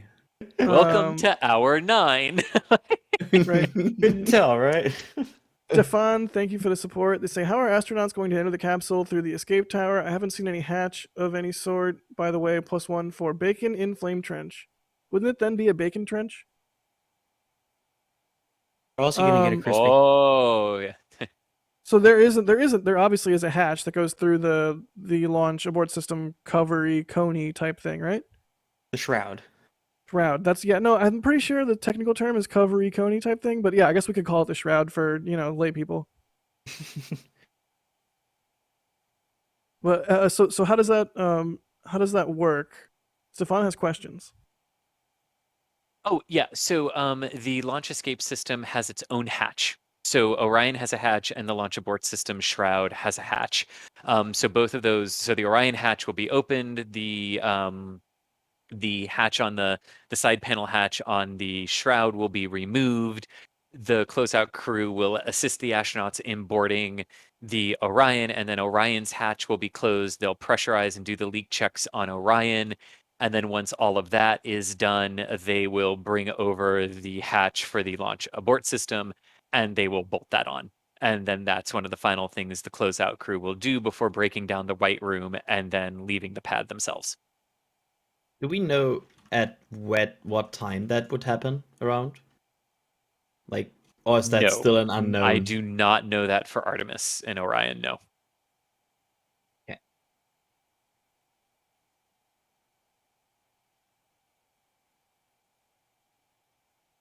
We're gonna have to know soon, but That is true. Have they retracted the crew access arm yet for any of these launch attempts? I don't think they have, right? For the attempts, yes. Yeah, the crew access arm was pulled back way early in the count. Even before the count began, I think, for the other one, for the most recent one. But yeah, they have pulled it back numerous times after they've been That's out what at the pad. I knew it was either different this time or the previous time, so it is interesting that, I mean, again, it's just a tanking test that they still have the crew access arm attached. Yeah. Is that maybe an indication when it would happen in a crewed launch? Like, no, in a crew launch, it will happen at T-minus 6 minutes. Is when the crew access arm will fully retract. But no, they just don't need it to demonstrate. They don't need to demonstrate that, so they just move it when they need to and get it out of the way for the tests that they need to, and like launches way early. And then for this, they just didn't need to move it. So since they already had it swung back over doing things inside of Orion, just leave it there because you don't need to move it. Makes sense. Good question, Stefan. HBBB Luck, thank you for becoming a Capcom member. As always, thank you to all of our members. Luck, you get Discord access at Capcom and above, plus all the other perks. So thank you for the support, and jump into Discord and say hey. And Jason Russell, thank you for the support. They're asking, who launches first? Of course, Starship Orbital or SLS? I'm going to say SLS. Well, that same week prediction's looking better and better still. It is. I think SLS might still have the edge here, depending on what teams decide the forward path is with these multiple leaks from the hydrogen side now, again, today. Okay, the Cryo team just updated the NASA test director on the results of the pre-press test. Currently, we are back into nominal auto-replenish for the core stage liquid hydrogen tank. That's good news. Engineers report that the pre-press test went very well. They were able to dial in the bleed position on those engines. The pre-press control, in fact, got them dialed in pretty quickly. You may remember I mentioned this test was scheduled to take about an hour, and it took far less than that, less than 15 minutes. Engineers say that that pre-press control got them dialed in pretty quickly, and they were able to raise and lower the pressure within the range, within the desired range, just to get a feel for its limits and how it moves within that range. So it went really well. They've got that part dialed in.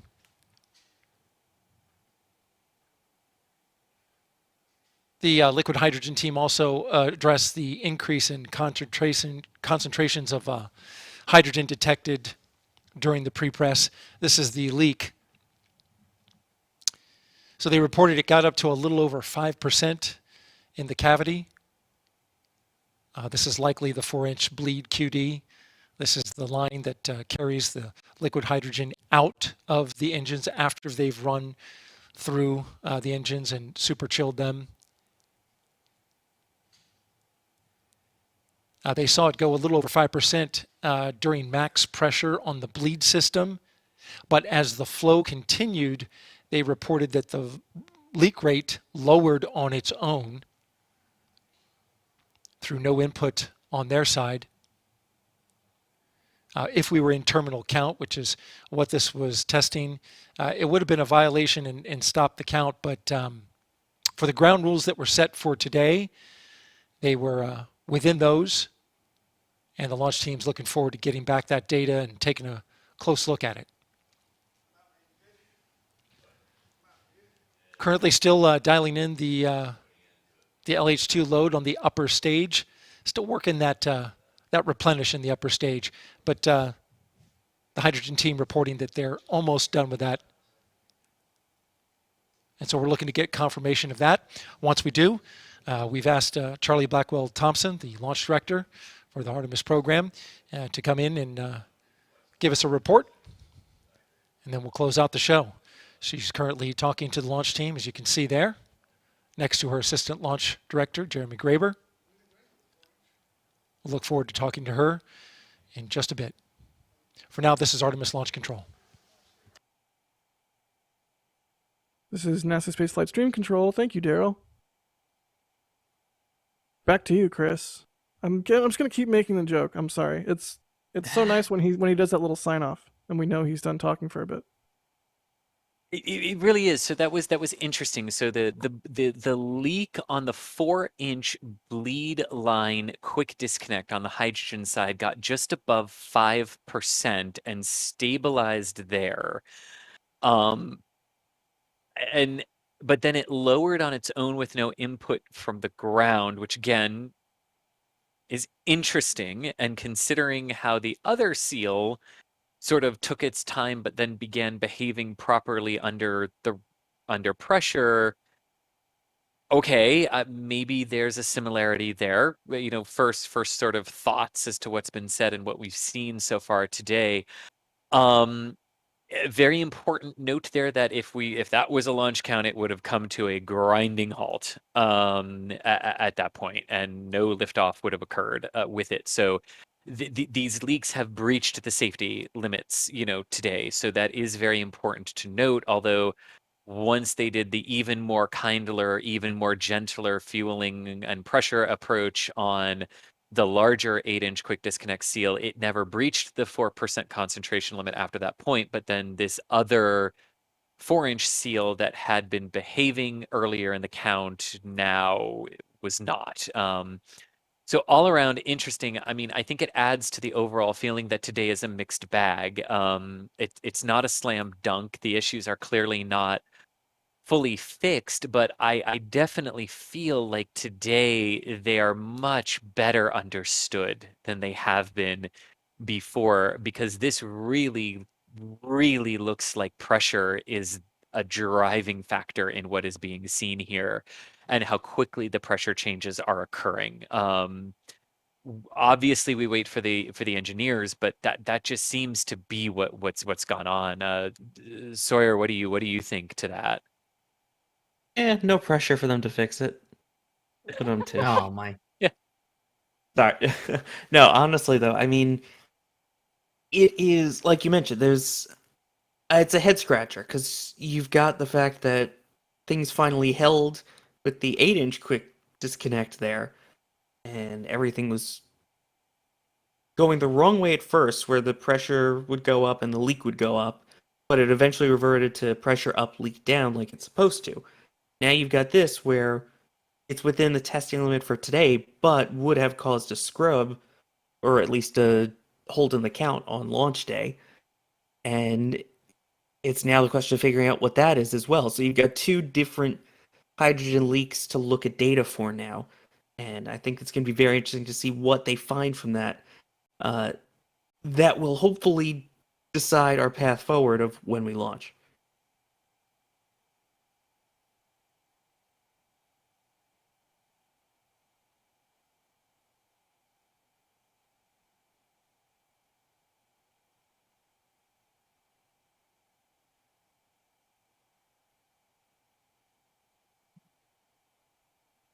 Any other questions we got in the queue?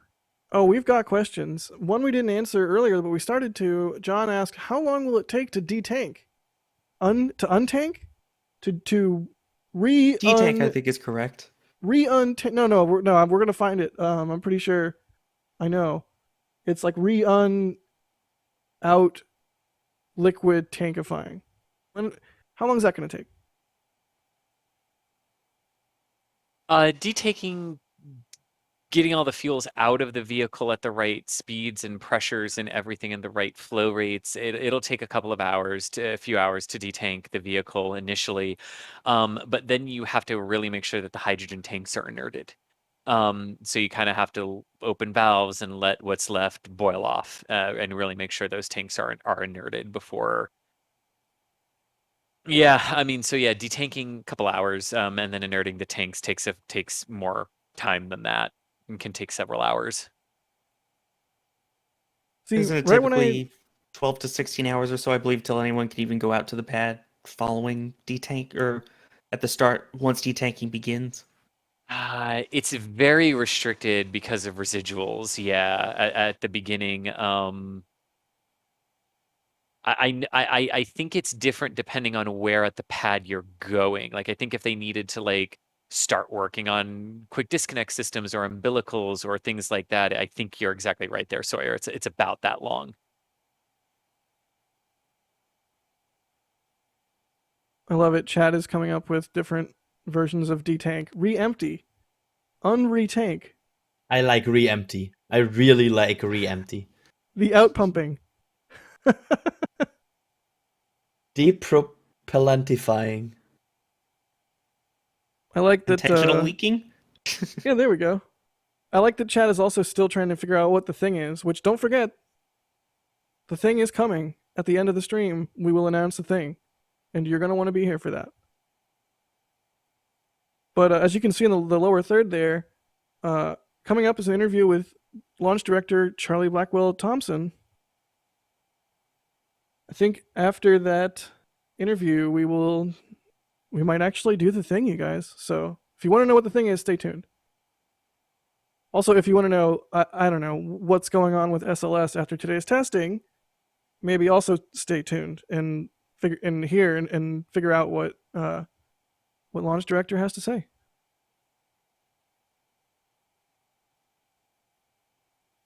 Oh, buddy. I mean, a big, eventful day of testing. Significant progress made. Some questions lingering. I'm really curious for this statement by Charlie Blackwell Thompson. Yeah, I don't feel like we've got really any clear on expectable outcomes here, and a clarification would be really great. Obviously, it's still early. Teams are going to be looking at data for a little bit now. Who knows when they'll make a call of any kind of certainty, but any additional color or information we can get from this interview that's coming up here is going to be good. Yeah, it really will, and I think it'll hopefully it might help people make some decisions here. We'll see. Yeah, exactly. And Charlie Blackwell Thompson is usually really great about clarifying things. They all have such cool last names. What was the guy from the other from the briefing around the launch attempt? Was it Honeycutt? John Honeycutt or something like that? There's John Honeycutt, John Blevins, yeah. All kind of like legendary names. I feel like I'm just like, my name's just Jack. Like, there's not anything fancy there. Hey, your last name is German. That's cool. That is true.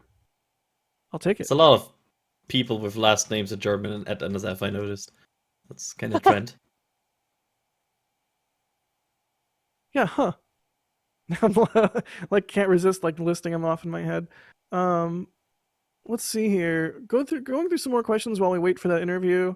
Once again, thanks everybody so much for joining us for today's testing.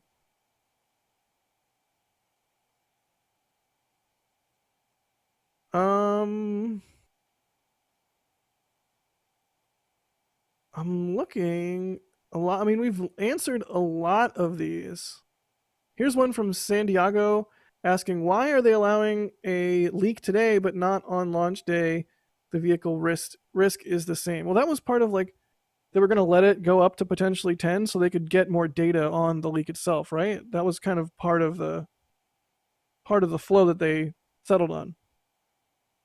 Yeah, and especially with these hydrogen leaks where you get to an area where you could ignite hydrogen, that of course suddenly becomes very interesting if you think about igniting engines, right? So that could also be an explanation why maybe today it was okay, but it wouldn't totally be on launch day. Yeah, the number one time you don't want to have a bunch of hydrogen pooled near your rocket is when there's a source of ignition, in which, you know, a rocket engine firing would be. Unless you're Delta. No.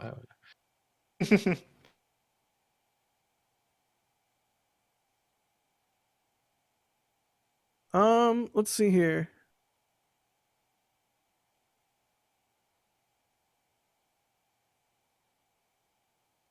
Daniel B is asking, what fill number is this? Does anyone know off the top of their head? At Kennedy, it's 2, 3, 5, roughly the 5th or the 6th. At Kennedy, some of those weren't full fuelings. They fueled it 5 or 6 times at Stennis. It's seen a few. It's seen a few. I would have to get with Philip to answer that exact question. I think that was a pretty good answer, though.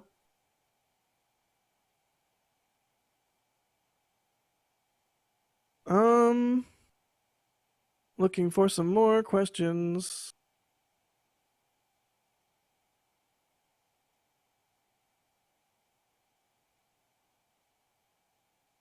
On a nominal Artemis mission, how long would the astronauts stay on the moon?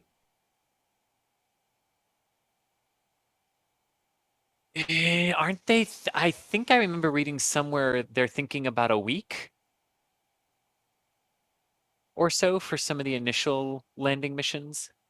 The early ones, yeah, it's going to be about a week. I believe once they start establishing more Yeah, it'll equipment start to there build and from there, right? yeah, exactly. And especially when you add in once gateways there too, that's going to change things as well. I was going to say, because I think the Just- limiting factor until Gateway is up and running and can support Orion and the crew is that Orion has the limiting factor of about 21 days, which limits the amount of time they can then stay on the surface. But once you can sort of put Orion in a powered down quiescent mode docked to Gateway, you've got a little bit more flexibility there. And Exactly. I mean, of course, I know this number out of my head, but if I didn't know, how long did the Apollo mission stay on the moon? I think 3 days was the max, 3.5 days around 16 and 17 when they did the long class J-class missions. This is like the feeling of waking up on the moon has to be one of the most crazy feelings in the world. Like, yeah, just waking up and knowing you're on the moon right now. That has to be insane. And you're at 1/6 gravity too. Oh yeah. Only meaning to spring in your step, right? I mean, I'll show myself raising out. up. Sorry. But the good thing is, like raising up in the morning would be easier. That's also true. Yes, getting out of bed would definitely be easier in the morning. But yeah, so standing by for the interview that they're going to do here with Charlie Blackwell Thompson, the launch director and the person who oversaw today's test. And hopefully we'll get some information that'll give some indication on how this might proceed. Yeah. Will be interesting. Will be interesting. I have so many questions. Yeah, by the Go way, ahead. while we're at this, the waking up on the moon is probably out of this world. Oh my god. My god. Sawyer, you're getting me back tenfold here. I'm trying.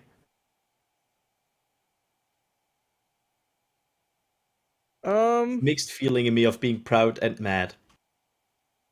Prad. Because I didn't think about that. That's the worst thing.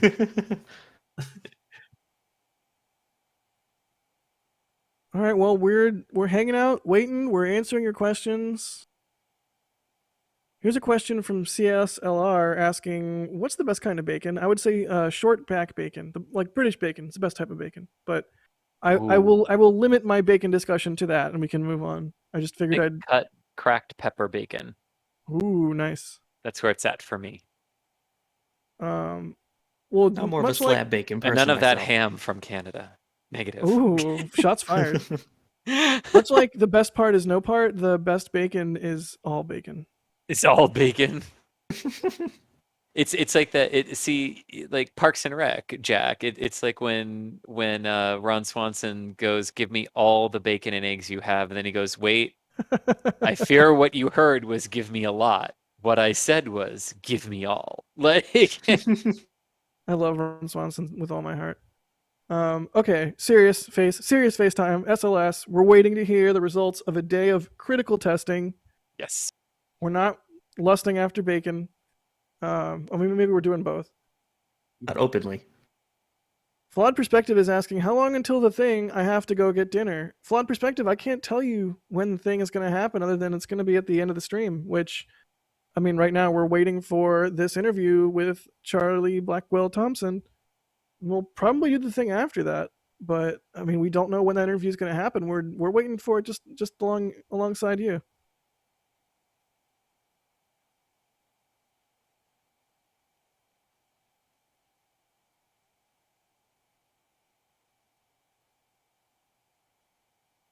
Indeed. Let's see. Stefan says no longer SLS but BLS, which would be Bacon Launch System. Somebody Photoshop like a bacon graphic on SLS. I feel like it would kind of be like awful taste but great execution. But like on the SRBs, like vertical stripes, but just bacon. Love it. Okay, Or we would got you an do update breakfast now sausages on the side? from the liquid hydrogen team reporting that they were able to get their replenish loop dialed in, successfully making some adjustments to that, and they're happy with that. And so they're reporting a successful completion of that objective and all objectives for the test today. Launch Director Charlie Blackwell Thompson just completing a conversation on the loops with the launch team. And they report to her that they met all of the test objectives for today's cryogenic demonstration test. At that point, a go for cutoff was given, and that puts the ground launch sequencer into a safing sequence, which comes just before they begin detanking the vehicle, draining it of all of its super chilled propellants, all 4 tanks in the upper stage, the 2 tanks in the upper stage, and the 2 tanks in the core stage.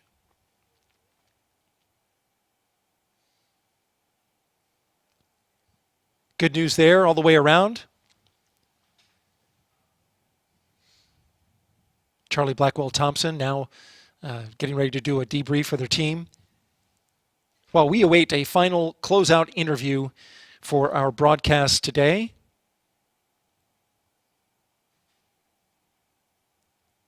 Stand by. This is Artemis Launch Control.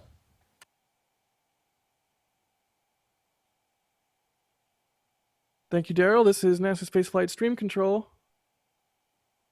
We are standing by for more And we're also standing by for the mystery thing, which is still going to happen.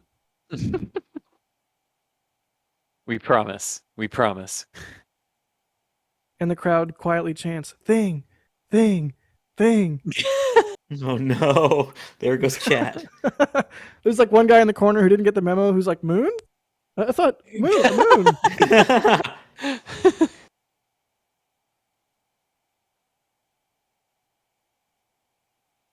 Yeah, there does. And chat indeed go obliges. chat. Nice. Yeah. Sorry, mods. Can transition this to the other question for the mods. Can I ask it just to totally overload chat? Yeah, if you want to throw that grenade, throw that grenade. Go ahead. Oh boy. I want to throw that grenade. So, chat, sometimes we are asking a very interesting question here, which is, where are you watching the stream from? So I'm curious, where are you watching this from right now? Don't say moon. That would be the best answer. Oh, I see Alaska. Wow. New Jersey, Germany, Ireland, New Zealand, Minnesota, Brazil, Israel, Wisconsin, Burb. Someone was watching from Burb.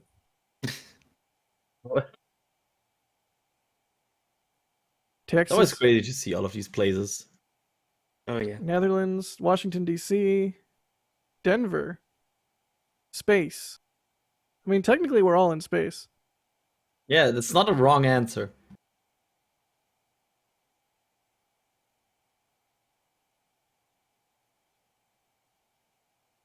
Oh, sorry, I had to mute and sneeze.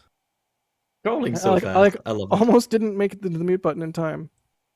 But yeah, we like to ask the question where everyone is watching from. Okay, you're not watching from Antarctica. Come on, Lyric Bread.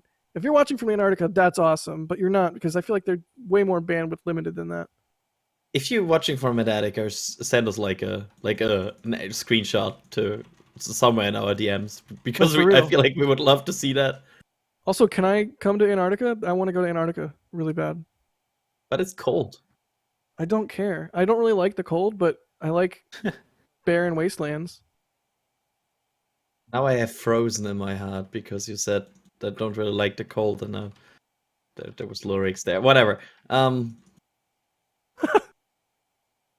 Sometimes my head inserts funny songs that I cannot get out of my head instantly. And that's why I'm in Florida. Stay away from the cold. Moved away from that. So we're waiting. Still seeing people in chat saying where they're watching from, which I always love. Because people around the world are watching, whether or not they're actually in Antarctica. It's super cool, and we absolutely appreciate everybody's support helping us do this. Hit the like button if you haven't. I mean, I know you know it's there. I know you don't need me to tell you to do it, but if you feel like doing it and you forgot to do it, there, you know, it's there. You could click it. Did someone say Bacon, USA? What city is Bacon, USA? If that city really... I'm not sure if that city exists, though. It's the fake one Hollywood uses so they don't get sued by anyone else. Oh, it's like when they do 555 for a phone number? Oh, I don't know. I'm just making a joke. Bacon City, that USA. I mean, it sounds like a generic American city name. So does that count as 6 degrees of Kevin Bacon, or is it just 6 degrees of bacon? That's the second thing. Oh, it's actually a thing. Bacon, Indiana. Yeah, well, Jack, time for you to move. I know where I'm going on my next vacation. It could be the most boring place, like nothing there, but just for the name. I just go to a supermarket and buy a pound of bacon.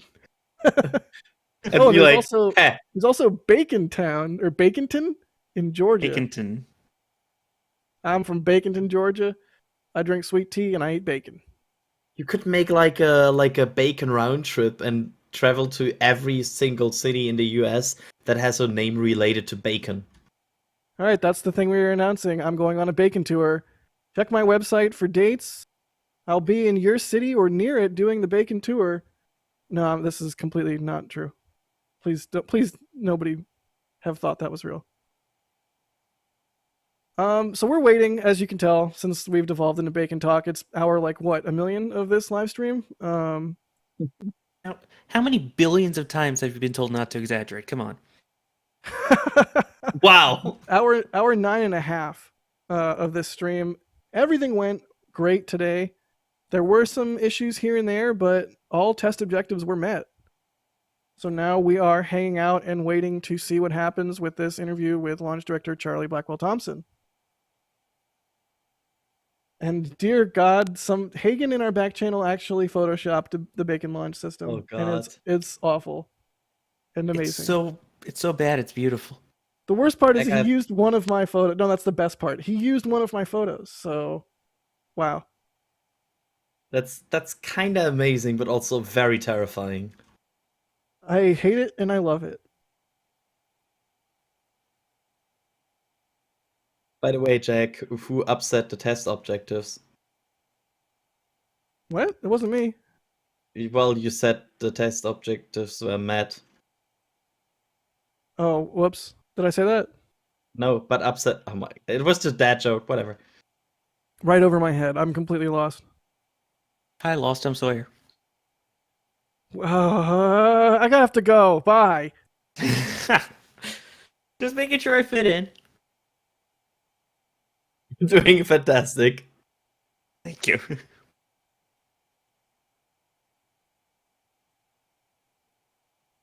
Okay, I'm back, but I'm under duress. You know it was a bad joke, by the way, when the only reaction in the whole chat is that just one person screaming, "Terrible joke." That means Like, I've done my that's job. it. Yeah, Not good my work. space commentary or anything. No, that's how I know I've done my job. Let's see here. Anthony, thank you for the support. They say, do you think the design of the Nancy Grace Roman telescope will change as a result of Starship and its abilities to carry large payloads?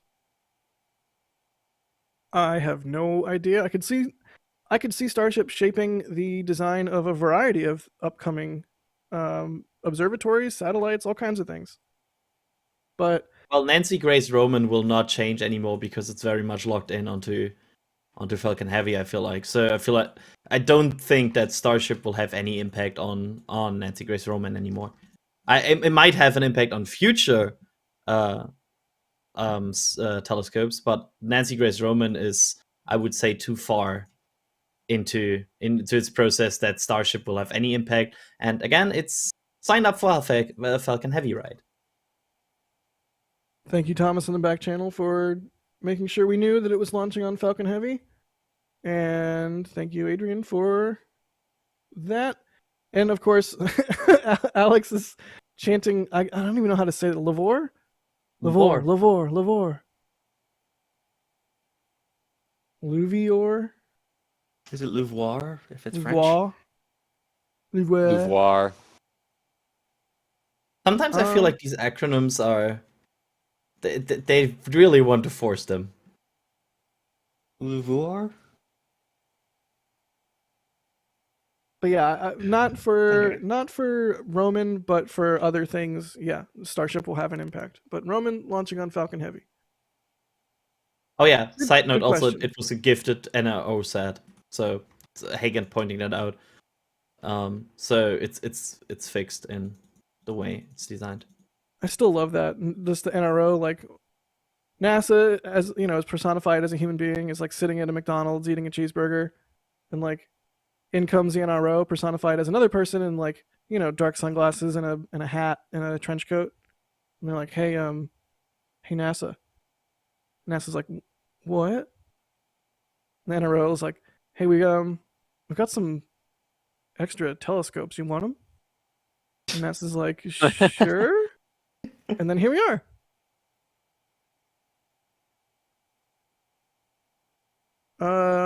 Joey, thank you for the support. They're chanting thing, appropriately so, because that is still happening. Just you wait. Maxine, thank you for the support. They became a red team member. Very awesome. Kylie Williams is telling me to go to Australia. Plenty of empty wasteland and bacon cooked on the barbecue on Sunday mornings. That all sounds amazing. I really want to go to Australia. I want to go to all the amazing places around this planet. Really? Yes, I desperately want to go to Australia. And I wasn't kidding. I would go to Antarctica at the drop of a hat. Or like Alaska, or like really northern Canada, like the Northwest Territories where it's just completely nothing. That's my jam. That's why I like the Terribly desert. scared of spiders, so no Australia for me. But thank you for the support there, Kylie. Jason Russell for the super chat for the bacon tour. Thank you, Jason. Space Pope telling me not to change. You got that, Space Pope. Thank you for the support. Enraged Bacon says, hi, I'm not for sale or to be eaten. Well, thank you either way for the support. You do you, Enraged Bacon. And James Juries, thank you for the support. Again, saying, currently listening to the rest of the stream on a walk, and now more than ever, I have wanted an NSF podcast. It needs to happen. I've said it before. Been saying it for years at this point. It needs to happen. It's just so many things.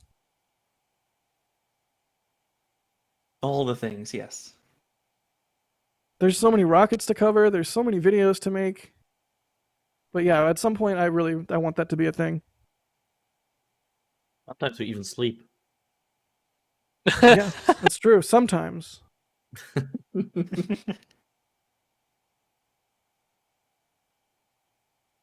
Let's see here.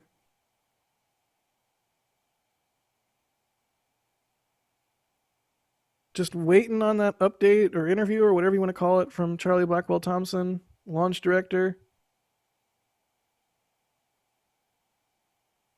That last check, she Answering was briefing her team, I believe, on after they completed all of their test objectives. Excellent.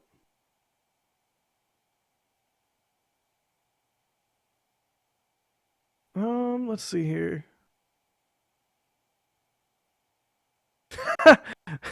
Robert Haston in chat says, it's my thing and I want it now. Call NSF. Get your thing right now. Yeah, or 877 bacon. Can I hit the I need to explanation for that reference button? Yeah, no, you can't. You just don't get to know.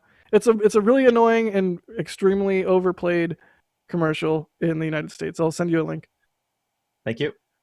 Yep. There's like an old person and they're like, it's my blank, I want it now. And then it devolves from there. And we've gotten a copyright strike. Also, we're advertising for some horrible whatever. I don't even know what that is. I've never paid that close attention to it. And now we called them horrible. Kidding. Yes, and New Jersey Rocket Squad in chat says 877 thing now. Let's see here. Yeah. We're just waiting for this sort of final statement here. I mean, I don't think have even they said it's final. I mean, I'm interpreting it as sort of the wrap up for the day. I believe he said that they would conclude their coverage after the interview, especially since apparently they're already in the process of detanking. All right. Yeah. Then. Yeah, I guess the vehicle has sort of ceased venting from the top of the core stage there, and from the upper. Oh, I guess the upper stage is still going just a little bit from this angle. We can see.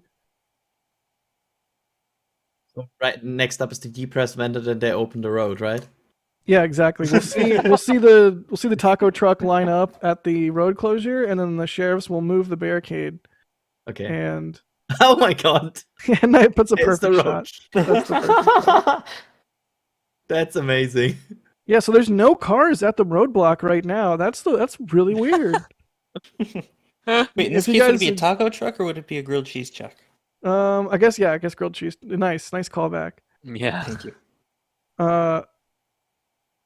Wow, that was a thorough if people are not fans of Starship and our tank watching coverage in Texas, you're gonna be completely baffled as to what that was all about. But hopefully, there's enough crossover there. I suspect there is. How many? Wait. I get to ask oh no, it's gone. I was going to ask a question for myself. How many? Thank you. How many launch sites or pads are we looking at right here? I see the edge of the edge of 39A with the SpaceX building. I see 41. I think I see 40. Yeah. What is that? Is that 37? 37B. 37. And then is that Blue Origin way down there? Yes. Oh yeah. Gosh, I love the Cape. You know, a lot of smack gets talked about which coast is the best coast, and how great California is, and how much better Vandenberg is than everywhere else. Really? A lot of people say that? Oh yeah, lots. but gosh, the Cape is awesome. And a thank you to whoever's at NASA changing the cameras.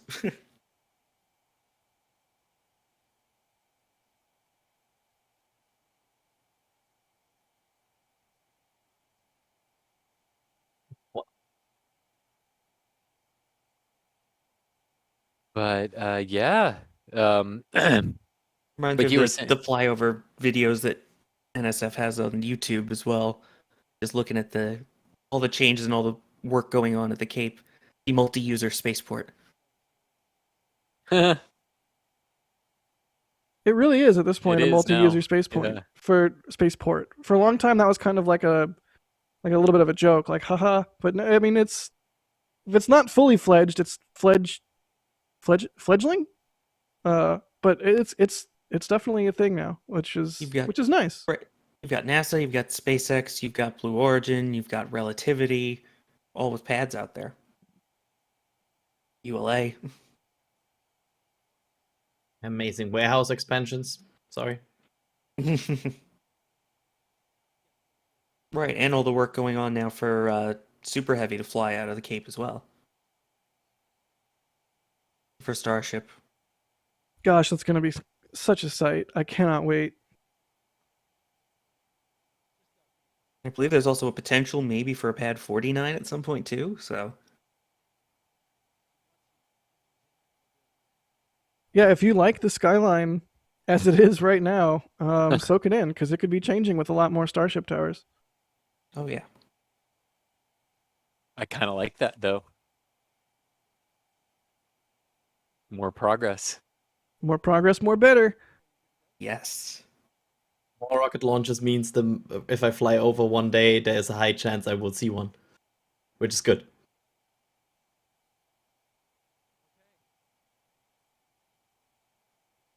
What is this that we're getting a nice up close look at here?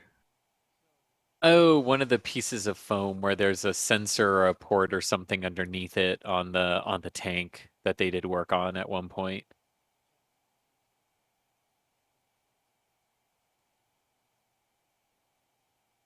Neat. It almost looks like it's weeping a little bit. It is actually, yeah. I mean, this gets really, really cold. The foam sort of cries, for lack of a better term, in some ways. You can see it. Yeah. You can see it right now. I like cry as a term. I feel like it's a good term for this. Everybody cries, even SLS. It's okay to cry.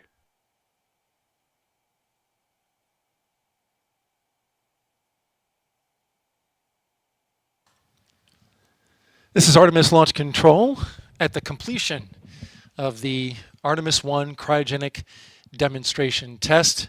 I'm Daryl Nail with NASA Communications, and with all of the test objectives met, we have Charlie Blackwell Thompson with us, the launch director for the Artemis mission. Thanks for being here, Charlie. Charlie just wrapped up comments with her launch team after a long day of testing and a challenging day at times, but overall, a lot of success. I want to get your thoughts, Charlie, on how the test went in your mind. Well, I think the test went really well. We went into this test, we wanted to learn, we wanted to evaluate the TSMU, the LH2 TSMU under cryogenic conditions, understanding that we had done both an 8-inch and a 4-inch seal removal and replacement out at the pad. And we got into our loading operations. We had a new loading procedure that we had in place. It was very purposeful in the way in which we went through the loading ops. We wanted to be We called it kinder, gentler, where we really monitored the temperatures and the pressures across the interface. And once we got into what we call our fast fill operations, we did notice as the pressure came up that we did see a leak in the plate cavity at the 8-inch QD. We went through our pre-planned. We have utilized it a couple of times where we stop flow and we allow it to warm up and then we reinitiate. When we reinitiated flow, we began to raise the pressures back up to get back into a fast fill configuration, and we were successful in that. So we did not see the same leak signature, which was wonderful. It allowed us to go through our loading profile all the way to core stage replenish. We also loaded the upper stage today as well, went through our kickstart bleed, went through our pre-press test. So all of the objectives that we set out to do, we were able to accomplish today. And it was impressive just to watch and take in and listen to the engineers as they work through those leaks. Again, just impressive work. I wonder what your thoughts are on these seals, which, as you mentioned, were replaced. You're learning a lot. There's a lot of data yet to look at. What are your early thoughts about how they're behaving and what a path forward might be? Well, I think you got to always take the data and go look at what it tells you. One of the pieces of data very encouraging to me was as we raised the pressure, we actually saw the leak go down. And, on the 8-inch QD. Yes. Yep. And so this is a pressure seal, pressure assisted seal.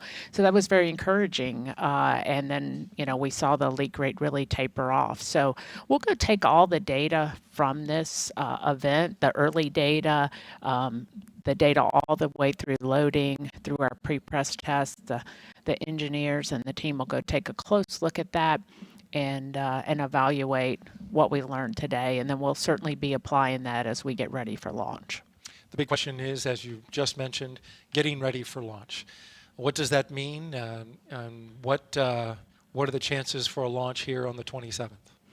Well, I think we'll take the data and we'll go see what it tells us. I am extremely encouraged by the test today, getting through all the objectives, and we're setting up in our scrub turnaround to begin replenishment ops in preparation for our launch day.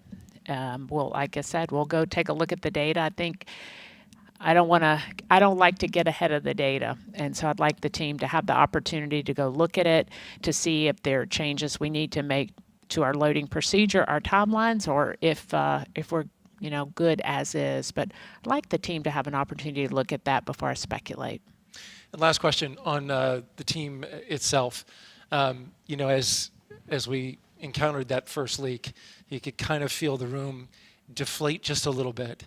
And then as they worked it and got past it, there was a lifting, so to speak, of the room.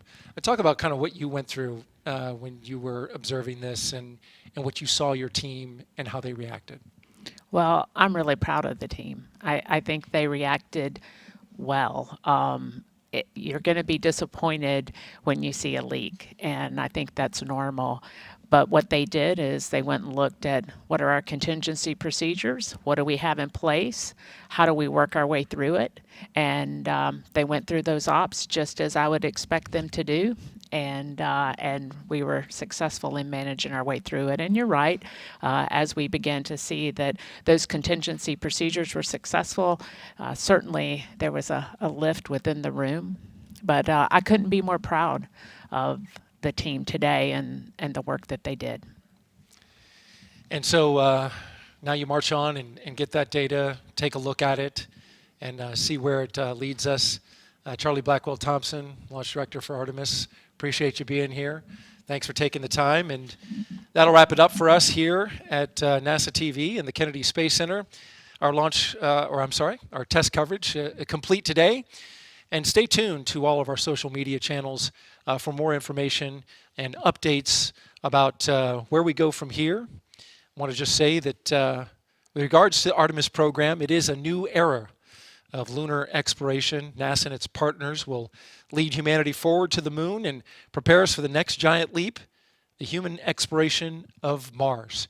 If you'd like to learn more about Artemis I, just go to our website, nasa.gov/Artemis the Roman numeral 1. For all of us here at the Kennedy Space Center and NASA, I'm Daryl Nail. Have a great evening. Thank you, Daryl. All right, back to NASA Spaceflight Stream headquarters here, and oh, hi, DOS. Oh, hey, what's up, Jack? Can you hear me? Hey, you're here. What? Hi. Hi. Sounds like there was a big test thing going on today, huh? Yeah, we should probably go over that, but first, as promised, there is a thing. Well, there's a thing. I mean, I've been like super busy lately, and I don't really have the time to do anything else down there. So I was wondering if maybe we could just, leave these cameras here. Do I have to come get them right now, or can I just like leave them out? I don't know. That seems like the kind of thing that would take a lot of time and effort to figure out how to get that done. I don't know that now, NASA doesn't just let anybody leave cameras. I mean, what are you thinking here? I mean, like multiple, what is your, what? Well, dude, it's more work for me to come and like pick the cameras back up again. So I think the best thing to do is just set them up so that they can stay out 24/7. And I mean, if they're there, we might as well not turn them off, right? Like, can we just leave them on? A 24/7 live stream of a place that has rockets? Is that something we would do? It sounds like our sort of thing. Like, that's sort of what we do on occasion if you've been around Starbase. But, there's some cranes. We like cranes on the screen. I see at least 1 or 2 tanks here. Somebody put up a tower when we weren't looking. There's a couple of rockets. That big building looks like it could fit quite a few ping pong balls. But, I feel like maybe we should just leave the cameras out. I mean, I don't know, chat. Should we leave the cameras out? What do you think? I don't know. A 24/7 live stream of rockets. I mean, who would want that or do that? Certainly not us with multiple 24/7 live streams. We need a poll. We need a chat poll that's like whether or not NSF should leave the 24/7 cameras out. Y'all, I don't know if some of you have noticed, but we've had more camera angles than we've told you about. And Michael has been sneakily just mixing them in and not necessarily mentioning that they weren't NASA feeds that were being used. We now have multiple, like an entire system of 24/7 cameras deployed at the press site at Kennedy Space Center, and permission from NASA to run those for y'all 24/7, covering, I mean, there's an orange rocket on the screen. There's a launch pad being built. There's 39A with the crew access arm over there. We see rockets roll out and go in and back in and stand up and lay down again and do static fires and all sorts of things. And I think I'm just going to be pretty lazy and just leave them there for you. Yay, laziness. Your laziness has paid off in spades for the rest of us. It's true. If you look at the upper left-hand corner, you can see that we have named it Space Coast Live. We've got Starbase Live, we've got McGregor Live for the engine testing out in Central Texas, and now we have Space Coast Live. If you are a fan of Fleet Cam, remember our oldest camera, the camera we've had forever, was Fleet Cam. We are actually changing the Fleet Cam stream to be the Space Coast Live stream. So Fleet Cam started, October of 2020, and that almost 2 years of being online is not going away. It's going to be that exact same YouTube stream, but it is now being called Space Coast Live instead of just Fleet Cam. And we have all sorts of things that we are going to be adding in here. To start off, we're going to have some ambient audio that's just like loop audio, but we're going to be putting out microphones. We have a lot of the same technology that runs Starbase Live, where we can change the scenes and change the cameras, what they're looking at, and big box the Fleet Cam when boosters coming in and all these sorts of different things. This is like the 3-pip layout, so you can see the 3 different things that are going on. Keep an eye on what's happening with the Starship development, of course, over at 39A. I don't know if something rolls out there, the crane moves something around. Certainly we'll be able to see that. But there we go. There, Michael just brought it over to the 4-box. But it's all the same technology that we use to manage our Starbase live stream. We are going to be using the same sort of technology here to bring you 24/7 views from the Space Coast. How many of you survived? Like how many of you were survived? Not like how many of you survived the announcement. How many of you were surprised? I mean, YouTube chat is going crazy. Our own Discord is going crazy. Yeah. And I think rightfully so. I mean, this was an enormous amount of work on your end. I know on Chris G on your end, it was an enormous amount of work. This was a long time coming, and this is definitely part of what we're talking about. 19 months in the making from my end. Good God, yeah. And this is like what we were talking about when we said we were gonna pull out all the stops for the SLS stream. I mean, Das, you moved heaven and high water, or whatever the phrase. Like you got this up and running. Michael got this up and running. The whole team, pulling their weight and getting this up and going. And it's absolutely thanks to everybody's support of us that we could do something like this. Not only consume the NASA feeds via fiber, not only cover everything to the extent that we already do, but also adding another 24/7 live. Dare I say, 24/7 rockets you can chill and study to. It's true. I think that's a good way to say it. It's sort of what we do, y'all. We want to bring y'all coverage of what's happening for sort of wherever it's happening. And it was an awful lot of work, a lot of paperwork, an awful lot of actual physical work to get all these cameras installed. But again, we are launching our new 24/7 stream Space Coast Live.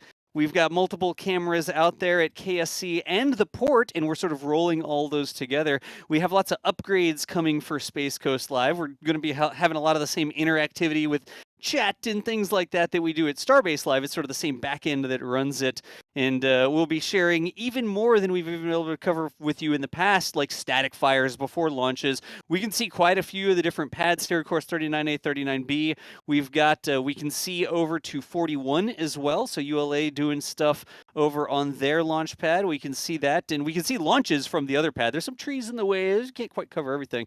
But it was an awful lot of work.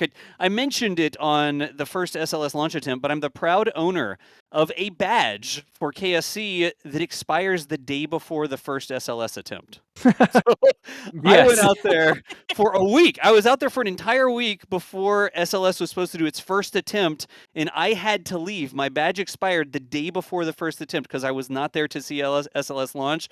I was there to fortify the beach for the rest of NSF so that we could have the 24/7 cameras and lots of other stuff, by the way. It's not just the cameras you see. There's some other tricks we have up our sleeves there at the press site, which you'll sort of see. The coolest thing, honestly, was that we've been using these cameras as part of the coverage here, and a lot of people just assumed that they were more feeds we were getting from NASA. Or it was like Thomas down, or like Thomas with a pack down, or something like that. And it was actually the permanent cameras that have been out there for weeks at this point. Michael's had this shot on the screen a lot, and how did I miss that? I'm just saying, you thought it was a NASA feed. It wasn't. It was a NSF feed that we put out there. So we were tricky, you might say, Das, right? we were quite tricky. I mean, it's we were a tricky lot of work. like hydrogen. Thank you, Jack. Wow. No hydrogen involved with our cameras, honestly. You had a whole head of steam built up, and I completely ruined it. Please continue. Hey, we didn't leak it. It's true. Oh my gosh. Getting worse. Anyways, no, it's holding as we apply more pressure. It's actually leaking less. So. Now everybody is chewing me out in the back channel because I was very tight-lipped, not letting the secret leak as to what I was doing there. And now they're like, "This is why you were there." Oh gosh, I should have known Das was there doing something. Anyways. Absolutely. Thank you so much to both you and Chris for getting this up and running. Thanks to Michael for getting it up and running. I strung a little cable 20 feet. But I feel very happy to have gotten to help, and I'm glad we could finally bring this live today. Absolutely. I feel like I've sort of taken things over here. I wasn't doing commentary during the entire, 8-hour stream or however long it was. Oh no, we have to rename it, y'all. I'm sorry. Paul Madeline has given us a new name for the stream here on the East Coast. Apparently we should name this Best Coast Live. And we have to do that because it was attached to a $100 super chat that just came in. Whoa. So, it has to be done. Sorry. All right. This is your one. I won't object this time. I just can't. Michael, can we update the ticker? Can we make the upper left-hand corner say Best Coast Live? I have a feeling it's not going to happen if we ask Michael to do it. I'm gonna have to log in and do that. I feel like I have like a there's feeling no we all just got chance. locked out of the ability to change the ticker. I can't log into the ticker interface anymore. Michael, is the server down? Like, Good stuff. anyways, I guess that does Not mean best coast line. Oh, no. Oh no. This feels provoked. Seriously, I mean, like Chris said, on his end, what, 19 months? 19 months Yeah. in work. I mean, 19 months. when we're thanking the members, I know maybe we do it a lot. I mean, I try to make sure people are appreciated for helping support what we do. I hope it never gets annoying, but there's a reason. I think over time now, over a couple years, we've shown repeatedly, hopefully, clearly, that when you guys support what we do, we turn that into cool stuff. And in this case, I mean, Das, you were like Taz, the Tasmanian devil, just like running around Kennedy Space Center in Titusville and whatnot, getting all the things that we needed to make this work and getting it up and running. And so it's really wonderful. This is a really cool thing. It's a special thing that we're able to do. It's not something just anybody could roll up and do. And it's, now joining the slate of NASA Spaceflight 24/7 live streams. We've got Starbase Live, we've got Space Coast Live, we've got McGregor Live. And by gum, with your support, who knows what we'll have live next. Can I Go ahead, just Adrian. say that as soon as you mentioned that there will be a secret today, there was, of course, in the back channel a guessing game as well, because a lot of us didn't know. And I said, KC Live, and I think Thomas replied to, yeah, you wish. Yeah, you wish. So, I mean, technically true. Technically that's true. A true statement. Wish come true. Yeah, the best part of my morning, or one of the best parts of my morning, was when somebody guessed, was it you? Somebody guessed, oh, is it Fleet Cam 2.0? And I just did like the eyes emoji, so it was like a red herring. Everybody was like, oh man, it's Fleet Cam 2.0. And technically, I mean, we're rolling Fleet Cam, as you can see, into Space Coast Live. So it would just... I had someone else guess it too, Oh, it was Michael. I just replied with, the announcement will come at the end of the stream. Nice. Oh. Yeah, there was even you like were a super brutal. chat. Somebody super chatted like, is it 24/7 Cape cameras? And I tried to be slick about it, but I don't know, maybe I gave it away. But I can tell you, it did not give it away. I had no clue. It was very slick. We tried very hard. We tried very Slick hard 40, to. you could say. Oh my gosh! Seriously. stop it. Stop it. No, folks, but for real, like we have all these amazing ideas, and before I was with NSF, like back when I was doing Twitch, I had all these ideas, but only so many resources, only so many people to work on it, and only so much capital to go and do things, and only so many people that could be, what I mean, and having the support of all the people who show up and roll out. When we do something, when NASA Spaceflight does something, it's literally everybody watching that makes these sorts of things possible. We can have all the ideas in the world, but unless y'all keep accidentally clicking on these streams and watching ads or super chats or whatever, enabling us to actually pay for this stuff, they're just ideas. They're just dreams, right? Let your dreams be memes or whatever. But then y'all show up and we're able to turn some of these awesome ideas into reality. So again, when we go radio silent sometimes, or if I disappear and I'm not on commentary, know that we are hopefully making very good use of the support that y'all entrust us with, and we cannot thank you enough, because we could not make this stuff happen without y'all showing up for the stream. So thanks each and every one of you. I mean, there's up to 11,000 people watching the tank test today, and it's because of viewers like you, or whatever, that we're able to do these cool things. I hope you think they're cool. I mean, we think they're pretty cool, but we hope y'all think they're cool too. I'll be quiet now. No, I mean, No, please don't. it is absolutely cool, and it's poetic in a way. It's like the closing of the cycle, where this Fleet Cam, like you said, was our first camera that's been online the longest. It's kind of like, first there was Bluebirds in your backyard, then there was Fleet Cam, and then there was everything else that we did, including Starbase Live and McGregor Live, and now we have circled back to Fleet Cam and bulked it up to the max. We've pulled out all the stops. There are no stops. That's would y'all know Sure. those the big mystery tanks came in. If you're following Gavin on Twitter, Yeah. the mystery tanks like left the port of Brownsville, and we saw them on channel cam over at Starbase Live. And what are these mystery tanks leaving? Oh, where are they going? And then their destination was set as KSC or Port Canaveral or whatever. And we almost turned the cameras on when those tanks arrived because we were sitting there watching the 24/7 cameras. We got like time lapses and stuff of those things coming in, but we decided to wait until today when the SLS tanking test was happening as we sort of finished out the last of the build there. But we were chomping at the bit to release the cameras when those tanks came in, and I was telling Gav about it then because they're marine assets, and it's like, look. We have turning basin cam now. We can see stuff that comes into the VAB turning basin. Technically, that's a marine asset, right? So, as always, we're always excited to share this stuff with you. We just try to wait for the right time to see. Oh, yeah, the Starship Tower as well. We saw that we have footage of the Starship Tower segment rolling out and then have footage of that getting lifted up to the top with they had the winch sections on that last part and then all the work that they did to get that up there. All of those things. And Yeah, didn't we?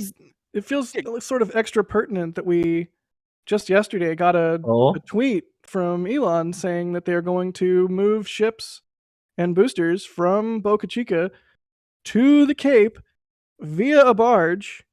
And I don't know what this little turning basin thing here is for, if not for bringing things that are large like that and like those tanks you're talking about, Das, into Kennedy Space Center. So this might just end up being an awesome view for the arrival of Starship at the Cape. A lot of cool things. A lot of cool things in the works, and just holy cow, this is real. Absolutely. It's again a ton of work, but we couldn't do it without y'all showing up in chat. Everybody who shows up to support us, and the entire NSF team. No one person could have pulled any part of this off, right? It is the fact that we have a team of people covering commentary, doing other things, doing tweets, writing articles, editing daily videos, out shooting Starbase. Like the entire team of people is what makes this sort of stuff possible. Just from a horsepower perspective. I'm going to use the horse thing so the boss likes me. But anyways, I hope that y'all enjoy it. And it's cool because now that we're going to shut down the commentary stream for the Artemis I tanking test that occurred today, you don't have to go home. That's just the end of the statement. Like, you can literally stay here. It's going to redirect you to the other stream. Fleet Cam is becoming Space Coast Live. Fleet Cam will be on there. We're going to see boosters get returned to port. But now, all on one stream, you'll be able to see launches happen out of Space Coast Live. You'll be able to see boosters come back in out of Space Coast Live, processed. Sometimes you may see a Falcon roll by, I don't know, in front of the VAB or whatever. That happens occasionally when boosters are rolling around. Depends on which way they go. But anyways, hopefully it's one more cool way for y'all to have a place to hang out and talk and be space fans in the space community while we see all of the awesome things that are going on in space. Hooray! It's a historic day in the progression of the Artemis program and a historic day for NSF. Absolutely. Just noticed that I need a new screen. Thank you. Yeah, I also need yet another computer monitor. You're welcome. But yeah, thank you just once again. Thank you to everybody for the support. Thank you for watching our channel and whatnot. None of this is possible without you guys. So absolutely thanks. And I mean, this stuff just becomes like awesome background that you can put on while you're cooking or while you're hanging out, reading a book. It's amazing. We have insane coverage these days thanks to technology and the efforts of people on the team and the support of everybody out there. So thank you. I feel like Chris Bergen wanted to be. I pinged him. He's horse. Shuttle. I don't know if he's trying to make him appear. Yeah, I don't know if he's going to show up, but I don't know. Does anyone else have any? We should recap the tanking test. But does anyone have any? What is your joke? Adrian? Come on, here we go. No, it's over. We'll all groan for you. No, say it. We'll all groan. Yeah, you have to say it now. Go for it. No, the pressure is too high. You know where the pressure. Oh no, wait. Was there an overpressure event and you started to leak? What's the concentration? Like, are you under the critical concentration, or you proceed with the joke? Joke is under 4%. We are fine. Okay, well tell us.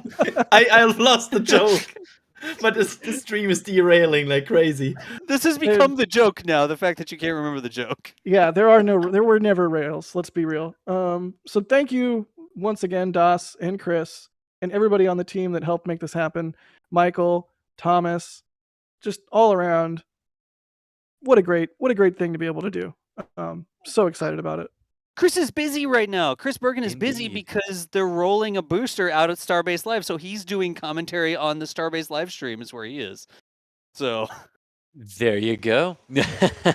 anyways, let's recap the Artemis thing. Let's get it over to the new Space Coast live stream. Again, the commentary stream here is going to end. It's going to redirect you over to the new Space Coast live stream. It's the same as the Fleet Cam stream. So if you're watching Fleet Cam, it is going to it's magically now rebranded to Space Coast Live. And it's that same link that it's always been. But let's go ahead and get people over there because we've literally talked for like 9 hours straight or something, haven't we? We have. I think 10. Feels like it, or longer. Yeah. It's over 10. All right, Chris, summarizer in chief. All right. What happened today? And then follow-up question, was that good? And a follow-up to the follow-up, what happens next? Yeah. Okay, so brief recap on what we had here today. We had a fueling test of the SLS rocket for the core stage and the interim cryogenic propulsion stage. They were able to successfully put a full load of liquid hydrogen and liquid oxygen onto both of those stages today. ICPS fueling went off without a hitch, no issues. Loading of the liquid oxygen onto the core stage went off perfectly without any issues. There were issues on the hydrogen side, though, today, but issues that aren't necessarily a stopping point. So their kinder, gentler fueling approach for the hydrogen side, with using lower pressure to fill the vehicle, at first worked until they got to the point where they had to stop kinder and gentler operations and go into full force pressure for fast fill of liquid hydrogen into the core stage. When they did that, same leak, same location, same indication from the same seal that stopped them on Monday at nearly the same concentration instantly appeared again. They stopped, did some of their troubleshooting plans, went back and decided, okay, let's continue kinder, gentler, and make it an even more kinder, even more gentler approach to fueling the liquid hydrogen side of this system. And when they did that, the leak basically went away, and it was only at 0.5% concentration, which might not even technically be considered a leak. Might just be considered under normal operations, you can have an X amount of ambient concentration of hydrogen, and it might be close to or within that limit. They did see, however, that seal, as they raised the pressure in the tanks, would start to get a higher leak rate. But then at a certain point in that test, with more kinder, more gentler, the seal started doing exactly what it was supposed to do and actually getting better and sealing even more as the pressure increased. So that gave them a lot of confidence to proceed down into the other tests that they did today, which were the full bleed of the engines, getting the kickstart bleed going as soon as liquid hydrogen filling of the tank is at a certain percentage level. They got that going just fine. That's when they saw the leak kind of increase a little bit, but then it decreased after that. And then the big test, when they had to close all of the valves in and out of the liquid hydrogen tank to pressurize it to flight levels. This is called a pre-pressurization test. Took it to flight levels so that they could do the full pressurization, high flow bleed of LH2 liquid hydrogen into the 4 RS-25 engines. When they did that, the 8-inch seal that had leaked earlier in the day was completely isolated from all fueling systems, so they didn't expect it to leak, and it didn't leak, because if it would have leaked, that would have been really weird, because there should have been nothing to leak, but it didn't, and that was good. But then what did leak was a 4-inch liquid hydrogen bleed drain quick disconnect. And that leaked at about 5%, so above the 4% concentration that would be allowed for a launch test. They allowed a slightly higher limit to continue with it, so they could continue getting all of the pressurization and pre-press information that they needed and data that they needed. Good news here, they got all of the data that they needed. It was a good and successful test to that end, even though it revealed that there was still a leak at the 8-inch quick disconnect seal. For the main fill and drain line of liquid hydrogen, they'll have to go look at what they saw there. They did get that leak to go away, but they'll need to go figure out what caused it to begin with, if it really was just pressure. And then they've got to go figure out what caused the 4-inch quick disconnect to then leak when they did the pressurization, as they would in terminal count for liftoff. And they were very quick to point out that had that happened in a launch count, it would have cut the launch count immediately and kicked them out for it. So there's still some things to go look at. Now, interestingly enough, Charlie is somewhat confident that the 27th is not off the table for consideration, but she wants her teams to go look at the data and develop what they think the best forward plan will be. September 27th is the no earlier than attempt for SLS. It would be a 70-minute launch window that opens at 11:37 a.m. Eastern Daylight Time at the Kennedy Space Center, or 15:37 UTC. However, we have two major complicating factors to what remains to get SLS to a launch attempt on either the 27th or the 2nd of October, which are the two dates that are available to them. The Eastern Range is one of them. They need the Eastern Range to say yes to a waiver for the flight termination system batteries, to basically say, okay, instead of having them be good for 20 days, which is the baseline certification, we're okay with them being good for over 50 days at this point. Still, that is outstanding, and the range has not given their answer, nor indicated if all of the information so far provided by NASA is enough to make the determination one way or the other on that. The other major complicating factor is what is soon to be Hurricane Hermione, or Tropical Storm Hermione, and then the models are all saying Hurricane Hermione. This is a system that is just now north of Venezuela. It will be entering the southern Caribbean Ocean and passing near Jamaica and Hispaniola in a few days. A lot of the models have this curving into the Gulf of Mexico and being a major hurricane in the Gulf. And some of the models are picking up on it being caught up in frontal systems and hooking back across the peninsula of Florida as a pretty significant hurricane. Those are some of the models. Some of the other models have it going into the Panhandle. Some of them have it going into Louisiana. There's a lot of uncertainty this far out, but that is going to be another major factor that will be watched here, because any storm of hurricane strength, really, they would have to pull SLS back from the pad for hurricane and storm protection. And that is where we currently are. Yeah, and as I understand it, Hermione is pretty organized, right? Like maybe like the best in the class. I get the joke we're going for now. Yeah. All right. Anyways, yes, indeed. I got that one. Yeah. Yay, Adrian. All right. Well, I think with that, thank you for the recap, Chris. I think with that, we can run over to Space Coast Live. We'll leave everybody with the brand new live stream that we have running now that you can all enjoy 24/7. And we'll wait to hear more from the SLS team as to what's going on there. But thanks everybody for watching today. Thank you everybody that was on comms and joined us for commentary. Let's all go hang out at Space Coast Live. Oh, I can't believe I get to say that.